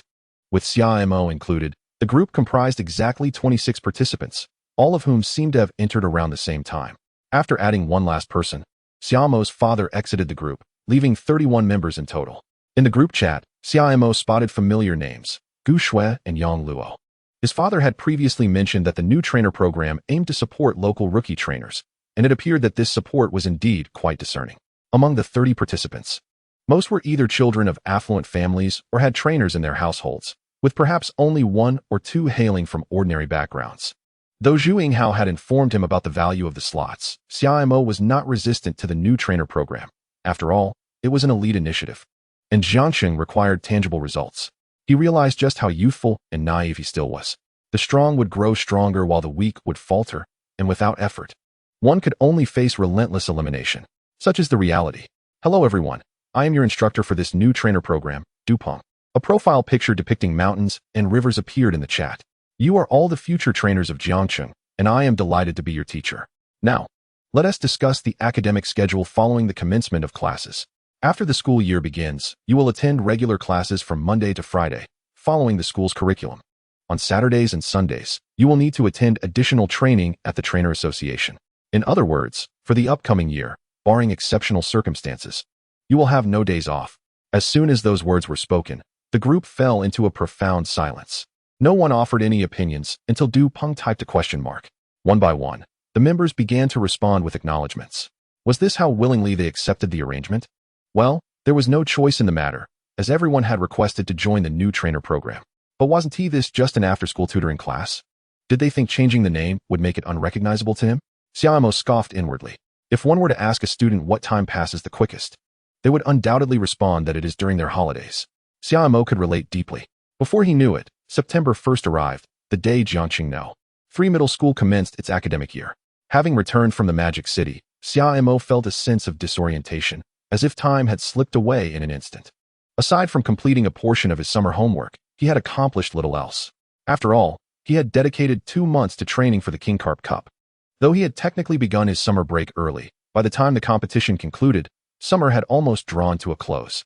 On that morning, Xia Mo organized his backpack and textbooks, donned his blue and white school uniform, secured his Psyduck S Pokeball, and rode his bike towards school. Then he found himself in Class 2 of the third year. He arrived not too early. By the time he got there, half of the class was already present. In truth, due to the absence of the teacher, no one had organized the morning self-study session, and everyone was huddled in small groups, excitedly clutching their Pokeballs. If it weren't for the school's prohibition on releasing Pokemon freely, it was likely that these students would have eagerly summoned their beginner Pokemon to show off. Good morning, everyone. At the door, Xia Mo cleared his throat, and instantly, all eyes in the classroom turned to him. With a swish, everyone promptly returned to their seats, behaving quite obediently. Xia Mo was taken aback. Weren't you all eager to see me? Now that I'm here, why does it feel like you've seen a ghost? Suddenly, Xia Mo realized something and turned around, awkwardly smiling. Behind him stood a middle-aged woman with a serious rectangular face, adorned with a pair of wide black glasses. Chapter 60, Teacher Situ Ching. Good morning, Teacher Song. Xia Mo scratched his head. Teacher Zhang still walks as quietly as ever. She should have been a stealth assassin. Good morning, please return to your seats. Teacher Song nodded. Song Haichin, the homeroom teacher of Class 2, was known for her sharp methods that instilled fear. Yet her earnest dedication earned her the respect and admiration of her students. Xia Mo obediently returned to his seat and yawned. He was unaccustomed to this feeling. Battling was far more exhilarating than this. Good morning, desk mate. Zhu Yinghao greeted Xia Mo. By the way, why didn't you join the newcomer program? Xia Mo glanced at the stout boy beside him. With his little Snorlax and a certain level of financial means, Zhu Yinghao could have joined the program. Why should I join? I'm not cut out to be a professional trainer. I'd rather focus on running a shop and provide resources for those in need. Zhu Yinghao shook his head. He was aware of his own limitations. Even if he joined the newcomer program, the prospect of becoming a professional trainer was bleak. So he preferred to earn money through his shop. About 10 minutes later, when everyone had arrived, Teacher Song halted the reading sounds in the classroom. The new semester has begun. From today onward, you are now third-year students. I suggest you quickly shed the relaxed mindset you had in the first 2 years. This year will be more challenging and exhausting than you can imagine. If you don't change your attitude, you will ultimately be the ones who suffer. You have completed your cultural studies in the past 2 years, so this year will primarily focus on review, aimed at identifying and addressing any gaps in your knowledge. I hope you all cherish this final opportunity. Physical education and training classes will become your main courses in your third year. Don't think they are any less demanding than cultural classes. Many seniors from previous years have returned home in tears each week. What you need to do is to strengthen yourselves, understood? Understood. Everyone replied in unison. Xia Mo glanced at the new schedule, compared to the indoor classes. The time allocated for outdoor activities had significantly increased. The morning run and afternoon exercises totaled 50 minutes, in addition to a 1-hour physical education class, meaning students would engage in considerably more physical activity than in their first and second years. However, this was essential. If one aspired to pursue a career as a trainer, maintaining physical fitness was paramount. In addition, there were training classes. The so-called training classes were focused on training Pokémon, with the school providing various training environments and equipment tailored to different Pokémon species. This training primarily targeted the basic qualities of the Pokémon, and there would occasionally be simulated battles, which constituted a significant part of the curriculum for the entire year. A simple calculation would reveal that the time allocated for cultural studies and training was roughly equal, neither side being favored. Before Teacher Song could finish her remarks, she announced, "Next week, there will be an inter-school competition involving 8 schools, which is also an important event. Those who wish to register can do so with the new physical education teacher. I hope everyone will participate enthusiastically." The new physical education teacher was a trainer responsible for the outdoor classes throughout the year. Here comes the highlight of the third year, the inter-school competition. This event will determine the best high school in Jiangxing, and the champion school will gain recognition, thus attracting more students in the coming year. It is also a splendid opportunity to establish one's own reputation. Which young man or woman doesn't dream of achieving fame in their youth? Who doesn't wish to stand in the spotlight? However, Xia Mo was more concerned about another matter. The new physical education teacher was certainly no weakling, and it was likely that she was a seasoned trainer. Newcomer, ordinary, elite, seasoned, professional. He surmised that the new teacher whom Teacher Song was about to introduce would undoubtedly be a trainer with considerable experience. While she might not match the prowess of his parents, her teaching ability was likely on par with that of Uncle Chun. With that thought, Xia Mo found himself looking forward to her arrival. After the morning self-study session concluded, the representatives for each subject began collecting the summer assignments. Xia Mo, filled with emotion, pulled out his stack of work. These wretched exercise books had cost him a multitude of brain cells, and now he could finally bid them farewell. Xia Mo had no task of collecting assignments. as he was not a representative for any subject. However, he was considered a member of the class committee. Although Xia Mo had no intention of becoming a class officer, finding it bothersome, he could not withstand the teacher's resolute attitude that left no room for refusal. Now, Xia Mo had been the so-called class literary committee member for nearly 2 years and had successfully joined the small painting club. Speaking of which, the organization of student clubs at Jiangxing No. 3 High School could be traced back 3 years. At that time, provincial leaders visited the school, and to create a facade, student clubs, including the painting club, were established. This led to most clubs dwindling after the inspection, with only a few surviving. Now, with the graduation of seniors like Xia Yan, the painting club was also trending toward obsolescence. This club cannot fall into disrepair. I must speak with Teacher Li during the break. With a club, he could legitimately skip some less important classes. This club had to survive. Meanwhile, homeroom teacher Song returned from the office. Upon entering the classroom, she gently tapped the blackboard, and the class fell silent. I would like to introduce to you the new physical education teacher, Teacher Sidu Qing. As her words fell, a young and beautiful female teacher walked in from outside. Judging by her burgundy short hair and warm, inviting smile, this teacher had likely only recently begun her teaching career. Hello everyone, my name is Sidu Qing. Since you may not be familiar with me, let me introduce myself in detail. Teacher Sidu Qing began. I can consider myself your senior, as I also graduated from Jiangxing No. 3 High School. After taking the college entrance examination, I attended the Provincial Normal University and then returned to Jiangxing No. 3 High School to teach. However, not long after, I accompanied the school's study group to Europe for exchange and study, and I recently returned to the school. Thus, you will be my second batch of students, and I hope to receive your guidance in the coming year. Following this, Teacher Situ Qing began to scan the classroom, her gaze ultimately landing on Xia Mo and Gu Shui. She scrutinized Xia Mo and Gu Shui closely before her appointment. She had been informed that these two students required special attention. She naturally comprehended the underlying implications of the conversation. Essentially, it suggested that Xia Mo and Gu Shui were the two most promising novice trainers in the class, warranting some special attention at appropriate times. Indeed, it seems that exceptional students are afforded unique privileges, regardless of the setting. After a brief introduction, recess swiftly came to an end. In accordance with tradition, the first lesson was typically conducted by the homeroom teacher. The content of this session revolved around invigorating students' enthusiasm for the new semester, primarily through admonitions and motivational platitudes. However, Ms. Song had already touched upon these topics during the morning self-study period. Consequently, before the class commenced, she directly uttered words that shattered Xia Mo's worldview. I have to attend to some matters. The math class is cancelled.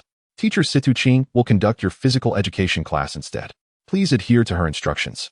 Xia Mo thought, what is this intense feeling of dissonance all about? Nonetheless, compared to academic subjects, the spirited students were far more eager to engage in physical education. It was the perfect time for them, brimming with energy, especially since there was a chance to interact with their Pokémon. After Ms. Song issued a few more directives, she departed, leaving the class focused on Teacher Sidu Qing. Before we head outside, let me take attendance so I can get to know you all. With that, Teacher Situ Qing picked up a roster from the podium and began to read aloud. The names of all 32 students in Class 2 were listed, along with their respective beginner Pokémon types. Zhao Qian, here. Sun Li, here. Zhou. As Teacher Situ Qing finished calling out the names, she smiled. Excellent. Who is the class monitor? A tall, slender boy stood up. His name was Lu Hao. You will lead the class in a light jog around the track for 2 laps, then organize a warm-up activity, Teacher Situ Qing instructed. Lu Hao replied affirmatively and promptly set the classmates into motion. As the class assembled, Gu Shui approached Xia Mo and whispered, I heard from my dad that Teacher Sidu Qing is the vice captain of their university's team. She possesses considerable skill. The vice captain of the Provincial Normal University team? Xia Mo remarked, I wouldn't have guessed. It's true, Gu Shui replied. Perhaps she is still adjusting to teaching, but her experience as a trainer must be substantial. The Provincial Normal University is among the top 5 universities in the province. For someone to become the vice captain of the university team indicates that their abilities are among the elite. It wouldn't be surprising if she became a professional trainer in a few years after graduation. Xia Mo nodded in acknowledgement, taking note of her words.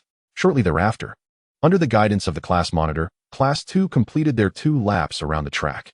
By that time, Teacher Sidu Qing was already waiting for them at the destination. Let's begin with some warm-up exercises, focusing primarily on the upper body. Move around a bit, she instructed. A few minutes later, the warm-up concluded, and the class lined up neatly in 4 rows, awaiting the next directives. Observing the vibrant students, teacher Situ Qing's demeanor turned serious. Let me reintroduce myself. I am Situ Qing, and I will be responsible for all your outdoor classes, including physical education and training, for the upcoming year. Today marks our first lesson. And as your new teacher, I wish to impart a singular truth. A towering skyscraper is built from the ground up, no matter how proficient a trainer may be. They must start with the fundamentals. I trust that you do not wish to engage in mundane physical training as in a typical PE class, but rather desire to train your Pokémon, possibly even engage in battles.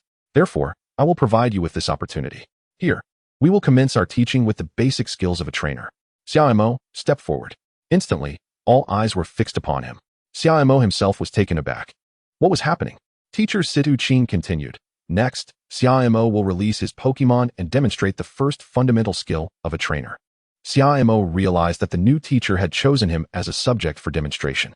However, this also presented a valuable opportunity. Experiencing it firsthand would undoubtedly render the teaching content more lucid. In the center of the arena, Xia Mo and teacher Situ Qing took their positions on opposite sides, while the other students dispersed, forming a circle to witness the unfolding spectacle. Indeed, calling upon Xia Mo to demonstrate would undoubtedly heighten the enthusiasm of the other students. After all, Xia Mo's reputation loomed large in Class 2, after his victory in the Kingler Cup, who would dare claim superiority over him. However, teacher Situ Qing was cautious not to go too easy on him. As long as the demonstration proceeded smoothly, and Xia Mo cooperated well, the teaching objective would be achieved.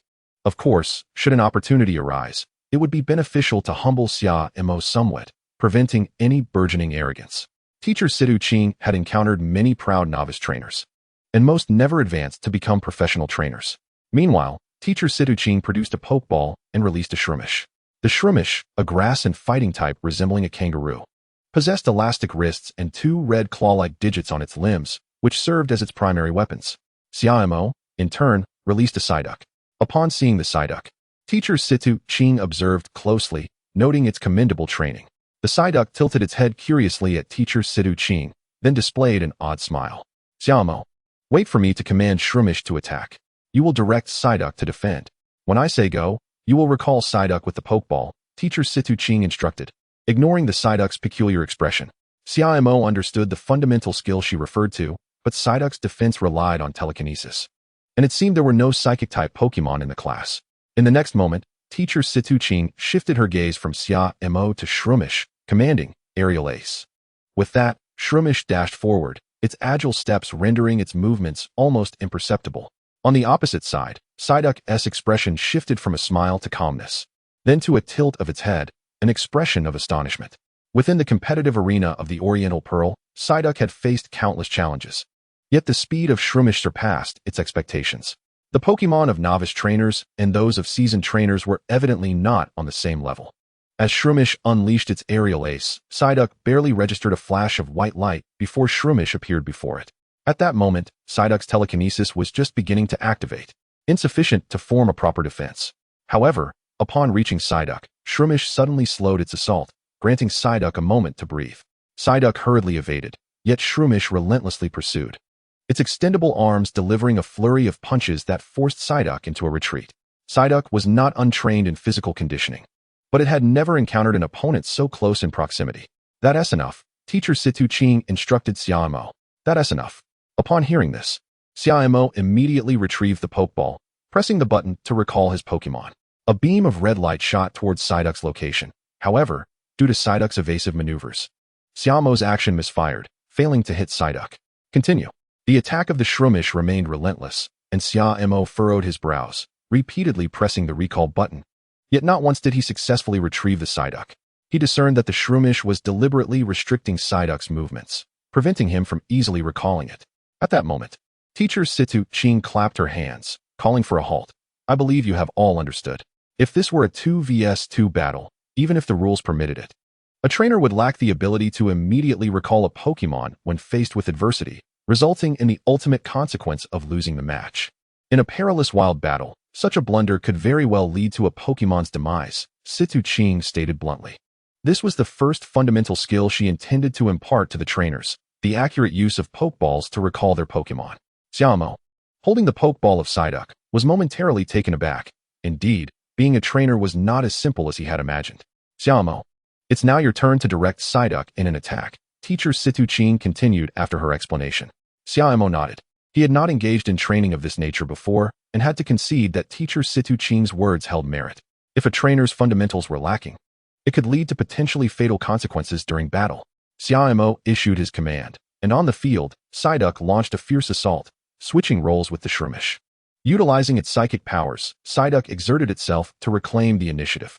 However, it was evident that the Shroomish was a seasoned combatant with far superior experience. Psyduck's psychic attacks, albeit powerful, had a limit to their range, and the effectiveness diminished with distance.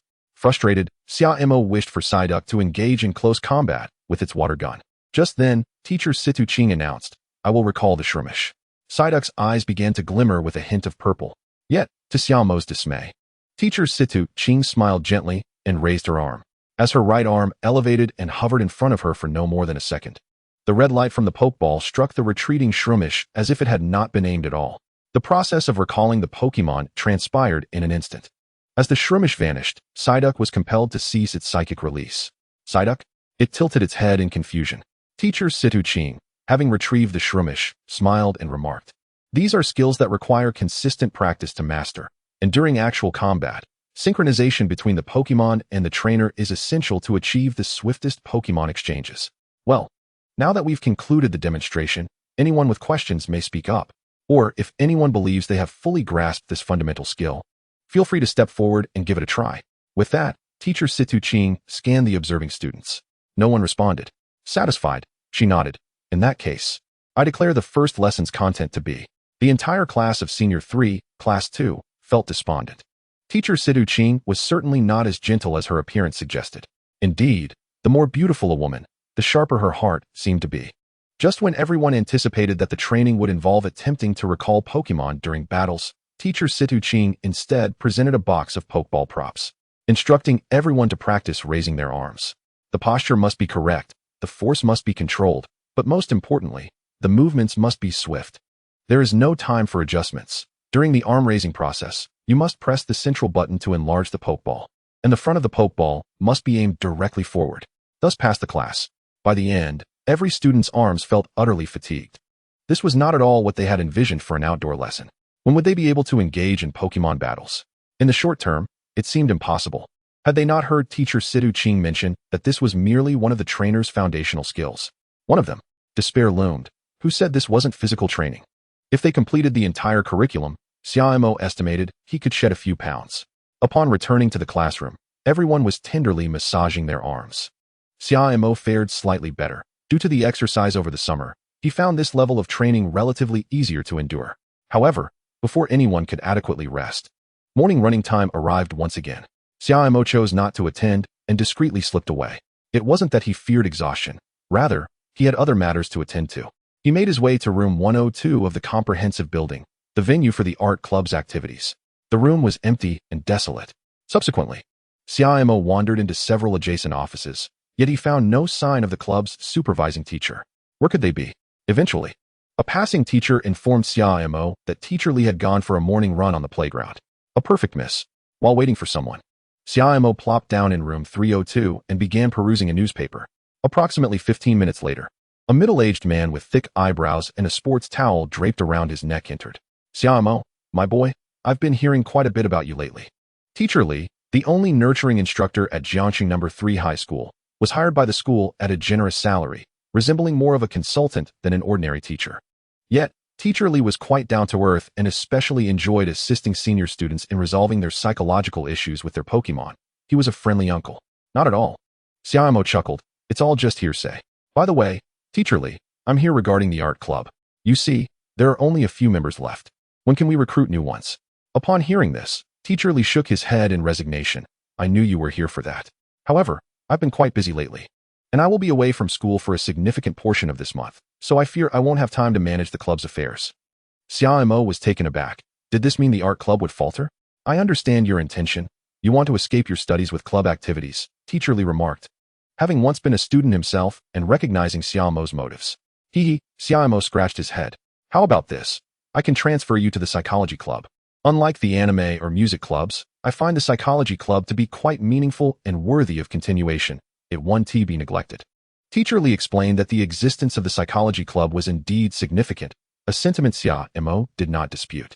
Just as their homeroom teacher, Song, had previously stated, many students in their final year struggled to cope with the dual pressures of academics and training, leading to mental breakdowns and even conflicts with their Pokémon. In such times, the role of the school's psychological counselor became apparent. Furthermore, the psychology club served as a refuge for students seeking assistance. Such altruistic clubs deserved robust support from the school, and Teacher Li did not wish to see such a meaningful initiative fall by the wayside.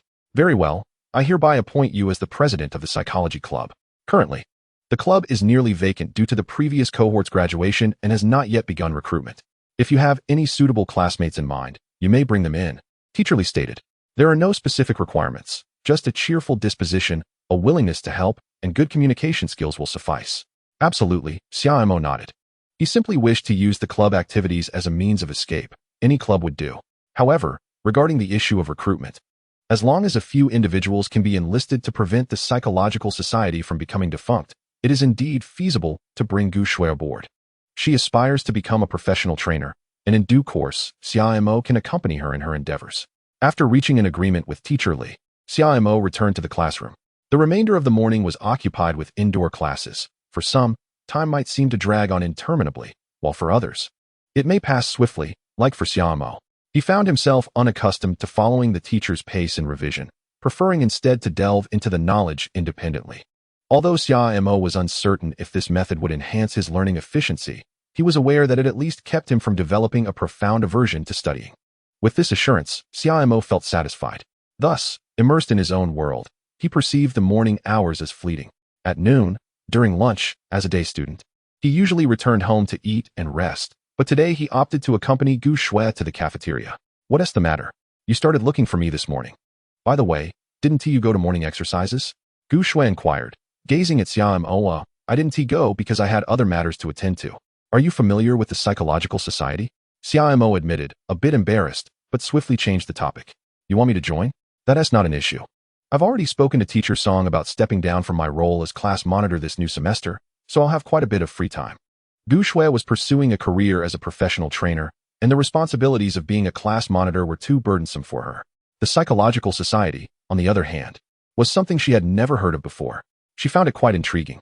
After 2 years of schooling, this is the first time I've heard of such a club, Gu Shui remarked, intrigued. The psychological society primarily caters to the senior class. Those unfamiliar with the club typically remain unaware of its existence, Xia Mo explained. In that case, I'll give you a poster for the psychological society shortly. You'll understand once you see it. All right, I'll join. Who else have you invited besides me? Gu Shui asked. Zhuinghao, I suppose. There are hardly any members left in the psychological society. We would essentially be its backbone. The backbone that does the work. With Gu Shui's involvement, Xia Mo was no longer a lone commander. Concurrently, he reached out to Zhuinghao, who, upon agreeing, prompted Xia Mo to treat everyone to a sumptuous dinner that evening, celebrating this fortuitous occasion. The afternoon elapsed in the blink of an eye, and Xia Mo and Zhuinghao waited downstairs in the teaching building. After completing her assigned tasks, Gu Shui successfully joined them. As expected, Zhuinghao took the initiative to treat them, considering he had a little Snorlax. Splitting the bill would be unfair to Xia Mo and himself, so he preferred to cover the costs himself. After all, the restaurant they were heading to was owned by his family. Upon arriving at the restaurant, the trio released their Pokémon, Psyduck, Snorlax, and Snowy. Among the three, Zhuinghao's Snorlax was the most docile, apart from matters related to eating.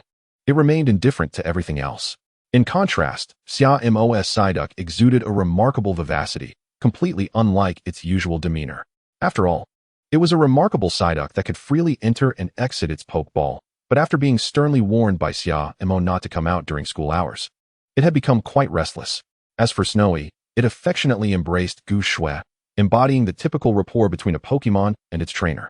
During the meal, Zhuinghao, Snorlax, and Psyduck devoured their food ravenously, but the delectable dishes could not silence his curiosity. Classmate, do you think if I participated in the Kingler Cup with Snorlax, what rank would we achieve? Although Zhuinghao had already given up on becoming a professional trainer, that was a matter for the future. For now, he and Xia Mo were both novice trainers. Upon hearing this, Gu Shui raised her head. She had reached the top 64, but what about Zhuinghao's abilities? Xia Mo pondered for a moment. He should be able to make it to the main competition, that is, the top 128, but advancing further might prove quite challenging. That's not too bad. Zhu Yinghao nodded, seemingly unbothered. Gu Shui hesitated, her curiosity piqued. Why is that? After all, Snorlax's strength isn't weak among novices. Gu Shui found it difficult to gauge how far Snorlax could go. Thus, she was quite interested in Xia Mo's evaluative methods. It's quite simple. Xia Mo smiled and explained. It's an analysis based on the Pokémon's fundamental qualities and mastery of techniques. Gu Shui and Zhu Yinghao set down their chopsticks, looking at Xia Mo, eager for his further elucidation. Well, this is a set of evaluation criteria I've devised myself. It may not be suitable for you, but I can share it nonetheless. Firstly, I categorize a Pokémon's fundamental qualities into several levels, which I will denote as unsatisfactory, average, and exceptional for now. Take Zhu Yinghao's Snorlax as an example. Its reaction speed, movement speed, and coordination are all absolutely unsatisfactory. It only possesses decent stamina and physical strength.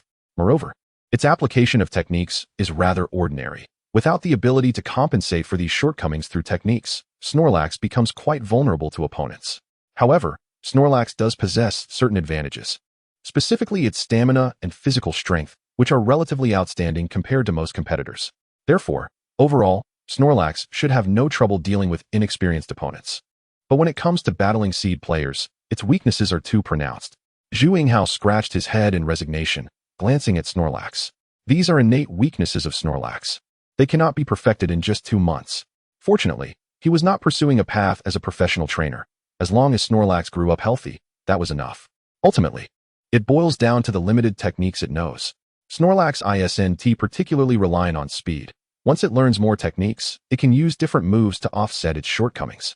And only then can its true potential be realized, Xia Mo stated. Of course, sensing how isn't very keen on becoming a professional trainer, it doesn't matter much. Zhu Yinghao nodded in agreement, recognizing that while being a professional trainer is appealing, it also comes with substantial responsibilities. He preferred to remain a steadfast supporter on the sidelines, a contribution to society in its own right. In his view, Xia Mo was destined to become a professional trainer. What about my Snowy? Gu Shui inquired.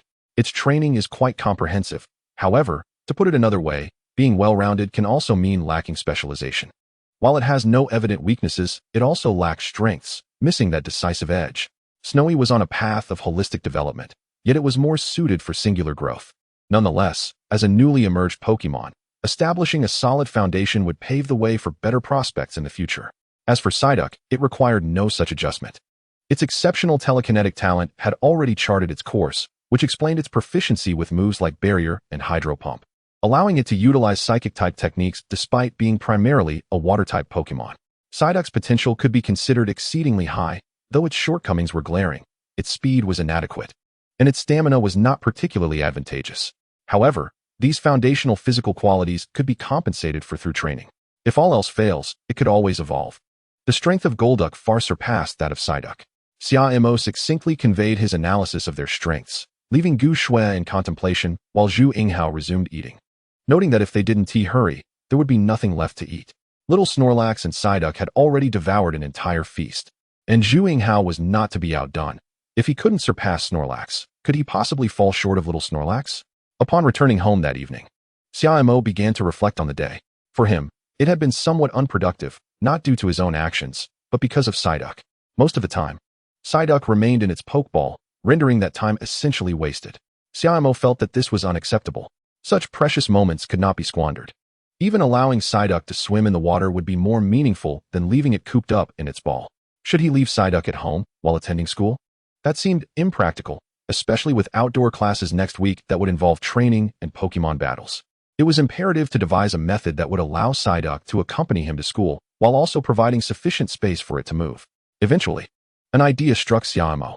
The activity room for the psychology club was rarely visited by anyone other than its members, and only he and Teacher Lee had the key.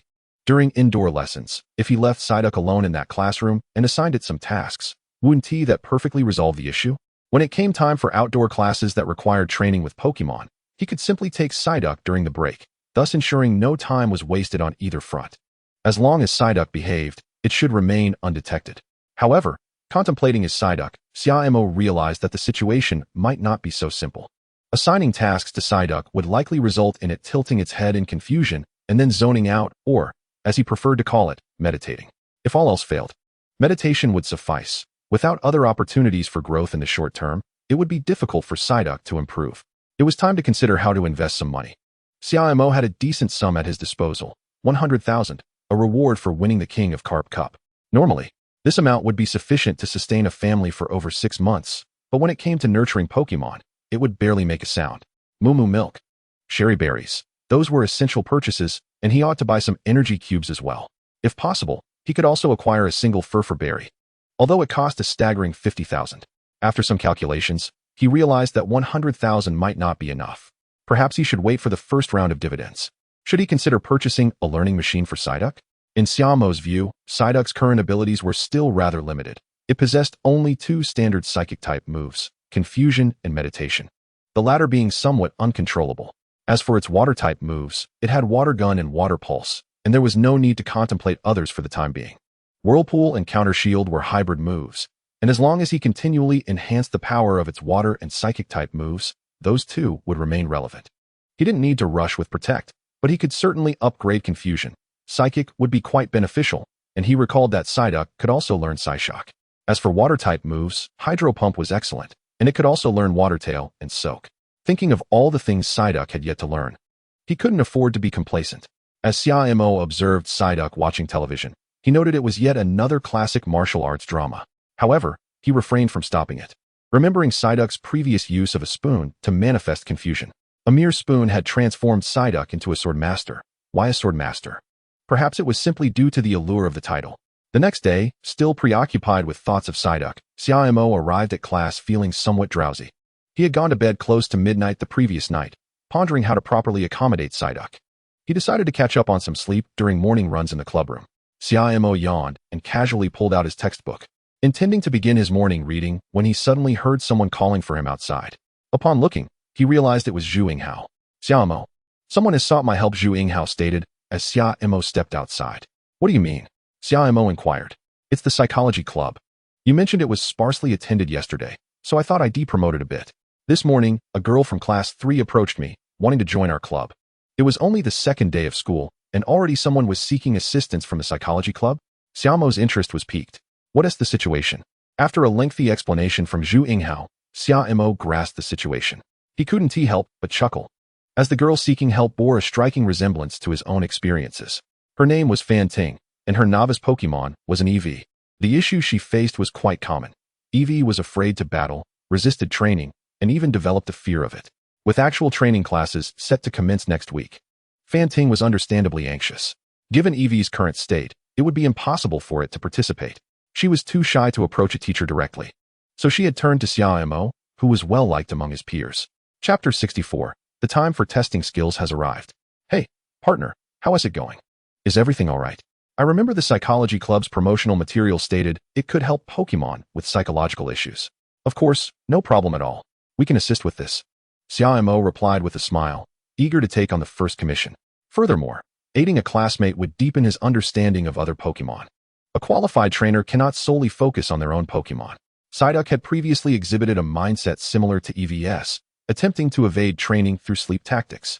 However, under Xia Mo's strict guidance, Psyduck had managed to overcome it.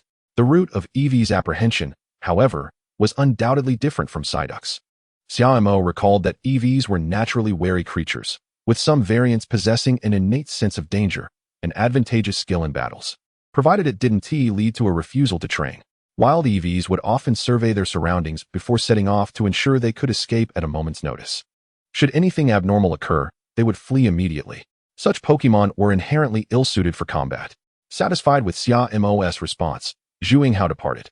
During the break, Xia Mo also shared this incident with Gu Shui, as it was essentially the first activity of the psychology club. Soon after, the three reached a consensus to assist Fanting and her EV during lunchtime and after school. The morning passed swiftly, and by noon, under Zhu Yinghao's guidance, the seemingly timid girl was brought to the clubroom. Xia Mo and Gu Shui warmly welcomed Fanting, leaving her pleasantly surprised. Don't worry. It's perfectly fine to seek us out when faced with difficulties. Even if we can't resolve the issue ourselves, we can always consult the club's advisor. Xia Mo reassured her with a smile. Before his senior year, Xia Mo had mainly served as a gopher in the painting club, assisting where needed. Now, transitioning to the psychology club, this was his first opportunity to directly help another student, and he was eager to get started. Thank you so much, Fanting. Seeing her peers, felt slightly shy at first but quickly adapted. This was the benefit of interacting with contemporaries. Once familiarity set in, the initial awkwardness faded. If she had to face a teacher directly, she would have undoubtedly felt extremely nervous. President, what should we do next? With fellow students present, Zhu Yinghao adopted a more formal tone, addressing Xia Mo as president. Indeed, President, what is our next step? Gu Shui chimed in, equally excited about the prospect of helping others. Xia Mo, brimming with confidence, turned to Fan Ting and said, allow me to pose 2 questions to you. Fan Ting nodded in acknowledgement. Has your EV undergone any training or battles since its hatching? No, it hasn't, she replied, as I deemed it too young at the time. So I refrained from subjecting it to training or combat. How did you spend your summer with it? I took great care of it, Fan Ting faltered, struggling to articulate her thoughts. The newly hatched EV was simply too adorable. She had treated it as a pet, ensuring its every need was met, and could not bear to see it suffer. She often cradled it in her arms, stroking it affectionately as one would a cat, and thus. There had been no battles, not even minor scrapes. Initially, Fan Ting intended to train EV alongside her classmates' Pokémon once the school year commenced, but alas. This had led to the development of undesirable habits. I believe I have come to an understanding, Xia Mo remarked. This is a classic case of pampering a Pokémon. While this may be acceptable for other types, EV is inherently a Pokémon ill-suited for battle. The crucial period for shaping a Pokémon's character is right after it hatches. And Fan Ting missed that opportunity, resulting in EV becoming more timid and reclusive. Moreover, I have devised a strategy. Xia Mo elaborated on EV's predicament and shared his insights. To address a Pokémon that fears combat, the most effective approach is to instill confidence within it, helping it to realize that it is not as weak as it perceives itself to be. Instill confidence? Help it understand that it isn't weak? What do you mean? Fan Ting, Gu Shui, and Zhu Yinghao all inquired in unison. It is quite straightforward. The key is to engage EV in as many battles as possible. But the pivotal aspect lies in ensuring that EV emerges victorious. Only then will it develop a fondness for battling. To facilitate its transformation, one must first foster a sense of pride within it. Do you comprehend? Xia Mo said earnestly, observing the trio's perplexed expressions. At the public battle arena in Jiangqing, the 4 gathered. After locating an unoccupied area, Xia Mo and Fan Ting stood facing each other. Come forth, EV. Taking a deep breath, Fan Ting released her EV. The Pokémon, a small creature with a brown body, appeared utterly charming, lacking any semblance of combat prowess. Xia Mo likewise summoned his Psyduck, which assumed its trademark pose, cupping its head while gazing at the opposing Pokémon. Psyduck, Xia Mo had previously discussed EV's situation with Psyduck, and now it was time for the aquatic bird's performance. Suddenly, Psyduck narrowed its eyes, donning a peculiar grin that seemed both mischievous and mocking. While not overtly taunting, it conveyed an unmistakable air of derision. EV furrowed its brow, glaring at Psyduck, feeling quite affronted. Yet, due to its timid disposition, EV refrained from retaliating. Instead, it hesitated, instinctively retreating as if to hide behind its trainer. Gu Shui and Zhu Yinghao exchanged glances, recognizing that EV was indeed lacking. Psyduck's antics were so exasperating that even Xia Mo felt compelled to reprimand the duck for its behavior, yet EV endured it in silence. Thus, Psyduck continued to advance, wearing its bizarre smile, gradually provoking EV's ire. Despite Fan Ting's encouragement, EV showed no inclination to confront Psyduck, displaying considerable timidity. Xia Mo could no longer stand idly by. If EV continued on this path, it would likely remain a mere pet. Psyduck, use tackle. Quack. Psyduck seemed puzzled, unsure if it should execute the move. However, upon observing the quaking EV, it felt indifferent. Psyduck charged towards EV, and as it approached, EV was startled. It instinctively raised its paw to shield itself, and in fear, shut its eyes tightly. What a pitiful attempt at a move. That must be a scratch move, right? Xia Mo, Gu Shui, and Zhu Yinghao all recognized the lackluster power of that attack. With such meager combat ability, the chances of winning a battle were dismally slim. Even a Caterpie could likely defeat EV with ease. Given Psyduck's strength, victory would be effortless. Yet, an unexpected turn of events unfolded. As Psyduck collided with EV, the latter felt no pain. When it cautiously opened its eyes, it discovered that its paw had made contact with Psyduck's fuzzy head. The paw sank into Psyduck's downy feathers, and Psyduck wore a befuddled expression. Quack! Psyduck exclaimed, before losing its balance and collapsing, rendered incapable of continuing the battle. EV stood in bewilderment, casting a questioning glance at its own paw. I am actually this strong? Chapter 65, Mission accomplished. EV. Fanting was taken aback.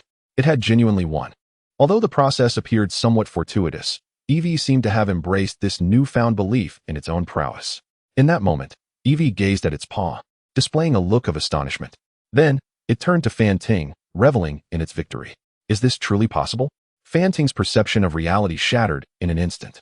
The president of the psychology club had merely staged a performance with Psyduck to coax EV, and yet, EV had begun to relish the joy of victory in battle. Simultaneously, Xia Mo's expression shifted dramatically. Under EV's gaze, he hurriedly approached Psyduck, crouching beside it. Psyduck, are you alright? Psyduck. Quack. Psyduck slowly opened its eyes and blinked up at Xia Mo. With a solemn expression, Xia Mo turned to Fanting and EV, saying, Your EV is remarkably strong. But we will not concede defeat. This afternoon, after school, if you dare, do not leave. I will be waiting for you at the school gate for another battle. Fanting was momentarily stunned, struggling to process the situation, when suddenly, EV called out first, puffing up as it glared at Psyduck. EV. The rapid shift from timidity to bravado left Fanting somewhat incredulous. Once the battle concluded, Fanting recalled EV, while Psyduck sauntered back to Xia Mo, yawning lazily. At this point, Gu Shui and Zhu Yinghao found themselves somewhat admiring Xia Mo. Fanting could hardly believe that EV's transformation had occurred so swiftly. No, this is not the end, Xia Mo asserted. This level of confidence is insufficient. EV must achieve more victories to bolster its self-assurance. Whether human or Pokémon. Once one savors the taste of victory, no one wishes to experience defeat. This is a simple psychological principle. Xia Mo spoke with earnest conviction. Especially for Pokémon. Their inherent battle genes are potent. Every move is designed for combat, and even the weakest Pokémon is a testament to natural selection. The next step is to help EV cultivate a fondness for battling. Although I am new to the psychology club, the principles of Pokémon training are universally applicable. Timid Pokémon fear combat, lazy ones shy away from it, while combative ones relish it. Only by understanding your Pokémon can you determine the most suitable methods for their development. Xia Mo then inquired, Fanting, what does your EV enjoy? Food or toys? Anything will do. Fanting pondered briefly before responding. It particularly enjoys oranges, especially Chungcheng fruit. Wait a moment, go purchase some as a reward for its victory in the evening battle, Xia Mo remarked. With those words, Gu Shui and the others comprehended Xia Mo's intention, yet at that moment, the Psyduck, cradling its head, sensed something amiss. Its brows furrowed, as it felt the situation was not as straightforward as it seemed. This tactic felt rather familiar. Gu Shui, Zhu Yinghao, you two should also lend a hand this evening. Skip the morning exercises during the break. Let Psyduck train little Snorlax and Snowchild instead. Train for what? The self-cultivation of an actor, Xia Mo replied. The psychology club's altruistic endeavors do not seek compensation, yet Fanting, in a gesture of gratitude, insisted on treating them to a meal. It was hard to refuse such hospitality. After the meal, Xia Mo elaborated on some precautions, particularly on how to interact with EV going forward. Following a series of victories, EV was likely to develop an affinity for this sensation, so it was crucial to seize the moment, appealing to emotions, reasoning, and enticing it with incentives, thereby establishing a feasible goal. This would incite a desire for training, and should it face setbacks, there was no need for concern. Our psychology club provides follow-up services. With measures in place for various potential scenarios, Xia Mo explained with great fervor. Fanting was immensely grateful to Xia Mo. Without him and Psyduck, her EV might have taken an eternity to change. Gu Shui and Zhu Yinghao, following in Xia Mo's footsteps, gleaned much knowledge. Summed up in 2 words, it was essentially deceit. Deceiving Fanting's EV to alleviate its aversion to battles. Surprisingly, it proved effective. In the afternoon, during the break, the trio opted not to attend and instead sneaked into the clubroom. After Xia Mo's brief training, little Snorlax and Snowchild began to grasp what it means to be a competent actor. They both faced an arduous task that evening, attempting to lose to that EV. It sounded simple, yet it was indeed a skillful endeavor. The innate talents of the 2 Pokémon were evidently inferior to Psyduck's. Their attempts at feigning defeat were particularly exaggerated, especially little Snorlax, who, after pretending to faint, promptly fell asleep. No matter how one looked at it, Psyduck was undeniably impressive, Gu Shui mused while cooperating with Snowchild. Who would have thought such a powerful Psyduck could so easily topple at the mere touch of a novice EV? Xia Mo commented that this was merely basic operation. Especially when paired with Psyduck's expressions and its dazed demeanor, who could discern that Psyduck was an actor? However, Psyduck was still in the student phase and could not yet be deemed an exceptional actor. The true prowess lay with a certain Pikachu, capable of wreaking havoc at times, and at others, falling in a single blow. In battles, it was all about performance. Be a touch more natural with your expressions, Snowchild. After the battle, tuck away that fierce demeanor, Xia Mo instructed. Zhuinghao, wake up your little Snorlax and let's try again. Do not underestimate this training. Even in battles, performance is crucial. For instance, feigning injury or exhaustion during a fight can be quite convincing, allowing one's opponent to become careless. This is all part of the strategy. As Xia Mo elaborated, Psyduck sat nearby, clutching its head, lost in thought. After school that afternoon, the four reconvened. This time, Eevee effortlessly triumphed over Psyduck once more. It was evident that Eevee's state had improved significantly. At the very least, it dared to meet Psyduck's gaze while employing its claw moves. Moreover, Snowchild and Little Snorlax unexpectedly succumbed to Eevee as well. However, due to their clumsy performance, Eevee had to exert considerable effort to secure victory. The battle process had Xia Mo and the others on edge. Should Snowchild or Little Snorlax misjudge their strength, Eevee might have faced dire consequences. Fortunately, despite some twists and turns, the three battles concluded satisfactorily. The newly emerged Pokémon, still immature in their minds, after tasting sweet success, transformed entirely under the combined persuasion of Fanting and Xia Mo. In the arena, Eevee held its head high, striking a victorious pose, utterly exhilarated. Chapter 66, Outdoor Training. The days of school flew by, and before long, Friday night arrived. At 8 o'clock sharp, they gathered at the main gate of Zhanghai University. In the group for the newcomer program, Xia Mo received a message regarding the training schedule for the following day. Throughout the week, in addition to regular classes, Xia Mo had also acquainted himself with several students from Jiangxing No. 3 High School's newcomer initiative, totaling 5 individuals, including himself and Gu Shui. 8 o'clock allowed for a bit of a lie-in, which moved Xia Mo, reminiscing about his prior holiday life, where sleeping until noon was commonplace, now in his senior year. Waking at 7 felt like a luxury. Senior year was indeed quite harsh. Meanwhile, inquiries began to surface in the group chat. Lin Lu, may I ask what we need to bring for tomorrow? Yang Han, surely, Pokemon are a must. Du Peng, just bring your Pokemon and Pokeballs. If plans remain unchanged, we will head outdoors for practical training tomorrow. Inform your families that training will continue until Sunday, and Saturday will be spent entirely outside. Outdoor practical training? Basic skills training at school followed by actual combat on the weekend? Even the slowest learners could sense a shift in the winds. They would no longer be sheltered newcomers. Coupled with the recent events in Donghai, the world seemed rather unstable. Not to mention the international situation. Just the presence of wild Pokemon and secret realms posed potential dangers. Allowing these newcomers to undergo outdoor training seemed to carry a sense of precaution. Yet, what is a man's romance? For trainers, it is undoubtedly adventure. Moreover, the chance to engage in practical training with professional trainers was something Xia Mo had never anticipated. Teacher Du Peng was a professional trainer from the Trainer Association who had only recently joined. To clarify the destination for tomorrow, Xia Mo sought out his father for further details and received an even more astonishing revelation. Hashan Water Forest. Father, the Pokemon appearing in the secret realm at Hashan Water Forest have been subdued and dispersed based on their threat levels. All dispatched Pokemon remain within Hashan Water Forest, where a ranger defense line has been established, making it the primary gathering area for wild Pokemon. I see. It seems we will still face those Pokemon within the secret realm. Finally, I can exact my revenge. That pesky mosquito songster. I, Xia Mo, am coming for you. On Saturday morning, after completing his morning routine, Xia Mo retrieved the attire from Yinghao Fruit Industry that he had worn before. This time, however, the back bore no text. The entire outfit emphasized simplicity, custom-made by Xia Mo at a clothing store.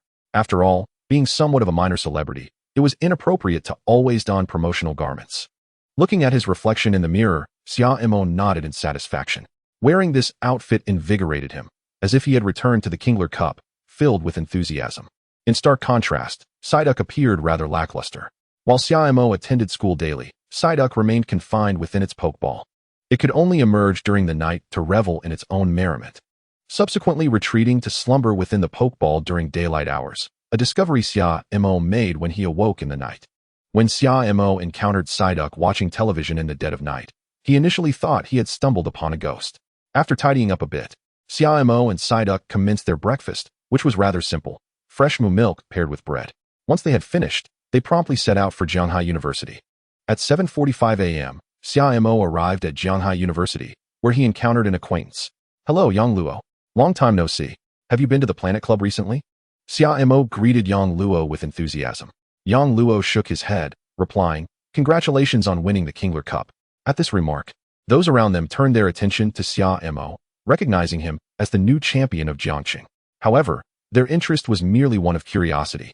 Jiangxing, being a large city, was home to many aspiring trainers, and the Kingler Cup was essentially a competition for newcomers. Most of the participants hailed from families of trainers or affluent backgrounds, each believing their skills in nurturing Pokémon were unparalleled. Consequently, while there was curiosity about Xia Mo, there was no admiration, as they had yet to witness his abilities firsthand.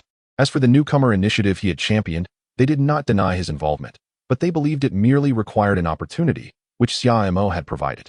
After a brief wait, Gu Shui arrived and greeted Xia Mo before seeking out familiar friends. As the class leader, Gu Shui had a wide circle of acquaintances. Unlike Xia Mo, who was only acquainted with Yang Luo.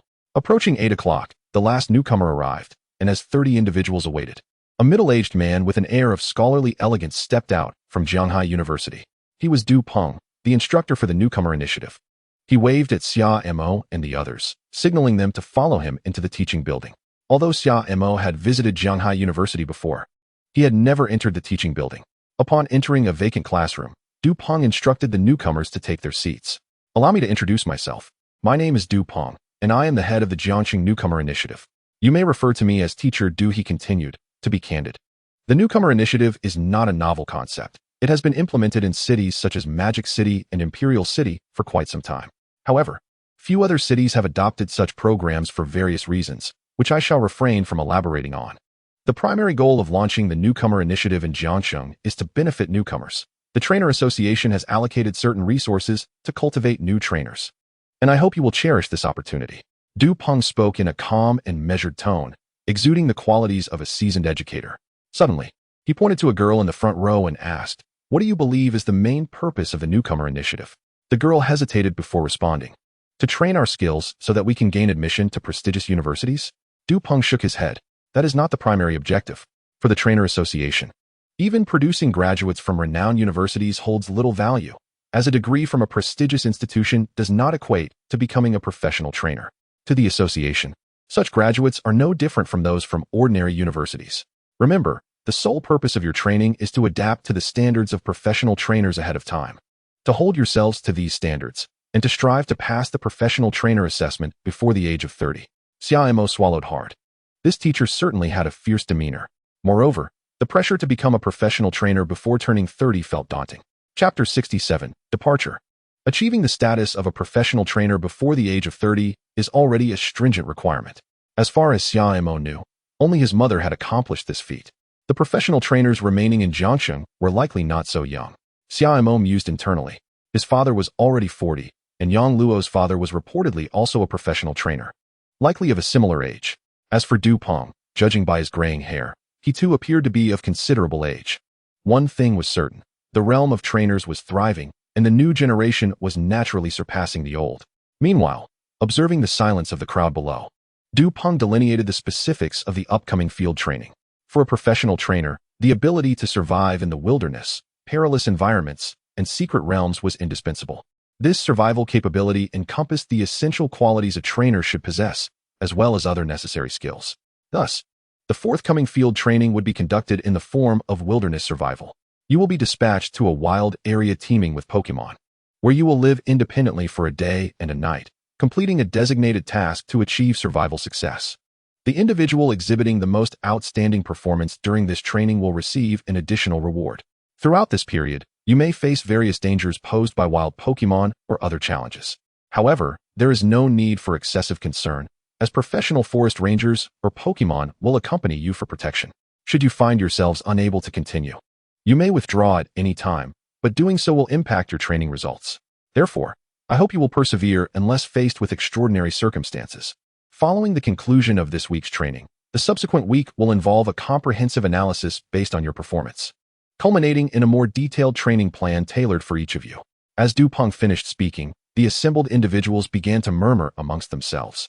They assumed that the so-called practical training merely implied combat. The idea of venturing into the wilderness was simply to engage wild Pokémon in battle. Little did they expect that the training would unfold in such a manner. surviving alone in a Pokemon-infested mountain for a day. It sounded exhilarating. Xia Mo could now ascertain that the dangers of the water forest would certainly be less severe than those he encountered in that secret realm. However, he remained uncertain about the types of Pokemon present, though he doubted they would be overly formidable. Subsequently, Xia Mo and the others posed several critical questions, which Du Peng addressed one by one. Ultimately, they received their wilderness survival gear, a survival backpack brimming with various tools. Inside were a compass, sleeping bag, some water and food, a knife, fire starter, medical supplies, flashlight, and more, an impressively comprehensive assortment. Upon receiving the backpack, Xia Mo weighed it in his hands. It seemed rather heavy, and carrying it continuously would likely be quite taxing. Before we embark, please hand over your phones. Aside from the tools in your backpacks, you may only carry Pokemon items, those that can enhance your Pokemon's capabilities. Currently, Psyduck possessed only a spoon. Must we relinquish our phones as well? Du Peng concluded, and Xia Mo instinctively patted his pocket. Without his phone, he felt a sense of insecurity. After detailing the majority of the precautions, Du Peng finally began preparing the vehicle and instructed everyone to get ready, ensuring they were poised for departure to their destination. After more than 2 hours, the group arrived at the protective line of the Hashan water forest. The entire mountain, along with the surrounding woods, was cordoned off by this line, manned by a professional team of forest rangers and volunteer trainers to prevent wild Pokemon from causing disturbances and invading the town. Along the way, the group, on the brink of venturing into the wilderness, endeavored to recall some of the precautions mentioned by Du Peng. Xia Mo remained relatively composed. After all, he had previously entered a secret realm and did not display the same level of anxiety as Gu Shui and Yang Luo. Upon disembarking, they were greeted by a sprightly elder in his 50s, clad in a form-fitting black suit and an orange jacket, with a long rope belt around his waist. Despite his age, he radiated vitality. According to Du Peng, he was the leader of the forest ranger team stationed here, Wang Dehu. Mr. Du, you have finally arrived. These must be the students to be sent into the mountains for training. Wang Dehu assessed the group and shook his head, noting that they appeared to be children who had not endured much hardship. Du Peng nodded affirmatively. Indeed, that's them. Pay close attention. Captain Wang will arrange for the rangers to escort you into the mountains from different directions.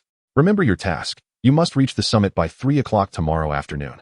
During this time, unless you find yourselves in a perilous situation, no one will assist you. You will have to rely on yourselves and your Pokemon for the next day. Shortly thereafter, Captain Wang Dehu summoned nearly 30 forest rangers, a considerable investment, including not only those from Hashan but also from other regions. All in preparation for this newcomer initiative. The distribution of rangers signified the official commencement of the outdoor training session. See you at the summit. See you at the summit. See you at the summit. Before parting ways, the three exchanged final greetings. Xia Mo observed as Yang Luo and Gu Shui proceeded toward different entrances, the outcome of their ascents to the summit remaining uncertain. Captain Wang Dehu remarked, Mr. Du, I never anticipated you would actually send rookie trainers out here. It seems rather hasty to let them engage with the wild so soon. However, rest assured, with those 30 rangers covertly accompanying them, they will not encounter danger. We are exceedingly familiar with this mountain and the Pokemon that inhabit it. Du Peng glanced at him. They represent the pinnacle of Jiangqing's rookie trainers, possessing significant potential and talent, worthy of investment. With the resources brought by this secret realm, Jiangqing ought to cultivate some promising professional trainers. Otherwise, it will perpetually lag behind the provincial capital. Moreover, the current secret realms are increasingly volatile. Early training will benefit their future development, as no one wishes for their painstakingly nurtured trainers to perish in the wild. Wang Dehu nodded, recognizing the importance of nurturing future talent. Despite being a forest ranger himself. Chapter 68. The strange case of heat stroke. Is this the right place? After being led away, Xia Mo followed the ranger for about half an hour before arriving at the foot of a mountain. The ranger guiding him appeared to be around 30, with a prominent nose and a distinct accent, suggesting he was not a local. Yes, you may proceed from here, he instructed in response to Xia Mo's inquiry. Oh, thank you, Xia Mo replied, not inquiring whether the ranger would accompany him, but promptly released his Psyduck from its pokeball. With a flash of white light, Psyduck appeared on the ground, curiously surveying its surroundings. At a glance, the mountain was adorned with towering trees, lush greenery, and a dense carpet of grass covering the ground. Psyduck, it exclaimed, momentarily stunned by the familiar scenery. The wild environment reminded Psyduck of its previous accidental foray into a secret realm with Xia Mo, a rather unpleasant experience. However, Psyduck had since undergone significant growth. Where it once struggled to protect Xia Mo, it now exuded newfound confidence, acutely aware of its own transformation. Compared to 2 months ago, it had matured considerably. Quite spirited, isn't it? Remarked the ranger trailing behind Xia Mo, observing their interaction. All right, you should head in now. Good luck, he urged, prompting Xia Mo to step forward and begin his ascent toward the summit. Given Xia Mo's stamina, he typically could walk for extended periods without fatigue. However, he underestimated the discomfort brought on by the environment. Firstly, the terrain was rarely flat. Most paths required traversing through areas thick with prickly weeds. Secondly, various small insects, neither caterpillars nor horned beetles, but rather ordinary bugs, hopped about in the grass, occasionally bumping against his handsome face, much to Xia Mo's irritation. Lastly, the weather had fluctuated. Having recently cooled, it now felt stifling and difficult to breathe. Gulping down some mineral water, Xia Mo also offered a sip to Psyduck. As they continued walking, a rustling sound caught their attention, prompting Psyduck to stand protectively in front of Xia Mo. Psyduck is fierce. Soon after, Xia Mo spotted a purple creature glaring at them, an Arbok. One of Xia Mo's childhood fears, but seeing it now in its Pokémon form, he felt less intimidated. An Arbok? Huh. Psyduck, let us take a step back. If it shows no signs of aggression, let us conserve our energy until we reach the summit, Xia Mo advised. Unfortunately, no sooner had he spoken than the Arbok lunged at them, clearly intending to approach Psyduck and use its constricting move. A common hunting strategy to ensnare smaller Pokémon before delivering a fatal bite. However, Arbok had a penchant for pilfering the eggs of Pidgey and Spearow rather than pursuing such hunting methods. Without needing a command from Xia Mo, Psyduck used its psychic abilities to restrain the Arbok. It then decisively hurled Arbok away, illustrating the disparity in their strengths. With this display, Arbok hesitated to attack again. Meanwhile, Psyduck tilted its head, finding Arbok's retreat rather dull. Xia Mo chuckled, surprised by Psyduck's newfound prowess. If this were a novel, would it perhaps be referred to as the Duck Emperor? By the way, Psyduck, can you sense the person following us? Xia Mo's voice lowered as he gestured discreetly behind him. The ranger escorting him should be trailing at a distance. Though unseen, Xia Mo felt a persistent sense of being monitored. Psyduck pushed aside the grass, peering in the direction Xia Mo indicated. It fell into contemplation, then shook its head, followed by a nod, and then another shake. Xia Mo, perplexed by its indecisiveness, decided against pressing the matter further. Let us press on, Xia Mo declared, a sense of determination in his voice. Barring any unforeseen circumstances, I believe we shall reach the summit before nightfall. He carefully observed their surroundings, realizing that the peak was indeed within reasonable proximity. However, as soon as Xia Mo finished speaking, Psyduck furrowed its brow, and with a wave of its psychic power, a rustling sound emerged, signaling the hasty retreat of a Rattata. Well, never mind, Xia Mo sighed, recognizing that he had inadvertently jinxed their journey. It was the first time he had witnessed Psyduck's serious demeanor, causing him to awkwardly scratch his head. Upon hearing Xia Mo's words, Psyduck let out a human-like sigh, indicating their mutual understanding. Yet, perhaps due to Xia Mo's casual remark, they soon encountered a peculiar number of Pokémon, each exhibiting aggressive tendencies. With every new appearance, they found themselves wasting precious time. Xia Mo felt a sense of injustice about the situation. It seems the stipulation to reach the peak by tomorrow afternoon is quite reasonable, he remarked sheepishly. Notably, during their trek, Xia Mo had made several noteworthy observations. For instance, although they did not come across rare fruits like the cherry berry, they did find some orange berries. However, Xia Mo chose not to harvest them, opting instead to leave them for the local Pokémon. Psyduck, do you see that? Is that a Pokémon? After walking a short distance, Xia Mo abruptly halted, frowning as he inquired. Psyduck followed his gaze and wore a similarly puzzled expression. Unlike before, this time they were not confronted by an attacking Pokémon, but rather came across a Pokémon that lay defenseless in their path. It appeared to be a Bonesley. This particular Pokémon resembled a flowerpot, a rather unremarkable creature. It seemed quite small, and Xia Mo surmised that this Bonesley had not been born long ago. Its pallor suggested it might be suffering from dehydration or heat exhaustion due to the sweltering weather. Observing the distressed Bonesley nestled in the grass, Xia Mo speculated aloud. As Xia Mo and Psyduck drew closer, they were taken aback. The Bonesley indeed exhibited signs of heat stroke.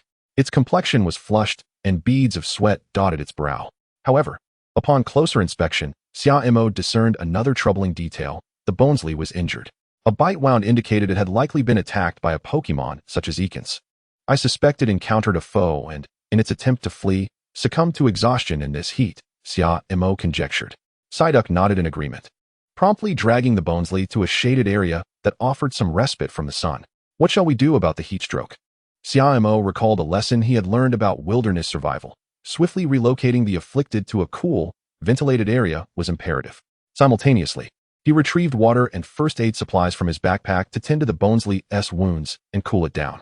Throughout this process, as he witnessed the Bonesley's painful struggles, Xia Mo felt a pang of empathy, reminiscent of his own experiences when capturing Psyduck.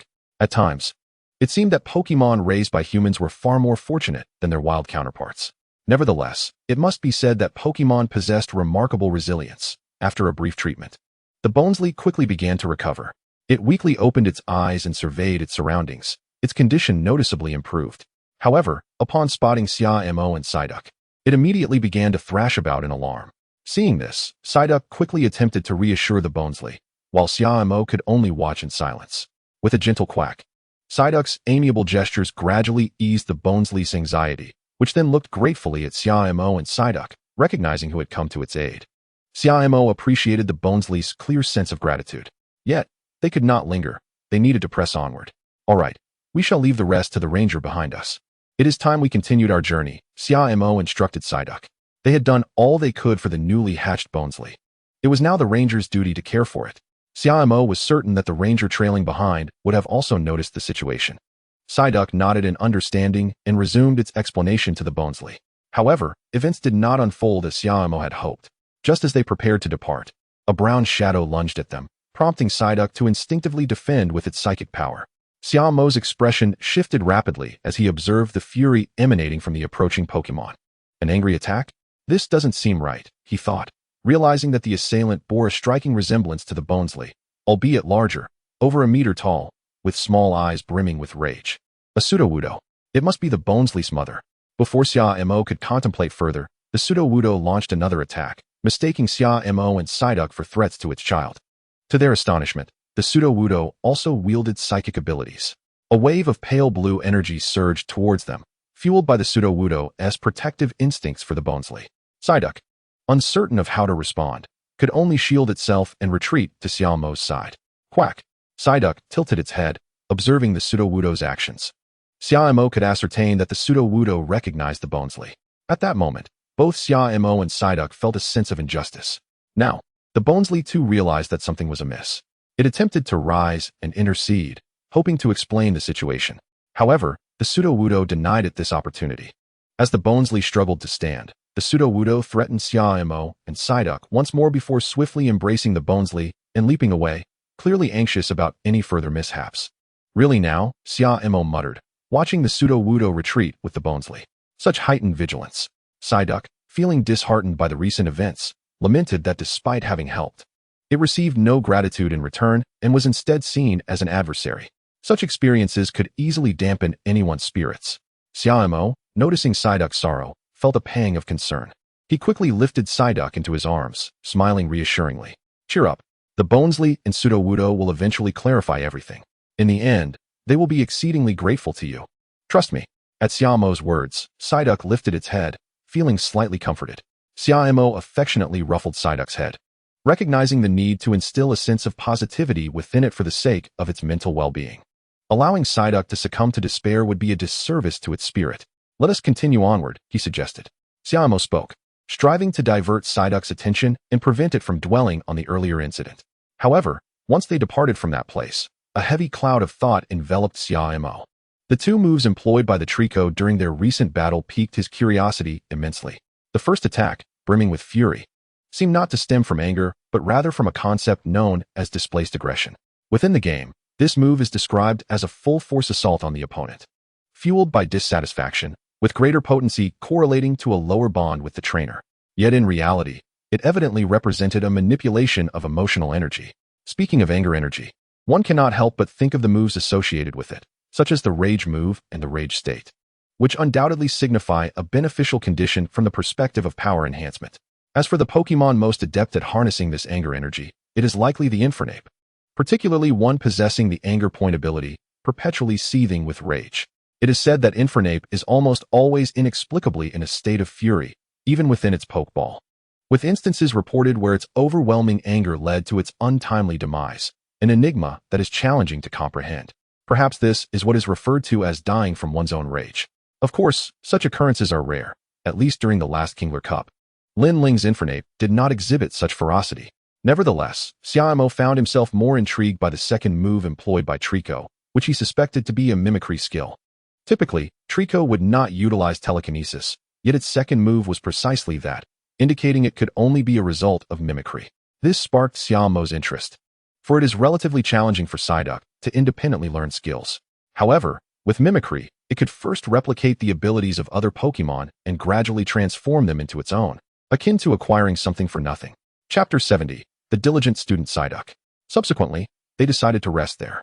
Before darkness enveloped the land, Xia Mo discovered a relatively hospitable spot to unfurl his sleeping bag. To be candid, he was not particularly fond of sleeping bags, as they made it difficult to escape during unexpected situations.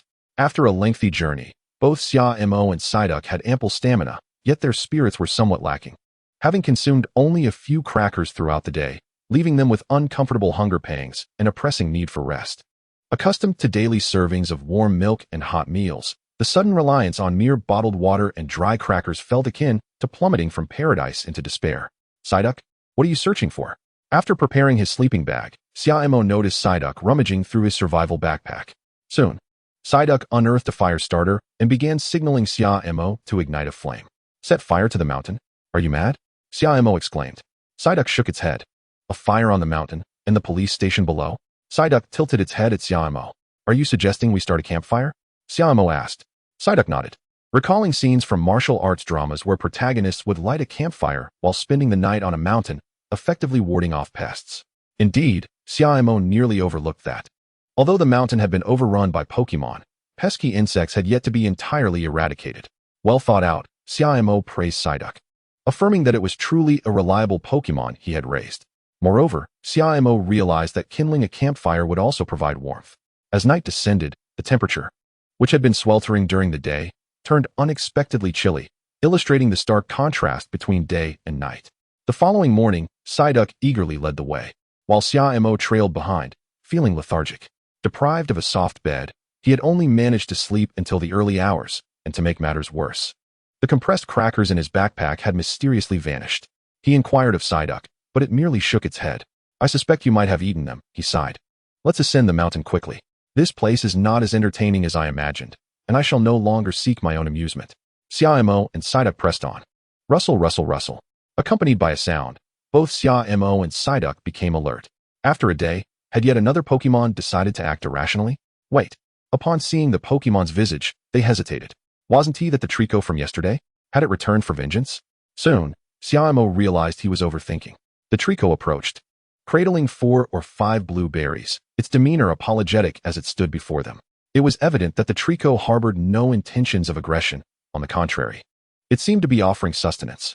Trico, yesterday's incident was merely a misunderstanding. The Bonesley should have clarified with you, right? Xia Mo inquired tentatively. The Bonesley nodded in affirmation, gently placing several oran berries on the ground as a gesture of gratitude for Xia Mo and Psyduck's assistance in saving it. Upon seeing the pile of oran berries, Psyduck's spirits lifted, feeling its efforts were rewarded. However, Xia Mo paid little heed to the berries. Instead, he urgently called out to the departing Trico. Trico, wait. An important thought struck him. That move you used yesterday to protect Bonesley, could you teach it to us? Even a brief explanation would suffice. Just convey to Psyduck how it felt and the techniques you employed. Xia Mo spoke nervously, fearing Trico might refuse. This was an opportunity. Few Pokémon could utilize mimicry moves, and Xia Mo had yet to encounter anyone capable. He had not anticipated meeting this Trico again, especially one seemingly arriving with an apologetic intent. Without a second thought, he recognized that the moment was ripe. A gentleman would not exploit favors for his own gain. Yet Xia Mo was no gentleman. The oran berries could be disregarded. But if Psyduck could learn mimicry from Trico, their journey would undoubtedly be worthwhile. At Xia Mo's request, Trico initially appeared bewildered, but it quickly grasped the essence of Xia Mo's inquiry. You wish to learn a move? Understanding that Xia Mo and Psyduck had rescued Bonesley, Trico did not hesitate to nod in agreement. Trico was willing to teach. Upon receiving this affirmation, Xia Mo felt a surge of joy. He immediately adopted the demeanor of an eager student, cradling Psyduck and revealing a thirst for knowledge. Psyduck's enthusiasm quickly wilted. Trico had kindly come to offer berries. Expecting a hearty meal, Yet Xia Mo's few words had transformed the scene into a lesson in technique. What a devious trainer, Xia Mo mused. Pay attention.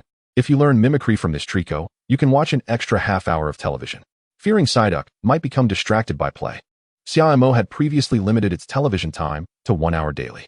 As Xia Mo's words hung in the air, Psyduck tilted its head, pondering for a moment before gazing at Trico, determination gleaming in its eyes. I love learning. Trico? Psyduck's swift change took Trico by surprise.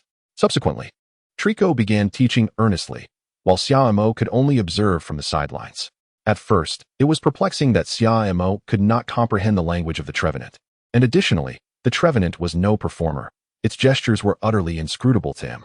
Thus, throughout the entire teaching process, Xia Mo felt as though he were deciphering an ancient tome. No worries, he thought. Psyduck possesses a remarkable capacity for learning. The move Mimic allows one to replicate the last attack used by an opponent, transforming it into one's own technique during battle. Move attributes, normal. Move classification, status. To put it simply, it means, your move is quite effective. May I borrow it for my own use? In the realm of Pokémon battles, the Mimic move is nearly regarded as a divine skill. Under certain pivotal conditions, it can significantly alter the tide of battle. Although Mimic is categorized as a normal-type move, Psychic-type Pokémon exhibit a distinct advantage when learning it compared to most other Pokémon. For Psychic types, Mimic essentially serves as a training exercise for their psychic abilities, albeit through a somewhat unconventional method. Xia Mo observed as the Trevenant executed a spike attack into empty space, followed by Psyduck, who unleashed a somewhat peculiar telekinetic force, which began to assimilate the spike attack. What is Mimic? It is not merely an arbitrary act, it is a targeted imitation. The simplest form of Mimic involves harnessing the energy coalesced from an opponent's move through one's own psychic prowess, and then reflecting it back in a personalized manner. Just as Psyduck performed the spike attack. Chapter 71. Team Collaboration? Splendid, Psyduck. Xia Mo exclaimed as he witnessed Psyduck masterfully executing the spike attack, his eyes alight with admiration. Truly, his Psyduck had quickly grasped the concept of Mimic. Psyduck declared, striking a pose with hands on its hips, brimming with pride. With the lesson concluded, the Trevenant prepared to depart, gesturing toward the orange berries it had set aside, indicating they were intended for them. After a moment's contemplation, Xia Mo decided against taking the orange berries, returning them to the Trevenant. The fruits on this mountain were planted by the rangers, scarce and precious, for him and Psyduck. They would merely serve as sustenance, yet for the Trevenant and its brethren, they could be life-saving provisions. Considering that the Trevenant had become something of a mentor to Psyduck, Xia Mo felt it inappropriate to accept the berries. Although Psyduck felt a twinge of hunger, it was astute enough to push the berries back, understanding that their training was nearing its conclusion and that a grand feast awaited them upon their return. Ultimately, the Trevenant could not sway the resolute Xia Mo and Psyduck, reclaiming the berries. With the Trevenant's departure, Xia Mo finally felt at ease. Psyduck, make sure to diligently practice Mimic when we return. The conditions we just experienced still stand. With the Trevenant gone, Xia Mo encouraged Psyduck. After this brief interlude, Xia Mo and Psyduck resumed their ascent, heading towards the mountain's summit. Compared to the Secret Realm, the distribution of Pokémon on this mountain was rather sparse. Thus, the challenge posed to Xia Mo and Psyduck was not particularly formidable. Many potential dangers were rendered trivial under Psyduck's telekinetic influence. Even if fortune did not favor them and they encountered a group of Pokémon, their strength was generally weak, easily subdued by Psyduck within a matter of minutes. Consequently, before 3 o'clock in the afternoon, Xia Mo and Psyduck successfully reached the mountaintop, only to find, to their astonishment, that they were the last to arrive. The others had been summoned here due to being eliminated early. Upon seeing Xia Mo, Gu Shui and Yang Luo wore expressions of discomfort. Nearby, Du Peng's countenance was particularly grim. This cohort of novice trainers is dismal, he lamented. Is this truly the most gifted 30 trainers from Jiang City? It appears Jiang City is doomed. It was no wonder that President Sun appeared so troubled. Du Peng could only shake his head in resignation. What transpired? Xia Mo wondered, bewildered. Ahem. Ranger Captain Wang Dahu cleared his throat, and upon seeing Xia Mo's ascent, he produced a walkie-talkie. Within a minute, the ranger who had escorted Xia Mo also reached the summit. All 30 were accounted for. Once everyone had gathered, Du Peng cleared his throat and addressed them. To be frank, while this was merely an experience, I am not particularly satisfied with your performances. He cast a glance at Gu Shui and inquired, when employing your snowy form, did you consider the surrounding environment? Using ice and snow techniques in the depths of the forest attracted numerous wild Pokémon, Had it not been for the ranger's intervention, survival would have been in jeopardy. Gu Shue's snowy form had indeed drawn a considerable number of Pokémon, which was not entirely unexpected. And your error is far graver. Du Peng turned to another boy. Using Ember atop the mountain with your Charmander? Had it not been for the water-type Pokémon accompanying the ranger, even if you and Charmander managed to escape, a forest fire would have surely ensued. The boy lowered his gaze, recalling a prolonged battle against wild Pokémon, culminating in the use of a fire-type technique, narrowly avoiding disaster thanks to the timely arrival of the ranger. Xia Mo's earlier musings had transcended geographical boundaries into reality. And what of your slothful otter? Why was your Pokémon still asleep while the trainer faced danger? Du Peng chastised another boy in turn. He continued to admonish each individual, until finally, he reached Xia Mo, expressing a measure of appreciation. The one bright spot for me is Xia Mo. This student is exceptional. His experience in wilderness survival is evident, and he seems well-versed in relevant knowledge. His timely evasion of danger has been a relief, and I commend him for this. The ranger responsible for Xia Mo's oversight affirmed this, leaving Xia Mo feeling somewhat bashful. The first week of the rookie program's wilderness survival training officially concluded. As Xia Mo and his companions departed, the atmosphere was decidedly tense, particularly for Yang Luo and Gu Shue, whose shadows of doubt had not yet dissipated. Yang Luo had been criticized for being rigid and inflexible, as he continued on a path he knew was fraught with Pokémon. For it was the shortest route up the mountain. On the return journey, Du Peng could not suppress a sigh, stating, upon returning, the association will analyze your performances during this experience. The next lesson will likely be a theoretical course within the association. He continued, in the coming week, you must prepare yourselves. The most crucial aspect is the 8-school league. Anyone who fails to reach the 4th round will automatically be withdrawn from the rookie program. Du Peng concluded. The 8-school league was a competition that all participants were required to join, with rounds determining the ultimate victor. However, reaching the 3rd round was generally attainable, unless one encountered another rookie trainer by sheer misfortune. As for the theoretical lesson, Gu Shui raised her head and asked, will we be returning here? She would much prefer to tackle written exercises than endure the hardships of the wilderness. A day and a half had been quite arduous for her. Du Peng shot her a glance. Not only will you return, but you will also face even more rigorous tasks next time. Survival will be but the most basic expectation of a professional trainer. Once you embark on your journey as a professional trainer, confronting any task will be far from extraordinary. As I ponder, the mountain harbors Vespiquen and Spearow. When the opportune moment arises, you shall venture forth to extract the venom of the Vespiquen and gather the feathers of the Spearow, for only through such endeavors may you attain more effective training. How reckless! This task is relatively straightforward. If you cannot withstand such a trial, how can you aspire to become a professional trainer?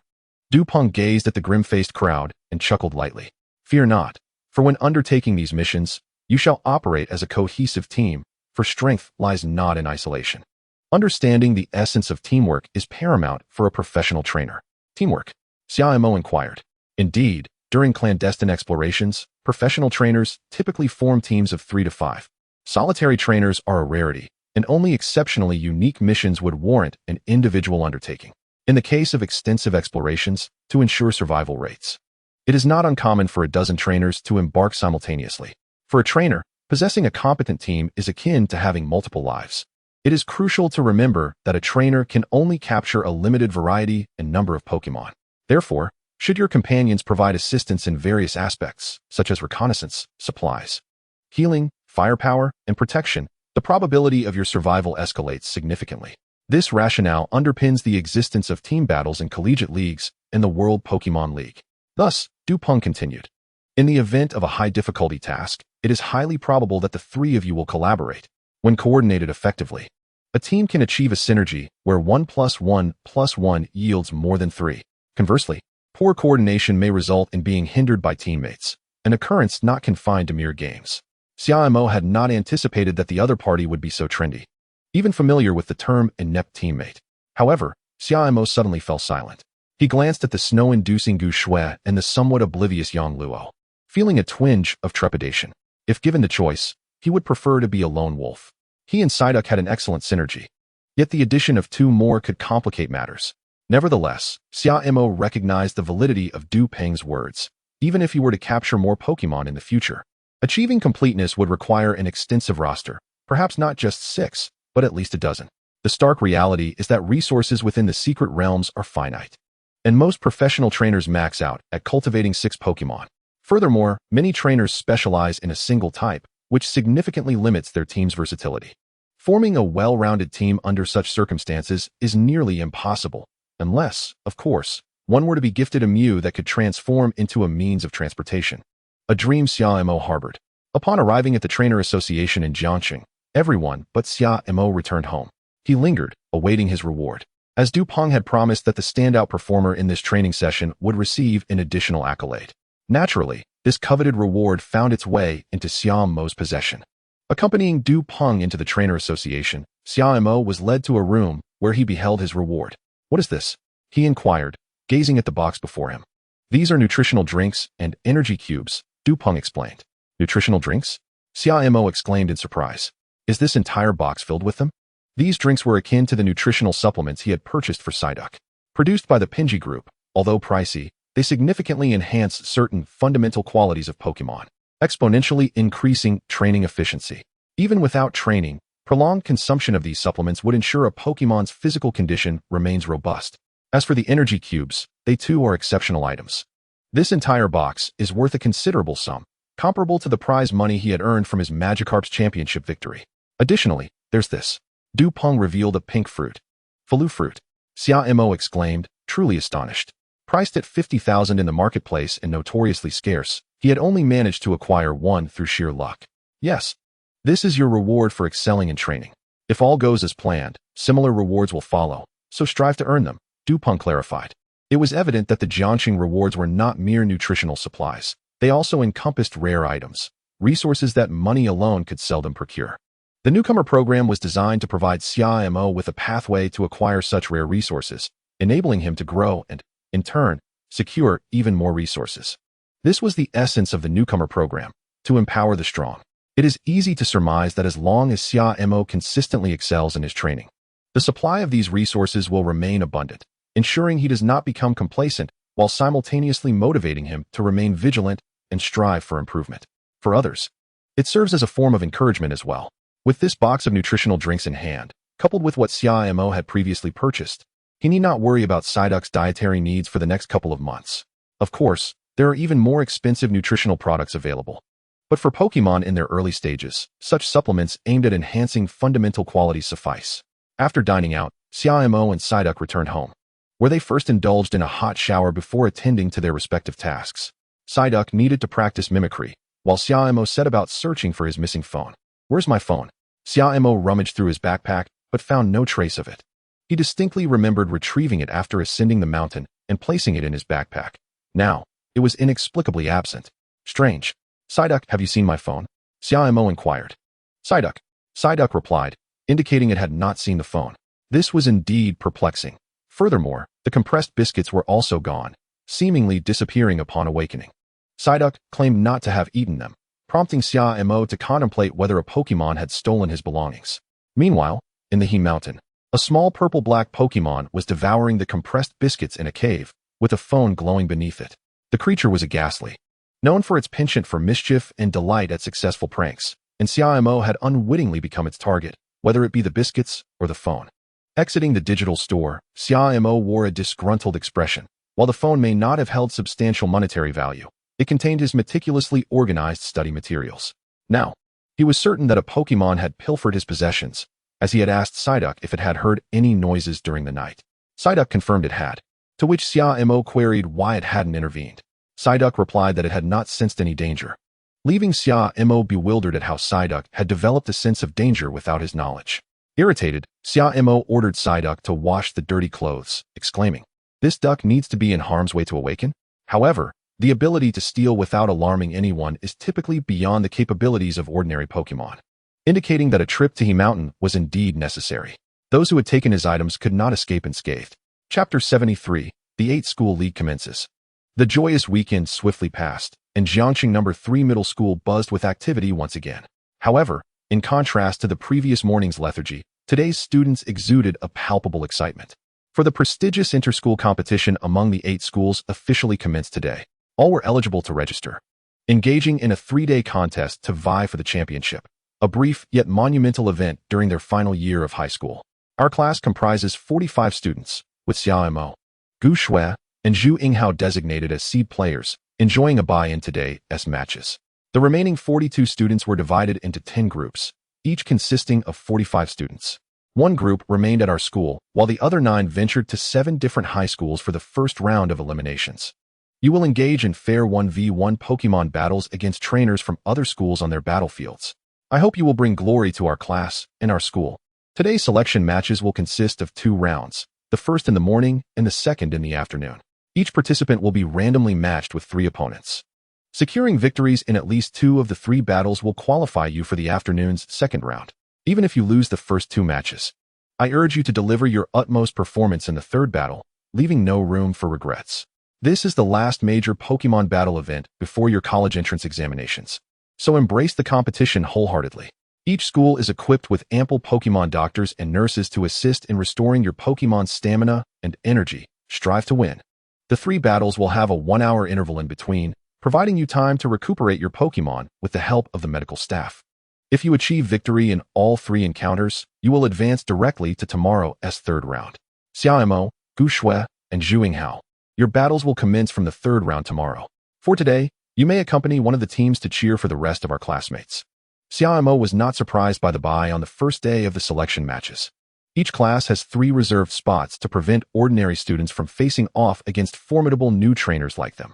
What did catch him off guard was that Zhu Yinghao also secured a reserved spot, personally selected by teacher Sidu Qing, leaving no room for favoritism. It seems that little Snorlax is indeed formidable. So, which school are you planning to watch the matches at? Zhu Yinghao inquired, edging closer. I haven't decided yet. Why?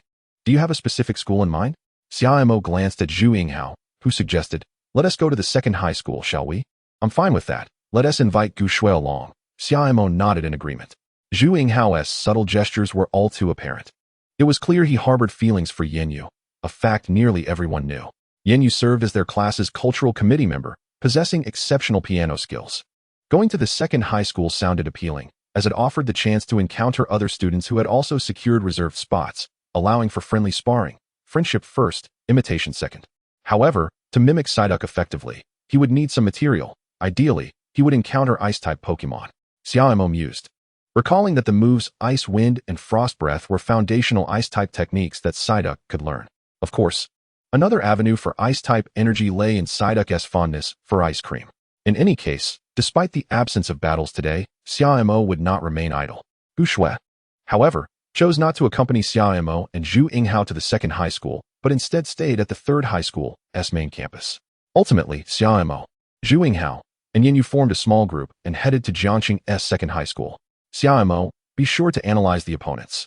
Gu Shui shot Xia Mo a glance, silently urging him to assess any threats. Xia Mo smiled. I'll keep an eye on the opponents I find particularly formidable and report back on the situation. As for whether you'll face them later, it's likely. After all, they should all be from the new trainers program. 7 buses were parked at the school entrance, perfectly corresponding to the other 7 high schools. On their way, Xia Mo and his companions inevitably encountered buses coming from the opposite direction and heading towards Jiangqing's second Pokémon high school. They rolled down the windows and engaged in light banter, even competing to see whose bus would arrive faster. If one were to label it childish, it certainly was. The bus was cramped, and Psyduck peacefully slumbered in its Pokeball. Upon arriving at the second Pokémon high school, under the guidance of staff and signposts, Xia Mo and his group made their way to the competitive battle arena. Here, aside from the students of the second high school, competitors from the other 6 Pokémon high schools awaited their turn. Banners adorned the arena, flanked by swirling flames from fire-type Pokémon, igniting the competitive spirit within the venue. At last, over 50 students from the final school arrived at the second Pokémon high school. The 8-school joint Pokémon battle featured 8 divisions, each with nearly 700 senior students. Through the morning and afternoon rounds of selection, the top 50 distinguished trainers from each division would advance to the elimination stage of the 10-school league's third round tomorrow. Everyone, give it your all. I'll go scout the competition, Yanyu announced as her match was about to commence. Zhu Yinghao followed suit. Aside from seeking a better vantage point to observe the matches, Xia Mo also aimed to find other unique competitors engaged in reconnaissance.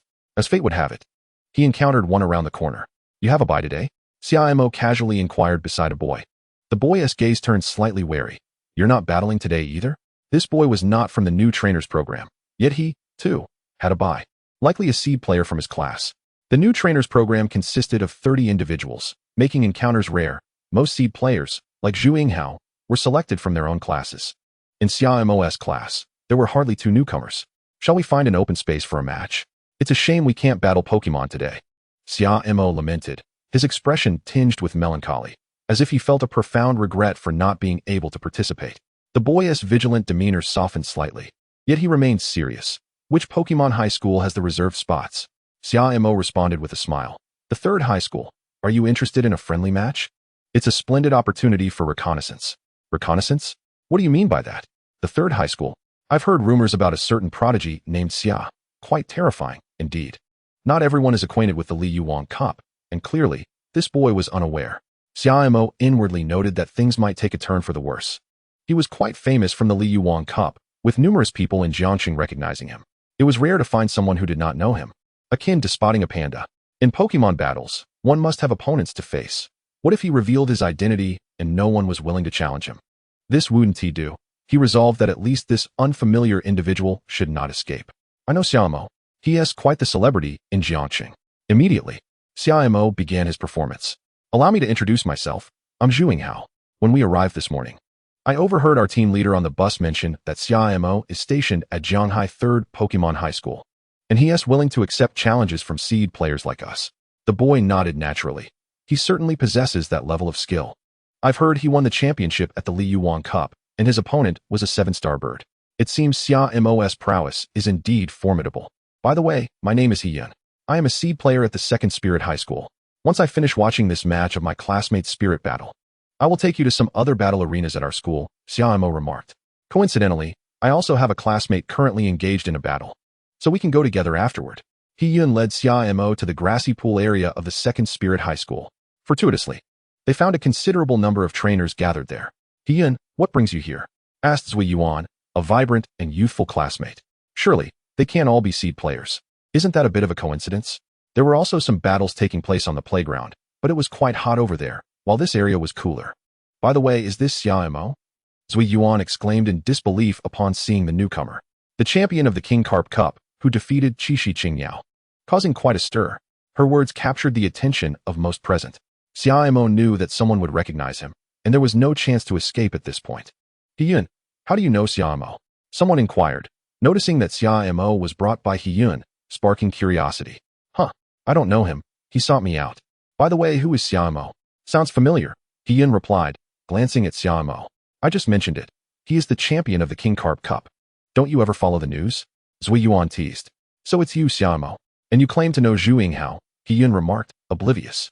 Zui Yuan shot a glance at Hiyun, thinking to herself that he was beyond help. Turning back to Xia Mo, she eagerly requested, Idol, please give me your autograph. There were numerous trainers like Zui Yuan in the crowd, and soon Xia Mo found himself overwhelmed. Wait, I came here with Hiyun to battle. I can sign autographs afterward, he shouted amidst the throng, but his pleas fell on deaf ears.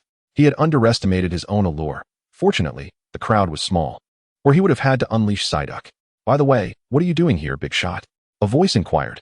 Xia Mo looked at Zui Yuan, realizing he had spoken in vain. I came to battle with Hiyun, he reiterated. Battle? Don't fight that blockhead Hiyun. Battle with me instead. I want to challenge you, Zui Yuan insisted. Xia Mo chuckled and shook his head, beckoning Hiyun towards the battle arena. Damn it. Why does that blockhead get the attention of the big shot? Zui Yuan grumbled, but she still went to watch the battle, although she knew Hiyun would likely lose. There was always a chance, wasn't there? Don't feel pressured battling me. I'm just a novice trainer, Xia Mo said reassuringly to Hiyun, who was resolute and undeterred. Don't underestimate me. I have the spirit to compete, Hiyun declared boldly, unafraid of Xia Mo's reputation. Go Psyduck. Go Trico. The battle commenced, with Zui Yuan serving as the referee. Trico, use quick attack. Psyduck, evade. A green figure lunged at Psyduck, but it deftly dodged the attack. The intensity of this battle was significantly lower than that of the King Carp Cup. Psyduck managed to evade easily. Trico, use absorb. This grass-type move was particularly effective against water types, and Xia Mo was cautious not to let Psyduck take it head-on. Use confusion to dispel it, then retaliate with water pulse, he commanded. Psyduck's eyes glowed blue as a wave of psychic energy dispersed the absorb attack, followed by a precise stream of water that struck Trico. Water gun. Let us wrap this up. Quick attack, dodge. At that moment, Trico, struck by the water pulse, was left disoriented but narrowly avoided the confusion effect, skillfully evading the water gun. Impressive, Psyduck's confusion, Xia Mo remarked, intrigued by Hiyun's potential. He was at least as competent as Gu Shui.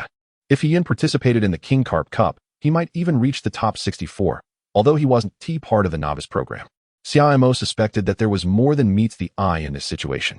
It seemed that teacher Du Ping's comment about Hiyun being eliminated in the 4th round wasn't merely a scare tactic. From Xia Mo's perspective, several participants in the novice program appeared to possess skills comparable to Zhu Yinghao, far exceeding Hiyun's abilities. It became apparent that the trainer association wasn't blind to the diluted talent in the novice program, and it seemed likely that Hiyun would soon be selected, which was indeed a joyous prospect. Watching Trico being swept away by Psyduck's confusion, Xia Mo mused, "Your skills truly live up to the reputation." "I concede." Hiyun recalled Trico, scratching his head. "Not at all. You were quite formidable," Xia Mo humbly replied. After the battle concluded, Xia Mo returned to the arena, where the atmosphere was electric. The expansive venue was divided into 4 battle zones, A, B, C, and D.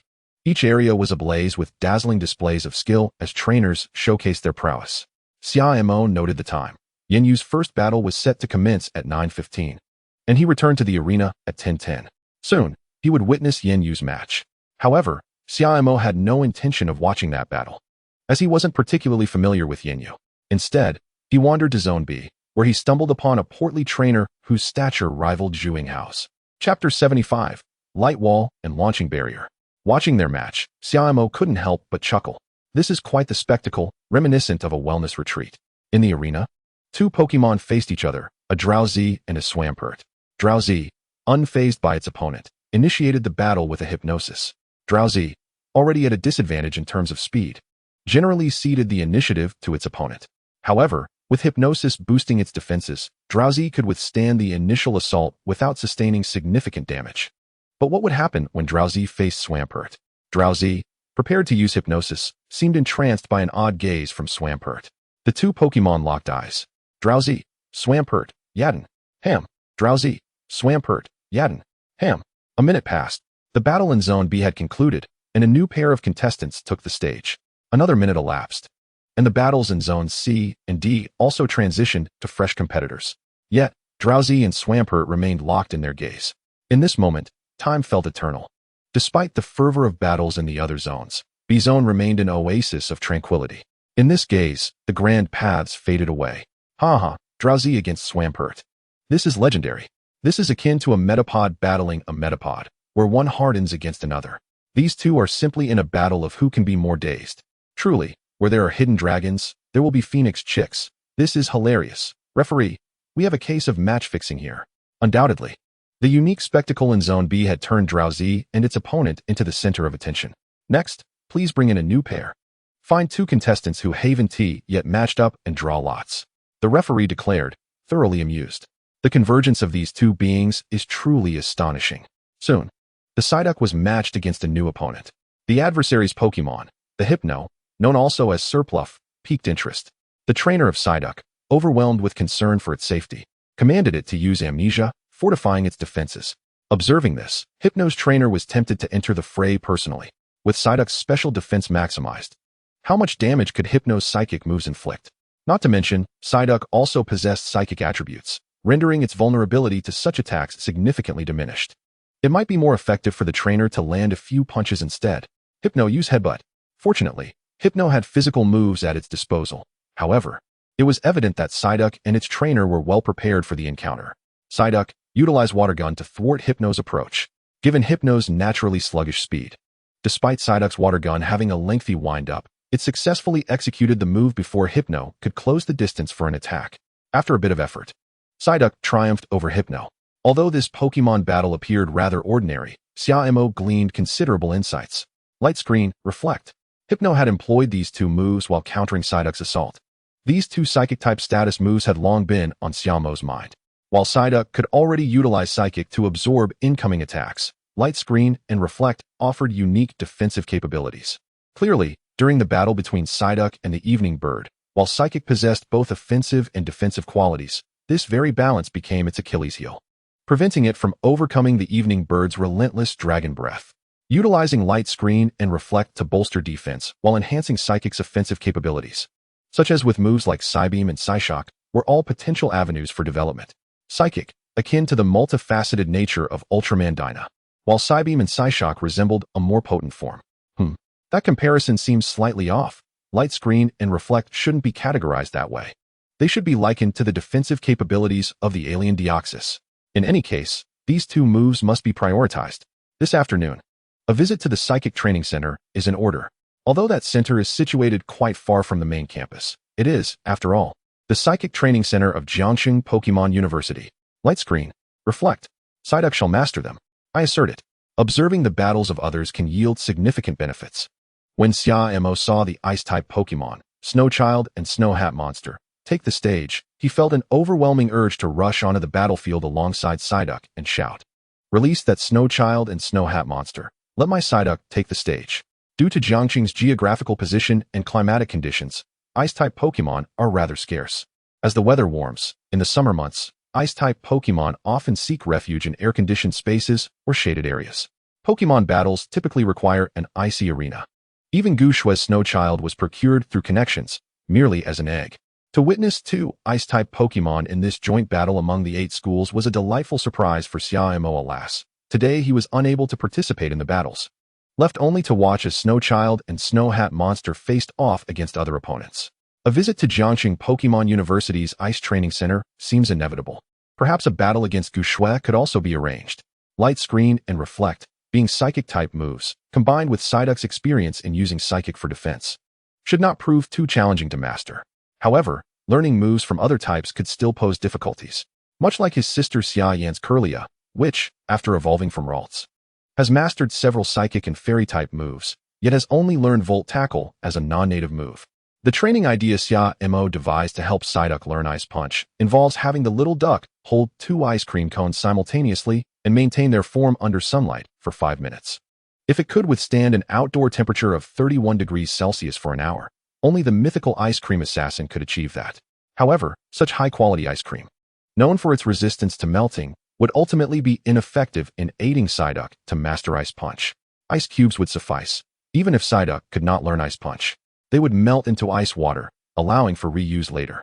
Xia Mo considered this training method quite promising. Chapter 76. The Value of Wealth. Following the conclusion of the battle between Psyduck and Swampert, Xia Mo sought out Zhu Yinghao, who was currently attentively offering water to Yanyu. However, upon seeing Xia Mo approach, he quickly composed himself, adopting the demeanor of a virtuous gentleman. Xia Mo chose not to expose him, but instead congratulated Yanyu, having heard prior of her 3 consecutive victories, thus securing her advance into tomorrow's 3rd round of elimination. Before Yanyu could respond, Zhu Yinghao interjected, "Classmate, where are you headed? To the Psychic Training Center at Zhanghai University? Are you going this afternoon?" "No, we wish to observe their battles," Zhu Yinghao replied, shaking his head. "Then let us dine. There is a delightful noodle shop next to the 2nd high school. We can go after our meal," suggested Yanyu. "Let's go, let's eat." At the mention of food, Zhu Yinghao's eyes sparkled with enthusiasm. He was already quite hungry.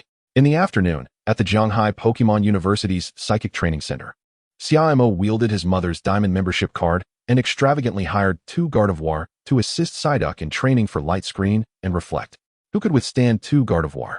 To claim one did not wish to be a humanoid Pokémon would be a blatant falsehood. In the presence of the female Gardevoir, Xia Mo was more than willing to affectionately exclaim, "My dear wife, do take your leave." However, upon reflection, Gardevoir could also learn Thunder Punch, Fire Punch, and Ice Punch.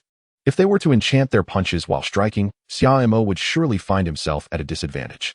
Regrettably, the 2 Gardevoir instructors at this training center did not possess knowledge of Thunder Punch, Fire Punch, or Ice Punch, as those moves were reserved for Galade, who was booked for training far into the future. In a certain sense, the Galade requiring an Awakening Stone is even less common than Gardevoir. The afternoon's training transcended mere monetary influence. Securing even one Gardevoir instructor proved exceedingly challenging, yet Xia Mo managed to enlist 2. One could only marvel at the efficacy of his mother's diamond card. This hidden resourcefulness cannot be easily replicated with mere thousands of yuan. The afternoon training thoroughly exhausted Psyduck.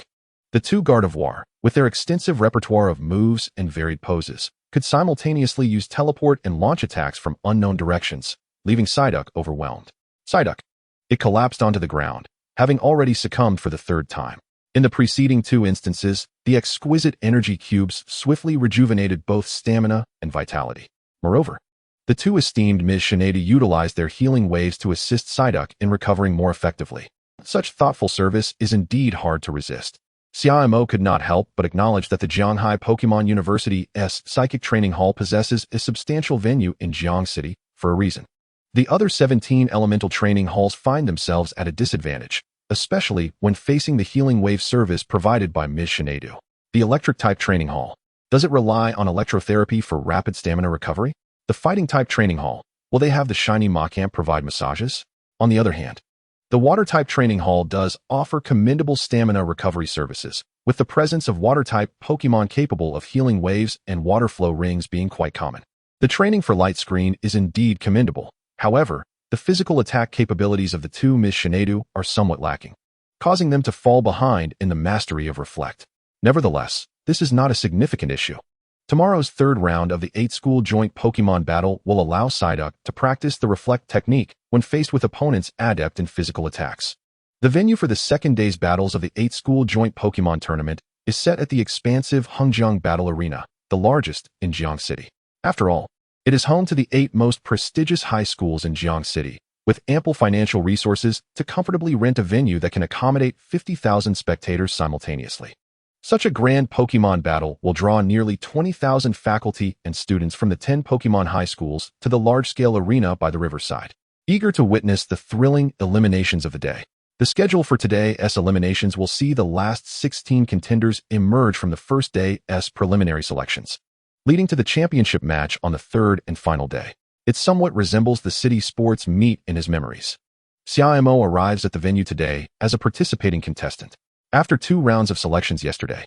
With 50 top trainers from 8 regions and additional seed players from each class exempt from testing, a total of 648 trainers will compete in the third round of eliminations. The rules for the third round of eliminations are as follows. In the first battle, the victor enters the winner's bracket, while the loser falls into the loser's bracket. Contestants in the loser's bracket face immediate elimination upon any subsequent defeat, meaning they must achieve consecutive victories to advance to the fourth round. Contestants in the winner's bracket face off against each other, with the defeated party entering the loser's bracket. Once a contestant in the winner's bracket achieves 3 consecutive victories, they advance directly to today's fourth round. The battles will cease when the total number of eliminations reaches 584, selecting the top 64 contestants for the fourth round. In the final stages of the third round, any teams engaging in time-wasting battles will also be disqualified.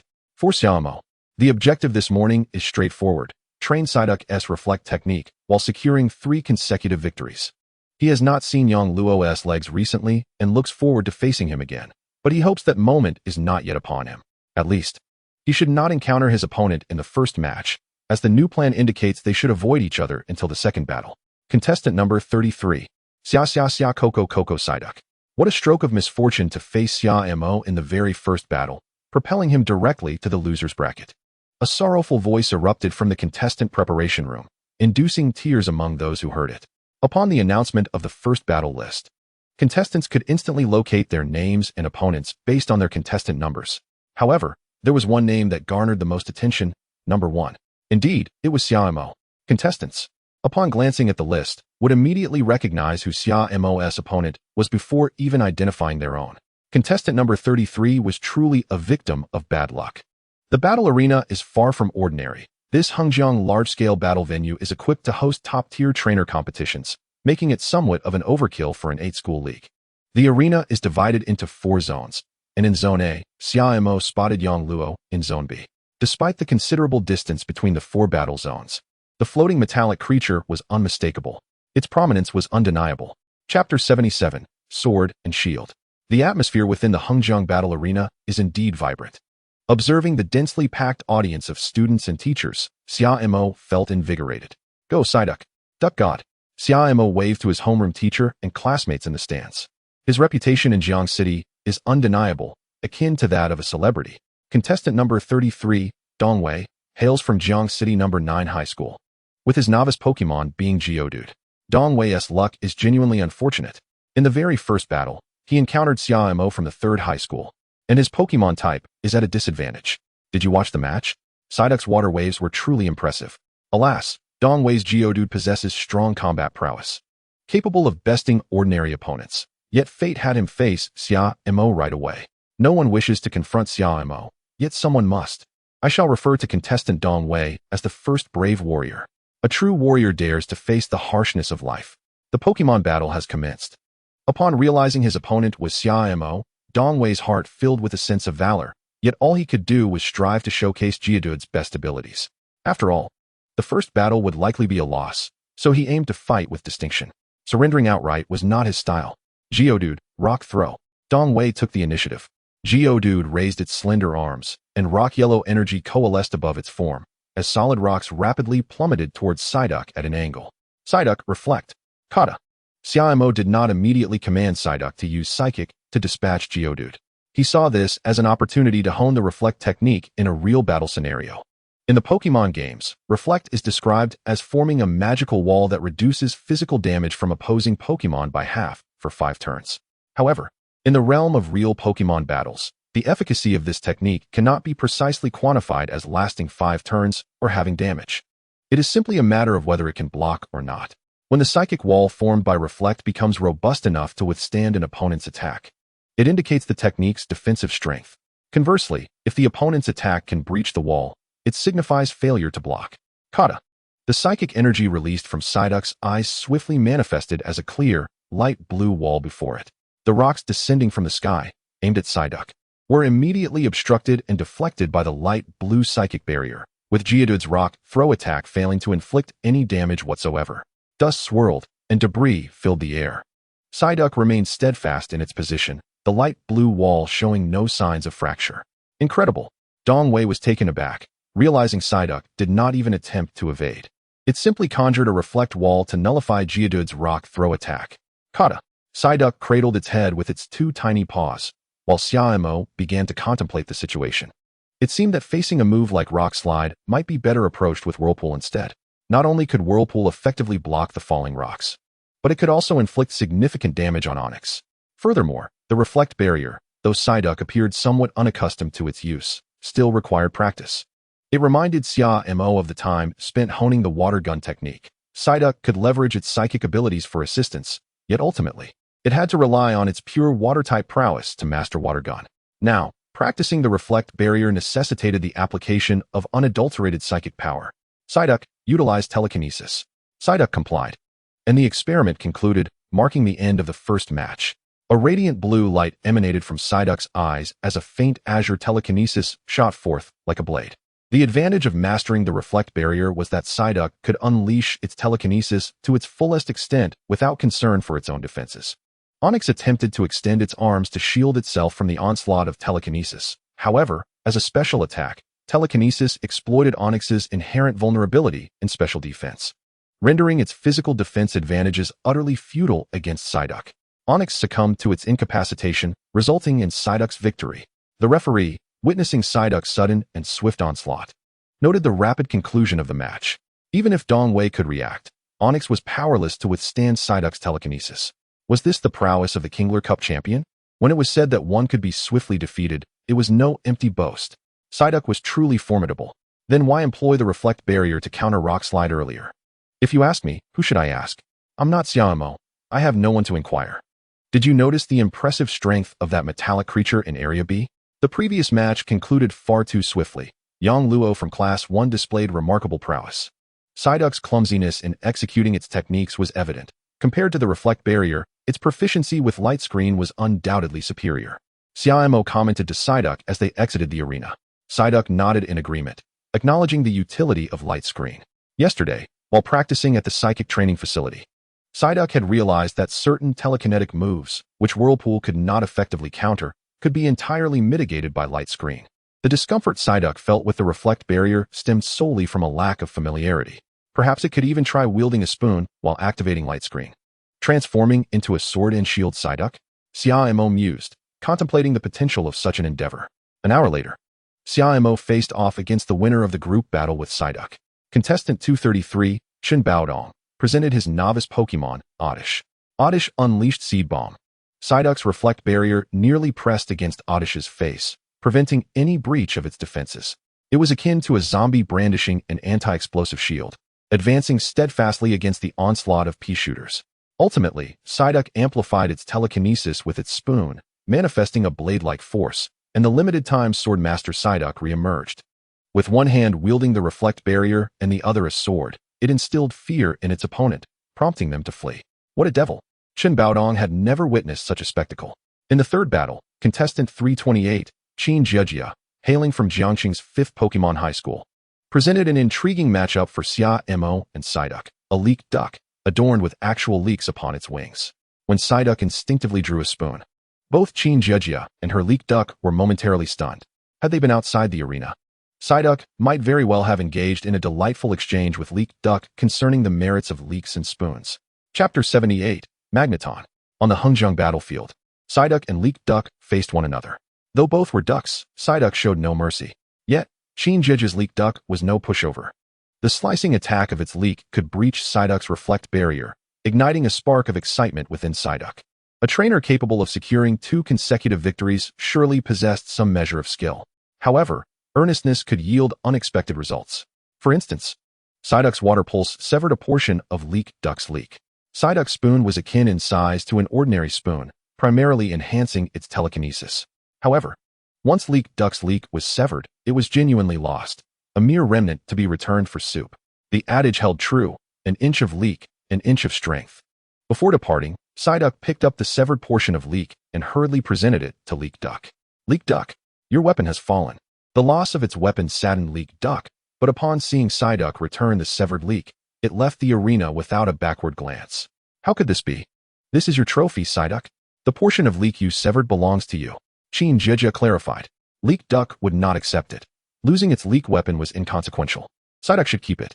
Psyduck blinked, watching as leek duck and its trainer exited, gazing at the fragment of leek in its tiny paws. What did this mean? Suddenly, Psyduck raised its head, noticing the referee casting glances at the leek fragment it held. Regardless, with this portion of leek, could tonight's dinner be more sumptuous? 3 battles, 3 victories, accomplished effortlessly. Meanwhile, Xia Mo spotted Qin Jia in the lounge. She placed the severed leek into a black box resembling a weapon case, and then retrieved another identical box from her backpack. Just how many leeks had she prepared for leek duck? It was no wonder that when Psyduck picked up the severed portion, leek duck had no interest in it. Trainers raising leek duck typically cultivated stock-like plants such as leeks, for after all, leek duck's leeks were fundamentally consumables. That Magneton looks impressive. Is that Yang Luo from Jiangxing No. 1 High School? I've heard he possesses considerable strength. Xia Mo remarked as he and Yang Luo prepared for their 4th round match. According to the rules of the 4th round, it was unlikely they would meet prematurely unless the number of contestants achieving 3 consecutive victories exceeded 16. However, it was evident that only 11 participants remained who had advanced to the 4th round. As they encountered one another in the contestants' lounge, their Pokémon greeted each other amicably. Psyduck. Psyduck. Psyduck waved its tiny paws, amicably patting the metallic creature. Ka. Magneton emitted a sound that was not particularly melodious. Even a soft utterance felt somewhat jarring, akin to the mechanical clanking of precise gears in motion. By the way, what of Guxue? Has she not advanced yet? Yang Luo inquired. As fellow members of the novice training program, he was acquainted with Guxue. Logically, if she had achieved 3 consecutive victories by this time, she should have arrived. It seemed she must have encountered formidable opponents. Xia Mo speculated. Let us step through this door and see. Beyond lies the audience seating area, Yang Luo pointed out. Xia Mo promptly exited the lounge designated for the pre-qualified contestants. It appeared that he had emerged a tad late, as Guxue's battle had already concluded. According to the battle records, she had been defeated by a rookie player from Jiangxing No. 7 High School, Zheng Xiyu. As anticipated, in the 3rd round of Pokemon battles, she encountered the formidable electromagnetic Pokemon, Magneton, which had a distinct advantage over her snow sprite. The moment Xia Mo laid eyes on Magneton, he understood that Guxue would be relegated to the loser's bracket for subsequent matches. Magneton is a Pokemon often overlooked by the average trainer due to its unassuming appearance as a Magnemite. Consequently, novice trainers frequently opt for other electric-type Pokemon, neglecting to appreciate Magnemite's potential. This leads many trainers to misunderstand Magneton's true capabilities. In the Pokemon Encyclopedia, Magnemite boasts an impressive special attack stat of 95 in its initial form, a value that matches that of Electabuzz. Magneton, however, elevates this to an even more remarkable 120. Furthermore, it evolves into the even more powerful Electrode, which possesses a staggering special attack stat of 130. While Xia Mo usually disregards base stats, after all, he had been bested by the Qishi Bluebird, he could not deny the advantages of high base stats. This serves to underscore the fact that Magnemite is indeed a Pokémon easily underestimated by novice trainers. Moreover, due to their inherent magnetic levitation, many ground-type moves fail to affect Magnemite, much like the steel types such as Steelix, Metong, and Metagross. This grants Magneton exceptional resistance, especially when pitted against a Pokémon like Snow Sprite, where it holds a distinct advantage in terms of type matchup. Other types capable of inflicting damage on Magneton, such as Fire, Fighting, and Ground, are all ineffective against Snow Sprite. This left Guxue feeling quite helpless. Her strategy of relying on Snow Sprite to wear down Magneton through repeated hits was futile. Though Snow Sprite could withstand a single Thunderbolt, how could it endure a second or a third? Following Guxue's defeat in the third round, Zheng Xiyu entered the lounge for pre-qualified contestants. Having secured his position as the 12th player to achieve 3 consecutive victories and advance to the 4th round, Yang Luo observed Zheng Xiyu with a smile. Recognizing him, but not particularly well acquainted, given that the rookie program had only commenced a week prior, and the first week had been dedicated to solo outdoor training. Xia Mo nodded, acknowledging Zheng Xiyu's impressive feat of defeating Guxue, a competitor in the top 64 of the Koi King Cup. This indicated that Jiangqing's rookie trainers possessed considerable talent. Yang Luo reflected, stating that Zheng Xiyu likely hailed from the Jiangqing power plant, which would explain his prowess. However, he suspected that Zheng's motives were directed at Xia Mo. Xia Mo noticed the challenging gaze Zheng Xiyu cast in his direction, an unmistakable invitation for a duel. He smiled back at Zheng Xiyu and remarked to Yang Luo, "In Pokemon battles, victories and defeats are a natural occurrence." However, his demeanor swiftly shifted to one of coldness. The smile faded from his face upon noticing that Zheng Xiyu's Magneton still crackled with residual electrical energy, emitting a faint yellow glow. While it may have been permissible for Zheng Xiyu's Magneton to intimidate Guxue's Snow Sprite, it was another matter entirely to threaten his own Psyduck. Clearly, Zheng Xiyu had ill intentions by bringing a charged Magneton into the lounge. "Yang, do you happen to have any energy cubes suitable for steel types? Might I borrow one?" Yang Luo retrieved a small energy cube box from the pocket of his jacket, handing it to Xia Mo. I initially thought he might behave like a true challenger, provocative glances notwithstanding, it would be acceptable to resolve matters in the arena. However, allowing his Magneton to enter the lounge while still charged is quite inappropriate. Yang Luo shook his head, acknowledging the exceptional quality of the energy cubes, which were specifically formulated for steel types, a luxury for Magneton. Xia Mo regarded Yang Luo with a nod, accepting the energy cube box. "Psyduck, kindly escort this unclean Magneton and its equally dubious trainer outside the lounge. After a Pokemon battle, it would be prudent for Magneton to remain in its Pokeball and recuperate at the Pokemon Center before returning to the lounge. Instead, they bring in residual electrical energy, which is simply unacceptable." Xia Mo fixed Zheng Xiyu with a cold gaze, stating, "You possess some skill, yet your intentions are questionable. You are aware that my Psyduck is here, and you would risk an electrical mishap in the lounge?" Zheng Xiyu's expression flickered with a hint of panic. "Xia Mo, what are you implying? I harbor no such intentions. This is merely your baseless speculation. Psyduck, please escort Magneton out. With all its injuries, it should seek the care of the Pokemon doctor and nurse instead of parading its electric aura in here. Such illumination is truly disconcerting. I happen to have top-tier energy cubes for steel types. Magneton, you are to step outside and replenish your energy. Otherwise, I shall instruct Psyduck to escort you out." Most Pokemon heed their trainer's commands, especially one like Magneton, which, despite its injuries, floated into the lounge. Xia Mo opened Yang Luo's energy cube box, extracting one and tossing it towards Magneton. The accompanying Steelix widened its eyes in astonishment. "Isn't that my energy cube?" In an instant, Magneton used its magnetic powers to attract the premium energy cube designed for steel types. This particular energy cube contained special metallic components that could be magnetically drawn in. "Magneton, discard it. We are leaving." Zheng Xiyu could not tolerate Xia Mo's blatant act of feeding his Magneton without permission. Despite the cube's exceptional quality, he knew it was a rare item from the Hiroka group, unattainable even with wealth. Magneton felt a pang of regret, yet it was bound by its trainer's command. The time had come for Steelix to make its appearance.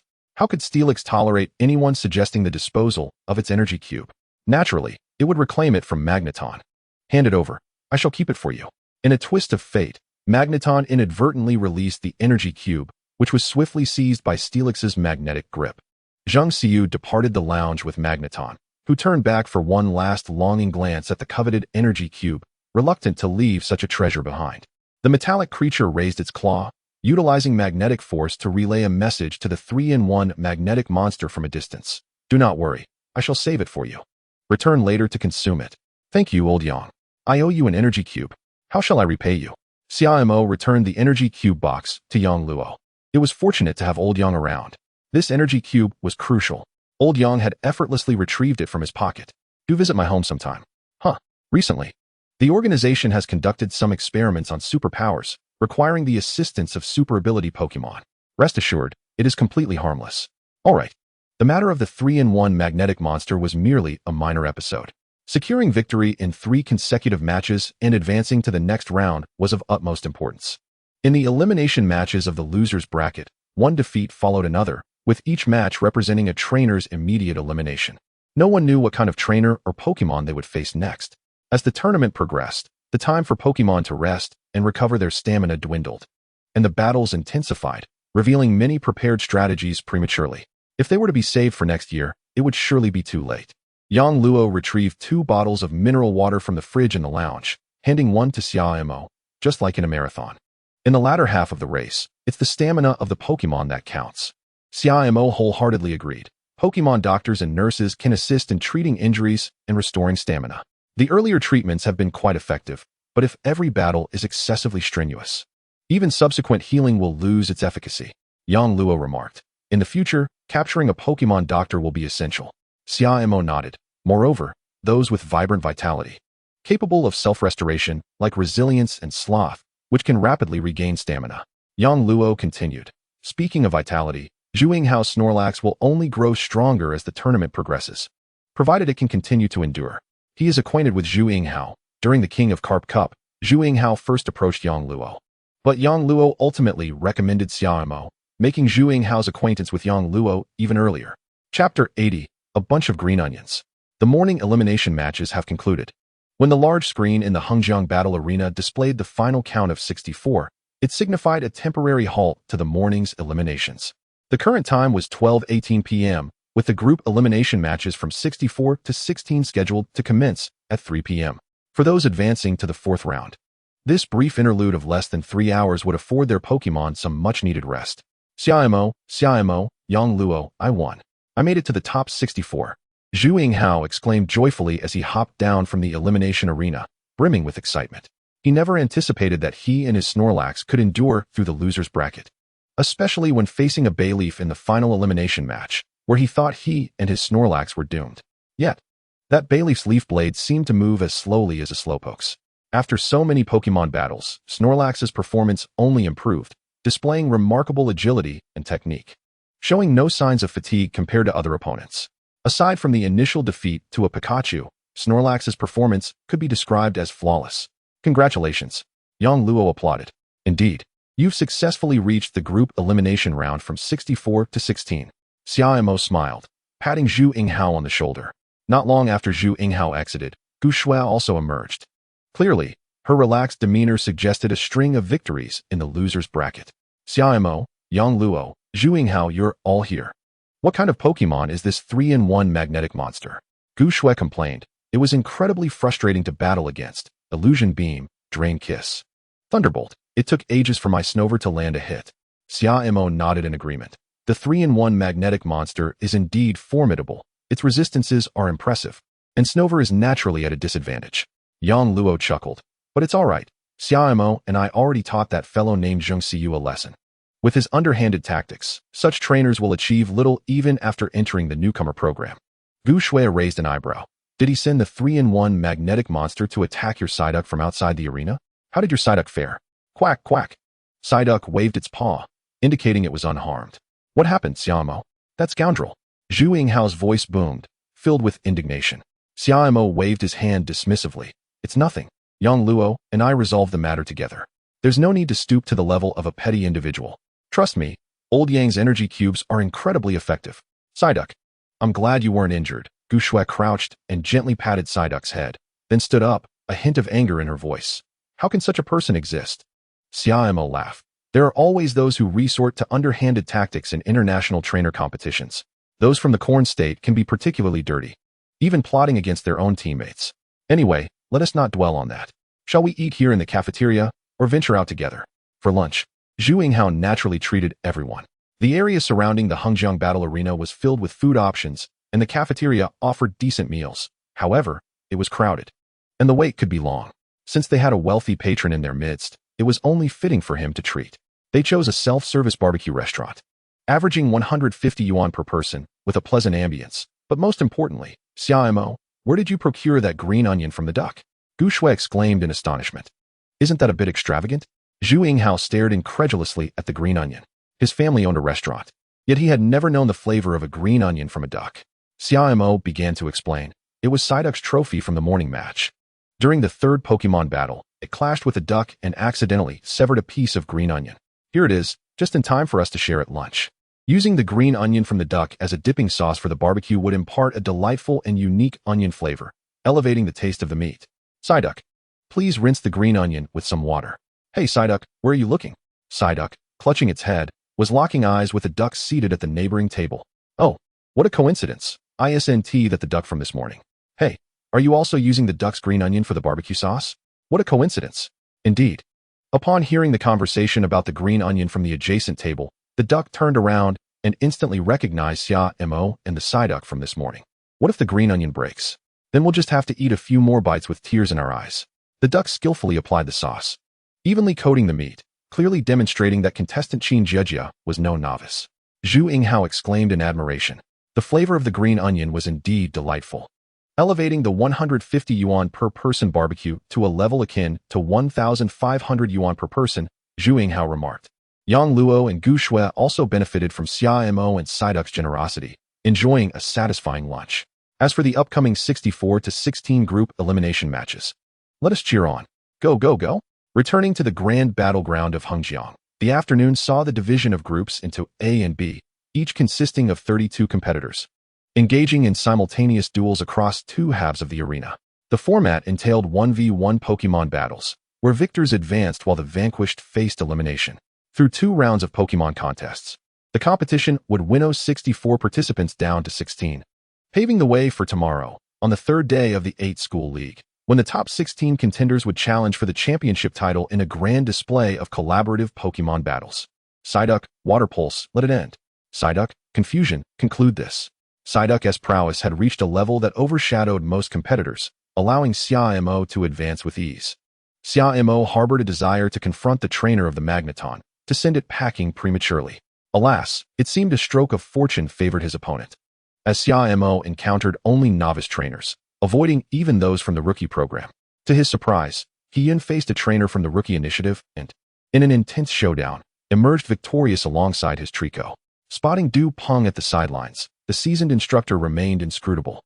But Xia Mo surmised that Heian's name would soon be added to the list of the rookie program successes.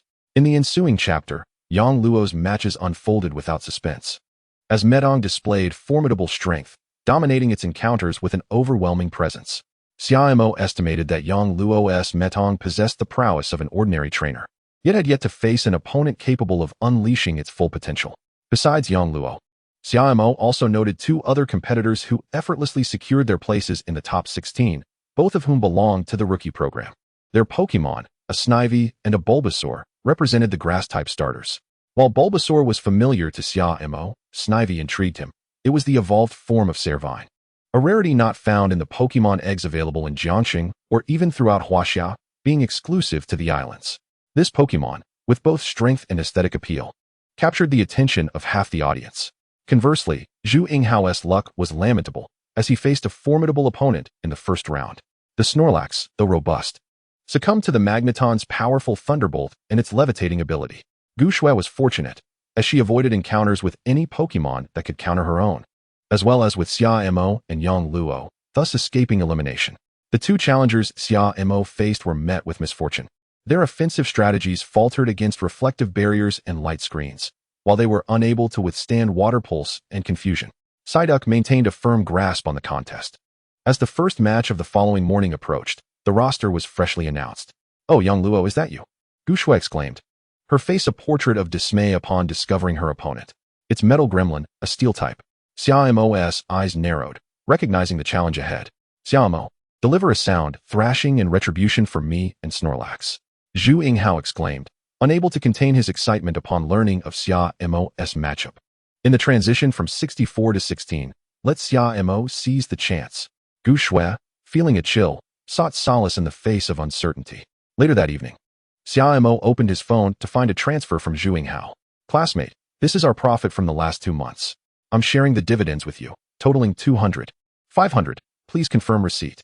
Of this sum, 100,000 was a direct reward for Xia Mo, with the remainder being shared profits. While this amount was substantial, it would scarcely cover the cost of several Falu fruits for his Pokémon. Currently, Xia Mo's funds hovered around 250,000, prompting him to consider a visit to Pinji Group for procurement. However, he felt content with Psyduck's steady development. Accumulation of resources was essential, and perhaps it was time to contemplate acquiring a second Pokémon. According to the regulations, rookie trainers automatically transitioned to ordinary trainers after 1 year, without the rigorous assessments required for seasoned trainers aspiring to become professionals. Upon reaching the designated time, they would naturally evolve into ordinary trainers, with the primary distinction being the ability to capture a second Pokémon. Most individuals typically acquired their second Pokémon after entering university, as rookie trainers often struggled to manage the needs of 2 Pokémon simultaneously, particularly in their final year of high school. Xia Mo, come down and weed the garden. The voice of his sister, Xia Yan, rang out, summoning him to tend to the courtyard. When their mother was present, she usually assigned this task to her Shineduo. But since their mother departed Jiangxing a few days prior, and with their father frequently working overtime, the chore fell to Xia Mo. He was no novice at weeding, having become adept with the equipment over time. Unbeknownst to him, Psyduck observed from the entrance, its eyes gleaming with a peculiar light. The Hengjiang battleground transformed significantly from the previous day. The third round's 4 battle zones and the fourth round's 2 zones amalgamated into a single arena, with the dividers between the previously separate zones now absent. Banners lining the venue proclaimed the championship contest among the 8 schools, while the trophy displayed on the podium appeared quite alluring. The rewards for the champion held more sentimental value than material significance. At 8:30 a.m., after the host introduced the heads of the 8 schools and the leaders of the Jiangxing Trainers Association, the third day of Pokémon battles officially commenced.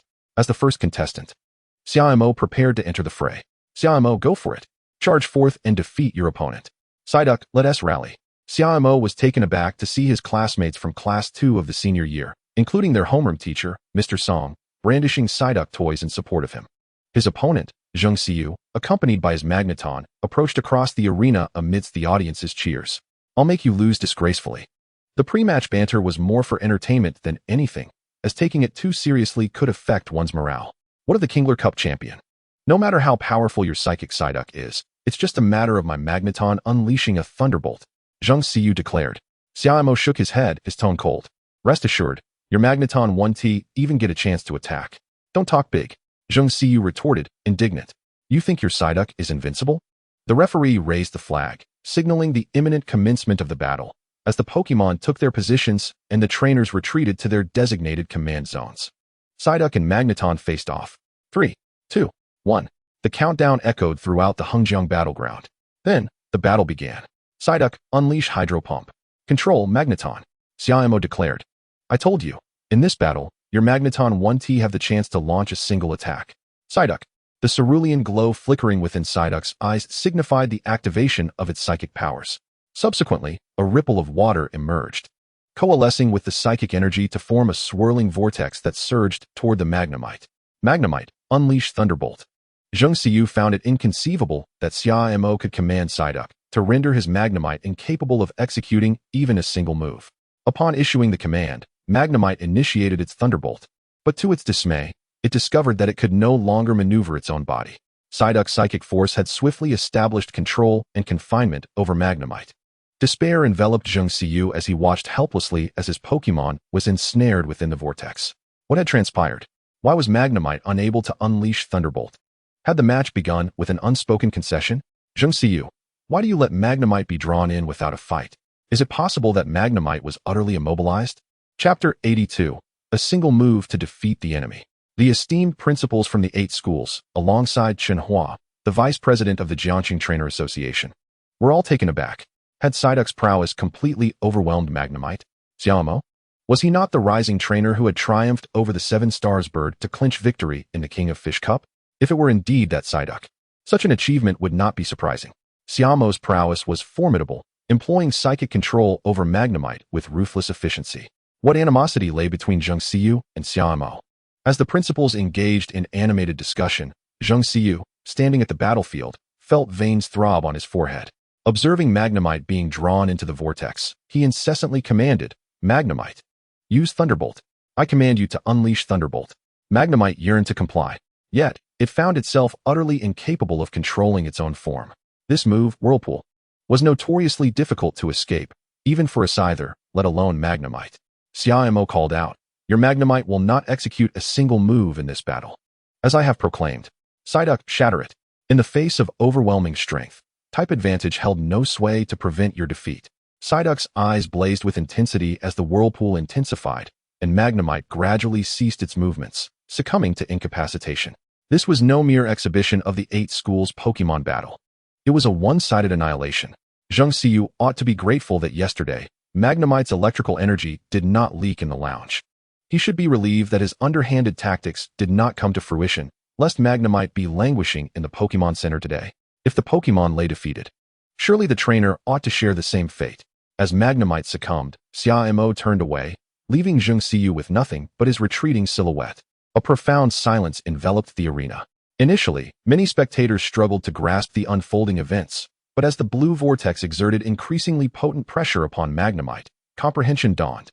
Psyduck had vanquished the Steel-type Magnemite, which was resistant to psychic moves, with but a single attack. What a terrifying display of power! Who could withstand the onslaught of Psyduck? The battle continued, the atmosphere electric with fervor. The sole non-rookie trainer in the top 16 had fallen. The disparity was immense. Reaching the top 16 was already an impressive feat. That competitor named Zhang Lin had a formidable vine snake. Would it be capable of overcoming Xia Mo's Psyduck? Unlikely. For Xia Mo's Psyduck was nothing short of divine. He Yun, watching the fierce vine snake on the field, recognized the stark contrast in strength. Despite his Trico unleashing its full potential, it still faced defeat. This prompted reflections on Xia Mo, who would emerge stronger, Psyduck or the vine snake. At this moment, Xia Mo sat in his private lounge, engrossed in the live broadcast on the large screen. He had anticipated He Yun's loss. That vine snake had been well-trained and was an evolved form. Both Pokémon were grass types, devoid of inherent advantages, yet one had evolved, making victory elusive. His focus now turned to Gu Shui. The Pokémon battlefield was equipped with a Rotom camera capturing real-time action, complemented by backstage directors providing specialized angles during moves and clashes. Far superior to the external spectator experience. Psyduck munched on snacks, clutching a chilled bottle of Moo Moo milk, nestled comfortably beside Xia Mo on the couch as they watched the thrilling battles unfold. Did Gu Shui possess any hidden strategies with her snow child? Yang Luo exhibited remarkable composure, preventing the metal monster from engaging in close combat, instead compelling it to use Solar Beam while taking advantage of its levitability. Who would have imagined that this metallic behemoth could employ a kite-flying strategy? Ultimately, without unexpected developments, Gu Shui's snow child was left with no choice but to concede. Once Gu Shui's battle with Yang Luo concluded, the matches for the top 16 reached their climax, with only 30 minutes of intermission before the top 8 commenced. Xia Mo's next opponent was an unfamiliar figure, known only as a rookie trainer within the newcomer program. However, the audience seemed well acquainted with his adversary, Sun Hung. Rumored to be from the western Ganzhan province, Sun Hung's novice Pokémon was an exceedingly rare fire camel, now evolved into a fire horse. Yet, Sun Hung's Pokémon faced a disadvantage against Psyduck, and with Psyduck's formidable strength, Sun Hung was in dire straits. At this juncture, Zhu Yinghao and Gu Shui engaged in discussion from the stands, with Yin Yu alongside them, while Zhu Yinghao elaborated. Type disadvantage, strength disparity. Let us not forget the very first battle of the day, where Xia Mo commanded Psyduck to obliterate Magnemite with psychic prowess, leaving it without a single opportunity to retaliate. I believe only 2 individuals can rival Xia Mo. The vine snake from Zhang Lin in the 4th school is genuinely fierce. It appears she has yet to unleash her full power. As for Yang Luo in the 1st school, the invincibility of the metal monster is evident. If Sun Hung were to face Yang Luo, the fire horse might have a glimmer of hope, but in this 8 schools league, everyone is essentially a novice, with most teams possessing only one Pokémon, and victory is determined in a single match. Zhu Yinghao's observations were astute. On the battlefield, Xia Mo and Sun Hung stood poised for combat. Sun Hung bore a distinctive appearance reflective of the western regions, with deep-set eyes that glinted as they fixed upon Xia Mo. As the match commenced, Psyduck and Fire Horse entered the arena. The Fire Horse resembled a camel, adorned in crimson with 3 circular markings on its sides. This contest was relatively straightforward for Xia Mo, as Psyduck alternated between Psychic Blasts and Water Gun, ultimately overwhelming the Fire Horse into a regrettable defeat. With this victory, Xia Mo advanced to the top 4, where he would face Zhang Lin and her Vine Snake. The Vine Snake had only shown a few standard moves like Leaf Tornado. Could there be potential inherited moves like Grassy Terrain hidden as a trump card? The Vine Serpent, having inherited the Grassy Terrain, poses a significant threat after evolving into the Green Vine Serpent. Xia Mo intently observed the quarterfinal match of contestant Zhang Lin from the 4th school. Psyduck, we must be cautious in our upcoming Pokemon battle. Chapter 83, The Concept of Psyduck. If the Green Vine Serpent employs grass terrain moves to transform the entire battlefield into a grassy expanse, even Psyduck would find it challenging to secure a swift victory over its opponent. Hey Psyduck, what are you doing? Xia Mo noticed Psyduck's little claws mimicking the motion of pedaling a bicycle, dashing back and forth in front of him. Are you trying to ride a bicycle, Psyduck? Quack. Quack quack. Psyduck immediately shook its head in denial. Xia Mo inquired further, not a bicycle? Then are you attempting to ride a motorcycle? Quack quack quack. Psyduck shook its head again, stamping its foot in frustration over Xia Mo's lack of understanding. How could you not comprehend, Duck? Quack. Psyduck should have been able to conceive a better demonstration. Suddenly, a spark of inspiration illuminated Psyduck's mind. Gradually, psychic energy began to emanate in the lounge, while Psyduck's tiny claws began to gather water-type energy. A model of water began to undergo a unique transformation, and soon, a machine resembling a weed remover manifested before Xia Mo and Psyduck. Quack quack. Psyduck positioned its tiny claws upon the handles of the water model, commencing a weeding motion on the lounge floor, accompanied by its own sound effects of quack quack quack. The concept of a weed remover had come to Psyduck's mind due to Xia Mo's weeding efforts the previous day, and it had been pondering how to put the idea into action. Now was the perfect opportunity to try. With the ability to mimic moves, imitating a weed remover was a straightforward task. Xia Mo chuckled, affectionately ruffling Psyduck's fluffy head. Psyduck, have a piece of energy cube. Let's prepare for our match. Even if the Green Vine Serpent creates grass terrain, we need not fear. Xia Mo wholeheartedly endorsed Psyduck's creativity. Such an imaginative little Pokemon could only belong to him. The morning's quarterfinal matches came to a temporary halt. As Xia Mo had anticipated, his opponent in the afternoon semifinals would be Zhang Lin from Jianghai City's 4th Pokemon High School. On the other hand, Yang Luo would face Sun Yi from the 5th Pokemon High School. Coincidentally, if all went as expected, both Xia Mo and Yang Luo would engage in battles against opposing elemental types in the afternoon semifinals. Contestant Zhang Lin's Green Vine Serpent had effortlessly triumphed in all 4 matches, showcasing an impressive underdog level of strength from the round of 64 to the upcoming semifinals. In a certain sense, she had a promising chance of defeating Xia Mo in the afternoon's quarterfinals and potentially advancing to the final match. Old Yang, this is our promotional package for Yinghao Fruit Industry. Whether we can meet in the finals depends on your performance this afternoon. Zhu Yinghao had someone carry 2 large cardboard boxes, giving them a pat. During the summer vacation, Zhu Yinghao had recruited Yang Luo, and now both Yang Luo and Xia Mo were spokespersons for Yinghao Fruit Industry. Although Gu Shui had lost to Yang Luo, it did not dampen her spirits as she joked about the promotional package featuring a gigantic Psyduck. Zhu Yinghao chuckled, many milk tea shops use teacups. We need to take a clever approach. The attire of Yinghao Fruit Industry was not vastly different from what Xia Mo had worn previously, though the former had been more akin to training uniforms, while now it resembled that of a milk tea shop employee, especially with the Psyduck design on the back. Xia Mo felt a wave of embarrassment. Do I really have to wear this for the match? I've already trained Psyduck. I can't actually become Psyduck, can I? Yang Luo had no objections, instead seriously advising Xia Mo, Zhang Lin's Green Vine Serpent might still have some hidden tricks, though I am not very familiar with her. Her family runs a leading enterprise in tree fruit products, and if the moves displayed so far are all she has, there are certainly more up her sleeve. The Pinji Group had initially thrived on tree fruit, but had since shifted its main focus to technology, leaving the tree fruit industry leadership to Zhang Lin's family. Zhang. Zhu Yinghao exclaimed in surprise. The Lingling Tree Fruit Group? She is actually from the same batch as us. I recall that Chairman Zhang of Lingling Tree Fruit Group is nearly 60 years old, right? Yang Luo replied. He is 56 this year. Zhang Lin is the youngest daughter of Chairman Zhang. She has 2 older brothers who are quite skilled in cultivating grass-type Pokemon. Moreover, Her green vine serpent seems somewhat exceptional, significantly stronger than the average green vine serpent, undoubtedly employing some undisclosed cultivation methods. You must exercise caution, Yang Luo concluded. Understood. Xia Mo was well acquainted with this type of Pokémon.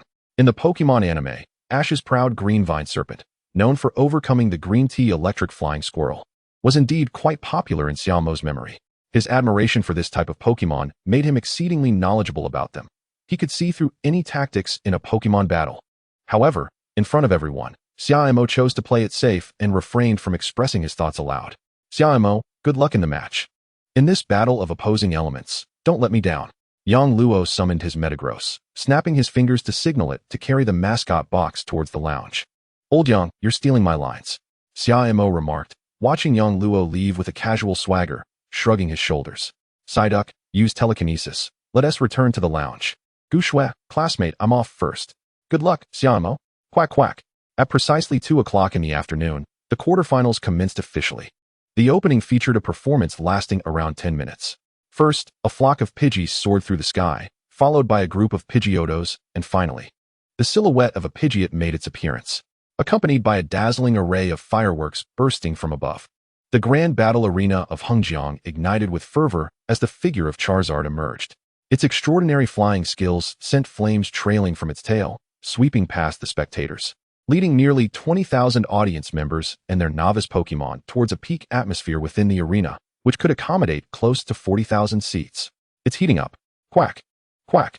The opening performance of the afternoon quarterfinals delivered a visually stunning spectacle. Let us welcome the first match of the quarterfinals, hailing from Jiang City 3rd Pokémon High School. Xia Mo and his Pokémon, Psyduck. Chapter 84, A Shocking Prelude.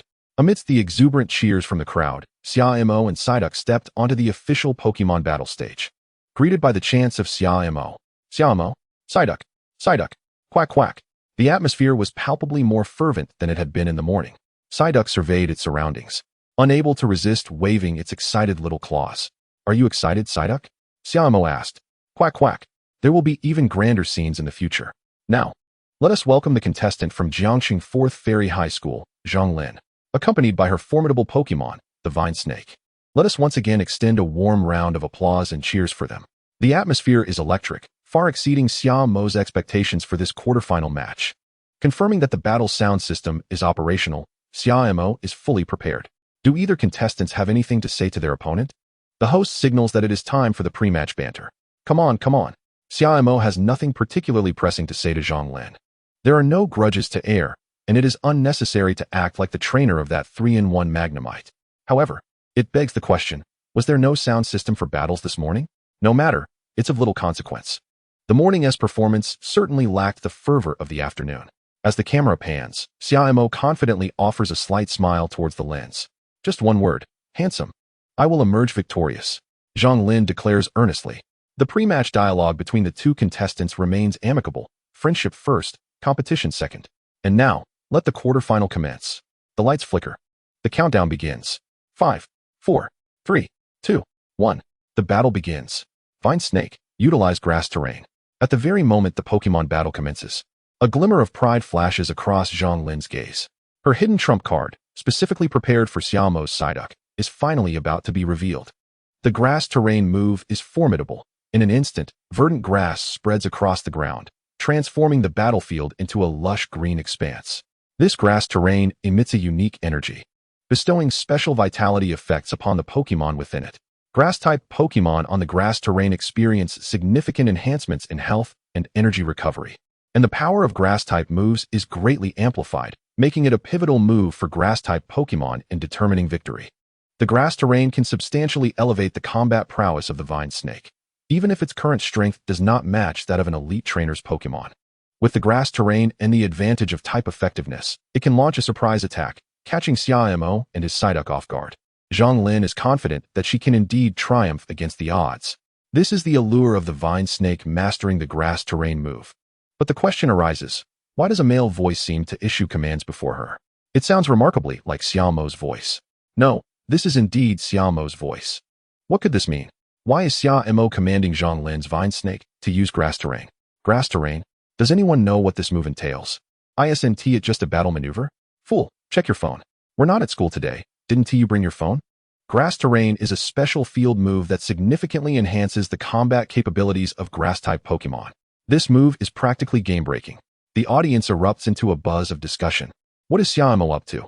Gu Shui questions her hearing, as it seems Xia Mo is directing the opponent's Vine Snake.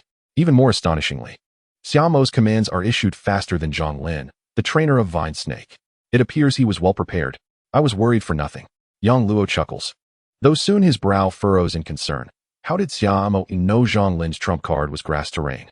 The Grass Terrain with the Vine Snake is certainly not easy to deal with. Indeed, it is the Grass Terrain? Xia Mo's expression remains unchanged. Zhang Lin must seize the initiative to utilize the Grass Terrain as her trump card. This enhancement move will lose its effect if used last. Therefore, the Vine Snake is likely to employ Grass Mixer next. Realizing this, Xia Mo decides to deliver a slight preemptive shock to his opponent. Vine Snake, enter the Grass Terrain and use Grass Mixer. Xia Mo's voice resonates through the battle sound system. The Vine Snake initially appears perplexed, then transforms its expression into one of fury. Although it has begun to emanate vibrant grass-type energy, creating a lush area around it that extends towards Psyduck. It is Zhang Lin who has yet to issue the command for Grass Mixer. Why should the Vine Snake heed Xia Mo's instructions? Particularly given that Xia Mo's recent command for Grass Terrain was even faster than Zhang Lin's. To the spectators, it appears as though the Vine Snake executed Grass Terrain at Xia Mo's behest rather than Zhang Lin's.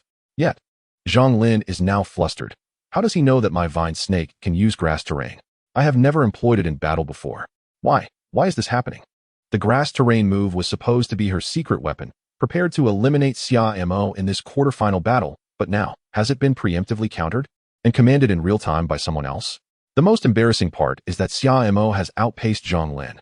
Nevertheless, Zhang Lin steadies herself. After all, she is a trainer who has entered the rookie program. Vine Snake, use Grass Mixer. As Zhang Lin issues the command, her voice remains steady. Yet the lack of conviction is palpable.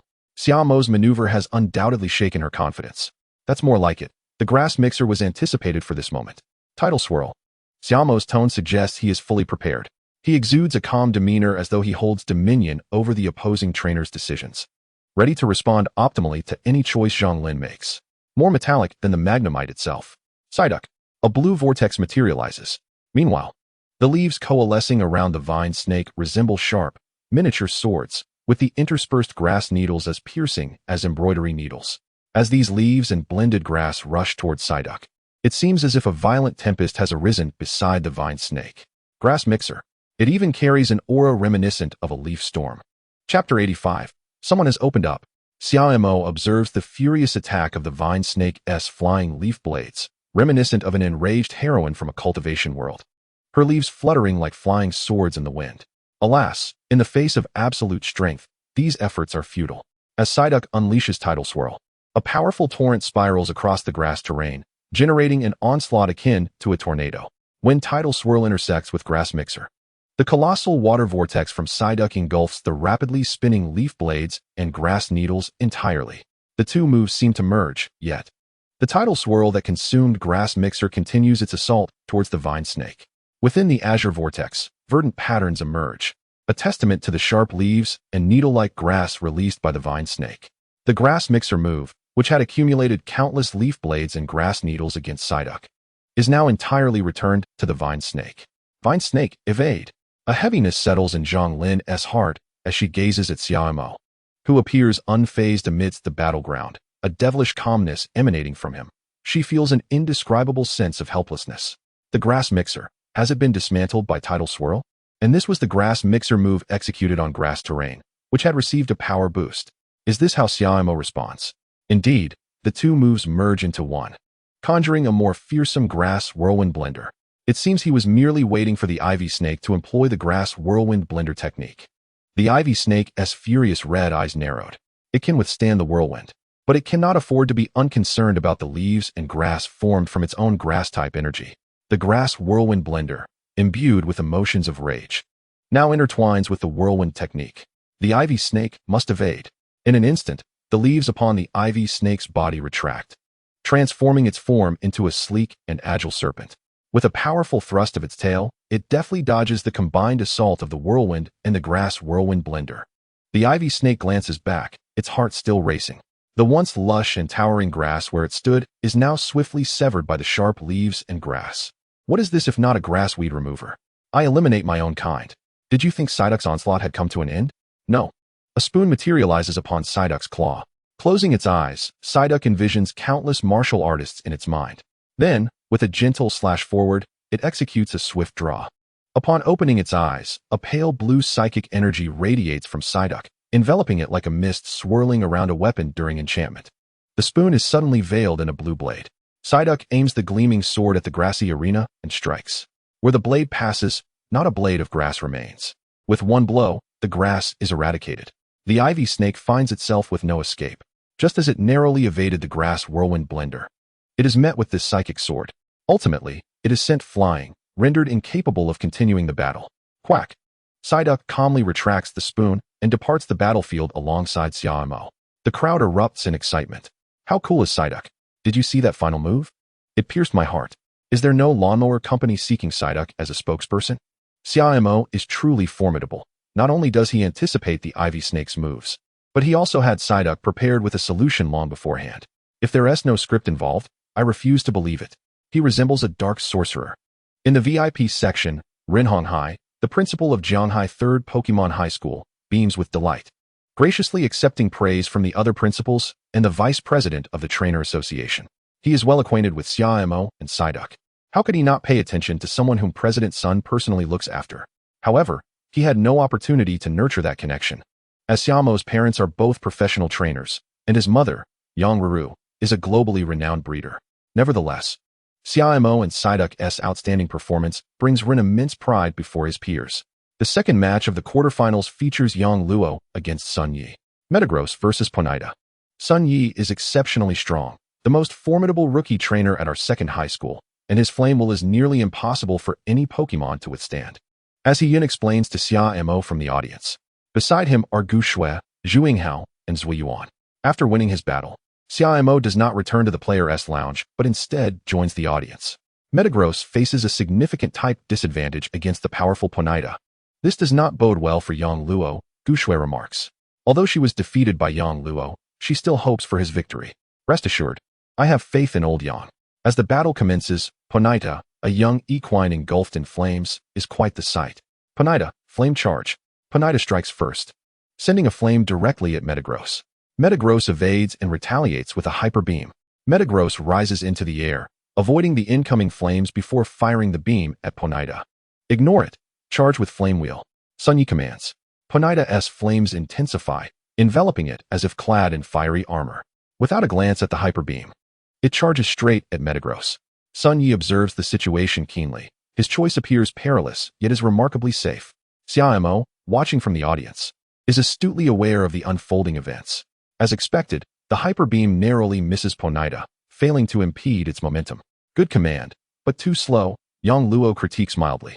Metagross accelerates within the arena, and Ponyta, full of vigor, strikes nothing but air, failing to inflict any damage upon Metagross. What astounding speed! Xia Mo thinks, taken aback.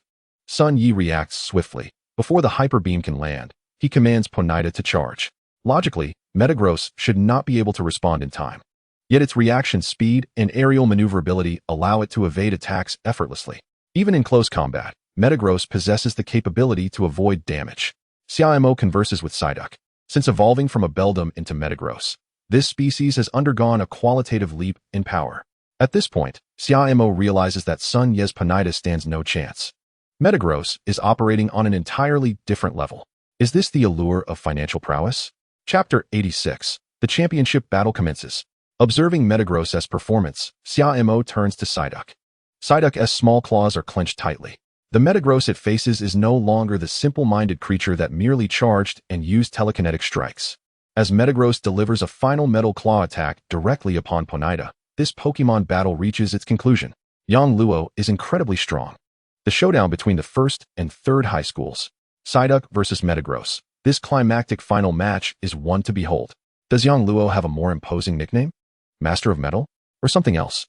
Don't ask me. I'm unsure. Amidst the crowd's cheers, Yang Luo departs the battlefield with Metagross, and just before leaving, he turns back to find Xia Mo in the audience. This elegant gesture is captured by the Rotom camera. Who is he looking at? The director skillfully shifts the remaining camera angles to focus on Xia Mo. As Yang Luo glances back, Xia Mo moves to an empty spot in the audience with Psyduck. A successful encounter, though Yang Luo and Xia Mo are separated by the entire arena. The advanced filming technology of the Rotom camera showcases their interaction on the grand screen for all to see, a gaze that transcends the arena. Even more fascinating is that both Yang Luo and Xia Mo wear smiles on their faces, as if orchestrated, their smiles in perfect synchrony at an astonishing rate of 9,999. Oh. These two individuals undoubtedly share a profound acquaintance. Their relationship must be anything but ordinary. How can they be so strikingly handsome? As Yang Luo and the metallic creature turned, their demeanor was both dignified and graceful, showcasing the director's remarkable skill. Is this not the school prince from First High School? And let us not overlook Xia Mo, who, alongside the Psyduck, also exudes an impressive charm. In this championship showdown, are these two truly competing on the basis of their looks? Without a doubt, the silent exchange of glances between Yang Luo and Xia Mo, devoid of any dialogue, allows one to vividly imagine the thrilling spectacle that their championship battle will be. At that moment, Xia Mo realized he could no longer linger among the audience and retreated to the contestants' lounge, casting a glance at the Psyduck-themed work uniform nestled in the corner. Once the match for third and fourth place concluded between Zhang Lin, the trainer of the Vine Snake, and Sun Yi, the trainer of the Pinida, Xia Mo would don this peculiar outfit for his own performance. This costume is indeed a whimsical expression of self. The battle for third place was equally exhilarating. Following the high-level healing from the Chansey nurse and the restorative massage from the Blissey nurse, both the Vine Snake and the Pinida had fully recuperated after a brief intermission. However, despite Zhang Lin's flawless execution of the grass-type terrain and the grass mixer, it could not thwart the Pinida's fiery wheel, resulting in Zhang Lin's unfortunate defeat. The advantage of type attributes in this match was overwhelmingly significant. While the audience witnessed the outcome of the third-place contest, they remained unable to predict the ultimate champion. After all, one Pokémon wreaked havoc on the grassy field while the other charged recklessly across the arena. Yet, the grass-type Pokémon managed to hold its ground against the fire-type, prompting some seasoned trainers to experience a flicker of enlightenment. The next match, a championship battle between the metallic creature and Psyduck, is on the verge of revelation. The final showdown in the joint Pokémon battle among 8 schools. Let us extend the warmest applause and cheers as we welcome both contestants to the stage. The host, utilizing his most resounding, fervent, and passionate voice, elevated the atmosphere of the grand battle arena to unprecedented heights. The spotlight focused on both competitors. In the next instant, shockwaves rippled through the crowd. Zhu Yinghao felt as though his head might burst from laughter. Xia Mo and Yang Luo emerged from their respective resting rooms, both clad in costumes resembling the Psyduck mascot. The principals of Third High and First High, Rin Honghai and Zhou Shenyang, wore expressions of sheer bewilderment. Where are Xia Mo and Yang Luo? If not for the figures resembling Psyduck costumes accompanying the actual Psyduck and the metallic creature. Who could have anticipated such a comical spectacle on this grand stage of Pokémon battles? Principal Rin was utterly flabbergasted. Yet, the host swiftly regained composure, inviting everyone to welcome the 3 Psyduck competitors to the arena. Xia Mo and Yang Luo simultaneously removed their Psyduck headpieces. Xia Mo had not closely examined the costume beforehand and was taken aback by the inclusion of the headpiece, but he donned it with determination. Earning money? Not a shameful endeavor. Nevertheless, the two successfully advanced to the finals. The audience, however, found the scene utterly hilarious. These two are simply too amusing. Ha ha ha. Shockingly, we have 2 nonchalant competitors in the championship match. I told you, there must be something between these two. How enviable it is that they can don mascot costumes in such a prestigious championship battle. The director's antics are truly remarkable. How much advertising revenue did they garner from Yinghao Fruits? The camera was practically glued to the Psyduck mascot's logo. The program's effect is explosively entertaining. Yet they look undeniably stylish. Indeed, who wouldn't envy such a friendship?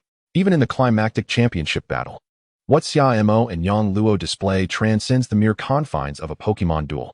This is the final major event of their senior year. Opportunities to create lasting memories during their final year are few and far between. The 2 contestants who successfully reached the finals must have made a pact, perhaps to don these unique mascot costumes for this ultimate championship event. The host's tone brimmed with envy as he skillfully stirred the crowd's emotions, proclaiming, "Friendship comes first, competition second." Regardless of the outcome of this Pokémon battle, I believe both trainers will showcase their finest abilities as trainers. May the brilliance of friendship shine as enduring and rich as the fiery sunset over this grand battle arena.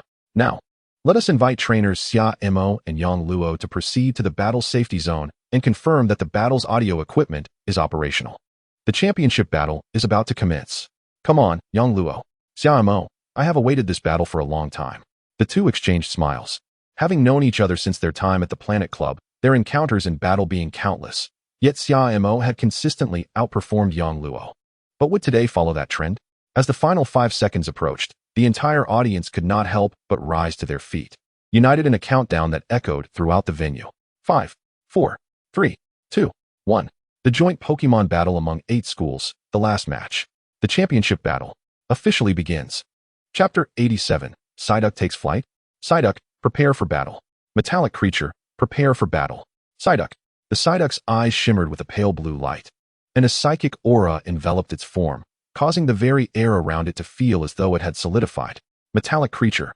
The metallic creature ascended slightly into the air, its voice resonating with a low metallic timbre, akin to the sound of intricate machinery beginning to operate, with the joints of metal producing a clear, resonant clang.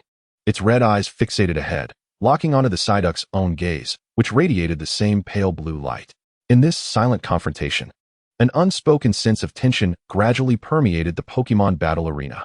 Metallic creature, use cannon beam. Psyduck, water gun. The seemingly simple probing moves unfolded within this atmosphere laden with pressure, reflecting an unvoiced understanding between the two competitors. The silver beam of the cannon beam clashed with the blue stream of the water gun in midair, the resulting vapor instantaneously igniting the cannon beam's energy in a fiery explosion. Boom! The explosive energy burst forth like fireworks, creating a fleeting moment of obscured visibility at the center of the arena. Yet, amidst the smoke and chaos, the silhouettes of the metallic creature and Psyduck moved in unison. Psyduck, use water pulse. Metallic creature, mind hammer. While the smoke from the explosion affected both competitors' visibility, it also presented an optimal opportunity to strike. Xia Mo, without a moment's hesitation, commanded Psyduck to unleash the fastest projectile of water pulse. Faced with the highly agile metallic creature, any move with a sluggish trajectory would be futile unless the metallic creature openly allowed itself to be struck. Against the metallic creature, Psyduck's Aqua Jet, water gun, and confusion were practically ruled out. The current metallic creature was no longer the clumsy iron lump it once was. Xia Mo's commands remained direct and resolute. Based on his understanding of Xia Mo, as well as his knowledge of Psyduck, one of the truly threatening moves is the incredibly swift water pulse. Evading? While Steelix can dodge, it requires utmost concentration and effort to do so. Although successfully evading would nullify the impact of water pulse, it would nonetheless deplete Steelix's stamina and energy significantly. Given that both options consume energy, why not advance at the moment of greatest vitality? Xia Mo felt a chill. Steelix's reaction was alarmingly rapid. Like an acrobatic fighter jet, Steelix ascended and executed a swift rotation to precisely evade the initial water pulse, subsequently gathering formidable psychic energy around its head, forming an imposing visage of a larger Steelix with piercing red eyes, its gaze unwaveringly fixed on Psyduck. Here it comes. Steelix's Psychic Hammer. This move had been custom designed for Steelix by Yang Luo. Go, Psychic Hammer. Yang Luo formed a gun-like shape with his right hand, pointing his thumb, index, and middle fingers towards Psyduck on the battlefield. Before Steelix, the psychic energy manifested as a lilac-hued head, reminiscent of a reinforced bumper affixed to an off-road vehicle, akin to a shield summoned in the Summoner's Rift. Steelix possesses such a terrifying move yet to be unleashed. The sheer weight of Steelix, combined with the impact of the Psychic Hammer, renders Psyduck incapable of withstanding it. My goodness, the visual impact of the Psychic Hammer is astounding. How will Xia Mo and Psyduck evade this speed? Psyduck's water pulse was utterly obliterated by the Psychic Hammer. Incredible, though there are signs of being cleaved. How many water pulses would it take to breach the psychic defenses of the Psychic Hammer? The best defense is a good offense, and Steelix's Psychic Hammer is exceedingly formidable. How can Psyduck evade? What will Xia Mo do? This is the culmination of a charged impact and the Psychic Hammer. Psyduck must evade. Xia Mo shouted, Psyduck, use Aqua Ring beneath you. Psyduck. The collision and Psychic Hammer executed by Steelix were immensely powerful, and the speed of the assault was equally rapid. This rendered Steelix incapable of making sharp turns. Psyduck merely needed to leap high to evade Steelix's initial attack. Aqua Ring, which had sent opponents skyward countless times before, was now finally being utilized by Psyduck. Psyduck swiftly gathered swirling water energy, leaping high into the air, and forcefully flung this energy downwards beneath itself. Look, Psyduck has used Aqua Ring beneath itself. Incredible. Aqua Ring can be employed in such a manner. Psyduck ascended. Wow, what a magnificent Aqua Ring. It not only evaded Steelix's psychic hammer, but seemingly caused Steelix to crash into the Aqua Ring itself. Exquisite. Is this the command of Xia Mo, the Demon King? After the battle with Zhonglin, Xia Mo earned the title of Demon King through his strategic command and composure. Boom. The fierce impact of Steelix generated a sound akin to an earthquake throughout the arena. And amidst the swirling dust, if it were not for the camera Rotom broadcasting the moment Psyduck activated Aqua Ring beneath itself, the audience would have assumed Psyduck would be grievously wounded by Steelix's strike, potentially losing all battling capabilities. However, above the dust, a small yellow figure instantly captivated everyone's attention. It was Psyduck. What a remarkable maneuver by Xia Mo. What an Aqua Ring. Yang Luo marveled internally. He was aware that Psyduck would evade Steelix's strike in some manner, yet he had not anticipated that under Xia Mo's command, Psyduck would use Aqua Ring to lift itself, effortlessly dodging Steelix's attack. Not only did Psyduck evade through Aqua Ring, but it also forced Steelix to unwittingly collide with the impossible-to-hit Aqua Ring. Chapter 88, Thunder Punch. Psyduck, Spoon, and Psychic Blade. Observing Psyduck soaring high in the air, the immobilized Steelix on the ground became an easy target. The attack formed by the Spoon was the optimal choice. Psyduck. In the air, Psyduck's palm manifested a spoon, and then a light blue psychic energy enveloped it, making it appear like a blazing flame knife under the crimson sunset. Go, Psyduck. Psyduck swung twice, creating two intersecting waves of psychic energy that effectively restricted any movement from Steelix. Steelix, Metal Claw. The grounded Steelix realized it lacked the speed to evade the descending cross-shaped psychic waves. Under trainer Yang Luo's command, its mechanical metallic arms simultaneously lifted, and steel energy swiftly formed sharper, more robust claws, unhesitatingly confronting the descending psychic waves head-on. The piercing sound of metal slicing through the air resonated across the battlefield, causing the audience to instinctively cover their ears. The noise was indeed quite grating. Xia Mo and Yang Luo, too, quickly shielded their ears, yet their commands remained unabated. Steelix successfully utilized Metal Claw to shatter and block the descending strikes, but it bore the marks of metal wear on its mechanical arms. Had it not been for Metal Claw, Steelix would have suffered devastating damage. Psyduck. During the clash with the Psychic Blade, Psyduck descended from the sky. Holding the Psychic Spoon aloft, a large water bubble appeared at the top of the spoon, resembling a balloon, illuminated by the sunset, making Psyduck look like it was holding an oversized blue lollipop as it floated down from the sky. 2 words. Sheer elegance. Psyduck. Steelix, feeling the sting, levitated once more. At this moment, the distance between Steelix and Psyduck was less than 5 meters. What does such proximity signify? Steelix's gaze instantly sharpened, its eyes reflecting a predatory menace. Psyduck mirrored this intensity, its light blue eyes flickering with a fiery spirit. Psyduck. The spoon in Psyduck's right paw was slightly retracted, and the psychic energy continued to flow, causing the spoon's radiance to intensify. Steelix's mechanical arms began to flicker with a tumultuous golden lightning. Thunder Punch. Steelix still has a Thunder Punch up its sleeve. What on earth? Yang Luo's Steelix still has hidden cards. How many tricks does he have left? Thunder Punch. Psyduck is in peril. What a spectacle. This championship battle is simply extraordinary. How terrifying these two individuals are. Is this truly the caliber of Pokémon that our high school seniors can nurture? The palpable tension in the air left the esteemed principals of the 8 schools and the vice president of the Trainer Association in a state of disbelief. Even if they were to return to their senior year, they would likely find it impossible to defeat these two prodigies. The final showdown of the joint Pokémon battle among the 8 schools is hailed as the most formidable confrontation in Jiang City over the past decade. Is there a hidden card? Zhonglin felt utterly numb.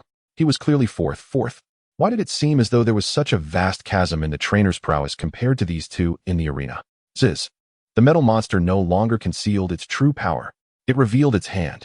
Electric energy crackled around its metallic claws. And as the energy flowed over the scars left by water's turbulence, the pain only intensified its fury. Metal monster, let us go. Yang Luo understood that the moment of truth was upon them. The distance between the metal monster and Psyduck was critical. A single step back would mean defeat. At this range, neither could evade the other's threatening moves. Thunder Punch. Xia Mo was aware that the opponent surely had a trump card, so he remained composed. This Thunder Punch was a move Psyduck must confront in battle against the metal monster. Given the metal monster's reflexes, it was improbable that a simple long-range attack would conclude the battle. Thus, the only way to determine the victor would be through close combat.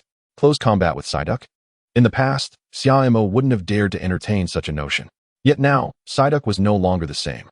Psyduck, Reflect Barrier, Psychic Spoon. Psyduck brandished the spoon and Reflect Barrier like a general preparing to engage the metal monster. Shield raised in its left hand and spoon in its right, Psyduck charged forward. Ziz. Bang. Bang. Bang. Bang.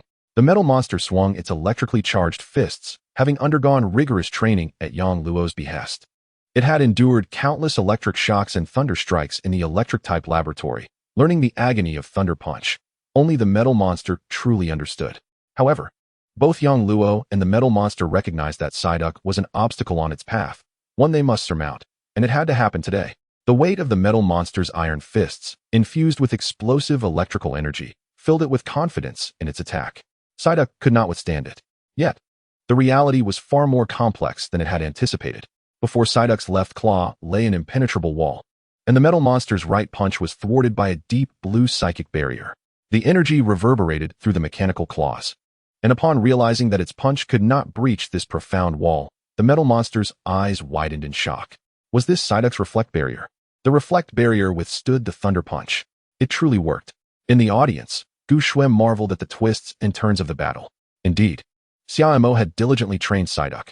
Zhu Yinghao reflected deeply, recalling how he had witnessed Xia Mo rescue Psyduck from traffic. He had never imagined that this Psyduck would become so formidable. In the arena, the metal monster and Psyduck exchanged blows. With both of the metal monster's claws crackling with electric energy, Psyduck promptly chose to temporarily retract the water spoon and utilized two Reflect Barriers for direct confrontation. The violent electrical energy of the Thunder Punch collided with the Reflect Barriers, sending electric sparks scattering around them, as if the Thunder Punch were on the verge of transforming into a fiery fist. Chapter 89. Truly, he is remarkable, a masterstroke transformation. Sparks flew across the battlefield. The metal monster had lost count of how many times it had unleashed Thunder Punch, having shattered several Reflect Barriers in the process, only for new ones to form and obstruct its path once again. Metal Monster, use Metal Claw. Observing the stalemate between Thunder Punch and the Reflect Barrier, Yang Luo devised a new strategy. Although the power of Metal Claw was inferior to Thunder Punch, as a move inherent to the metal monster, it possessed an additional effect that could potentially enhance its attack power. The wounds inflicted by the Psychic Spoon still marked the metal monster's claws, and the steel energy released by the Metal Claw could mend those injured spots. Allowing Psyduck's Reflect Barrier to sharpen the metal monster's metallic claws would grant it a notable advantage in the details of the battle. Upon witnessing the electric glow dissipate from the metal monster's claws, transforming into steel metal claws, Psyduck wasted no time in wielding the Psychic Spoon to confront them head-on. Bang! Bang! The metal monster's right metal claw pierced through the Reflect Barrier, while its left claw firmly grasped Psyduck's Psychic Spoon. In that moment, both Pokémon were locked in a complete stalemate. Metal Monster, Psyshock. Psyduck, Mimic, Psyshock. Almost simultaneously, Xia Mo and Yang Luo observed the close-quarter standoff between the metal monster and Psyduck, each immobilized by their respective moves. The metal monster was unable to utilize its claws, and Psyduck could not free its paws to employ other techniques, leading to an unyielding deadlock. What other moves could be deployed? Only Psyshock remained. Though Psyduck did not know this move, it could mimic. The metal monster manifested a psychic head formed from concentrated psychic energy, while Psyduck conjured a similarly impressive psychic duck head. The metal monster's Psyshock collided fiercely with Psyduck's Psyshock. Bang! Bang! Bang! After 3 successive clashes, neither side showed any signs of yielding. Bang! Finally, on the 4th collision, the Psyshocks of the metal monster and Psyduck met like claws locking in a fierce contest, resulting once again in a stalemate. Now, the situation hinged on which Pokémon possessed greater stamina and energy. Psyduck held firm. The metal monster held firm as well. The gazes of the two Pokémon were locked in a battle of wills after the Psyshocks. The metal monster's eyes glinted with a fierce crimson hue. Psyduck's gaze bore an equally determined fire. The entire audience held their breath. Who among these Pokémon would endure to the very end? Yang Luo took a deep breath. Was there truly no way to breach Psyduck's defenses despite such a relentless assault from the metal monster? What other strategies remained? The metal monster's Psyshock, Psyduck's Psyshock. Psyduck's Psyshock was a mimicry of psychic-type moves, while the metal monster, possessing its own psychic capabilities, could withstand Psyduck's Psyshock without issue. However, the reverse was uncertain. Psyduck may not be able to withstand the metal monster's Psyshock. Exchanging the metal monster's minor injury for a more severe wound on Psyduck might be the best opportunity to resolve this stalemate in their Pokémon battle. Yang Luo observed the sparks emanating from the joints of the metallic creature's mechanical claws, realizing it was rapidly approaching its limits. Although he believed that Psyduck was similarly on the brink, the most advantageous strategy had just materialized before him. Metal Monster, retract your Confusion Hammer. Endure Psyduck Strike. Yang Luo commanded decisively. Upon issuing this directive, the commentators were momentarily taken aback. What was happening? Had Yang Luo relinquished the standoff, allowing the metal monster to absorb Psyduck's Confusion Hammer? The audience erupted in astonishment, fervently discussing Yang Luo's audacious actions. Why was he doing this? What sort of command was this? Had Yang Luo lost his mind? Was he truly conceding? Was he not continuing the confrontation? Was he not merely granting Psyduck an opportunity? What was unfolding here when it was evident that he could persist in the standoff? Suddenly, a realization struck. The metal monster, being of steel and psychic types, possessed a quadruple resistance to the Confusion Hammer move. The damage inflicted by Psyduck's attack was pathetically minimal. If the metal monster retracted its own Confusion Hammer and absorbed Psyduck's move, it could capitalize on the dissipating energy of Psyduck's attack to launch a counteroffensive. A feigned retreat? Few in the audience could comprehend Yang Luo's strategic maneuver. Most of the first and second-year students, despite having watched numerous Pokémon battles online, had little practical experience. And they were the ones most vocally criticizing him. However, figures like the principals in the VIP section and President Chun immediately discerned Yang Luo's intent. His decision to refrain from altering his strategy was not a reckless gamble. In fact, the metal monster was not yet in a passive state. And the proactive shift was Yang Luo's way of seizing victory. His audacity compelled even the seasoned trainers to admire him. It was truly a stroke of genius. While most third-year trainers might have initially been stunned, they quickly grasped Yang Luo's reasoning through their own knowledge and battlefield experience, realizing that this was the pivotal command of the entire Pokémon battle. But calamity struck. The metal monster's sudden shift in strategy caught Xia Mo completely off guard, and he now found it impossible to prevent Psyduck from executing its Confusion Hammer. Yang Luo's command had indeed taken the initiative. Psyduck. As Psyduck's Confusion Hammer collided with the metal monster's head, its expression shifted abruptly. Psyduck sensed the undercurrents of a scheme. Yet, under the intense standoff, the metal monster unexpectedly withdrew its psychic powers, leaving Psyduck defenseless. The metal monster withstood Psyduck's strike. While it caused a slight wobble, the creature's substantial weight, combined with its inherent attributes, rendered the damage trivial, akin to a mere tickle. Memories flickered in the metal monster's mind, recalling its previous encounter with Psyduck during its days as a beldam in the Planet Club, where Psyduck had ultimately defeated it with a hydro pump. At that time, Beldam had been severely drained by Psyduck's water gun, leading to its eventual downfall under Psyduck's hydro pump. Psyduck had been overwhelmingly stronger back then, and even after vanquishing it, had shown no signs of fatigue. But now, the metal monster could distinctly sense Psyduck's frailty. Victory was within its grasp.